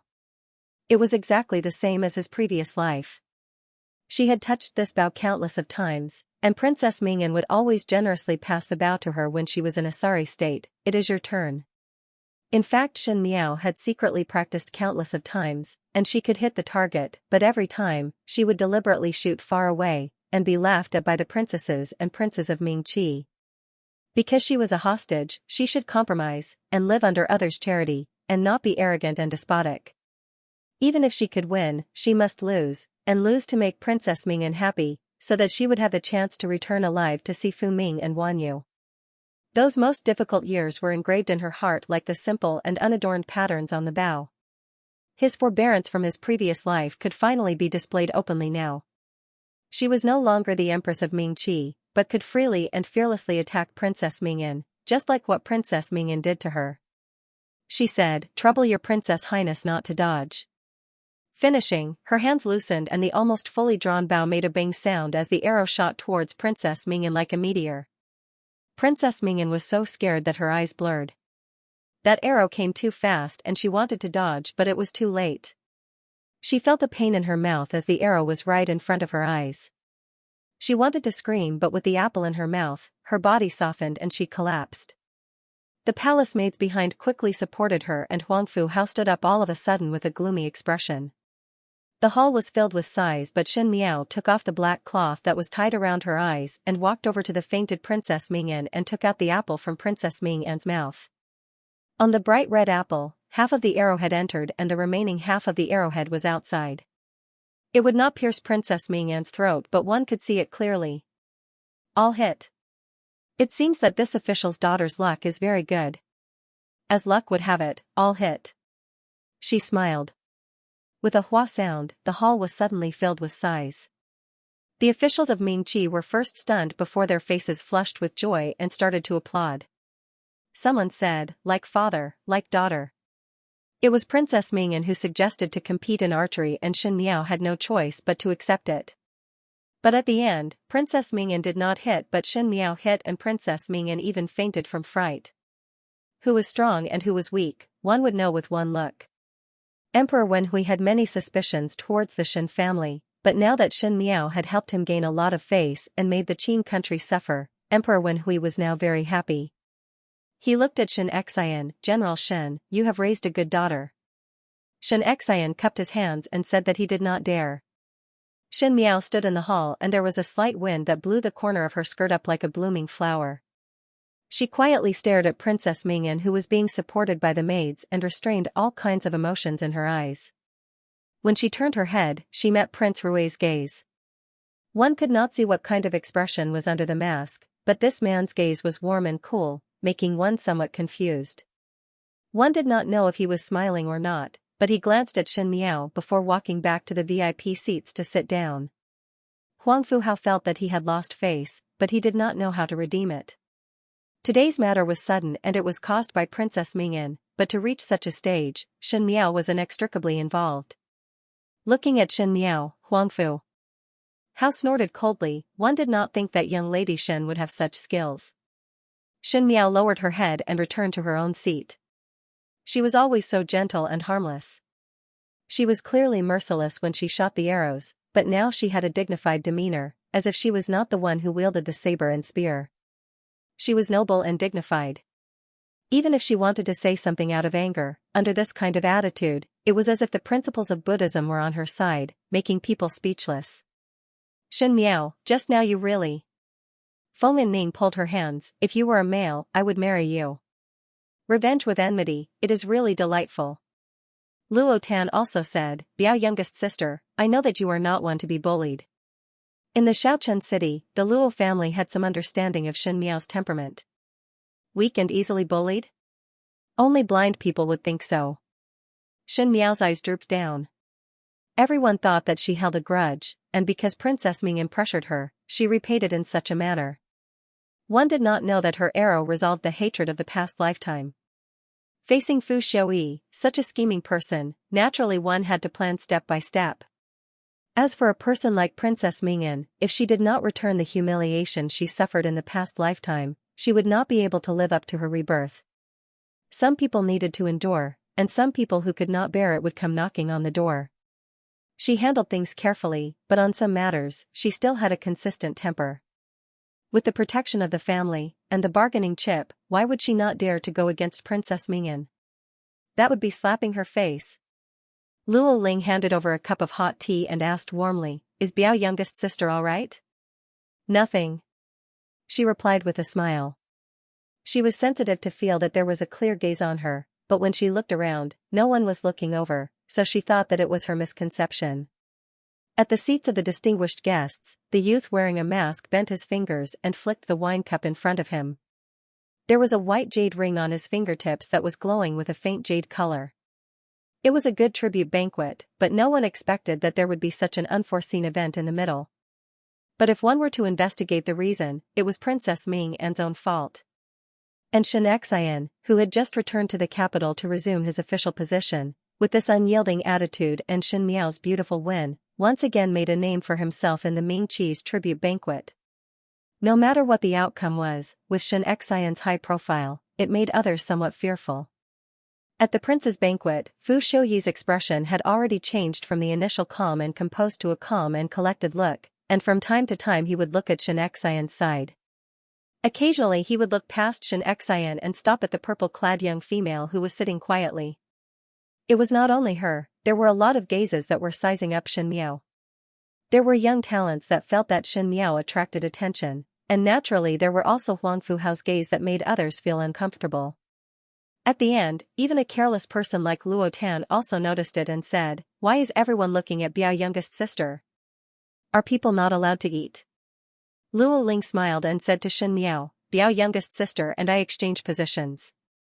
Luo Ling's position was slightly closer to the inside, and after Shen Miao exchanged positions with him, Luo Ling's tall stature was able to block her, and also block some probing gazes, and for a moment it was much more comfortable. Until the end of the tribute banquet, there were no other matters. Huangfu Hao left halfway, and said that he wanted to see Princess Mingyan, who had fainted from fright. Naturally no one stopped him, but everyone was well aware that after a few days, Princess Mingyan would hate Shen Miao. Even though Shen Miao had Xianxia's protection, it would be easy for Princess Mingyan to find an excuse to make things difficult for Shen Miao. Everyone's gaze towards Shen Miao unconsciously had a little sympathy. Only Shen Yu and entourage felt pleased when they saw Shen Miao. Most likely Shen Wan wanted to get close to Xianxia, but now that Xianxia was reinstated and was invited back by Emperor Wen Hui, it would not be a good thing for the relationship between the brothers to be too stiff. But this time, Xianxia had made up his mind. He did not even look sideways when he passed by Shen Wan, and did not have the slightest intention of greeting him. Everyone saw this and understood in their hearts. When Xianxia was forced to leave the capital, the news of him separating from the Shen family was known by the entire capital. It had always been easy to add flowers to a brocade but difficult to send charcoal in the snow. Now that Xianxia had made a comeback and Shen Wan had come to greet him, any man with guts would not bother about it. In terms of cleaning up, Xianxia had the upper hand. Shenwan also did not crazily stick to the cold buttocks. Xianxia did not pay attention to him, so he did not impatiently go forward. The two brothers were like strangers. After the banquet, some of Xianxia's former colleagues came over to greet him. Luo Shuiyan brought Xin Miao outside to wait for the carriage to arrive. Luo Tan skipped in front and Feng and Ning had already gone back with Feng Foran while Luo Ling and Shen Qiu walked at the back. After turning through a palace door, there was the horse carriage that Xianxia had arranged. Xin Miao turned her head and coincidentally saw that at the end of the long corridor in the palace, there was a slender figure slowly walking over. Before one could see the appearance clearly, one could see from afar that the silver mask on his face shone brightly under the light of the lantern. And the embroidered pattern on the corner of the robe was especially clear in the night. One could not see clearly what kind of texture it was and only felt that it was extraordinarily gorgeous. Shen Miao looked at it carefully. When that youth walked to a distance away from Shen Miao, he stopped and tilted his head slightly. One did not know if he was looking at this side. Shen Miao looked at him quietly. In the night, the long corridor in the palace was deep and serene. This person was covered in the moonlight as he stepped on the swaying shadows of the trees. One could not see clearly what expression he had, but one felt that he was like an immortal demon from a painting. He slowly stretched out his hand and his fingers slightly bent before lightly knocking 3 times on the pillar at the palace door. Shen Qiu and Luo Ling discovered that Shen Miao did not follow over. Shen Qiu walked in front of Shen Miao and asked, "Younger sister, what are you looking at?" "Nothing." Shen Miao recovered to her senses and said, "Go to the horse carriage and wait first.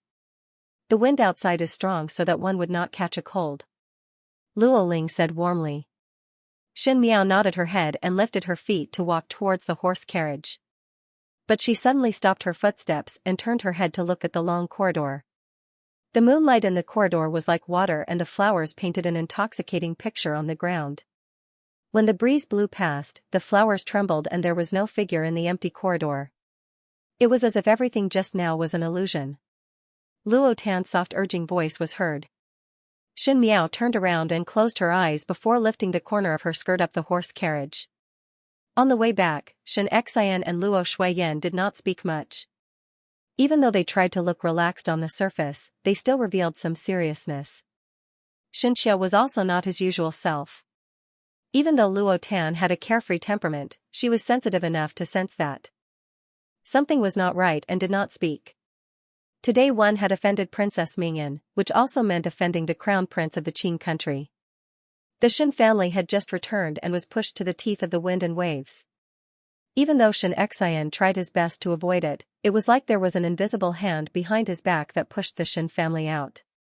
Xianxia and Luo Shuiyan were not afraid of any difficulties that might appear, but since Shen Miao appeared today, they were afraid that Princess Mingyan would hate Shen Miao and use underhanded means to trip them up.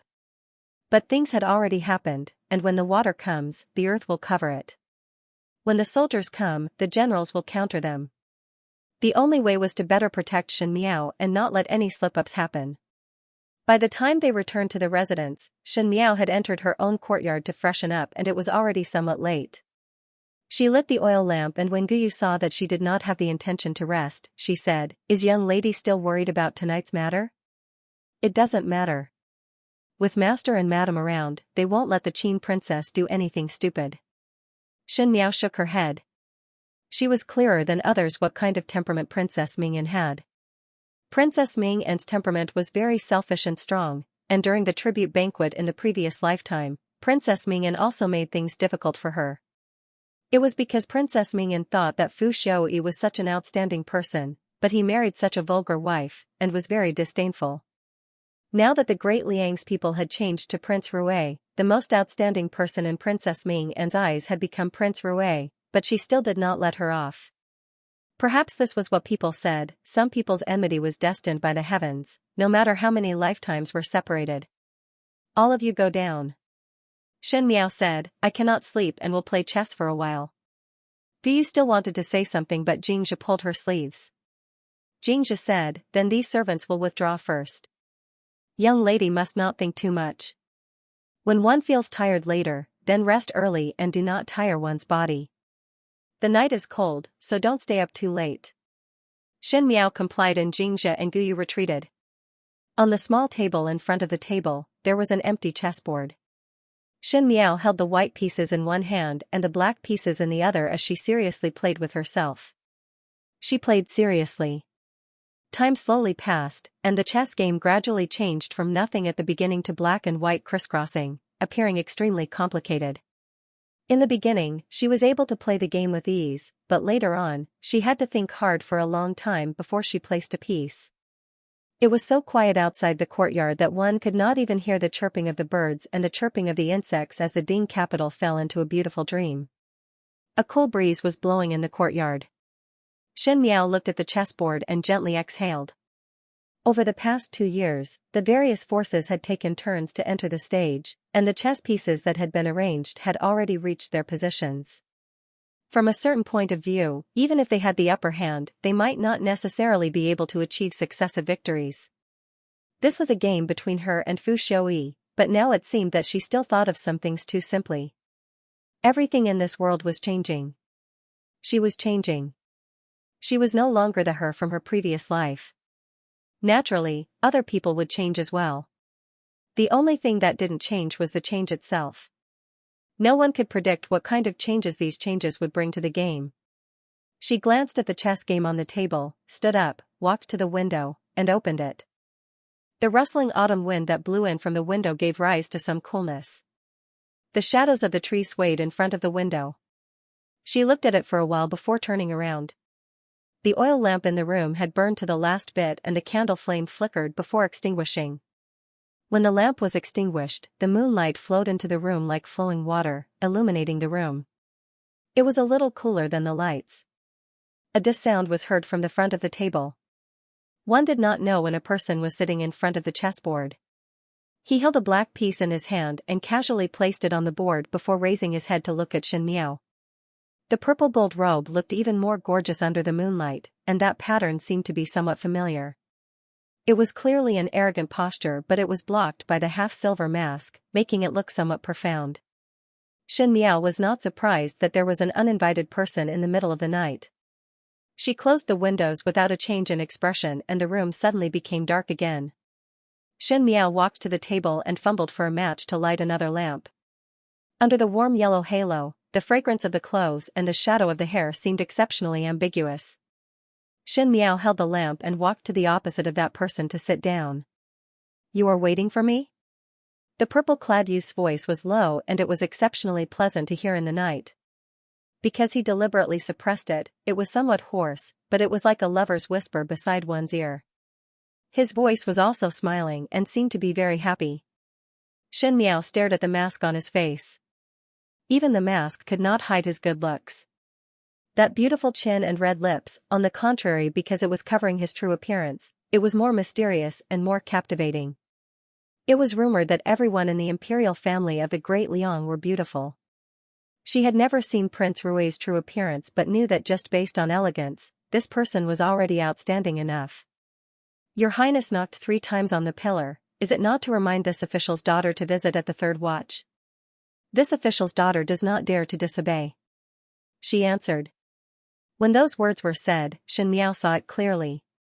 The lips of the person opposite hooked up and said, "Really smart." His attitude was clearly frivolous and even somewhat romantic, but one did not know why it made one feel some distance. As if one knew the indifference and cruelty in this person's bones. Xin Miao quietly looked at him and said, "What words does your Highness want to say to this official's daughter?" The purple-clad youth casually picked up a black chess piece from the chess basket and played with it. The slender white hand holding the black chess piece showed a kind of exquisite beauty.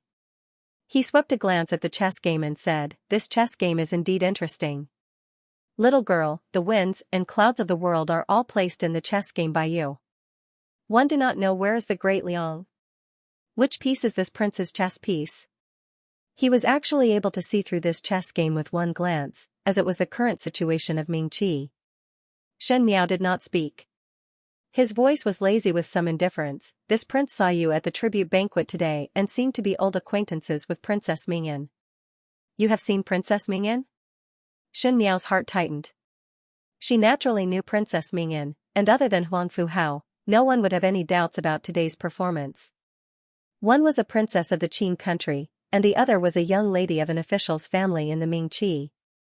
The Qin country and the Ming Qi were separated by thousands of miles, and it was Princess Ming An's first time coming to the Ming Qi, so no one would link her with Princess Ming An.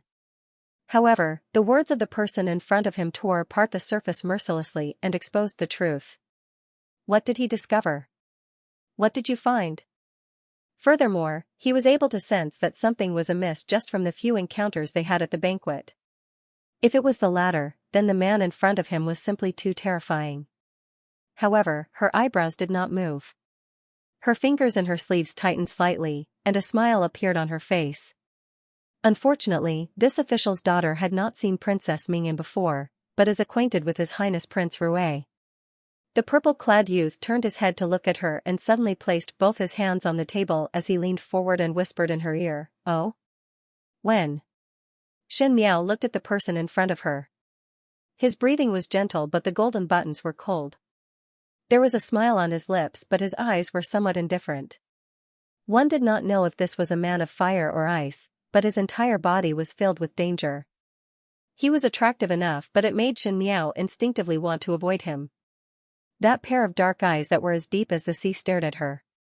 She lowered her head and avoided the other's meaningful gaze, and stared at the exquisite embroidered buttons in front of her before lightly saying, "Long time no see, Xie Jingxing." The air seemed to be still at that moment. In the oil lamp, the sparks made a small pi-li-pa-la sound and a small flame fell down. In the dark night, it lit up for a moment before disappearing. Shen Miao raised her head and looked at him.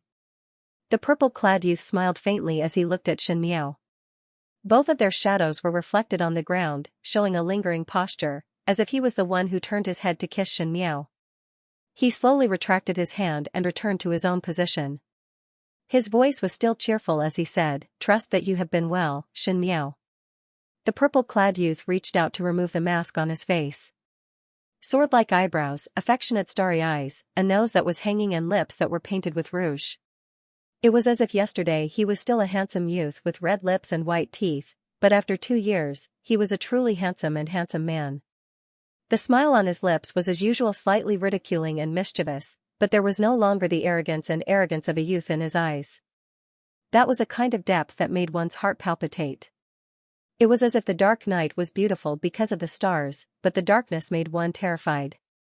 His noble and elegant demeanor was displayed to the extreme after 2 years, and every move had the innate arrogance of a noble. It was as cold as the clear moon, but as dazzling as the scorching sun. Without the restriction of his identity, the Xie Jingxing who appeared again and no longer restrained his brilliance, was so dazzling that one could not ignore him. He looked at Shen Miao with a smile that was not a smile and said ambiguously, "Not seeing for 2 years, who gave you the courage to call my name?" He said it like that but in the end he had changed this prince to me. Shen Miao said, "Now you are not the little marquis of the residence of the Marquis of Linan in the Ming Qi and do not like to call you by your name. It is also possible to call you Prince Rue." There was finally some sarcasm in the words. From the residence of the Marquis of Linan in the Ming Qi to the younger brother of Emperor Yonglu of the Great Liang, this time Xie Jingxing had indeed gone astray. But Shen Miao said it politely, but she had underestimated Xie Jingxing. Xie Jingxing smiled lazily, "It is indifferent to insist on calling my name. But one forgot to tell you that Xia Yuan is my real name and Jingxing is my courtesy name. When you call me Xie Jingxing, you are calling me by my little courtesy name. Why? You've grown up and become more passionate." The smile on his lips was evil and frivolous. "Have we reached the point of calling each other little?" Shen Miao glared at him. Other than relatives, only lovers and husband and wife would call each other little. Shen Miao did not expect that after Xie Jingxing changed his identity, Jingxing actually became his little character. Speaking of which, she then remembered that Emperor Yonglu of the Great Liang was also surnamed Xia, and the imperial family of the Liang dynasty was the Xia family. What a coincidence. Xie Jingxing was minding his own business pouring tea for himself. After 2 years, Xianxia had already moved out of the general residence and opened another residence. Xie Jingxing came uninvited and acted as if he was at home as usual. Just like 2 years ago, he treated the Shen mansion as his own courtyard and could come and go as he pleased. He took a sip of tea and glanced at the angry Shen Miao and seemed to find it very interesting. Courtesy demands reciprocity. What do you want me to call you, Jiao Jiao? That voice of Jiao Jiao was so sweet that it left a fragrance on one's cheeks. In addition to Xie Jingxing's moving beauty, if it was a normal female, one would have long been bewitched. Shen Miao's body was also hot from being called. She thought that even if Xie Jingxing did not have the identity of the imperial family, he would be able to live well as a prostitute in a small brothel. Perhaps he could even be famous throughout the world. What are you thinking about? Xie Jingxing asked. Thinking that you are born with such beauty that even the top hostess in a small brothel cannot be compared to you. No wonder you need to wear a mask to hide. Shen Miao deliberately angered him. Xie Jingxing choked and one did not know what he was thinking about as his lazy expression stiffened for a moment. When Shen Miao saw him like this, her heart was extremely carefree. Before she could speak, Xie Jingxing raised his eyebrows. To be so worried about me, it seems that you are in love with me? Shen Miao said, does Prince Rui know how to write the words thinking too much?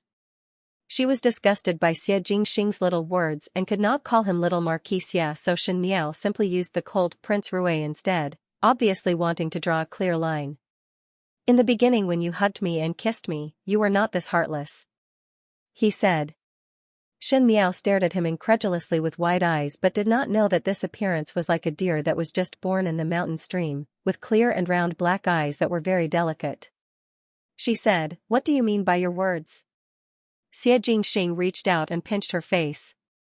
His action was too fast and Shen Miao could not dodge in time. When she reacted, Xie Jingxing had already retracted his hand and thought for a moment before saying, it seems that you do not remember. On the first night you left the capital, I had bid farewell to you. Shen Miao was stunned and looked at him without speaking. Xie Jingxing sighed, indeed after drinking wine, one do not recognize others. You do not remember what you did to me? Shen Miao's face revealed a tangled expression. As the saying goes, one's temperament will be messed up after drinking. Her alcohol tolerance was actually not bad but the plum blossom wine that night was too intoxicating. She wanted to prevent herself from saying the wrong things and causing others to be suspicious, so she avoided everyone and slept alone in a room. She did not think that Xie Jingxing came over? Prince Rui must be joking. Prince Rui and I are just acquaintances, what can I do? Shen Miao suppressed the uneasiness in her heart but her face was calm.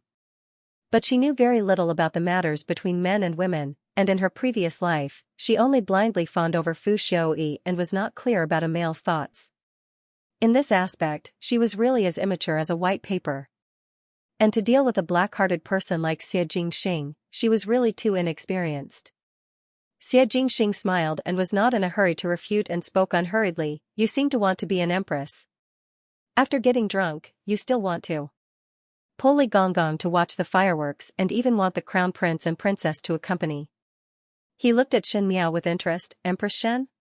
Shen Miao was originally trying to cover up the tea she was drinking and almost spurted it out. How many years had it been since she heard this form of address? For a moment, Shen Miao almost thought that she was dreaming. She feared that after her rebirth, she was filled with flowers and the reality of her loved ones was just a beautiful dream, and after she woke up, she would still be in that cold palace, walking step by step towards the end of her family being wiped out. Shen Miao's entire body stiffened and she had to admit a fact. She originally thought that Xie Jingxing deliberately said that to trick her, but now it seemed that Xie Jingxing really came that night and really saw the scene after she was drunk. Otherwise, Xie Jingxing was not a deity, how could he know so many things? But, how much did she say and how much did Xie Jingxing hear? Xie Jingxing was so smart, how much did he guess? When Xie Jingxing saw her uneasy look, his eyes darkened but his lips hooked up into a smile, there is no need to be so afraid. I have always been tolerant towards women. Do you want to know what you did to this king? What did I do? Shen Miao looked at him calmly. Nothing much.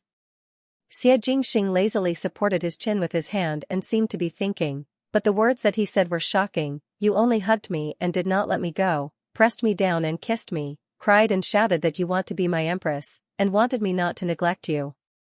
Shen Miao, I did not do that kind of thing. Shen Miao said.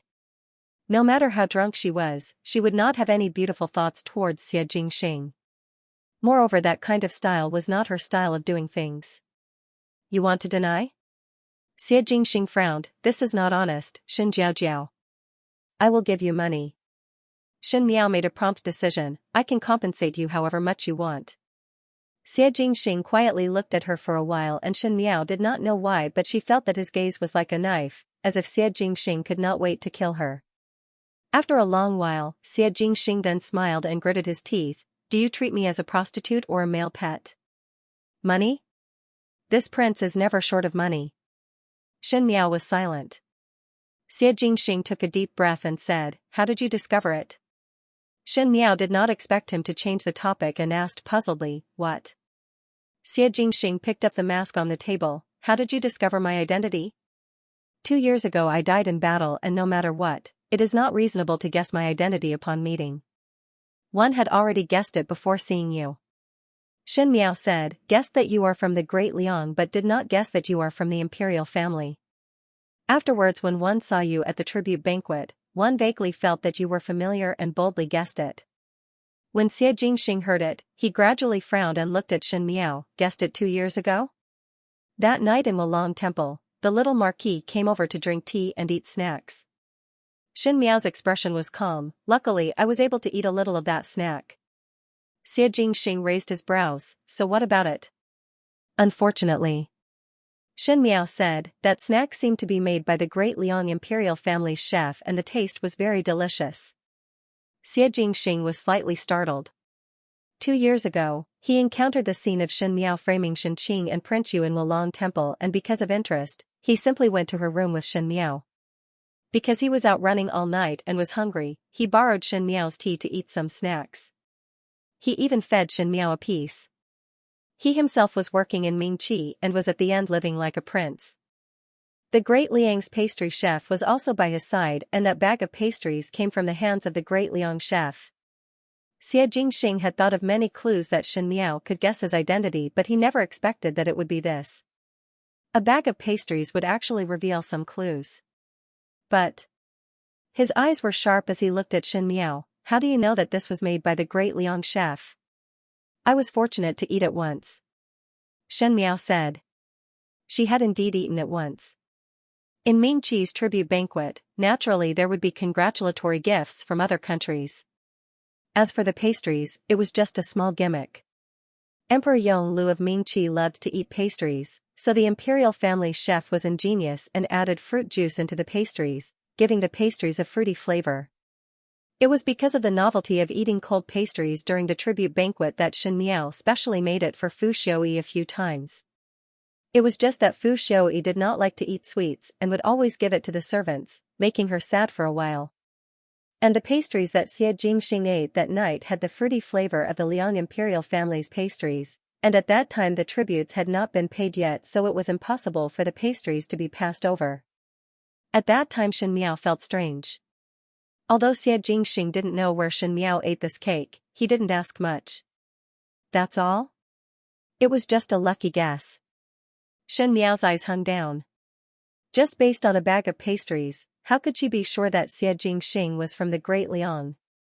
The real suspicion started from that imperial physician Gao Yang, that she saw in the palace.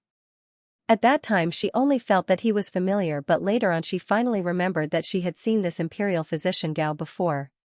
In the tribute banquet in the previous lifetime, the people that the Great Liang sent over were a prince of first rank and an important minister. That important minister was a famous think tank in the Great Liang, and at that time Fu Xiaoyi let Pei Lang pay more attention to this person. It was not anyone else but Gao Yang. Gao Yang's identity at that time was not some imperial physician Gao but a minister of the Great Liang. And that day in Mingqi's palace, she saw that there was a familiarity between Xianxia and Gao Yang, and in addition to the pastries previously, she more or less made some connections. Afterwards she went to the northwestern region and the news of Xianxia's death came. After the previous shock, Shin Miao slowly calmed down. In the previous lifetime, Xianxia should not have gone to war at this time, but in the previous lifetime and this lifetime, Xianxia had the same ending.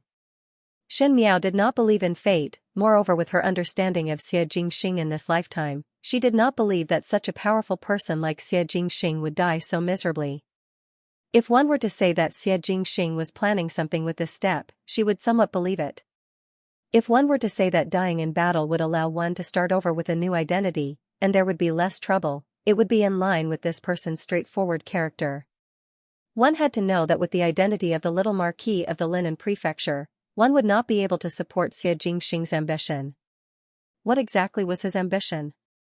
Xin Miao's gaze landed on the black and white chessboard and a trace of horror flashed in her heart. Your luck has always been good. Xie Jingxing looked at her calmly. But... Xin Miao hesitated for a moment and finally could not help but ask, how did you become the current Prince Rue? Did Xie Jingxing create a fake identity? If that was the case, his guts were really too big.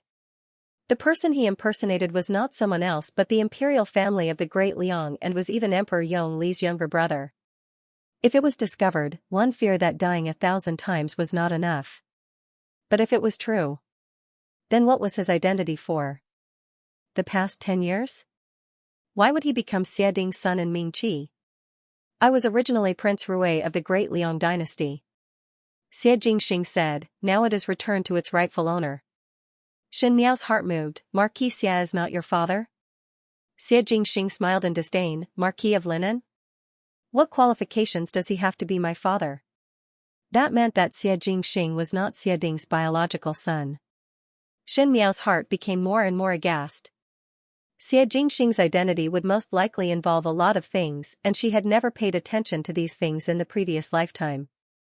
Xin Miao suddenly thought of how in the previous lifetime, Fu Xiaoyi did not spare any effort to suppress Xie Jingxing and did not hesitate to arrange his people in the Xie family's army.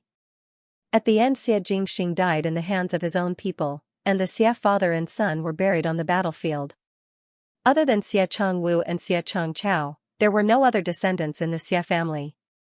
Was it really because the Fu family wanted to attack the Xie family for their meritorious deeds, or Fu Xiaoyi had already discovered that Xie family's identity was not right?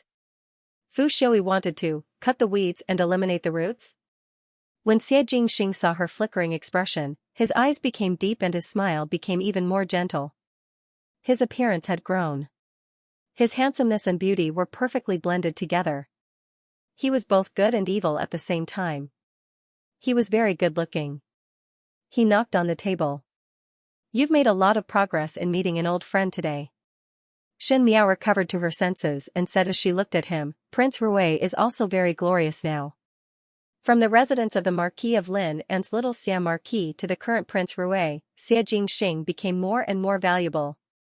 Originally in the Ding capital, he could walk sideways in Mingqi, but now that Prince Rue's reputation was out, one feared that he would ascend to the heavens.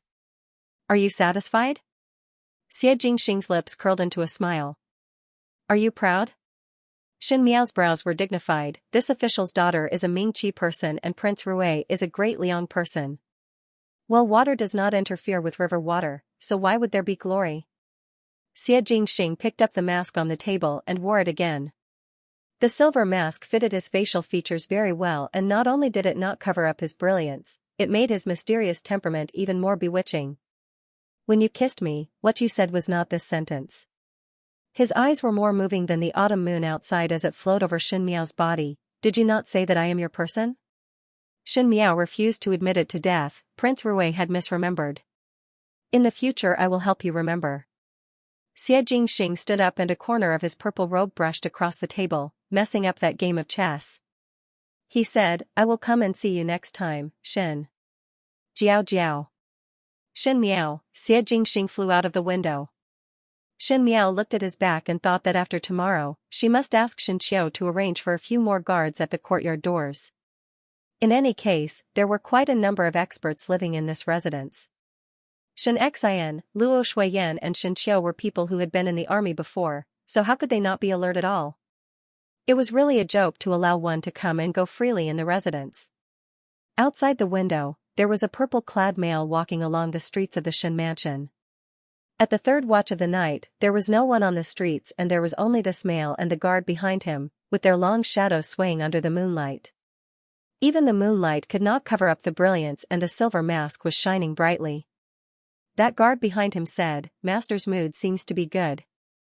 He said that he was seeing an old friend, but after entering the Shin mansion and coming out, his lips were raised from the beginning to the end. One did not know what happy event had he heard to be this happy. The youth swept a glance at the guard. The golden threads on his sleeves were faintly discernible and the embroidered clothes in the night made him look heroic. His eyes seemed to be smiling yet not smiling and his voice was as pleasant as the spring breeze. Naturally, it is good to see an interesting person. On the second day, Xianxia woke up late. Xie Jingxing only came yesterday in the middle of the night and after speaking to him, he was already very tired and slept the entire night without any dreams. When he woke up, it was already very late. Xianxia rarely got up to be lazy and Luo Shuiyan thought that she was tired from the tribute banquet yesterday, thus she let people specially prepare food for Xianxia to eat after she woke up. Xianxia and Luo Shuiyan went to the Ministry of War early in the morning. They had just been reinstated and there were many old matters that needed to be settled. Xianqiu and Luo Ling were not in the room and because Luo Ling was looking for a new job, Xianxia simply let Luo Ling help Xianqiu, so that those people would not bully Luo Ling for being a newcomer. As such, in this brand new Shin mansion, there was only Luo Tan and Shin Miao. Coincidentally, Feng Ning sent an invitation to Shin Miao and wanted Shin Miao to accompany her to pick some jewelry. Shin Miao let Luo Tan go and assigned a few guards from the Shin residence to Luo Tan, saying that she was tired today and wanted to rest in the residence for a day. Luo Tan did not say anything else and only left after exhorting Shin Miao. After Luo Tan left, Shin Miao let Mo Qing send a letter to Guangwen Tang and Mo Qing complied before leaving. After 2 years, there were some changes in the Ding capital. For example, the once popular and bustling Baoxiang Lu, young lady Lu Ying was finally redeemed by that infatuated gentleman Mo for a high price of 1,000 taels of gold. Without a young lady Lu Ying, the long-lost double-sided embroidery quietly appeared in the Ding capital and one piece of embroidered silk could be sold for 100 taels of silver. One heard that the embroidery lady not only had outstanding skills but was also beautiful. That embroidery shop also made a lot of money. If one changed their way of living, it might not be worse. No one knew what the new hope was after taking that step. Lu Ying was living so well that the people who were worried about her would naturally be happy. Pei Lang was a trustworthy person and the moment Shin Miao saw Pei Lang at the tribute banquet, she had an idea in her heart. Pei Lang had already obtained Fu Shouyi's trust, thus Fu Shouyi would bring Pei Lang by his side. Even though Fu Shouyi was suspicious, it was only after he became the ruler. In all fairness, the current Fu Shouyi still appreciated and cherished talented people. Pei Lang was a person with a ravine in his chest and Fu Shouyi would definitely think of ways to keep Pei Lang by his side. Because of this, now that Fu Shouyi had tested Pei Lang's talent, he should also test Pei Lang's loyalty. She could not rashly go to see Pei Lang, lest Fu Shouyi became suspicious. This pawn had not even crossed the boundary between Chu and Han. She said, "Take out a cloak." Bai Lu and Xuanjiang were tidying up the room when they heard the question, "Is young lady going out?" Shin Miao said, "There are some matters that need to be done." Bai Lu and Xuanjiang no longer spoke. Fu quietly went forward to comb Shin Miao's hair while Jingzhi went to look for the cloak. Imperceptibly, Shin Miao's few maids immediately obeyed her orders. If someone saw this, they would definitely be surprised. Even the maids trained in the palace would not be so agile and calm.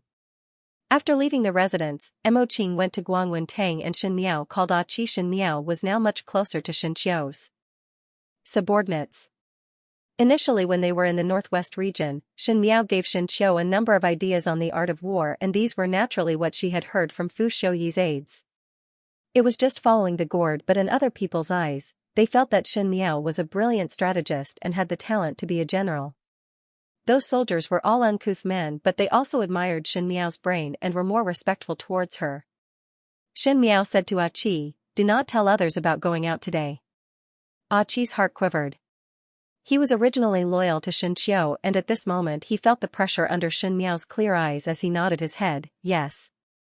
Qi found an ordinary carriage for Shin Miao. This carriage was not eye-catching and no one would recognize that it was the Shin family's carriage. There was no other reason than that Shin Miao had offended Princess Mingyan from the Qin country yesterday, and Princess Mingyan and Huangfu Hao were staying in the Yanqing alley that was not far from here. If one were to bump into them, it would be bad if Princess Mingyan found trouble with Shen Miao. This princess was very arrogant and willful. There were many guards in the Qin country, and if anything were to happen, it would be too late for Xianxia and wife to rush over with their men. However, Qi was still very puzzled. After leaving the Ding capital for 2 years, if there was anyone in the Ding capital who had a friendship with Shen Miao, it would be the eldest young lady of the Feng residence, Feng Ning. But today when Shen Miao rejected Feng Ning's invitation, it was obvious that she was not going to see Feng Ning. Qi's thoughts ran wild. He thought of the stories that Luo Tan had told Luo Qian in the past at the Luo family, and his heart quivered. If it was really a play of a gentleman and a beauty being intimate, Qi had to tell Shen Qiu about it even if he had to risk his life. It wasn't easy for their Shen family to produce such a talented and beautiful young lady. How could she be abducted by some wild boy who came out of nowhere? But he had never thought that the place Shen Miao wanted to go to was the Fengxian pawnshop. The Fengxian pawnshop was still the same as 2 years ago, it was still deserted. After all, not everyone had treasures that could be pawned here. Shen Miao got off the carriage and Qi followed closely behind. Xianxia and Guyu also jumped down. Before Qi had time to size her up, he saw that Shen Miao had already walked towards the pawnshop. The waiter, who was still wiping the dust on the table with a handkerchief, saw 4 people walking towards him. The person in the lead was wearing a cloak.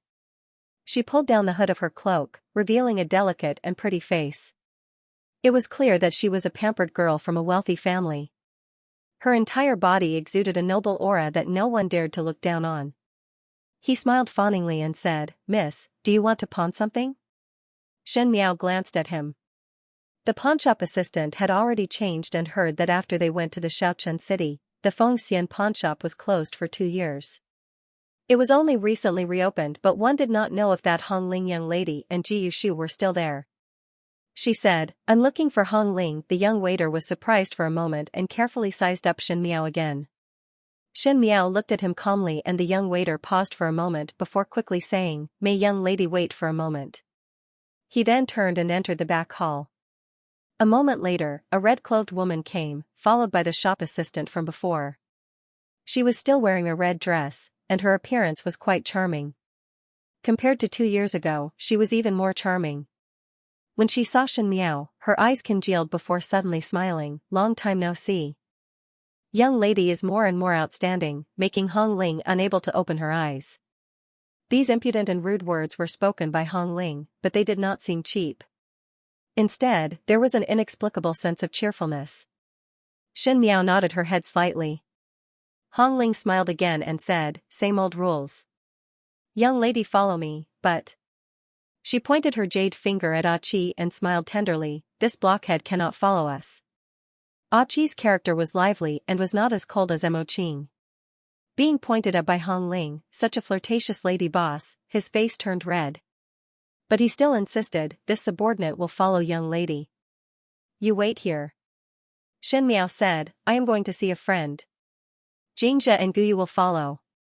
Her tone was firm and Qi could not say anything to refute.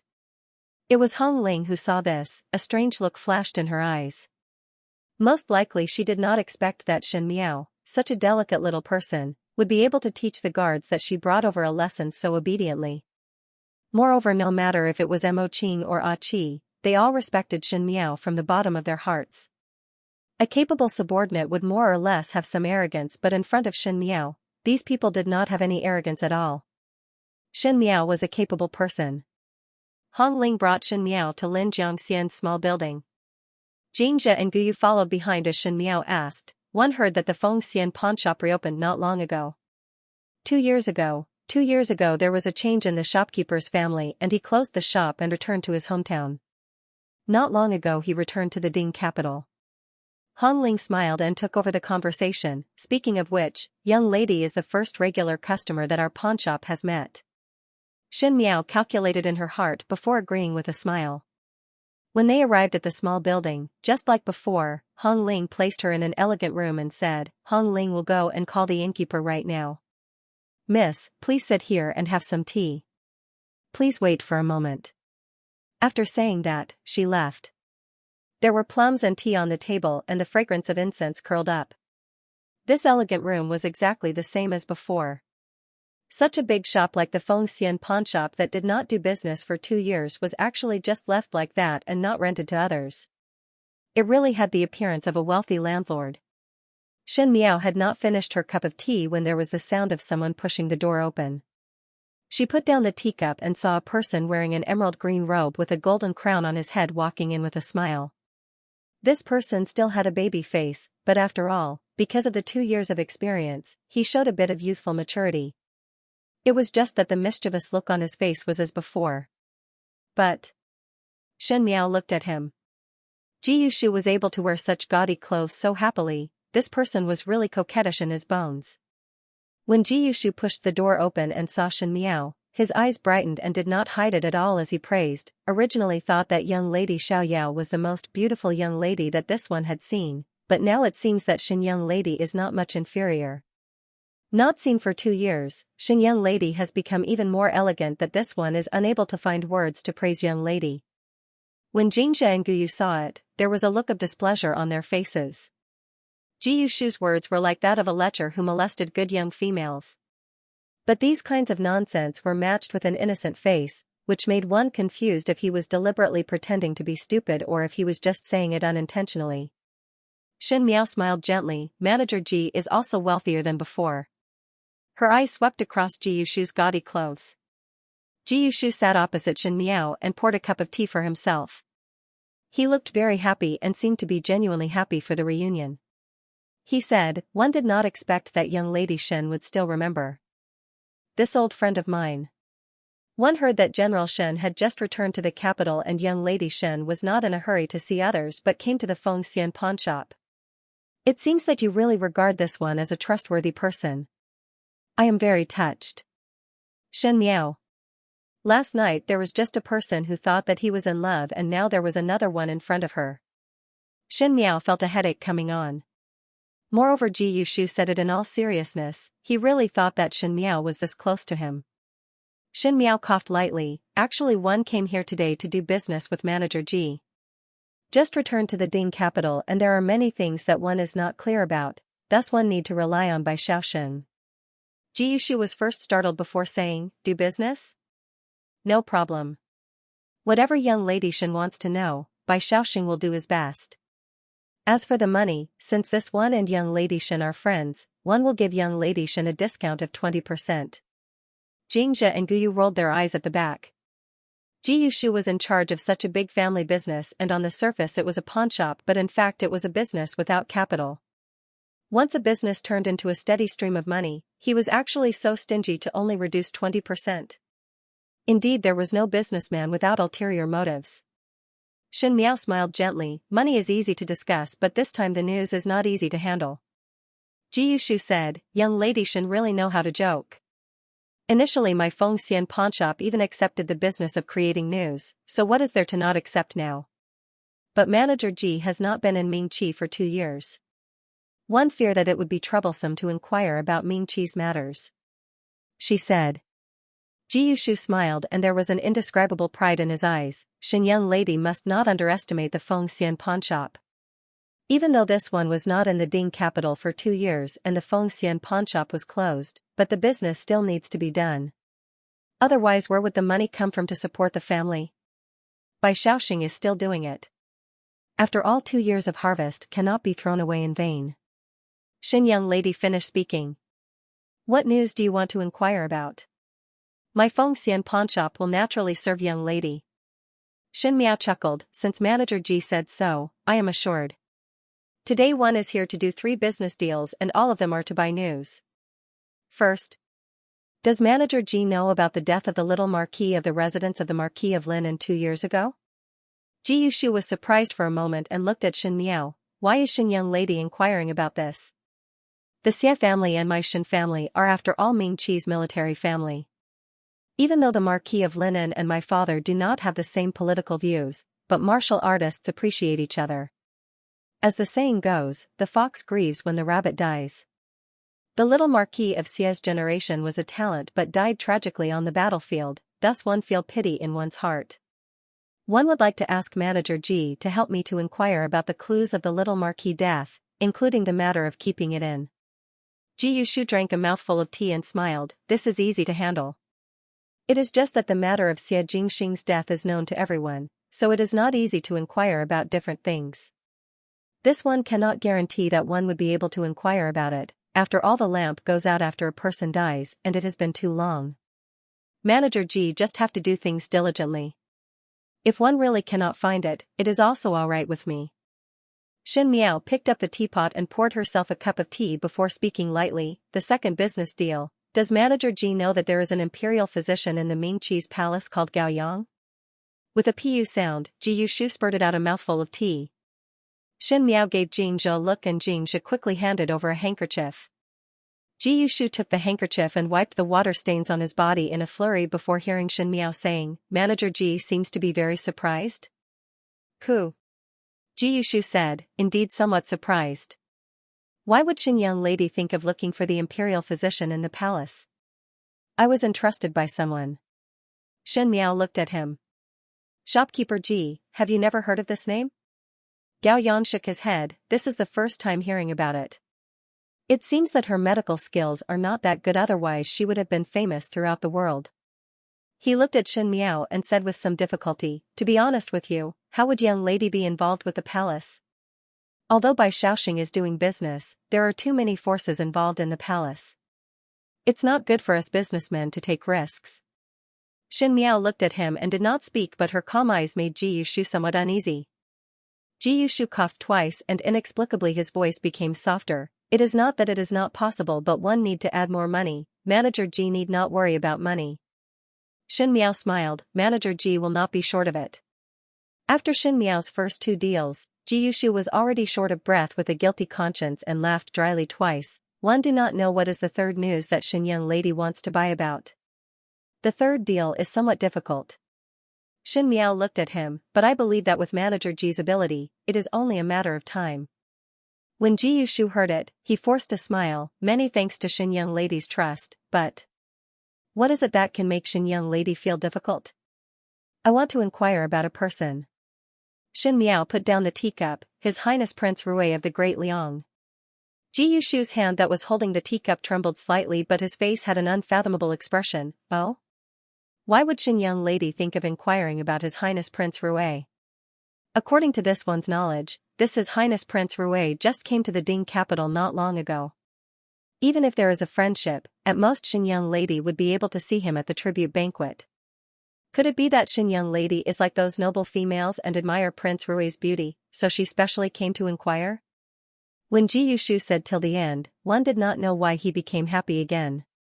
His voice changed from the depression earlier to a rare excitement. Xianxia and Guyu were about to explode from anger at the back. Ji Yushu's mouth was full of nonsense, and if it was heard by people outside, one did not know how they would think of Xin Miao. But when the master spoke, the servants could not interrupt, thus both of them could only endure their anger and look at Ji Yushu in disdain. Xin Miao lightly looked at Ji Yushu's excited appearance of scratching his ears and cheeks and suddenly smiled. Yes. I also admire his peerless beauty. Ji Yushu was surprised. He suddenly opened his mouth wide as he pointed at Xin Miao in disbelief and stammered, "TT, these words are true?" Xin Miao nodded her head and said seriously, "Really?" Ji Yushu seemed to have discovered a great secret and could not suppress his excited expression. He laughed twice and said, "Since that is the case, this one will definitely help young lady to inquire about Prince Rui's situation. See if there are other young ladies around him." Xin Miao got up and nodded her head at Ji Yushu, then many thanks to Manager Ji. If you find anything, trouble someone to send a letter to the residence and I will naturally come to Feng Xian pawnshop to meet with Manager Ji. She took out a silver ingot from her sleeves and placed it in front of Ji Yushu. This is the deposit. Ji Yushu smiled. Xin young lady is too polite. There is no need to talk about deposit between you and me. As he spoke, he kept the silver ingot into his sleeves. Xianxia and Guyu rolled their eyes at him a few more times. Xin Miao smiled. It is a matter of course to take money to do things. It is just that Manager Ji needs to remember one point. Her eyes were gentle, but the words that she said had a bit of sharpness. Bai Shaoxin's rule of doing business is that goods are genuine at fair prices. Since one came to Manager Ji to inquire about information, naturally one would not wish to hear fake information. The information must be true and it is best if it is useful to me. Otherwise one would have spent the money but obtained useless information. Xianxia lowered her head and smiled. It would be bad if Manager Ji's reputation was ruined and the business could not continue. Ji Yushu was surprised for a moment when Xianxia had already called Xianxia and Guyu out. He was stunned for a moment and heard Hong Ling sending Xianxia off with a smile. He looked at the teacup in front of him and suddenly sneezed. He rubbed his nose and stood up before pushing the door to the neighboring room. He pulled open a landscape painting in front of him and behind it was a door. Ji Yushu opened the door and just walked in when he was kicked by someone and almost fell down. As soon as he closed the door, he angrily shouted at the instigator, Gao Yang. The person sitting behind the door was in fluttering white robes and had a sage-like demeanor. He was waving his folding fan and had a cultured and elegant appearance, but the words that he said were not polite. Ji Yushu, is there something wrong with your brain? If you carry on like this, you would not even know if you are sold as a fool. Ji Yushu said angrily, you are smart. You are smart but others still found out the clues. He said he wanted to see Imperial Physician Gao. Shut up. The person in the corner finally couldn't help but speak. Who else could it be other than Xia Jingxing, who was dressed in a luxurious purple robe? He swept a glance at Ji Yushu, noisy. Ji Yushu felt wronged and said, third older brother, I do not know anything. I left the capital with you and just returned when others found out that something was wrong. This is clearly Gao Yang's fault. Ji Yushu looked at Gao Yang fiercely, speak. Is there something wrong with you that was seen by Xianxia lady? This elegant room was adjacent to the previous elegant room, thus one could clearly hear the conversation between Ji Yushu and Xianxia. Both of their conversation was heard by Xia Jingxing and Gao Yang. One knew that the three people that Xianxia inquired about were all here, so it was strange to think about it. Ji Yushu, are you stupid? Gao Yang said, Xianxia only returned to the Ding capital a few days ago. Unless she has clairvoyance, how would she know what I did in the palace? I still suspect that there is a problem with you. What problem do I have? Xianxia lady did not inquire about me, why would she inquire about you without any rhyme or reason? Could it be that she is fond of you? But Xianxia lady does not admire third older brother's beauty? Ji Yushu thought of something and smiled mischievously, ha ha ha, Xianxia lady is also smitten by third older brother. Only a fool like you would believe this kind of nonsense. Gao Yang looked at him coldly, do you think that everyone is like you who would be blinded by beauty? Ji Yushu patted his chest, I cannot win against you in words. I will not talk to you anymore. Third older brother, what to do now? Do you look for her? Or just randomly fabricate news to deceive her? Since Xianxia inquired about these three news, she must have some understanding. If one were to deceive, one might be discovered. What was Xianxia's intention? Now one really could not see the Shen family's position clearly. In these 2 years, there was also that Pei Lang who had a private friendship with Xianxia, and now he had become Fu Shouyi's confidant. How could a young lady be so complicated? Gao Yang rambled on for a while and discovered that Xia Jingxing did not listen to his words at all and was looking at the teapot on the table, not knowing what he was thinking about, so he reminded, Xia. Your Highness, how to deal with this time? Xia Jingxing recovered to his senses and thought about it, no need to deal with it. Why? Without waiting for Gao Yang to speak, Ji Yushu spoke first, not earning money? Moreover, Xianxia lady is exceptionally intelligent. If one were to really reject like this, she would definitely discover that something is wrong. What if it is discovered that there is something wrong with our Feng Xian pawnshop? Xia Jingxing smiled faintly, it is because she is intelligent that one need not deal with it. Your meaning is? Gao Yang's brows frowned. She discovered that something is not right and came over to probe. Xia Jingxing narrowed his eyes and his lips hooked up, those words were not said for you to hear, but for me to hear. That peerless beauty? Ji Yushu's focus was always on other things. Xia Jingxing swept a cold glance at him and said, it was also said for me to hear. In the carriage outside, Xianxia and Guyu carefully looked at Xianxia's expression and Guyu softly said, young lady, did that manager Ji say something wrong? The girl looks a little angry. She was indeed very angry. Even though Xianxia looked calm on the surface, the coldness around her made the two maids feel it. He seemed to be sulking, but also seemed to be angry. He was just suppressing his anger. Xianxia and Guyu were very puzzled as they heard Shen Miao and Ji Yushu talking in the elegant room. Even though Ji Yushu's words were not pleasant to hear, but just now Shen Miao was still fine. Moreover, Shen Miao was not a person who would get angry because of words. Xianxia and Guyu did not understand. Shen Miao lightly replied, "Nothing." But her tone became colder. She clenched her fists tightly in her sleeves, but there was an uncontrollable stifling feeling in her heart. Didn't the Fengxian pawnshop close down after she left and reopened not long before she returned to the capital? How could there be such a coincidence in the world? All the coincidences in the world could be traced. Shen Miao carefully thought about it. When the Fengxian pawnshop closed, other than Xianxia going to the Shaochen city, there was another major event that happened, and that was Xie Jingxing requesting the commander to send out troops. As for the reopening of the Fengxian pawnshop, other than her returning to the capital, was it not coincidentally the Ming Qi's tribute? When the Crown Prince of Qin and Prince Rui arrived at the Ding capital, the Shen family and the Fengxian pawnshop did not have any relationship, so naturally it would not be related to the Shen family. Huang Fuhao was not in the Ding capital 2 years ago, so no matter how one thought about it, the closure and reopening of the shop had an indelible relationship with Xie Jingxing. Today she came to the Fengxian pawnshop to probe. The result of the probe was indeed as she expected. Ji Yushu and Xie Jingxing were old acquaintances, and it was the same for Gao Yang.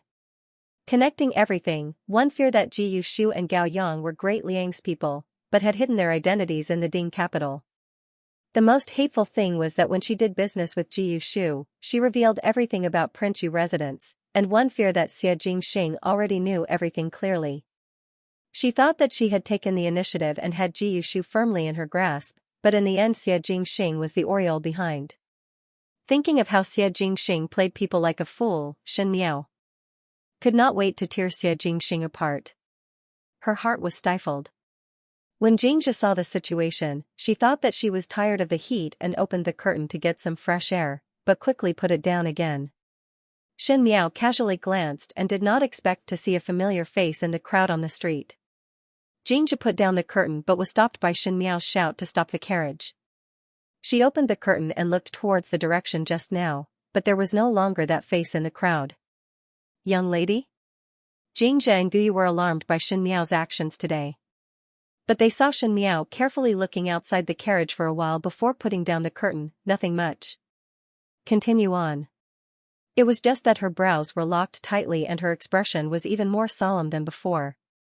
Xianxia and wife returned to the capital with such great fanfare and Shen Miao was in the limelight in front of all the civil and military officials in Ming Qi's tribute banquet. At the same time everyone was talking about it, they also turned their eyes towards the original formidable general residence. The formidable great general was no longer there and the signboard of the general residence had long been removed and replaced with the Shen residence. At the beginning when Xianxia was demoted and left the capital, the Shen family not only did not send charcoal in the snowy weather, but also proposed to separate at the crucial moment, to draw a clear relationship with Xianxia. Now that Xianxia was once again highly regarded by Emperor Wen Hui, no matter what Emperor Wen Hui's intention was, outsiders would see the Shen family as gloating, and as for the Shen family themselves, naturally they had to swallow the bitter fruit. In Rong Jingtang, old Shen Foreign was sitting on the couch and the fur on the couch was the wolf skin that was hunted in the northwest region when Xianxia was still alive. Because it had been a long time, the edges were somewhat flat. In the past, every year when Xianxia returned to the capital, he would bring some animal skins that were hunted in the northwest region for old Shen Foreign, and that was something that could not be bought in the capital. Now that Xianxia no longer sent animal skins, old Shen Foreign could only use the old goods. And Rong Jingtang was no longer as exquisite and luxurious as it was in the past, and even the decorations on the partitions were much lesser. In the beginning, Xianxia was endlessly rewarded by the emperor, and even the entire Shen residence lived comfortably, but now without Xianxia's help, Chen Roqiu was in charge of the housekeeping, and the days were somewhat stretched. Number 3's family is getting more and more excessive. Old Shen Foreign drank a mouthful of ginseng tea and her face almost wrinkled together. She said, "Seeing that winter is coming, yesterday she went to find a tailor to make a fur cloak for me, but it was also pushing and pulling. This family's money is all in her own pocket." The maid behind carefully massaged old Shen Foreign's shoulders and lowered her head without speaking. Now old Shen Foran's temper was becoming more and more temperamental. Ever since Shen Yuanbo died of smallpox a year ago, old Shen Foran would often lose her temper. Shen Yuanbo's premature death was an unspeakable pain for the Shen family. A year ago, there were a number of people who were infected with smallpox in the Ding capital, and even though it was finally controlled, the spread of the epidemic was stopped and it did not cause a greater impact. But in the end there were still some who died, and unfortunately, Shen Yuanbo was one of them. In the second household of the Shen family, Shen Gui originally had 2 sons and Shen Yuan had already died under the executioner's knife. Originally there was still Shen Yuanbo to rely on, but once Shen Yuanbo died, Shen Gui went crazy and Ren Wanyan hung herself in the courtyard after Shen Yuanbo died. After Ren Wanyan's death, Shen Yuanbo started to crazily take in concubines and bring women into the room, but there was no movement for a year and a half. Afterwards old Shen Foran finally felt that something was not right and found a physician to take a look at Shen Gui. The physician said that Shen Gui had taken an infertility medicine and injured the roots of his offspring, so it was impossible for him to have any offspring in this lifetime. Old Shen Foran fainted after hearing it, and Shen Gui was also silly. After Shen Gui investigated, he ended up finding the dead Ren Wanyan. Ren Wanyan had once drugged Shen Gui with the intention to protect Shen Yuanbo's D-son position, but who knew that Shen Yuanbo's life was destined to have such a calamity? With Ren Wanyan's death, naturally Shen Gui could not do anything to her. In the original second household, Shen Gui only had Shen Dongling left. Shen Dongling's status rose because of this, and Wan Yinyang changed and became the only person who gave birth to a child for Shen Gui. Ever since Shen Gui knew that he would not have any descendants in this lifetime, he no longer had the heart to advance in his career. There was not even a person to carry on the family line, so what was the point of earning a mountain of gold and silver? Spending the entire day in debauchery, it was very lively. It was impossible for the second household to give birth to any offspring, thus old Shen Foran could only turn her gaze towards the third household Shen Wan. Shen Wan was not forced to take the infertility medicine, but Chen Roqiu had trapped Shen Wan's heart to death. Even the 2 tongfang that old Shen Foran stuffed into Shen Wan in the early years were only decorations in the third household. Old Shen Foran said, "Not only is the housekeeping a mess, she is also easily jealous." Saying that she is a noble young lady raised by a scholarly family, one do not know where did she learn the lowly ways of a small family and behave in a lowly manner. Not thinking of spreading branches and leaves for one's husband, and only know how to use foxy methods. Now that the third household does not have a D-son, one do not know what kind of intentions she has. Zhang Mama smiled, old Foran need not be angry. Currently third master still does not know the good of other young ladies. Third master is very affectionate, and after a few days when those newly bought young ladies arrive, old Foran will send both of them to third master. They are all at the age of flowers and jade, so third master will naturally know the good of them. Old Shen Foran sent people to buy Yangzhou skinny horses. For a person like Shen Wan, one feared that an empty beauty would not be able to win over Shen Wan's heart. Chen Roqiu also relied on her poetic and picturesque skills to make Shen Wan look at her in a different light. Those Yangzhou skinny horses were trained since young and were proficient in the 4 arts of zither, chess, calligraphy, and painting. Their looks were top-notch, and there was no male that did not love them. Old Shen Foran did not believe that Shen Wan was after all a man and would not be greedy. No matter how good Chen Roqiu was, she was also old. All of them make me angry. Old Shen Foran said unhappily, one do not know where did Sister Qiu learn to be like her mother, to have a very high attitude. She had mentioned so many families and all of them were wealthy and well off, but she did not fancy any of them. Could it be that she still wants to marry a prince? Zhang Mama frowned. Old Shen Foran's habit of speaking without any filter had not changed at all. She smiled apologetically. Second young lady is born well, and one fear that third master also have a decision in his heart and want to keep second young lady in a good family. Staying will become enmity. Old Shen Foran snorted coldly, just wait and see. I want to see what kind of marriage third master's family can find for Sister Qiu. In Qiu Shui Yuan, Chen Roqiu pressed her forehead. Her personal maid Qing said, "Madam, your servant has gone to Rong Jingtang to inquire. Lao Fu really did find several thin Yangzhou horses for San Leoi, and in a few days they will be delivered to the mansion." Madam, old madam is slapping your face. Xianxia closed her eyes and fiercely swept all the books on the table onto the floor. A series of pai li pa la sounds shocked the maids in the room and they did not dare to make a sound. Even though Xianxia was still as gentle and considerate as before in front of Xinhuan, but the servants could clearly feel that third foreign Xianxia's temper had become fiercer in these 2 years. Most likely it was because she was in charge of the public finances and needed to balance the money between the various households, and old Xinforen liked to be extravagant, so Xianxia did not reduce her own money. In the past, she didn't need to eat the food of the mortal world, so she could naturally live a life of self-cultivation. Now that she was entangled with worldly affairs, she felt that every day was a mess. Of course, the most important thing was that he had no children. She said coldly, "This old fart, buying a skinny horse for his son, he really has no sense of shame." If Xinhuan was present, his jaw would probably drop. The gentle and graceful person, whose voice was always like a gentle breeze and drizzling rain, actually spoke so harshly. Hua Yi said, "Madame's temper is too good. If this goes on, sooner or later old foreign will stuff people into master's room." Xianxia took a breath and turned to look at the 2 maids, Shiqing and Hua Yi. These were the personal maids that she had promoted, and now they were at the right age of 18 or 19. They were like plump fruits and had a honey-like aura from head to toe. This kind of dainty beauty. Her lips hooked up and said, "Old foreign is really muddle-headed. If she really wants to stuff women into our courtyard, why go outside to look for those dirty people? One's background is not clear and one is not afraid of spoiling the family's reputation. It is better to find some clean and obedient ones from the side. One can be at ease when using them and also feel comfortable when serving. I look at both of you and think that it is not bad." Although her words were gentle, her eyes were very sharp. The 2 maids jumped in fright and quickly knelt down, saying, "We don't dare. We only want to serve Madame wholeheartedly. We don't dare to have any other thoughts." Xianxia looked down at them for a while and the 2 maids were so scared that their legs were trembling. She then lightly said, "Get up. Since you are not willing, I will not force you. Many thanks to foreign." The 2 maids trembled as they stood up and their hearts sighed in relief at the same time. Xianxia looked gentle on the outside and treated people kindly, but as Xianxia's personal maids, they had seen Xianxia's methods. In fact, there were a few good-looking maids that rushed to stick to Xinhuan.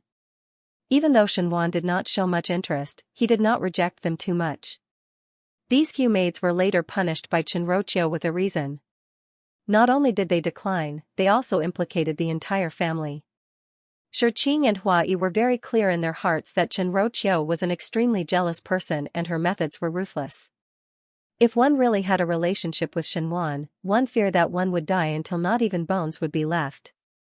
Xianxia sighed, "One can only blame me for not having the ability to give birth to a son for master. If I was able to give birth to a son, it would not be such a situation now." Shiqing and Hua Yi did not dare to speak casually, after all children were the pain in Xianxia's heart. Xianxia muttered, "Now that the Xin residence has declined to such a state, there is not even a son among the younger generation. Even if there was one in the 2nd household, they are all dead now. Now I am envious of Luo Shuiyan. She has children but no parents-in-law. Xianxia treats her like a jewel and does not even have a tongfang. It really makes one jealous." Thinking of yesterday at the tribute banquet, Xin Miao was in the limelight. Looking at Xingyu again, it was obvious that her looks and talents were much higher than Xin Miao, but because of the declining reputation of the Xin family, she could not even find a good husband. Not to mention Xinyu's yearning for Prince Ding. There was a trace of unwillingness in Xianxia's heart. She had been competitive all her life, but now she was trampled by the vulgar daughter of a military general that she looked down upon. At this moment, an old maid suddenly came in from outside and said, "Madam, someone is looking for old Madam outside the mansion's entrance," but was stopped by Madam's servant. "Madam." He said that he came to seek refuge with the Xin family. When Xianxia heard it, she frowned and thought that it was old Xinforen's relatives who were unrelated to her that came over. The Jing clan was gone, but there were still these strange people. His expression immediately turned cold and he said, "Since you're here to ask for money, give them 2 silver ingots and send them away. This mansion can't afford to have idle people, don't let any Tom, Dick or Harry in." "Nope. The manservant scratched his head and said, "Madam, that person doesn't look like she's here to take advantage of us. She said that she's the daughter of an old friend of the general. Something happened to her family and she's desperate to seek help." Old General Chen Roqiu thought for a moment before standing up and said, "Bring her to the side room. I will go and meet her." When Shen Miao returned to the residence from Fengxian pawnshop, it was still very early. When she entered the room, she locked herself in and one did not know what she was thinking about.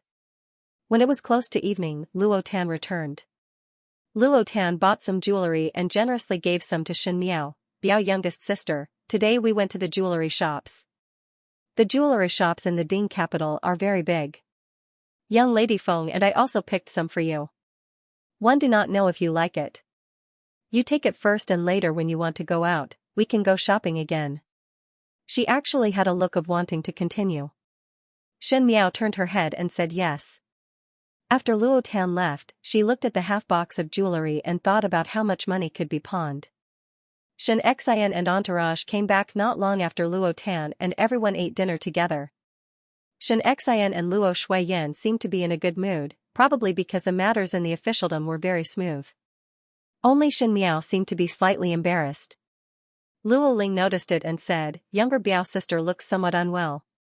What happened?" Shen Qiu put down his chopsticks. "Sister, what's wrong?" Shen Miao was surprised for a moment and when she saw everyone at the table staring at her, she smiled, "Nothing much. It is just that one had just returned to the capital from the Shaochun city and feels somewhat not used to it. Just stay for a few days." Shen Qiu smiled and said, "What's there to not be used to? If little sister isn't used to it, I can bring little sister to stroll from the east to the west of the city, and from the south to the north when I'm free in a few days. Little sister will get used to it after walking a few more times. Cousin Qiu, bring me along too." Luo Tan hurriedly said, "I can also protect little cousin sister." "Nonsense." Luo Shuiyan said, "If your younger sister really go around the Ding capital with you, one fear that she would be exhausted. The Ding capital is so big, what if something happens?" She glared at Xianxia, wanting Xianxia to help. Xianxia laughed and said, "It's fine as long as the children are happy. Brat, if you are going to bring your younger sisters out to play, then bring your father's troops along. Whoever dares to cause trouble, beat them to death. Don't be afraid." Luo Shuiyan was so angry that she pinched him. The husband and wife quarreled with each other, but they seemed to be very close. Xianxia was awe-inspiring outside but when he returned home, he listened to Luo Shuiyan's every word. Shen Miao was originally smiling as she watched but as she watched, one did not know what she was thinking about and her expression gradually turned gloomy. She quickly lowered her head so that the surrounding people would not notice that there was something wrong with her expression. Luo Ling, who was beside her paying attention to her every move, paused slightly and lowered his head thoughtfully. After the meal, they chatted for a while in the hall before going back to their respective rooms. Shen Miao prepared to return to her own courtyard as Luo Tan's courtyard was in front of Shen Miao, so she skipped back to her room first. When they reached Shen Miao's courtyard, Shen Miao prepared to enter but was stopped by Luo Ling. "Cousin, wait." Shen Miao turned her head and looked at him. "What is the matter with older brother Ling?" Luo Ling hesitated for a moment before finally taking out a square thing from his sleeves. He said warmly, "When I went out with my cousin today, I happened to see a shop selling this outside. I saw that there were quite a lot of people buying it, so I bought one. I heard that cousin's sister often dreams at night. This thing has been soaked in spices and has the effect of concentrating. If cousin sister doesn't mind, please accept it." Shen Miao was slightly surprised and looked up at the young man in front of her. Luo Ling was born with good looks. Even though he could not be compared to Shen Qiu's bravery and was not as handsome as Xie Jingxing, and even Ji Yushu looked more delicate and cute than him, but that kind of warmth that came from the heart made one feel comfortable. Among the younger generation of the Luo family, Luo Ling was the most outstanding one. Not only was he the most steady, but he was able to shoulder the heavy responsibility of the family and was sincere. In the night, one seemed to be able to see Luo Ling's slightly red face. He said uncomfortably, "If my cousin doesn't like it." Shen Miao took the things from Luo Ling's hands lightly and smiled, "How can I bear to reject older Biao brother's kind intentions?" Thank you, older Biao brother. Luo Ling smiled gently, it is good that you like it. His eyes were gentle and his words were filled with concern. It was a very comfortable attitude, and if it was an ordinary female, not to say that they were tempted, they would have a very good impression of the person in front. But Xin Miao took a step back and looked at him. If there is nothing else, I will return to the room first. There was a flash of disappointment in Luo Ling's eyes, but he quickly covered it up. One will not disturb younger Biao's sister. He turned and left. Xin Miao looked at Luo Ling's back as he left and quietly watched for a while. She was not an inexperienced young female who did not know about matters. Even if she did not enjoy the tenderness and honeyed feelings between men and women with Fu Xiuyi, she had after all stayed in the palace for so many years. Luo Ling was a good person, and she was too selfish to pull such a good person into her life that was filled with schemes and schemes. Even though Luo Ling was a very good person, the Luo family treated her well, thus she could not repay kindness with enmity. She turned around and returned to her own room. After washing up, Xianxia and Guyu withdrew and Xin Miao sat in front of the table and spread out the things that Luo Ling gave her. It was a handkerchief, and coincidentally it was a double-sided embroidered handkerchief. In the Ding capital, the handkerchief embroidered on the top was the most difficult to find, and one thought that Luo Ling had spent a lot of money to buy this handkerchief. There was a white crane embroidered on it, and it was in line with his character that had no desires, and it emitted a faint fragrance that made one's mind feel at ease. Xin Miao looked at it for a long time. The lines on the handkerchief were obviously from Lu Ying's hands. Lu Ying's craftsmanship was one of the best in the Ding capital, and in addition this was a double-sided embroidery that was rarely seen in Mingqi. It seemed that Lu Ying was living well. As Xin Miao looked at it, her depressed mood became better because of the person that she met in the rain today. She felt somewhat tired, so she took off her outer robe and only wore her inner clothes. She walked to the couch and sat down. Just as she was about to take off her inner clothes to rest, she heard a light laugh. Wait. Xin Miao's hands paused, and when she turned her head back, her raging anger could not be concealed at all. She looked at a certain person who came in uninvited and said word by word, Xia. Jing. Xing. That person entered the room and closed the window, leisurely and contented as if it was his own backyard. This time he did not wear a mask, and a handsome and beautiful face was exposed under the light, making one's life seductive, but Xin Miao only wanted to drag him out and behead him. Under the heavens, only you can call me Xiaozi. Xie Jingxing casually pulled a chair over and sat down not far from Xin Miao's couch. He smiled lightly. In the world, there is only you who have this honor. He was tall, and when he sat down, he was actually taller than Xin Miao by quite a bit. He really didn't want to relax his imposing manner at all. Xin Miao looked at him coldly. Prince Rui is very idle every day and is very familiar with the route from Yanqing Lane to here. It's simple. Xie Jingxing propped up his chin. I have bought all the residences from Yanqing Lane to here. Now the residence that you are staying in next to is also my courtyard. Since we are distant relatives and good neighbors, this prince came to pay a visit. Xin Miao sucked in a breath of cold air. Even though the Yanqing Lane was close to the Shen mansion, there was still some distance. Xie Jingxing bought all the residences from the Yanqing Lane to the Shen mansion. Didn't that mean that more than half of the southern part of the city was his own courtyard? The courtyard next to the Shen mansion was also bought by Xie Jingxing. Even if Xie Jingxing had money, he would not spend it like this? Did he bring the treasury of the Great Liang with him? He squandered money like dirt. Did Emperor Yonglu of the Great Liang know about it? When she saw the smile on Xie Jingxing's face, Xin Miao was so angry. Xie Jingxing was so shameless to say that he was distant relatives and good neighbors, but who would choose to visit their neighbors in the middle of the night?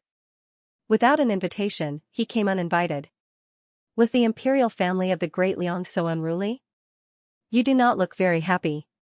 Xie Jingxing looked at her with interest. If there is any difficulty, you can tell older brother. Prince Rui's identity can still help on account of old acquaintance. Xin Miao rolled her eyes at him. She was getting more and more unclear of what Xie Jingxing wanted to do. Xie Jingxing's words reminded her.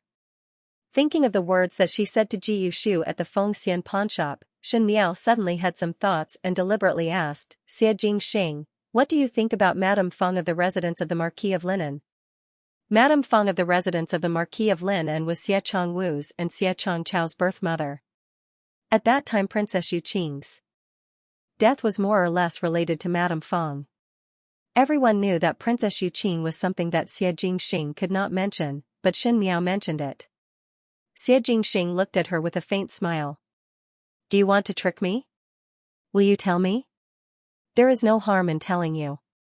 Xie Jingxing lazily said, in my eyes, you are worse than an ant. Xin Miao looked at him, why did you not kill her for revenge? Xie Jingxing narrowed his eyes and stared at Xin Miao for a while before suddenly laughing. His voice was like the peach blossom wine that was buried in the spring and dug out in the winter. It was mellow like the spring breeze that made one intoxicated, but also like the biting cold of winter that made one awake. He said, Xin Miao, are you worried that Xianxia will become the second Xiading? Xin Miao's eyes hung down, correct. After a pause, she said, if I was in your position, I would think of all ways to take revenge. Only by killing Madame Fong and then killing her 2 sons will I be able to take revenge. Only then will I not have lived in vain. She said it coldly, as if she didn't feel how ruthless her words were. When Xie Jingxing heard this, he wasn't surprised and only laughed, as if he was laughing at her naivety. Xie Jingxing said, not killing Madame Fong is because of disdain and fear of trouble. Xiading and Princess Yu Qing have nothing to do with me, so why should I take revenge? Xin Miao was surprised. Xiading and Xie Jingxing were not father and son. Xin Miao heard it from Xie Jingxing before and did not feel surprised, but how come Princess Yu Qing did not have any relationship with Xie Jingxing? The blood flowing in Xie Jingxing's body did not belong to Xiading and Princess Yu Qing, so how did he become the D son of the Xie family? Xin Miao's heart moved as she thought of something and asked Xie Jingxing, then Princess Yu Qing's son, dead. Xie Jingxing said plainly, he died when he was born. He had died when he was born, but after that, there was no news of him at all. It seemed that Xie Jingxing had already been stuffed over at that time and no one found out about it. Princess Yu Qing herself might not even know about it. If Xiading's son was alive, he would not live past the age of 3 before dying. Xie Jingxing said indifferently, because of me, Madame Fong did not dare to do it. Because. His smile was somewhat sinister, the people who were sent here would mysteriously disappear. Xin Miao was suddenly enlightened. She had said before that Madame Fong was able to force Princess Yu Qing into such a sorry state and even withered like a flower at the end. She must be someone with means and ambition. How would such a person be able to live in seclusion and live so peacefully and even let Xie Jingxing grow up safe and sound? As it turned out, it was a bad plan. The people they sent out would always mysteriously disappear. Madame Fong herself probably felt that it was strange, so she settled for the next best thing. As for why those people would disappear, since Xie Jingxing was Prince Rui of the Liang dynasty, there would be capable people around him. It should be more than enough to deal with Madame Fong. Some of the things that she didn't understand before suddenly became clear, and she forgot about those annoying things from before. Xie Jingxing looked down at her and said, you need not worry. Xianxia and Xiading are different. Xin Miao said, I am also different from you. Xie Jingxing was slightly startled and heard Xin Miao saying, you are disdainful and there is no need. But I am different. If there is someone like Madame Fong who shakes my family, I will spare no effort to make her suffer the consequences of her own actions. If there is someone like Madame Fong who harbors evil intentions and attempts to destroy it, I will tear her to pieces inside and out and drag her to a mass grave to feed the dogs. Finishing her words, she lowered her head, but her eyes were filled with other emotions. But she felt her head sink as Xie Jingxing's hand pressed on her head and said, if there is such a person, just tell me. Distant relatives and good neighbors, I will kill him for you and not leave any future troubles. Xin Miao shook off his hand and Xie Jingxing looked at her with a smile. His expression was undisciplined and his words had a joking tone, as if he was saying it casually, but his pair of eyes seemed to be serious. If Xie Jingxing wanted to kill someone, it was indeed an easy matter to kill someone of Madame Fong's level. Xin Miao said, I can also do this kind of thing like killing. It is not a good move to take action yourself until the last moment. Xie Jingxing said, if you really feel apologetic, it is all right to give me something as a reward. Xin Miao said sarcastically, Your Highness Prince Rui is a precious gold and jade. I cannot afford to pay for an invitation. Xie Jingxing smiled, I will give you 20%. He stood up and walked to the front of the table. Just now Shen Miao had spread out the handkerchief that Luo Ling gave her. Xie Jingxing casually picked it up and sniffed it before raising his eyebrows. Even though the fragrance is poor, this prince's dogs have not been sleeping well recently. It is not bad to make do with it. Not waiting for Shen Miao to speak, Xie Jingxing kept the handkerchief into his sleeves. This is considered as a reward. After the tribute banquet, the Ding capital was still lively. Because of welcoming the nobles from the great Liang and Qing country, the streets were much more bustling than usual. No matter when, the imperial family of Ming Qi hoped to be able to have a flourishing appearance in front of other countries. In the Shen residence, the servants in Qiu Shui Yuan were talking about a new topic.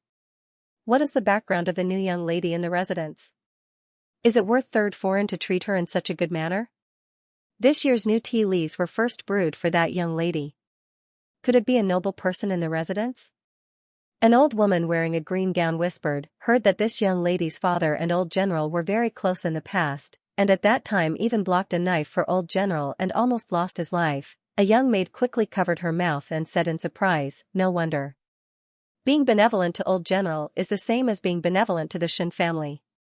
No wonder she is treated as a guest of honor. It is said that she is here to seek shelter. Most likely something happened in the family. Looking at third foreign's appearance, it seems that she wants to take good care of this young lady. What care? Currently the lives of the people in the residence are stretched to make ends meet, and there is still a freeloader. It is better to send her away as soon as possible. When the words were said, the surroundings were silent. Now the Shen residence looked good on the surface, but the people inside were well aware that ever since Xianxia's branch was split out, the money was much tighter, and even the monthly salary of the servants had reduced by a lot. As such, even if it was a great noble, the servants would not be happy if she came over to freeload. One do not know why third foreign is so harsh to us on normal days, but this time she is so generous to that young lady. Someone said in puzzlement. In Qiu Shui Yuan, Ren Wanyan was sitting in the room at the moment and pushed the teacup in front of her to the female opposite her and smiled. Newly produced tea leaves, Cui Jian. Young lady Qing, have a taste. The female sitting opposite her was wearing an emerald green embroidered long dress. There wasn't any fine embroidery on the long dress. This kind of dress was very simple, and the color was very picky. If one didn't wear it well, they would look like a country girl. However, when worn by the woman in front of him, it was very comfortable and pleasing to the eye. This woman looked to be in her early 20s. Her clothes and hair accessories were also very simple. She looked very graceful and gentle. Most importantly, she had a strong scholarly air about her. With one look, one could tell that she was a girl raised in a scholarly family. Just by looking at her, one could tell that she was well educated. Zhenrouqiu had always disdained that martial artists liked to be genteel, and it was the same for humans. Seeing this female in front of her, she had a feeling of mutual appreciation and was more polite. When this female saw Zhenrouqiu's enthusiasm, she did not delay and picked up the teacup to take a sip before saying with a smile, "The tea is very light but mellow, the tea leaves are scattered but the smell is thick. Foreign's tea making is also outstanding. Miss Saiching also understands the way of tea." Zhenrouqiu's smile deepened. "The way of tea is the best, but nowadays there are very few young ladies like you who understand the way of tea. The cool breeze from my two armpits makes me want to go to Punlai." The woman smiled. "Madam is right, tea ceremony is the best. But foreign should not make fun of me. I am currently 26, how can I be considered as a young lady?" 26? Zhenrouqiu exclaimed, looking at young lady Zaiqing's appearance. "I thought that she was 18 or 19. But it is also good. Even though one has the appearance of 18 or 19, one has the bearing of a 20-something-year-old. It is really rare to see such magnanimity and calmness." The green-clad female in front of her was the one who came over to borrow the autumn wind yesterday. Her name was Chang Zaiqing. Her father, Chang Hu, was once old General Shen's subordinate, and at that time he blocked a knife for old General Shen on the battlefield, injuring his body, and from then on he could no longer go to the battlefield. Chang Hu's entire family was supported by Chang Hu alone, and old General Shen felt guilty in his heart, thus he had been secretly taking out money for relief. At that time Chang Zaiqing was still young, but Xianxia was already at the age of getting married. Old General Shen even joked that he wanted Chang Ziqing to be his daughter-in-law. It was just that before seeing Xianxia marry, old General Shen passed away. Because no one knew that old General Shen was secretly helping Chang Hu's family. After that, the Chang family and the Shen family no longer had any contact. One did not think that the Chang family would come knocking at this time. A flash of worry appeared in Chang Ziqing's eyes. This time one's heart is very apologetic to suddenly disturb, to give the Shen family such trouble. She looked at Chen Roqiu. Ziqing knows that the request is sudden, and if foreign feels inconvenient, Ziqing will leave now. Even though it was so, the moment she lowered her eyes, she could not help but bite her lips. Chen Roqiu affectionately pulled her hands. What is young lady Ziqing saying? Since your father saved my father-in-law's life, your Chang family is our Shen family's benefactor. Moreover, old General and the Chang family's friendship was that of brothers who had gone through life and death together. We are all one family. Since we are all one family, seeing that you have difficulties, we cannot just stand by and watch. She patted Chang Ziqing's hands. Young lady Ziqing only care about staying in our Shen family. Tomorrow I will bring you to see old Tai Tai, but old Tai Tai's body is not well and her temper is not good. One fear that you have to be more considerate. Chang Ziqing repeatedly said that she did not dare. Her attitude was natural and polite, not bashful but not overly familiar, making it easy for others to have a good impression of her. Even Chen Roqiu, who was a cautious and vigilant person, would smile and talk to Chang Ziqing. Chang Ziqing's family lived in the Lu province. The reason why she suddenly came to the Shen residence was indeed because she had met with trouble. Chang Hu had passed away a few years ago and the Chang family only had Chang Ziqing and her mother. Chang Foreign was bedridden all year round and finally succumbed to a serious illness a few days ago. After Chang Foreign was buried, there was a son of an official in the Lu province who wanted to snatch Chang Ziqing back to the residence as a concubine. Chang Ziqing was forced into a corner and almost hung herself with a white silk but was saved by her own wet nurse. The wet nurse then told Chang Ziqing that perhaps Chang Hu's old friend, old General Shen, could save her once. Chang Ziqing had seen old General Shen when she was young and vaguely remembered that he was a very forthright and magnanimous soldier. She really could not think of any other way out, thus she gathered enough money to travel to the Ding capital. She just came to the Shen residence and coincidentally met Chen Roqiu. After Chen Roqiu inquired about the cause and effect, she settled Chen Roqiu down. Chen Roqiu smiled as she looked at Chang Ziqing. Young lady Ziqing is from a water town like the Lu province and the Ding capital is not comparable to the Lu province. One do not know if the food is to one's liking. Are you used to living in the West Courtyard? Foreign is too polite. Chang Ziqing replied with a smile. Foreign's care is very thorough. The West Courtyard was also very considerate. But she was a little puzzled. The West Courtyard is so big, is it usually empty? After saying that, he felt that he was being a little rude. He smiled and said, it is a little rude to ask like this. I hope madam will not blame me. I treat you as one of my own. What's there to blame? Chen Roqiu smiled, one will not hide it from you. You know that in our residence, there are actually 3 households. One think that you have heard of the formidable great general, it is the first household of our Shen family. It was just that 2 years ago there was some misunderstanding in the residence and the first household moved out. Master and I wanted to explain, but eldest brother and eldest Sa had gone to the Shaochun city and had just returned recently. We want to explain, but this misunderstanding is too deep. As Chen Roqiu spoke, there was a helpless look on her face. She shook her head and said, I don't know what to do. Chang Ziqing was startled. According to Foreign's words, that Western Courtyard was originally the place where eldest brother's family stayed. Chen Roqiu said. Chang Ziqing was suddenly enlightened. Seeing Chen Roqiu's somewhat sad look, she advised, Foreign need not take it to heart. In this world, blood is thicker than water. Since it is a misunderstanding, it will eventually be solved, not to mention that it is a family. After a long time, even if Foreign did not say it, one think that great General Shen would also feel that these matters are not worth worrying about. Chen Roqiu smiled and said, I know all these principles but after hearing young lady Qing's words, one's heart is much more relieved. She looked at Chang Ziqing, it would be good if everyone in the Shen residence were as penetrating as you. You are so knowledgeable. In the future, if there is nothing, one must consult you. This child is usually held in the palm of our hands and one fear that she is spoiled. It is good to have such an intelligent person like you to teach. Foreign's words are too serious. Song Zaiqing followed up with a smile. Yuer is well educated and intelligent.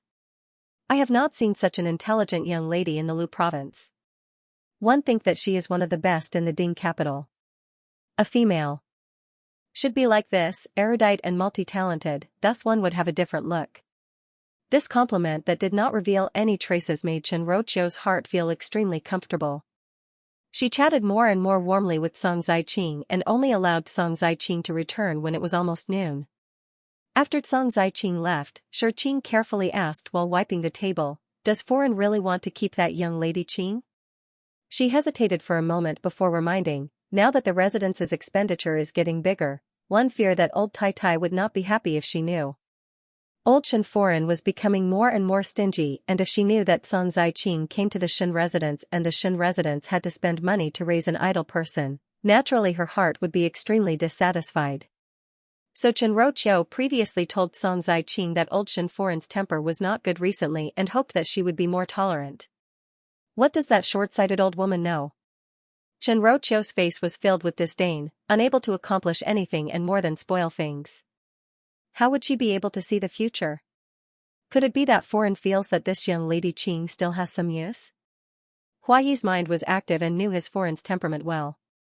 If it was 2 years ago, Chen Roqiu would also be willing to play the role of a kind and charitable fairy to gain a good reputation, but now that there was no money and she could not even take care of herself, it was somewhat strange to go and help others. Speech and mannerisms are not as short-sighted as an ordinary female. Good looks and a gentle face, it is rare that her temperament is also gentle. With this kind of intelligence, even if placed in the residence, she would be one of the top characters. It is fine if she does not have the ambition, but once she has the ambition, within 5 years, this woman will definitely achieve something. Chen Roqiu smiled. The place that she was born in was filled with scheming by females every day. Chen Roqiu's mother was one of the most powerful, and Chen Roqiu saw her mother's shadow in Chang Zhaoqing.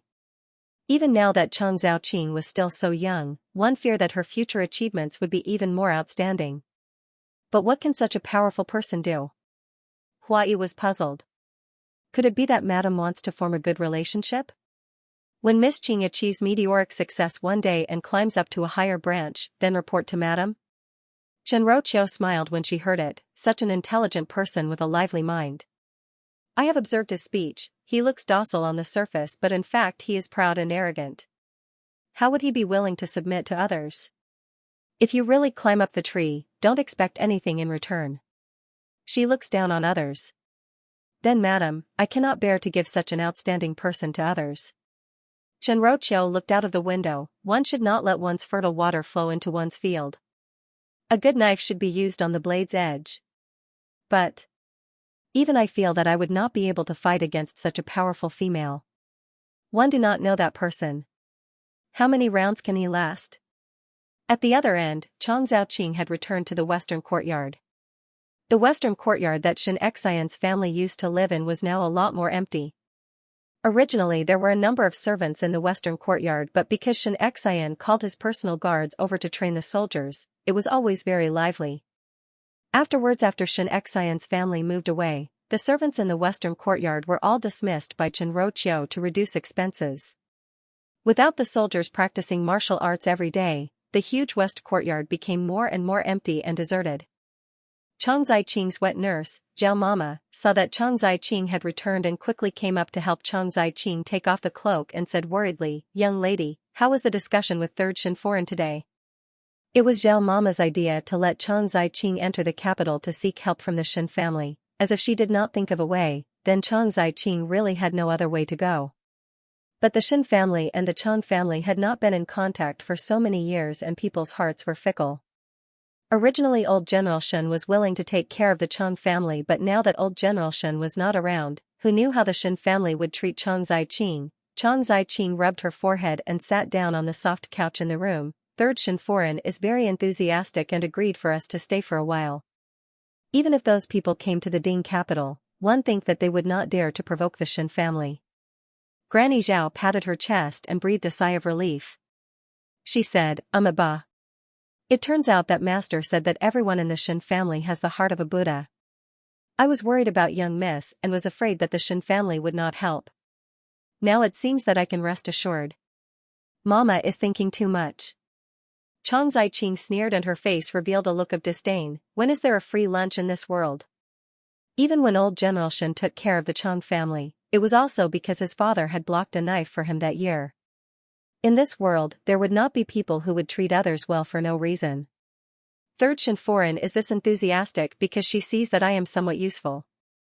Zhao Mama was surprised and looked at Song Ziqing. Young lady's meaning is that Third Shen foreign is not a good person? What should we do? Don't worry, Nanny. Song Ziqing comforted her, but there was a chill in her eyes. Third Shen foreign has a request of me, but how would I not have a need of her? Although I don't know what she's planning, but she'll find a way. But Granny Zhao still felt uneasy. Do not worry, Momo. Song Ziqing smiled. No matter how difficult the matter was, we have come through and come to this day. Seeing that there is a way to survive, what is there for me to be afraid of? Since the Shen family was a springboard, he naturally had to make good use of it. Third Shen foreign wants to use me, but I also use her.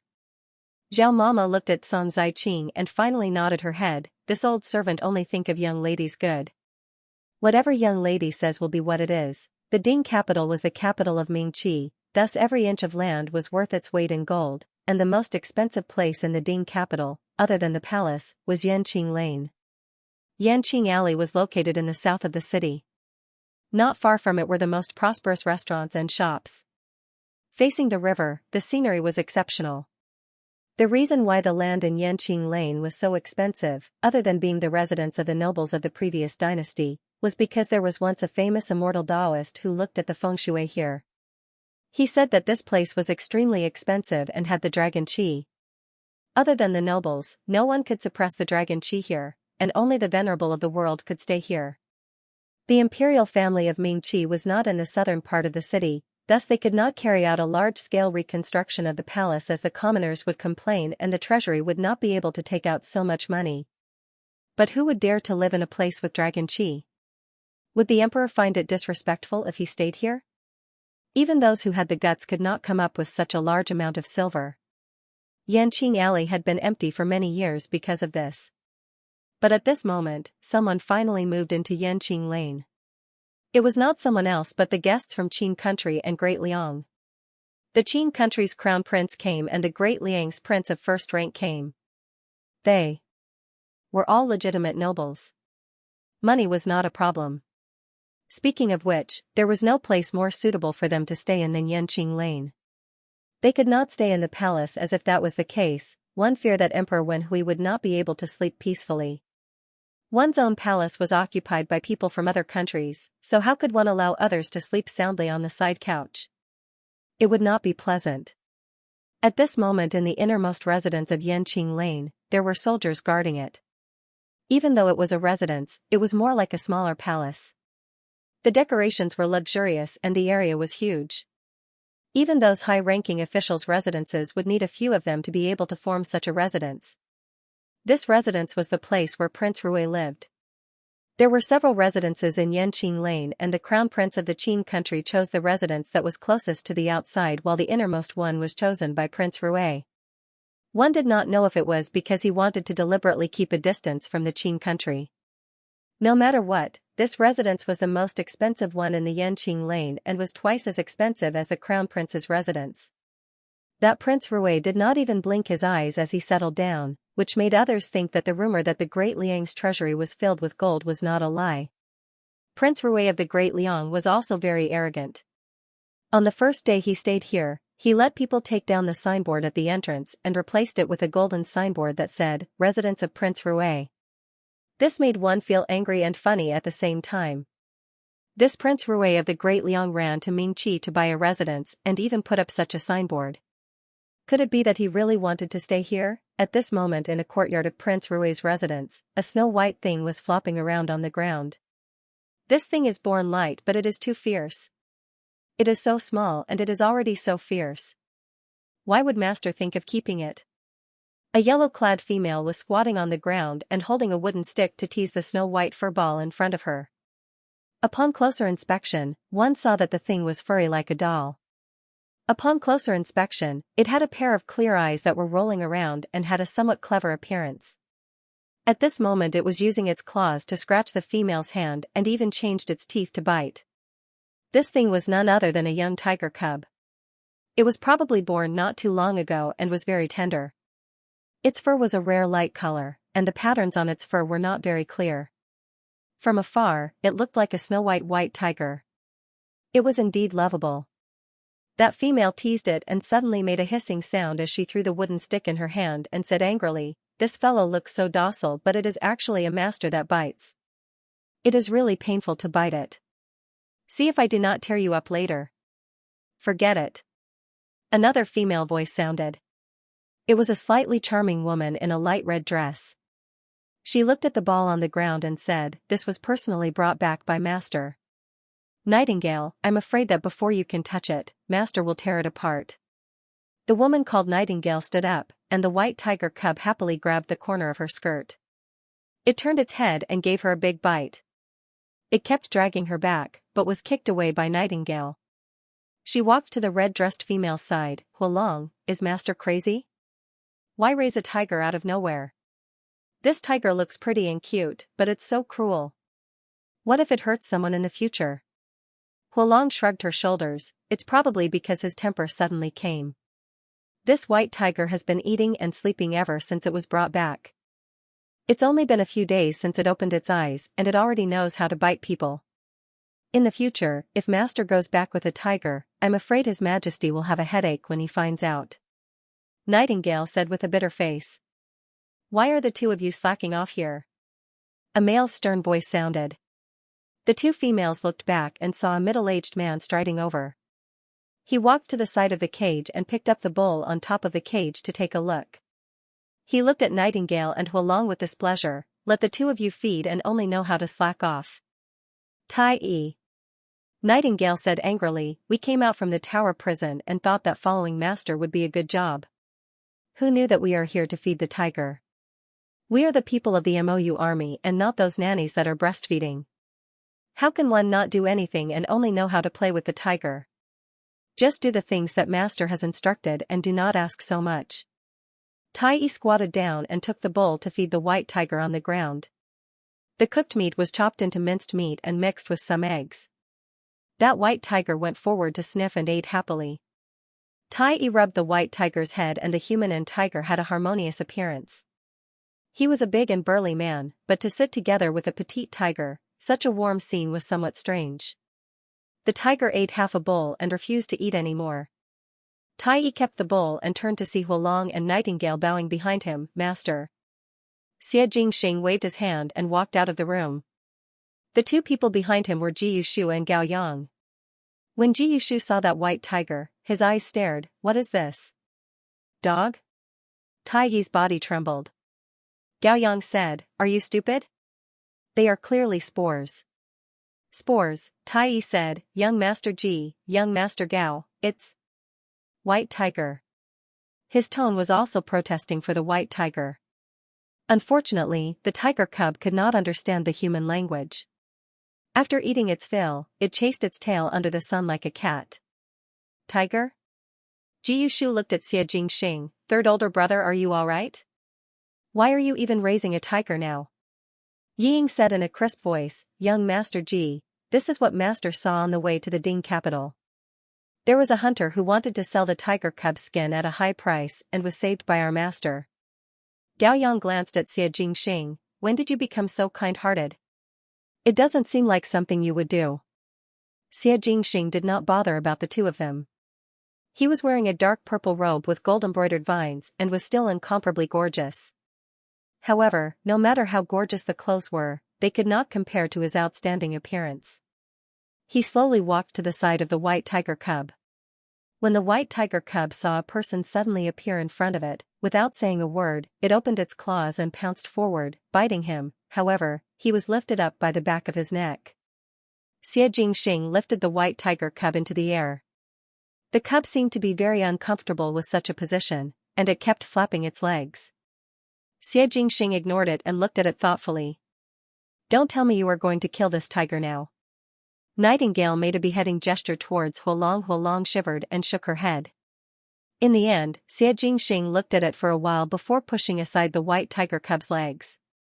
He smiled and said, "It's a female tiger." Everyone, so what if it's a tigress? Could it be that Xie Jingxing intended to bring it back to the Great Liang to be Rui Wanfei? The tiger cub howled, but because it was too young, its voice was soft. Xie Jingxing placed it on his chest and held it in his bosom. The white tiger cub lay on his chest and raised its head to howl at him non-stop. However, it seemed like it was acting coquettishly. It was actually very pitiful and cute. Xie Jingxing stretched out his finger and pulled the white tiger's whiskers to tease her. Nightingale was startled and cried out, "Master, don't. That white tiger hates people touching its whiskers the most. It will bite." Before he finished speaking, the white tiger bit Xie Jingxing's finger. Huolong and Tai Yi also jumped in shock. Ji Yushu's hands covered his mouth and had an exaggerated look of horror while Gao Yang was rejoicing in others' misfortune. Xie Jingxing calmly stared at the white tiger. After staring for a while, the white tiger suddenly felt a little guilty. It loosened its mouth and turned its head to look elsewhere.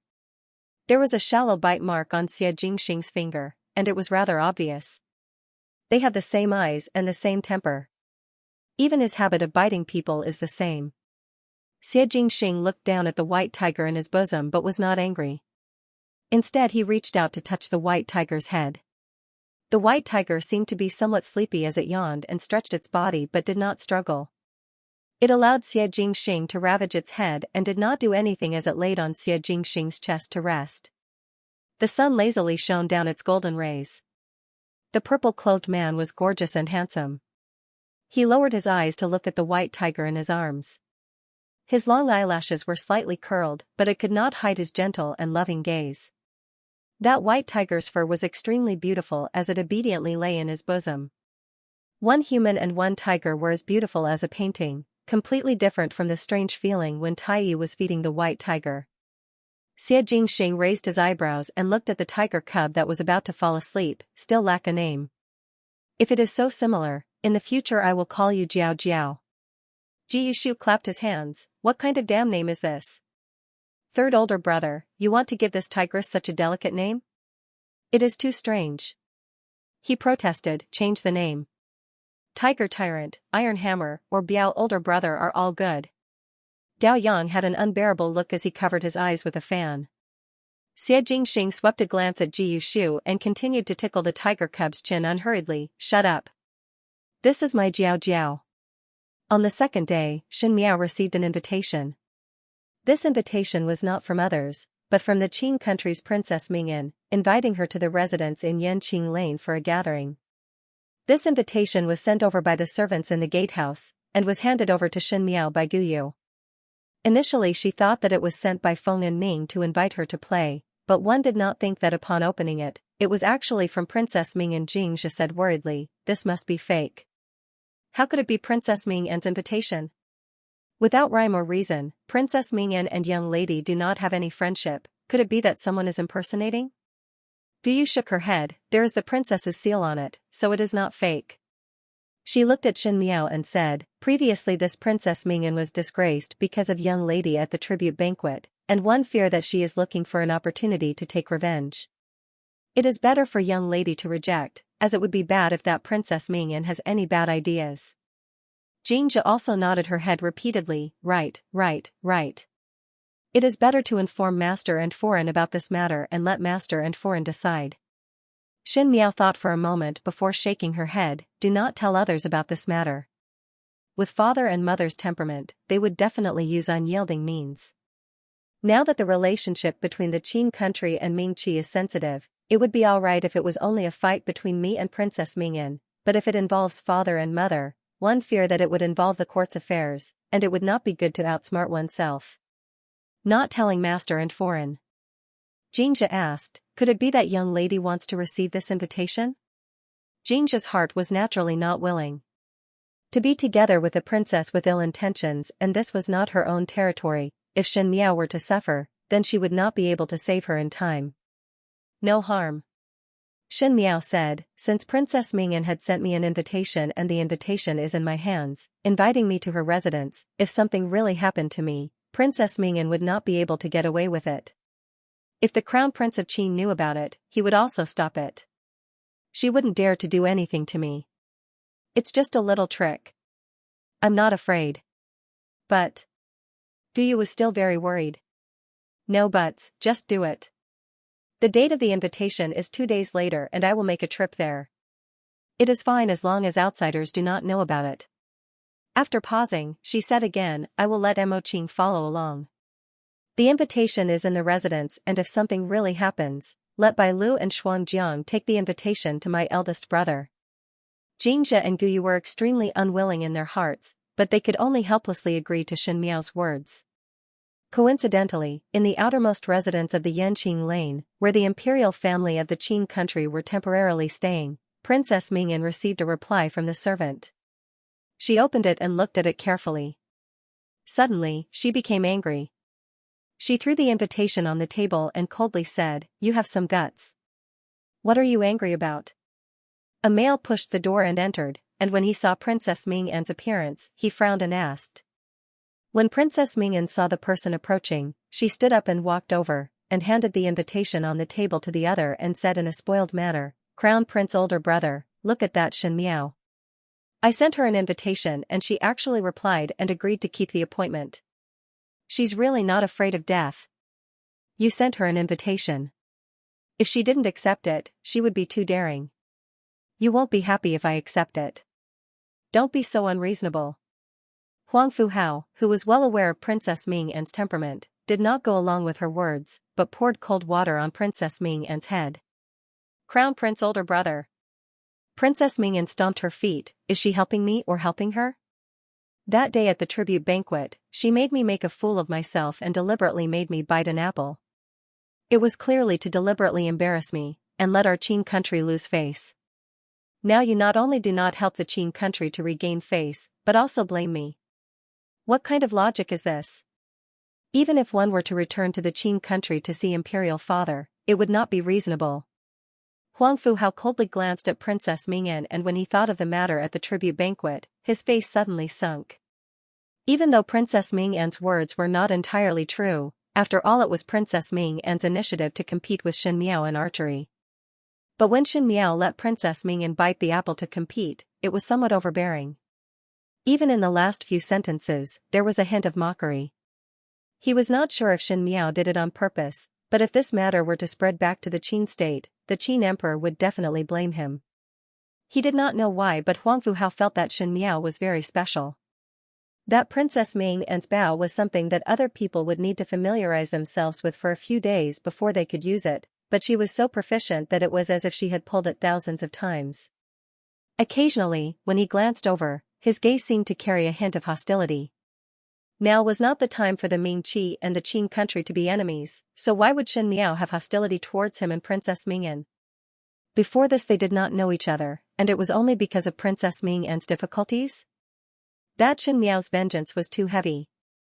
Seeing that Huang Fuhao did not speak and was thinking about something, Princess Mingyan's eyes suddenly widened in surprise. Crown Prince older brother, could it be that you are bewitched by her? What is so good about that little slut? Do not forget that before this, the entire world knew that she was obsessed with Prince Ding of Ming Qi and was a complete idiot. She did it so calmly because someone was guiding her from behind. Don't be bewitched by her. Huang Fuhao impatiently waved his hand, what are you talking about? As for you, this time in the Qin country, do not forget the things that Imperial Father had instructed you to do. I do not care what you want to do to Shen Miao but you cannot make a move in this residence. You can do whatever you want in other places as long as you do not pull anything over. One Shen Miao was not a big deal but now the Emperor of Ming Qi needed to rely on Xianxia. If Shen Miao was to be touched, Xianxia would definitely fall out and the alliance with Ming Qi would be destroyed. You'd better look at the bigger picture. Princess Mingyan was showered with such a warning, but her face eased up. It was just that when she looked at it seriously, the anger in her eyes became more intense. She smiled, don't worry, brother Crown Prince. I will not find trouble for us. I invited her over just to see what kind of person Shen Miao is. If they really want to fight, they will not use the name of our Qin state. Did you forget that when we were kids, our favorite thing to do was watch dogs bite each other? There are so many dogs in Mingqi, it is not difficult to find one to work for us. Huang Fuhao also smiled. As long as you know your limits. The sky gradually darkened. In the Shen residence of the Ding capital, in the original western courtyard, there was a small lamp lit and Chen Roqiu and Chang Xiaoqing were talking. Chen Roqiu smiled, this handkerchief is embroidered with poems and it is really nice to look at. Even the ants of the scholar's mansion couldn't compare to Miss Qing's poetry. Originally, I didn't know what ingenious was, but now that I see Miss Qing, I completely understand. Song Zaiqing pursed her lips and smiled, foreign overpraises. It's just that Zaiqing can't help much here, and I've been living and eating for free all day, so I feel bad about it, so I can only embroider some handkerchiefs. It's not worth much money, so I hope foreign doesn't mind. I do not dislike it. Chen Roqiu looked at the handkerchief and carefully folded it up and kept it in her sleeves before saying with a smile, I have to hide such a good thing. Otherwise if Yuer saw it, she would have to take it away from me. Whatever she sees from me, she would always pester me to take it over. This handkerchief is so exquisite that I cannot bear to give it to her. Song Zaiqing smiled, it is good that foreign does not mind. If second young lady likes it, I will embroider another one for her. Then the relationship is good. Chen Roqiu also smiled, this way one would not fear that Yuer would take away one's heart. She smiled as she looked at Song Zaiqing and asked, speaking of which, about the words that I said to Miss Qing previously, how about Miss Qing consider it? Previously when Chen Roqiu was chatting with Chang Xiaoqing, she mentioned about Xianxia's matter. Now Song Zaiqing had seen everyone else in the Shen residence, other than the first household's family that moved out. Chen Roqiu suggested that since it was the daughter of old General Shen's old subordinate and Chang who was old General Shen's benefactor, naturally Xianxia would not reject Chang Zaiqing. Moreover Xianxia was old General Shen's eldest son, so it was reasonable for Song Zaiqing to pay a visit. Hearing that, Song Zaiqing hesitated for a moment before shaking her head with a smile, it is already very apologetic for me to come over and disturb foreign. How would one dare to disturb General Shen? Moreover Zaiqing's trip to the Ding capital this time was just to avoid that official's son and once the matter was over, Zaiqing would leave. It is not good to let General Shen know about this matter. I say that everything about young Lady Qing is good, just that she is too polite. Chen Roqiu pretended to be angry, the relationship between the Chang family and the Shen family is so good that you are one family with us. I heard that when Miss Qing was young, Big Brother had seen you before. You are Big Brother's younger sister, so why would Big Brother feel embarrassed? If you really do not go and see eldest brother in the Ding capital, one fear that eldest brother would be angry if he knew about it. Chang Zaiqing did not speak and Chen Roqiu patted her hands, moreover, since you want to hide from that family in the Lu province, it is more convenient for eldest brother. There were many soldiers in their residence and the guards were tight. Even if that family in the Lu province chased all the way to the Ding capital, they would not dare to act rashly because of eldest brother. Since I treat you as one of my own, I will tell you clearly that Big Brother's place is the place that can truly protect you. Mentioning that family in the Lu province, Chang Zaiqing's expression changed and her face started to show some uncertain expression. Chen Roqiu said, young Lady Qing, just treat it as going to your eldest brother's residence as a guest for a period of time. What is there to worry about? Third foreign do not know. Song Zaiqing forced a smile, after all, too much time has passed and it is unknown if General Shen still remembers Zaiqing. Moreover, there is still Shen foreign, fifth young miss, and eldest young master.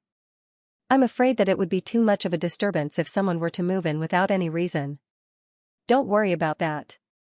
Chen Roqiu smiled when she heard it, that eldest Sa of mine has the best character.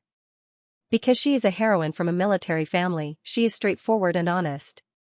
She does not have any ulterior motives and is a kind person. After knowing about your matter, she could not help but sympathize. Besides, eldest brother doesn't have any other women at home. It's hard for eldest sister to find someone to talk to.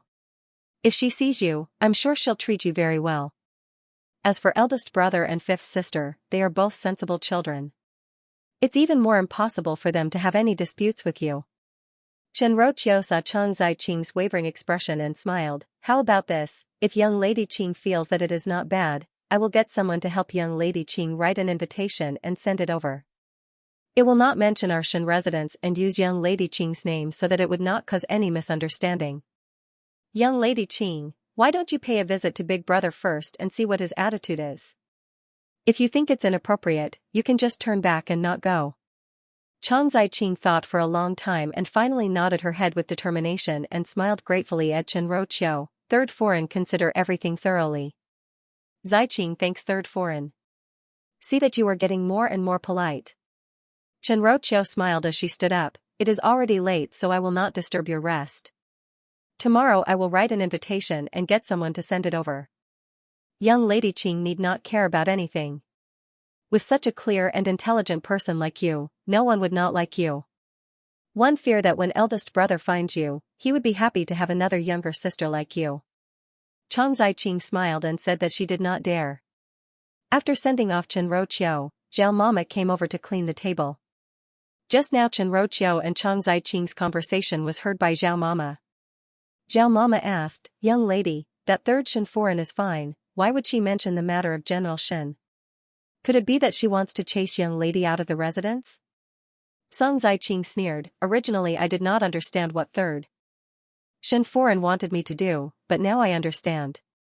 Third Shen foreign's calculations are very good, to want to use me to deal with others. Zhao Mama was shocked, young lady.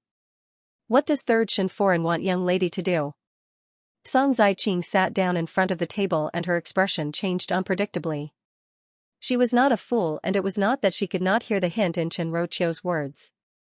She said that only Xianxia could protect her safety, and if she could enter the Shen residence for a lifetime, then she need not worry about those people from the Lu province coming to the door. One said that Luo Shuiyan came from a military family and her personality was straightforward, without any schemes. It was that Luo Shuiyan was stupid and easy to deal with. As for the lack of women in Xianxia's inner courtyard, the hint was even more obvious. If Song Ziqing could enter, other than dealing with Luo Shuiyan who was not that smart, there was no other worries. She said, since third Shen foreign regards me so highly, I should first go and take a look at what is going on. Young lady is going to General Shen residence? Zhao Mama was surprised for a moment, knowing that third Shen foreign has a bad idea. Young lady still want to go? It is not a bad idea if used well. Song Ziqing waved her hands. Living in the Shen residence is not a long-term plan. I have to plan for my own future. There is no harm. I am only going to take a look, and if there is anything wrong, naturally I will not jump in. If Zhao Mama looked at her carefully. If one feels that it is not bad. Song Ziqing smiled faintly. Third Shen foreign can be considered to have met my intentions. The night spread into the Ding capital and every household lit up their lights, making the scene of the brightly lit and prosperous. However, other than the palace, the most prosperous section of the road was still the southern part of the city. The restaurants were filled with singing and dancing, the sounds of drinking, the sounds of females and males laughing, and the sounds of bamboo and Chinese harp intertwined together, making it exceptionally moving. In the residence of Prince Rue, the lights were done extremely well. Even the lanterns were embroidered with gold thread, and once it was lit in the night, it would be eye-catching. Some passers-by drooled, wanting to steal one and remove the golden thread to return the money. However, when they saw the stern and ferocious-looking guards at the door, they could only suppress the guts in their hearts and leave with their tails between their legs. That was something from the residence of Prince Rue of the Great Liang, who dared to steal it. It was quiet in the mansion, as if there was no one there. At the end of the path, there was a huge courtyard. In the courtyard, there was a beautifully renovated pavilion. The pavilion was adjacent to a clear pond. The water of the pond was emerald green, and the moonlight was alluring. If it was summer, this place would have the unique charm of the wind lotus in the courtyard. Unfortunately, the weather was gradually approaching the beginning of winter. Sitting in the pavilion, one would feel a rustling chill. At this moment, there was a person sitting in the pavilion. The wide flowing gold and purple color almost covered the long bench in the pavilion. It was a very handsome young man. Under the gentle moonlight, his usual valiance gradually became gentler, and his gorgeous facial features became gentler. He lowered his head and played with the tiger cub in his arms. The tiger cub was forcefully pressed on his chest and turned its head in discomfort, trying to turn its body to bite the hand that was scratching its head. Unfortunately, one did not know if it was because its neck was too short or the action of the person who was pressing it was too hard. It failed several times. But this tiger cub was not discouraged and continued to bite on the purple-clad youth's sleeves without getting tired. Xianxia pulled out his sleeves from the tiger cub's mouth and stared at the area that was mostly wet with the tiger cub's saliva. After looking for a long time, he flicked the tiger cub's head. The tiger cub gave an awoo sound and finally successfully turned its body and used its claws to play with Xianxia's finger. In the distant bushes, two heads popped out. Nightingale stared foolishly at the human and tiger in the pavilion, and her eyes were filled with disbelief. One knew that Xianxia had a serious obsession with cleanliness, and normally he did not like animals, and even people close to him would not dare to touch his things. Now that his sleeves were covered with saliva, he was actually this calm. She said, "Has Master recently gone crazy? Why is he hugging a tiger all day, even when eating and sleeping? I heard that he hugged it even when bathing today. Could it be that he really wants to bring this tiger back to the Great Liang to be Rui Wangfei?" Seeing that the person beside her did not move, Nightingale turned her head. "Huolong, you also say a few words." Huolong held her face with both hands and looked at the people in the pavilion. "Master is really good to that tiger cub. You see how gentle his eyes are when he looks at the tiger. Master is so peerless in his generation. If it was me, I would rather turn into a tiger so that I can sleep and bathe with Master." When Huolong talked about these things, she was calm and did not have any shyness. At the end she sighed and shook her head. "Unfortunately, humans are not as good as tigers. I see that you are possessed." Nightingale despised her. In the pavilion, Xianxia rubbed the tiger cub's head until it was almost pressed against his chest.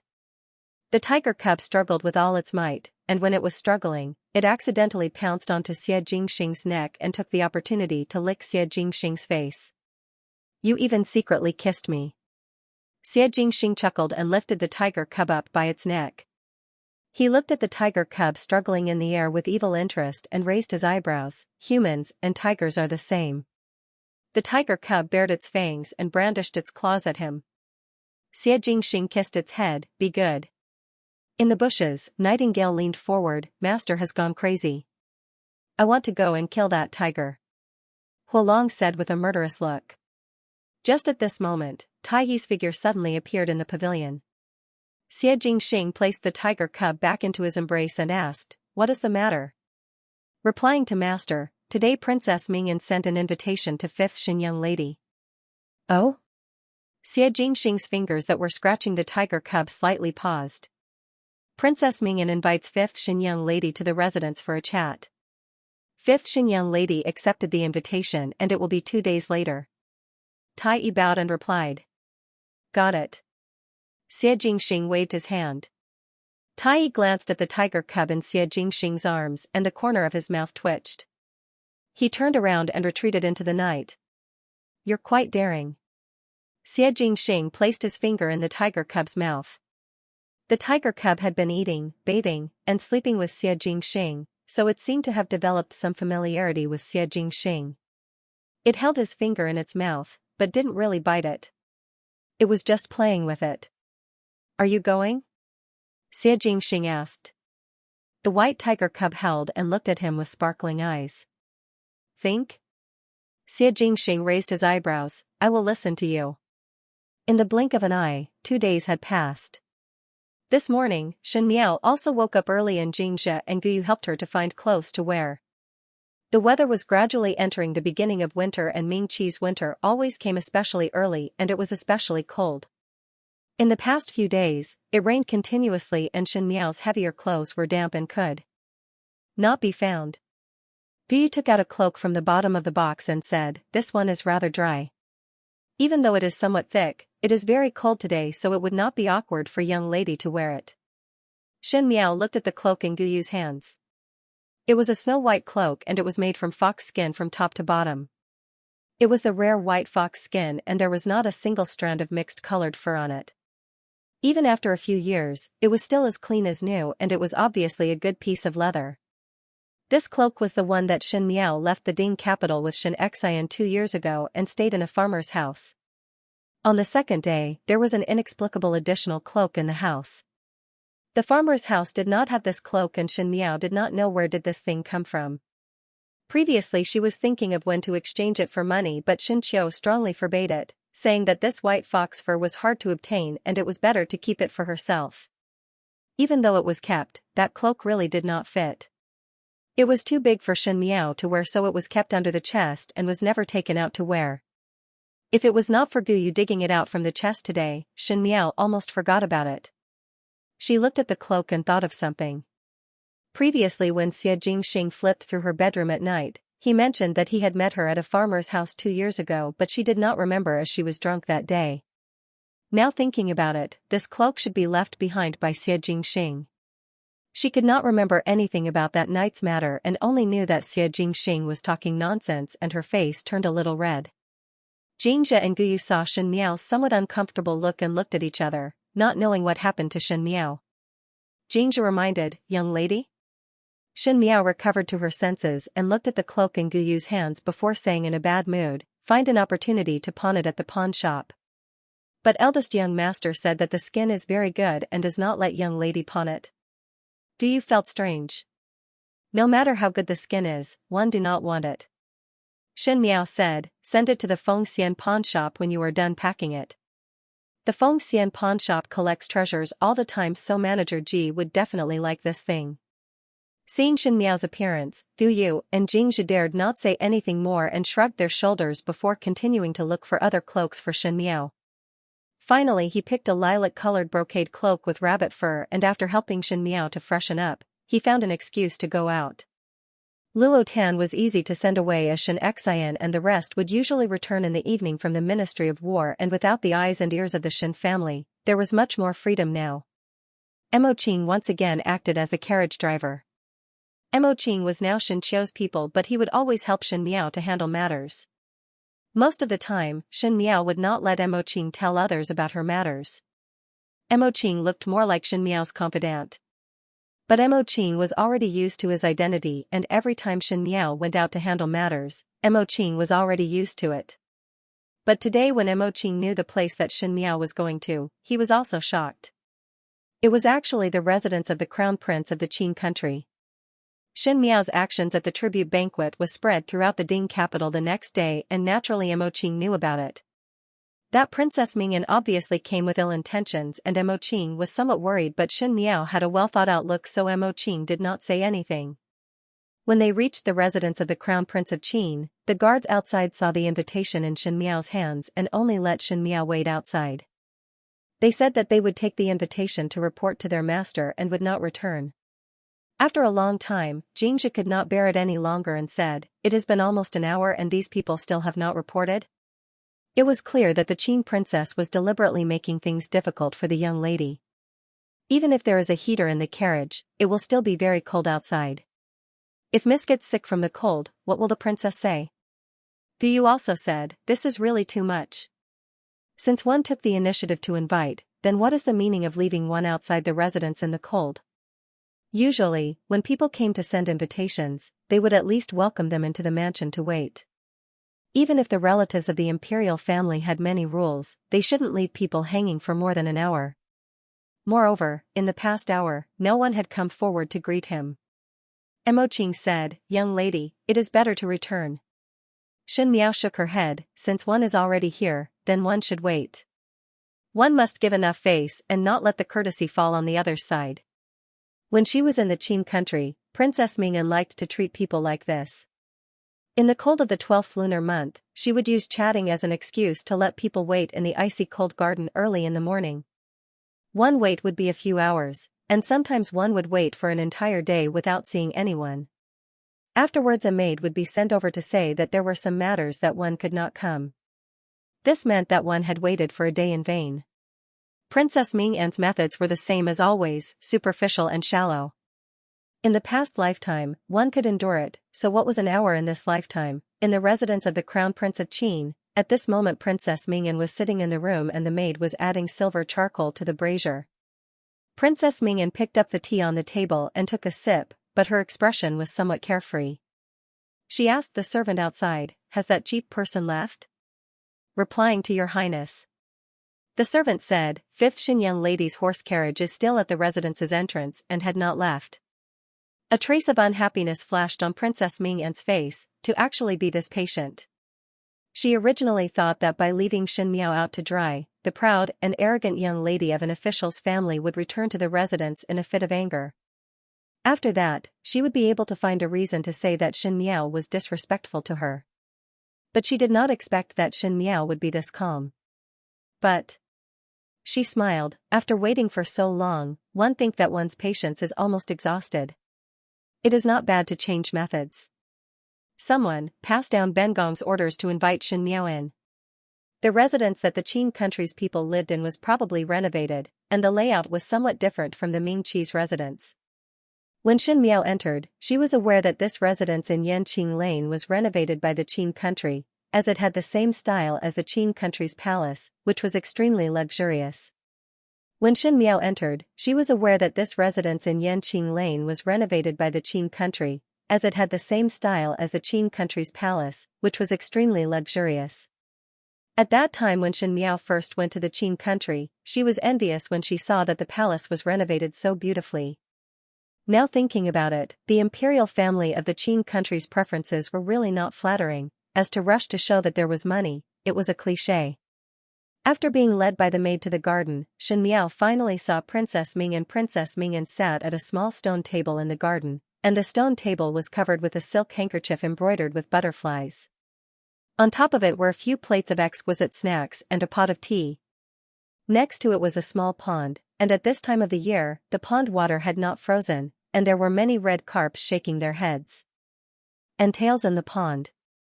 A few maids were sitting at the side, carrying small bowls to feed the fishes. Shin Miao stood in front of Princess Mingyan and bowed to Princess Mingyan. Princess Mingyan turned her head over. Among the three countries of Ming Qi, the Great Liang and the Qing country, it was an unquestionable fact that the Great Liang was the most powerful, and in comparison, the Ming Qi and the Qing country were much inferior. However, when comparing the Ming Qi and the Qing country was slightly better than the Ming Qi, because the Qing country's military was stronger. Perhaps it was because of the imperial family of the Ming Qi, the Fu family wanted to take back the military power to the imperial family, and dared not let it go. Thus in these years, it was hard for the Ming Qi to produce any outstanding generals. For example, Xianxia and Xia Ding, when these two people were not as good as they were in the past, the Ming Qi was unable to find other military families to replace their positions. Thus for this tribute banquet, Emperor Wenhui hurriedly summoned Xianxia back, so that he would not lose face in front of other countries. Perhaps the Qing country knew that they could not compare to the Great Liang, but they were above the Ming Qi, and the Qing country's people always had a sense of superiority in front of the Ming Qi people. This kind of feeling was very annoying. In Shin Miao's previous lifetime, when she went to the Qing country, it seemed that even a little palace maid in the Qing country's palace looked down on her. The royal family of the Qing kingdom did even more unseemly. It was as if by stepping on her dignity, one would be able to step on Ming Qi's dignity.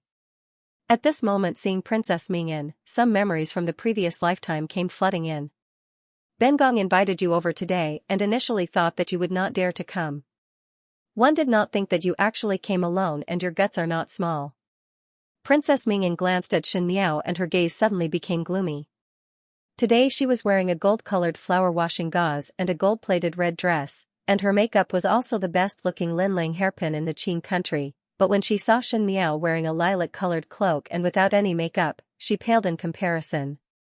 Princess Mingyan was actually very delicate and beautiful, and was a typical female of the Qing country's imperial family.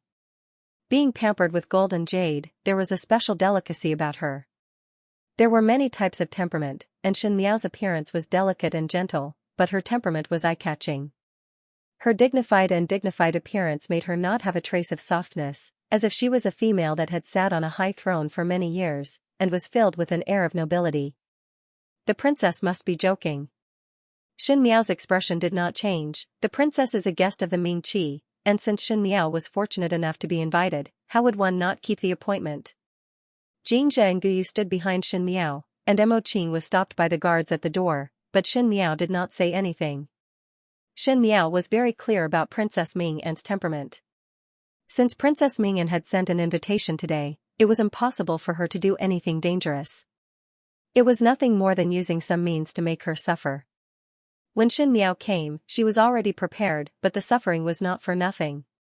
She would definitely exaggerate Princess Ming An's actions today by 10 times.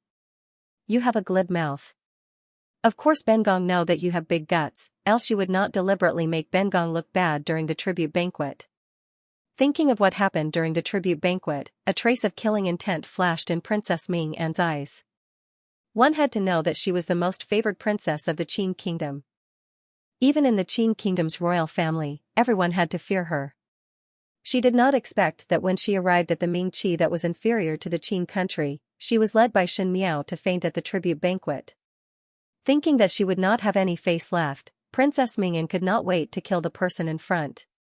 If it was not for the fact that they were still in Ming Qi's territory and Huang Fuhao's warning, Princess Ming An would have already let Shen Miao lose her life. She suddenly looked at Shen Miao and smiled. Bengong see that your archery skills are outstanding and feel that the Qin country's palace lacks a sister like you. Why not make a request to your emperor to let you follow Bengong back to the Qin country? Shen Miao almost laughed. In the past and present lifetime, this Princess Ming An seemed to be at odds with her, but these words seemed to have returned to the previous lifetime.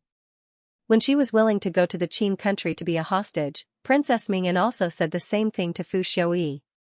She said, Your Majesty need not worry. Since it is Ming Qi's Empress, the Qin country will naturally treat her well and is Bengong's good sister.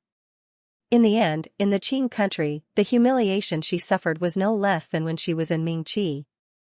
After Shen Miao returned to the Qin country, she was able to fight with Mei Foran in the inner palace for such a long time. Many things were due to the 5 years of experience in the Qin country, where she learnt to endure and hide. If your highness has this intention, just tell his majesty. Shen Miao smiled without a care. If your majesty agrees, this official's daughter can only follow your princess highness to the Qin country. Princess Ming An wanted to ridicule and suppress Shen Miao, but did not think that Shen Miao would actually retort. Shen Miao was Xianxia's precious daughter, and even if Emperor Wen Hui wanted to protect Xianxia, he would not touch Shen Miao for the time being. She glared at Shen Miao. You. Shen Miao looked at her with a smile and did not speak. Don't worry, it would be too unfair for you to go back like this. Princess Ming An coldly smiled and her eyes were filled with viciousness. Why not enter my crown prince older brother's residence and be a concubine? Or become a side concubine? One think that the emperor of Ming Qi is also very willing. Shen Miao frowned slightly. If Ming Qi wanted to have a good relationship with the Qin country, a marriage was indeed a good method. If Princess Ming An really managed to persuade Huang Fuhao, and Huang Fuhao proposed to marry Shen Miao back to be a Sufei, Emperor Wen Hui would also agree. No matter how unwilling Xianxia was, he could not go against the entire country.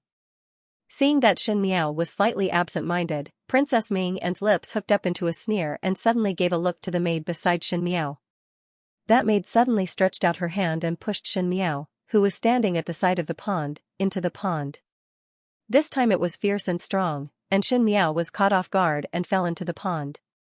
Xianxia and Guyu cried out in alarm, and when they wanted to come over to help, it was already too late.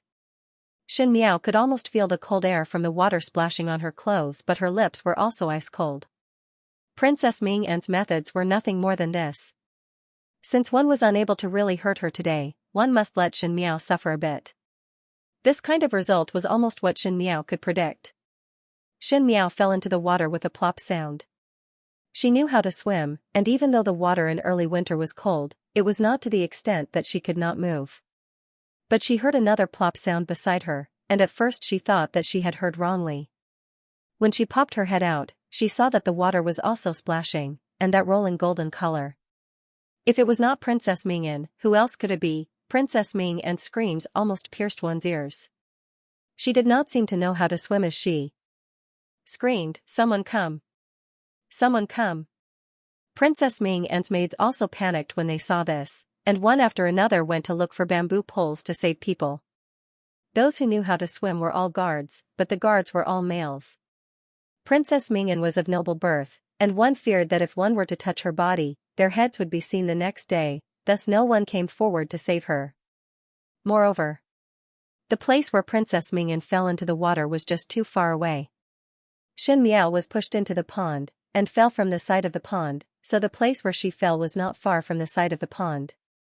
But Princess Mingyan was perfectly fine, but she actually fell directly into the middle of the pond, and even the bamboo poles could not reach her. Xianxia looked at this comical look, and actually felt that it was somewhat funny. But now was not the time to watch the show in the water, and when everyone was in a flurry, she was leisurely swimming towards the pond.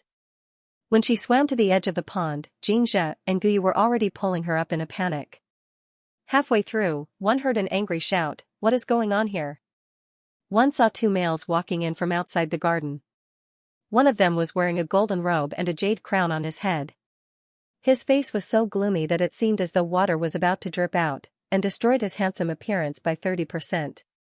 The other person was wearing a golden-purple robe, a black cloak, and a half-silver mask that covered his face. But it did not change his heroic appearance, and followed Huang Fuhao's footsteps unhurriedly.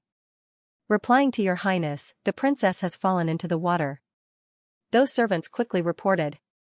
Seeing the crowd of servants in a flurry, Huang Fuhao took a deep breath, and subconsciously looked at Prince Rui's expression.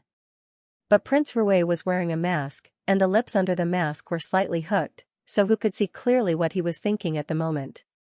He shouted at the guards behind him in a deep voice, "Hurry up and go." That guard's expression stiffened, but he was helpless, and flew towards the pond. Most likely he knew how to swim and had some martial arts skills, as he immediately fished the drenched Princess Mingyan to the shore. Princess Mingyan choked on a lot of water, and the first thing she did when she came ashore was to scream at Xianxia, "This slut pushed me into the water. Crown Prince older brother, help me kill her." Princess Mingyan was also flustered and exasperated that such words could be said in front of everyone. Huang Fuhao was shocked and opened his mouth to stop her. "Mingyan." Princess Mingyan was surprised for a moment, and only then did she see that Prince Rui was still standing beside Huang Fuhao. She was startled, and then her face turned red with anger. To be in such a sorry state in front of such a peerless man, if there was a hole in the ground, Princess Mingyan could not wait to drill into it. And all of this was thanks to Xianxia. Xianxia could not hold back and retorted for Xianxia, "Your Princess Highness words are unreasonable. It was obviously my young lady who fell into the water first, so how could she free her hands to push your Princess Highness? My young lady is not an immortal, so how would she have the ability to have 3 heads and 6 arms? Who do you think you are? Dare to speak to Bengong like this?" Princess Mingyan did not get angry but laughed instead. "Your meaning is that Bengong is slandering Xianxia? Guards! Capture this lowly servant girl who's spouting nonsense for this consort."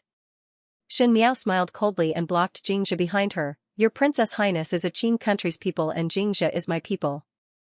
This is Ming Qi, so since when can the Qin country's people behave atrociously in Ming Qi's land?" She used the words behave atrociously, and it could be said that she was not polite at all. Even Huang Fuhao could not help but take another look at her. "You are presumptuous," Princess Mingyan shouted. This official's daughter does not feel that she is presumptuous. Xianxia's imposing manner was not weak at all. She was not the Empress Xin who swallowed insults and humiliation in the Qin country. Moreover, if one could not even protect a maid, then one would have lived in vain in this lifetime. For someone like Princess Mingyan who relied on her identity to behave atrociously, one did not even need to use one's brain to deal with her. This was the residence of the Qin country, and Princess Ming and servants had already sent a cloak over to cover Princess Ming and's drenched body. But Xianxia did not.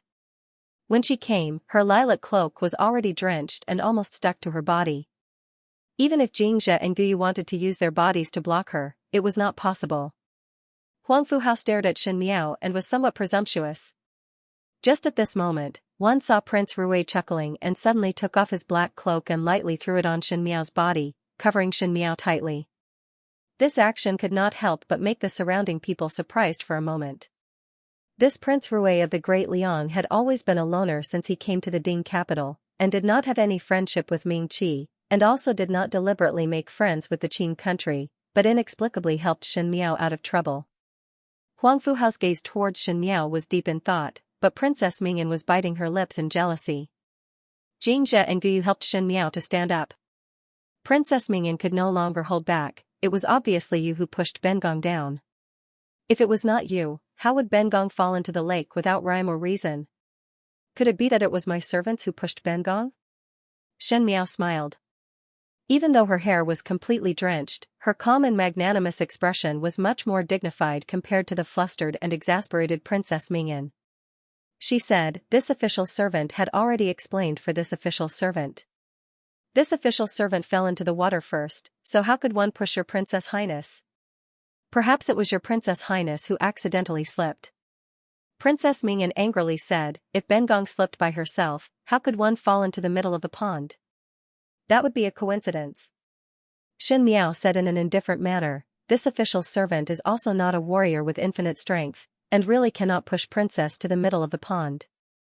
A chuckle suddenly escaped and everyone looked up to see that Prince Rui's lips hooking up. Even though he was smiling, one could not see the expression under the mask, making one feel somewhat unfathomable. Princess Mingyan clenched her teeth and looked towards Prince Rui, since your highness is here, one is not a Mingqi person nor a Qin country person.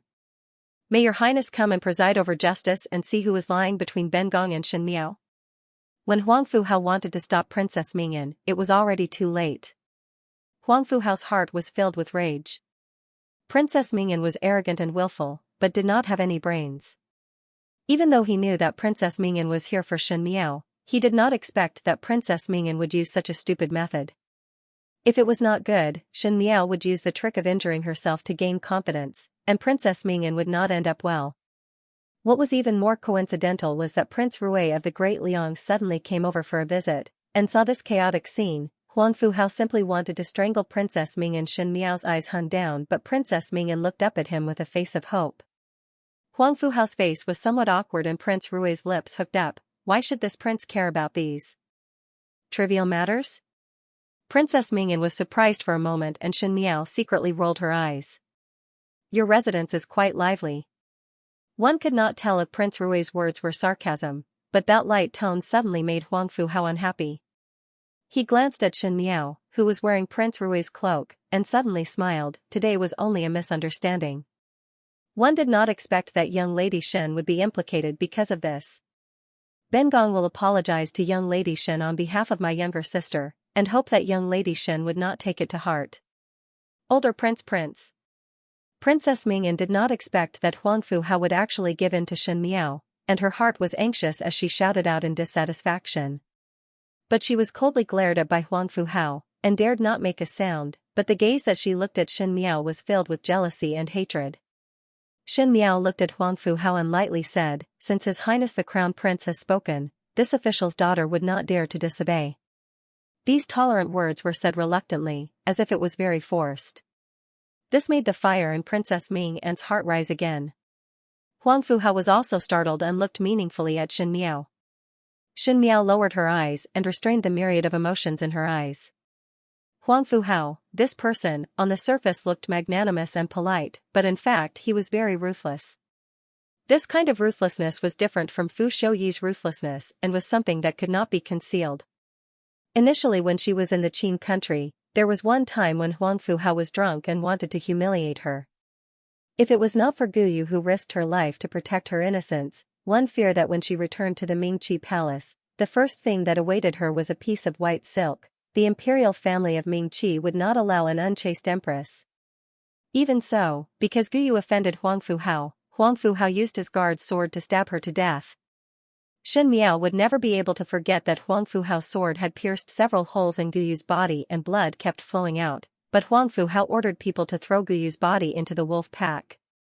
She could not do anything. She had lost her dearest person in the Qin country and could not even collect Guyu's corpse. If one were to say that towards Princess Mingyan, Xianxia had some disgust, but towards Huang Fuhao, it was a blood feud. She just didn't have a way to make Huang Fuhao pay the price. Huang Fuhao's gaze became more and more suspicious, and in the instant that Xianxia's eyes closed, he seemed to have detected some kind of obvious emotion that made his body feel cold. He didn't understand what it was, but he instinctively wanted to find out. Just as she wanted to speak, Prince Rui suddenly moved sideways. His stature was extremely tall and straight, and the petite Xianxia was almost unable to be seen when he blocked her. Today is not the right time to come. Prince Rui swept a glance at Huang Fuhao and Princess Mingyan. It was obvious that one could not see his expression, but both of them felt that Prince Rui's eyes were somewhat cold. He continued, "Come back another day."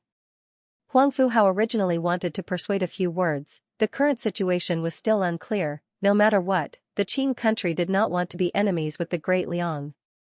If this represented that Prince Rui of the Great Liang would show a little bit of closeness to their Qin country, the Qin country would naturally be happy to see it. One thought that one would be able to get close to Prince Rui today, but one did not think that it would all be ruined by Princess Mingyan. He fiercely glared at Princess Mingyan and helplessly said, "It is Bengong's poor hospitality. When your highness comes again, Bengong will definitely entertain you with great hospitality." Prince Rui chuckled, but no one knew what it meant. He turned around and was about to leave, but suddenly stopped his footsteps and looked at Shen Miao with a smile that was not a smile. "Since young lady Shen is also drenched, it is better to return to the residence earlier. Are you willing to return with this prince?" Shen Miao took a deep breath and broke into a smile. "Many thanks to your highness Prince Rui." Huang Fuhao and Princess Mingyan watched as both of them brushed their sleeves and left. Princess Mingyan almost bit her lips until they broke. "Crown Prince older brother, that slut is seducing Prince Rui. She even pushed me into the water. I can't just let this go." "Shut up, idiot." Huang Fuhao looked at her coldly and warned, "Bengong will let you off this time for today's matter. If there is a next time and you mess things up, when Imperial Father blames you, Bengong will not be able to protect you." Turning around, he flicked his sleeves and left. After being lectured by Huang Fuhao, Princess Mingyan did not dare to retort, but her hatred towards Shen Miao deepened by another level. Especially when she saw the back view of both of them leaving, it made her heart feel as if it was being cut by a knife. She had always been willful and selfish, but with her beauty and golden branches and jade leaves, there was never a male that caught her eye. It was not easy to find a male that caught her eye, but he seemed to take care of Shen Miao. How could she endure it? Princess Mingyan clenched her fists and said hatefully, "Shen Miao, Bengong will definitely make you wish you were dead." Outside the residence in the Qin country, Shen Miao's horse carriage was still parked at the entrance. Seeing Shen Miao appearing with an unfamiliar male's cloak draped over her, and her hair dripping wet, Mo Qing suddenly became nervous. "Young lady. No harm." Shen Miao waved her hands and said, "Return to the residence first." This prince helped young lady Shen, but young lady Shen did not even say a word of thanks. This is too heartless. Prince Rui crossed his arms and spoke unhurriedly, making Xianxia and the rest surprised for a moment. Shen Miao looked at him coldly. "Is Prince Rui playing happily today?" "That depends on whether you are happy or not." He laughed. Even with a mask, Shen Miao could see the vile expression of this person in front of her. "Princess Mingyan falling into the water was done by you?" She leaned close to Xie Jingxing and whispered, "Why did you do that?" Xie Jingxing looked down at her. She was petite, and when Xie Jingxing wanted to whisper to her, he had to bend down slightly. When their eyes were at eye level, it seemed a little too intimate and could be considered as ambiguous. His voice was low and sweet with a slight teasing. "What thing is she to bully you?" After pausing, Xie Jingxing stared at Shen Miao and said, "Am I not your person? It is reasonable to help you." Shen Miao suddenly took a step back and distanced herself from him before saying indifferently, "Then many thanks to you." Thanking is not something that can be done with just words. Xie Jingxing's lips hooked up. This prince needs to think about it. Shen Miao was too lazy to speak more with him and boarded the carriage without a second word. Mo Qing was worried that Shen Miao would catch a cold and rushed towards the Shen mansion without stopping, and very quickly disappeared from the alley. Looking at the distance where the carriage could no longer be seen, a tall male suddenly appeared behind Xie Jingxing. Xie Jingxing's eyes turned cold as he said, "Go check if Huang Fuhao had ever been to the Ding capital before." The male bowed his head and left. Xie Jingxing turned his head and looked at the main doors of Prince Qin's residence. His lips hooked up, but there was a flash of coldness in his eyes. On the way back to the residence, Xianxia and Guyu did not dare to speak. No one expected that Shen Miao would be so difficult when she went out today. This Princess Mingyan's guts was just too big. She even dared to push someone into the water in broad daylight. Xianxia's eyes were red. At that critical moment, she did not care about the other party's identity. Now thinking about it, that person was after all the princess of the Qin country, and she was just a lowly servant.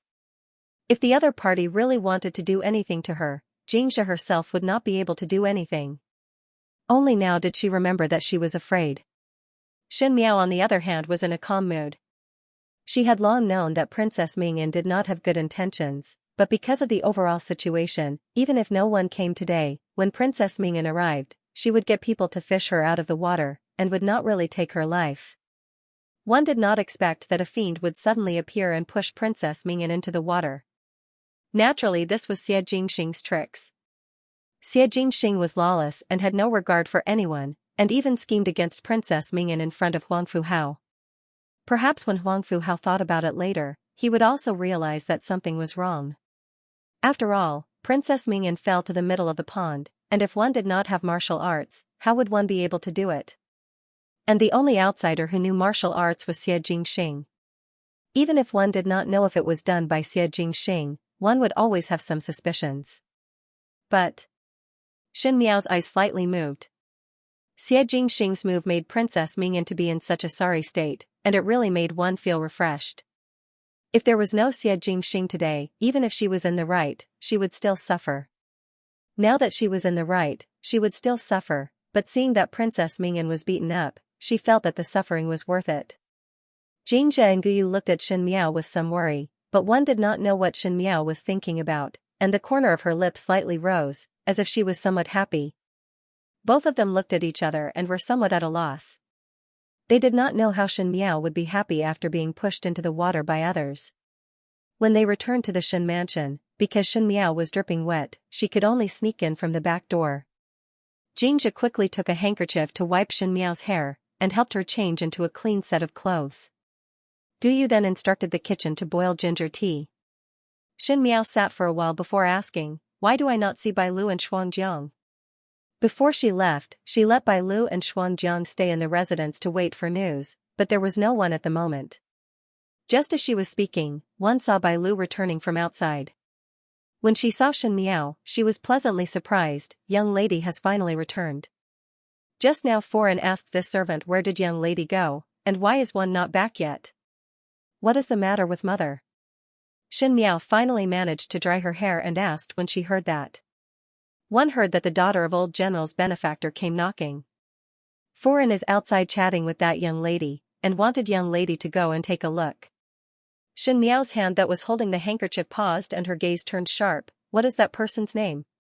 Bai Lu was surprised for a moment and felt that Xin Miao's gaze was somewhat cold, and subconsciously replied, "One heard that it is surnamed Chang." Ever since Xianxia's family returned to the capital, this was the first time someone visited the newly bought residence. Luo Shuiyan sat in the main room and was talking to a young female. When Xin Miao arrived, Luo Shuiyan was drinking tea with that female and one did not know what they were talking about, but Luo Shuiyan had a very happy appearance. Both of them were chatting happily and did not even discover that Xin Miao had arrived. It was Luo Tan who was sitting at the side picking up snacks to eat that warmly greeted her when she saw Xin Miao. "Biao youngest sister, today there is a new snack with milk added. Do you want to try it?" Xin Miao smiled and shook her head before walking to Luo Shuiyan's side. Her eyes landed on that young female and asked, "Mother, this is..." That young female quickly stood up. She was wearing a pea green robe and did not have any extra jewelry. There was only a wooden hairpin that was loosely inserted into her hair bun and there was a plain silver bracelet on her wrist. This could be considered a somewhat shabby attire, but there was a faint scholarly aura between this woman's brows. Although her appearance could only be considered beautiful, there was a kind of elegance that would not be belittled, and it was pleasing to the eye. "This is the daughter of your grandfather's benefactor, called Chang Zai-Ching." Most likely Jiao Jiao had not seen her before. Luo Shuiyan smiled, "Younger sister Qing, this is our residence's young lady, Jiao Jiao." Xin Miao gently smiled and nodded her head, "Qing Yi." Luo Shuiyan pulled Chang Zai-Ching to sit down and let Xin Miao snuggle up to her as she said with a smile, "What Qing Yi? Younger sister Qing is born so young and calling Qing Yi is considered old. If younger sister Qing does not say your age, I would think that you are not much older than Jiao Jiao. Even if you go out like this, no one would say anything wrong if Jiao Jiao calls you older sister. Foreign must not make fun of me." Chang Zaiqing said with a smile. Luo Tan smiled as she looked at Xin Miao, "Biao youngest sister, Qingyi has come to the Ding capital, and in the future one can often come to the residence as a guest. One heard that she likes to play chess and read books. I do not understand those, but in the future you will have a playmate. Shen Miao smiled. Luo Tan had always been a straightforward person. Perhaps the Luo family's people were this sincere, like Luo Shuiyan and Luo Tan, who treated others warmly. Shen Miao raised her eyes to look at Chang Xiaoqing. Even so, it was not an easy thing to please Luo Shuiyan. Especially because the members of the Luo family were all military generals, and military generals and civil officials had never seen eye to eye. The more outspoken Luo Shuiyan and Luo Tan were, the more impatient they were with those who only knew how to play with words. But in just half a day's time, Luo Shuiyan and Chang Xiaoqing addressed each other as sisters, and actually liked Chang Xiaoqing very much. Shen Miao's gaze became somewhat cold. Seeing that Shen Miao did not speak, Luo Shuiyan pulled Shen Miao's hand and said, "Why is Jiao Jiao's hand so cold? Recently it is cold outside, and it is better not to catch a cold." Xianxia and Guyu lowered their heads uncomfortably at the back. Shen Miao returned to the residence to change her clothes and just finished drinking the ginger soup. Upon hearing that there was a guest, she rushed over and did not have a good rest. Luo Shuiyan did not know that something happened to Shen Miao at Princess Ming An's place today, and both of them had a guilty conscience. It's winter these few days, so it's naturally very cold. In my hometown, there is a kind of medicinal pouch that is filled with some cold-repelling spices. When one sleeps at night, it is hung at the head of the bed, so that it would be warm the next day. If fifth young lady does not mind, I will make a few and send them over. Chang Ziqing said with a smile. Younger sister Qing can even do this? Luo Shuiyan smiled. It is said that the females in the Lu province are clever and dexterous. I had never seen it before, but now seeing younger sister Qing, one would know. Unlike the young ladies in our residence. She glanced at Luo Tan and Shen Miao and pretended to sigh helplessly, not to mention medicinal pouches, they do not even know how to embroider a handkerchief. Shen Miao did not like to do needlework and only felt that it was a waste of time. Needless to say about Luo Tan, he clearly had the temperament of a male. Luo Tan pouted, youngest Gu, not to mention me and youngest Biao sister, aren't you the same? Luo Shuiyan was at a loss for words. She glared at Luo Tan. Is Aunt Qing from Liuzhou? Shen Miao tilted her head to look at her and asked with a smile, the Lu province is not near to the Ding capital. What is the purpose of coming to the Ding capital this time? Chang Ziqing's face immediately showed some embarrassment and Luo Shuiyan quickly diverted the topic. Nothing much, just came to the Ding capital to play for a few days. Shen Miao smiled, then where is Qingyi resting at now? Chang Ziqing smiled, now he is resting in the Shen residence. Shen Miao lightly said, oh, it was originally resting at grandmother's place. She said, since Aunt Qing's father is grandfather's benefactor, I believe that grandmother will take good care of Aunt Qing. This is reassuring. Even though Luo Shuiyan felt that with old Shen Foran's temperament, she would not be that considerate towards Chang Ziqing, but Shen Miao's words made Luo Shuiyan's heart warm up a little. She said, that's true. Chang Ziqing's smile slightly stiffened. But one heard Shen Miao saying, Qingyi originally lived in the Lu province. I heard that the Lu province is very fun, but unfortunately I have never been there before. But when you were in Guangwen Tang, there was a classmate whose hometown was in the Lu province. Perhaps you two know each other. The Chang family is a small family. Chang Ziqing lowered her head and said, one fear that fifth young lady's classmate do not know of the Chang family. No matter how small the Chang family is, with an outstanding person like Aunt Qing, they will not be unknown. Shen Miao smiled casually, but for Qingyi to come to the Ding capital like this, Qingyi's husband did not follow? Chang Ziqing's expression became even more awkward. Luo Shuiyan smiled, Jiao Jiao, do not speak nonsense. Younger sister Qing is still unmarried. Shen Miao was surprised for a moment and looked at Chang Ziqing before asking, one do not know how old is Qingyi this year. To ask an unmarried young lady's age, especially when Chang Ziqing was not young, these words were somewhat abrupt. Even Luo Tan, who had a thick brain, stopped eating the pastries and looked at Shen Miao strangely. Shen Miao usually understood the rules and had proper etiquette, so why would she say such rude words today? Chang Ziqing however spoke calmly without any trace of awkwardness, 26 this year. Xin Miao widened her eyes at the right time. It seemed that she was trying to cover it up. Soon she smiled and said, "If Aunt Qing didn't say this, I would have thought that you were only 18 or 19 years old." How enviable. Even though she said it like that, the gaze that she used to size up Song Zaiqing was somewhat meaningful, making one feel that there was no evil intention, but it did not make one happy. Chang Zaiqing smiled gently and did not speak anymore. Luo Shuiyan smiled. Younger sister Qing is such a good person, would one be afraid of not finding a good husband?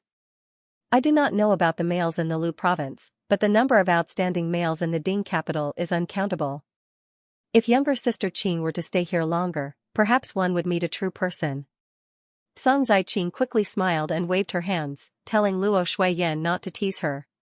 After talking for a while, seeing that the sky was gradually getting dark, Xianxia, Xianxiu and Luo Ling should be returning from the Ministry of War, thus Song Zaiqing got up to leave. Luo Shuiyan urged her to stay. "Master, Qiu'er and Ling'er will be returning soon, why not have a meal together before leaving? If Master were to see you, he would definitely be very happy." "No need." Song Zaiqing smiled gently. "When the sky gets dark, it would not be easy to walk. Xianxia appreciates foreign's good intentions and will visit again in the future. Let's forget about today. It is already somewhat late." Luo Shuiyan took a look outside and it was indeed nightfall, so she pulled her hands and said, "Since that is the case, then it is not good for me to keep you, lest the roads are slippery at night. It is just that seeing you today made me feel like old friends at first sight and was exceptionally happy. You must come again another day as it is very interesting to talk to you. It has been a long time since one met such a congenial person." Song Zaiqing smiled. One dare not decline foreign's hospitality and can only respectfully comply. Luo Shuiyan instructed people to prepare a horse carriage for Song Zaiqing and Xin Miao and Luo Tan followed behind. Luo Tan sighed. Even though this Qing Yi came from a small family in the Lu province, her etiquette is more thorough than those in the palace. She is also gentle and kind. One really did not think that she would not be married at such an age. One do not know who would be lucky enough to marry her. Xin Miao looked at Song Zaiqing's back and did not speak. When Luo Tan saw this, she suddenly whispered in Xin Miao's ear, "Biao youngest sister, do you not like this Qing Yi?" Xin Miao was somewhat surprised as she did not expect that Luo Tan, with such a thick brain, could see her likes and dislikes. She raised her eyebrows. "She and I have no enmity, so why would I not like her?" "Heh, others could not see it but I am very clear." Luo Tan said proudly, "You this person, on the surface you treat everyone well, but it is all indifferent. But today you asked Qing Yi a lot of things and moreover there were places where you were disrespectful. How would you make such a mistake? It was clearly intentional. Moreover the way you look at her was somewhat strange and different from how you look at others." Xin Miao laughed in spite of herself. "You are thinking too much." "I did not think too much. You are clearly like that." Luo Tan continued, "But even though this Qing Yi is good and youngest Gu likes her the moment she arrived, she is straightforward and sincere, but one always feel that something is not right." "What is not right?" Shen Miao asked. "Think about it. That Qing Yi's father is old General Shen's subordinate and also a benefactor, so he must be a valiant general. A tiger father does not have a dog daughter. Even if you look gentle all day long, but deep down you are like Gu Fu, very valiant and not afraid of the Tuju. But this Aunt Qing, her temperament is too gentle. Although she is candid and not bashful, why doesn't she have the air of a general?" Song Zaiqing's lips sneered and there was no trace of a military family's aura. Wrong, Song Zaiqing was more like a young lady from a military family than anyone else. She had studied the art of war to the point of perfection and quietly advanced step by step. One could not see Song Zaiqing's hostility, but it was because her acting was superb. Shen Miao looked at Luo Tan and did not correct Luo Tan's evaluation of her valiant. She only said, "Who says that a military family must be valiant? This Qing Yi grew up in the Lu province and it is possible that Chang Furen is also from a scholarly family. Qing Yi is just following her mother's character." Luo Tan pursed her lips. "Maybe. Actually, I quite like her. But if you don't like her, I won't like her either. I'll be with you." Shen Miao said, "Many thanks to you. But why do you not like her?" Luo Tan asked curiously, jealous that she knows more than you?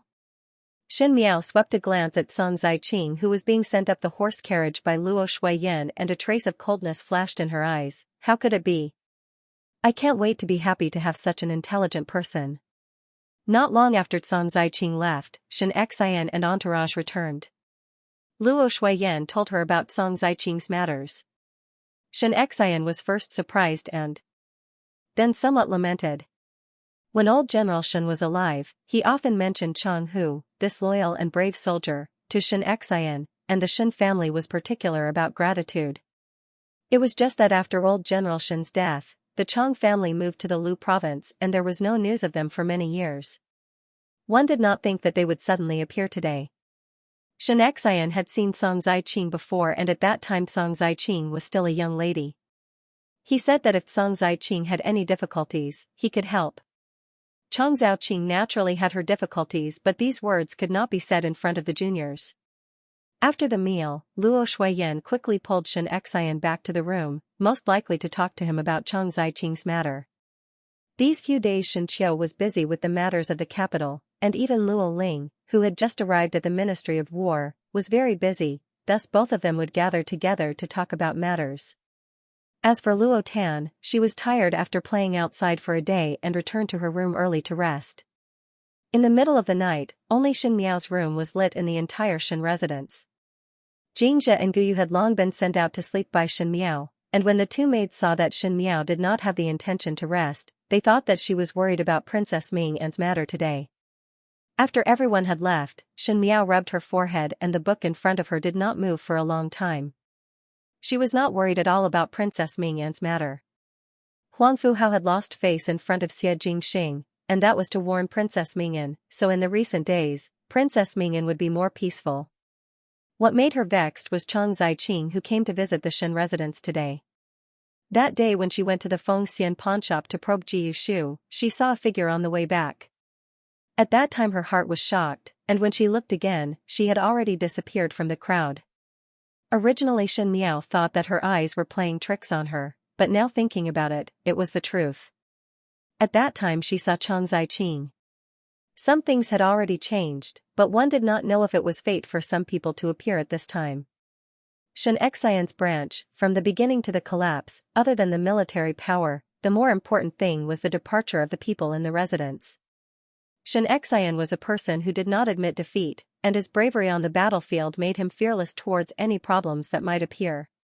But at the end he was forced into a desperate situation by Fu Xiuyi, and a large part of it was not only because of Fu Xiuyi's suppression. Xinqiu died because of Jing Chuchu, and Chang Ziqing's appearance made Luo Shuiyan lose her life. It was true that Luo Shuiyan was from the Lu province, and in the previous lifetime, not long after this time, Luo Shuiyan also appeared in front of the Shen family. At that time the Shen residents had not separated yet. Song Ziqing was gentle and generous, and her style of conversation was well organized. Everyone in the Shen residence liked her, including Luo Shuiyan. Luo Shuiyan was a military general, and in the entire Shen residence, Ren Wanyan was too slick and Chen Roqiu was very aloof. Even though on the surface she was amiable, it was impossible for Luo Shuiyan's character to be close to them. It was this Chang Ziqing who appeared not long ago, and Luo Shuiyan was very close to her. Shen Miao previously felt that Chang Ziqing was definitely a good person. At that time she was already married to Fu Xiuyi and came back a few times to see Chang Ziqing and talk to Chang Ziqing happily. Chang Ziqing was a person who was very clever with her words, and whenever she met Chen Roqiu, she would talk about poetry with her. With Luo Shuiyan she would talk about the art of war, and with Shen Miao, she would talk about how to please one's husband. She was considerate towards others and was always able to come up with strategies, thus Shen Miao liked her very much. Afterwards it was found out that Chang Ziqing was not married at the age of 26 because a young master of a large family in the Lu province had threatened to make her a concubine. That family had a big business and no one in the Lu province dared to provoke them, so no matter how outstanding Chang Ziqing was, no one dared to take the risk of becoming enemies with that family and go to the Chang family to propose marriage. After so many years, that family's actions became more and more excessive, and Chang Ziqing had no choice but to enter the Ding capital to seek shelter from her father's old friend. Xin Miao was very sympathetic towards Chang Ziqing's bitter experience. Such an intelligent and blue-hearted person was unable to marry a good person to rely on. She originally thought that Chang Ziqing would continue to stay in the Shen residence as a guest until Chen Roqiu took out a marriage certificate. It was actually the marriage certificate between Xianxia and Chang Ziqing. Most likely it was written by old General Shen and Chan Hu, but the time was too long and everyone was not clear about the situation, so it was not an exaggeration to say that it was a joke. But this marriage certificate at the end caused some things to change. One did not know who said that Chang Ziqing had not married for so many years, not only because of the coercion of the sons of the wealthy families, but also because of Xianxian's chastity. But Xianxia and Luo Shuiyan had a deep relationship, thus this marriage certificate was somewhat awkward. At that time Chang Ziqing knelt in front of Luo Shuiyan and said that she did not have any other thoughts towards Xianxia. That marriage certificate was just a joke of the elders and she did not take it to heart. For the rest of her life, she only wished to live quietly and did not want to think about anything else. As for marrying, she had long given up on it. If the Shen family felt that it was inconvenient for her, she could go and find a temple to cut her hair and become a nun, and would definitely not disturb the Shen family. A perfectly fine young lady came over to seek shelter, and moreover she was the daughter of a benefactor. How could one let others become a nun at the end? Everyone in the Shen family tried to persuade, especially Chen Roqiu and Ren Wanyun. At the end one did not know why, but old Shen Foran actually suggested for Xianxia to take Chang Ziqing as a concubine. Naturally Xianxia was not willing. His own inner courtyard was clean, so what was the matter with one more female? Chang Ziqing was also not willing, but the one who finally agreed was actually Luo Shuiyan. Luo Shuiyan was a person who could not tolerate sand in her eyes, and had the fiercest character. At the beginning when she married Xianxia, her request was that Xianxia's inner courtyard would only be her. Xianxia had indeed done it, but he would take the initiative to request his husband to take in Chang Ziqing. And under Chang Ziqing's helplessness, she could only agree. But she said that it was only in the name of a Yinyang, and would not fulfill the duties of a Yinyang. The reason why she agreed was to solve some worries in the future. She still did not do anything on normal days. At that time Shen Miao felt that Chang Ziqing was very reasonable. How could there be such a kind person in the world? As a Yinyang, she would not split favors, and was content with her place only because of the name.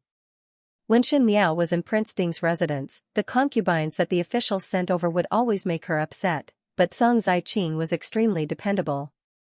Chang Ziqing became Xianxia's concubine in name just like that, and indeed did not have any friendship with Xianxia, and looked like siblings. She had a good relationship with Luo Shuiyan and was initially somewhat worried, but later Shen Miao felt that it was not bad. Not long after, Luo Shuiyan was pregnant and Chang Ziqing took care of her all day long, but one did not know why Luo Shuiyan had a miscarriage in her own courtyard. After the miscarriage, she was depressed all day and soon died of illness. Xianxia was in so much pain that his hair almost turned white overnight. With Luo Shuiyan's death, Xianxia seemed to lose his vitality and rapidly aged. Later on, when they were plotted against by Fu Xiaoyi, they did not even have the strength to fight back and were even taken advantage of by the second and third households. What Shen Miao hated the most was Chang Ziqing's methods. Not to mention that Luo Shuiyan had a miscarriage for no reason at that time, but Shen Miao knew that Luo Shuiyan was a female general, so how would she become haggard and die of depression in just one night? The only person who was always by Luo Shuiyan's side and was able to speak to Luo Shuiyan was Chang Ziqing, so this matter was inextricably linked to Chang Ziqing. At that time Xianxia also sent people to investigate, but could not find any clues. Chang Ziqing was innocent. Ever since Luo Shuiyan's death, Xianxia did not remarry and Chang Ziqing still occupied the name of Yinyang. It was just that the first household of the Shen residence needed a female to take care of everything, so Chang Ziqing let nature take its course and became the foreign of the first household in the eyes of the servants. She was gentle and did not reveal any emotions and quickly won over the hearts of the servants, giving her the bearing of a matriarch of the household. This was the most terrifying part that Shen Miao felt. Chang Ziqing was very smart. She knew that Xianxia's heart could not tolerate other females, and she did not want to capture Xianxia's heart. So she started on Luo Shuiyan's body and swindled Luo Shuiyan's trust, making Luo Shuiyan see her as a relative and then ruthlessly stab her in the back. Words could hurt people, and for a person like Cheng Ziqing, as long as she unintentionally said a few words, it would be able to make Luo Shuiyan suffer. When Luo Shuiyan was bedridden, Cheng Ziqing did not know how many comforting words that could kill people. End of chapter 510. Don't forget to subscribe, like, and share the video to support the channel.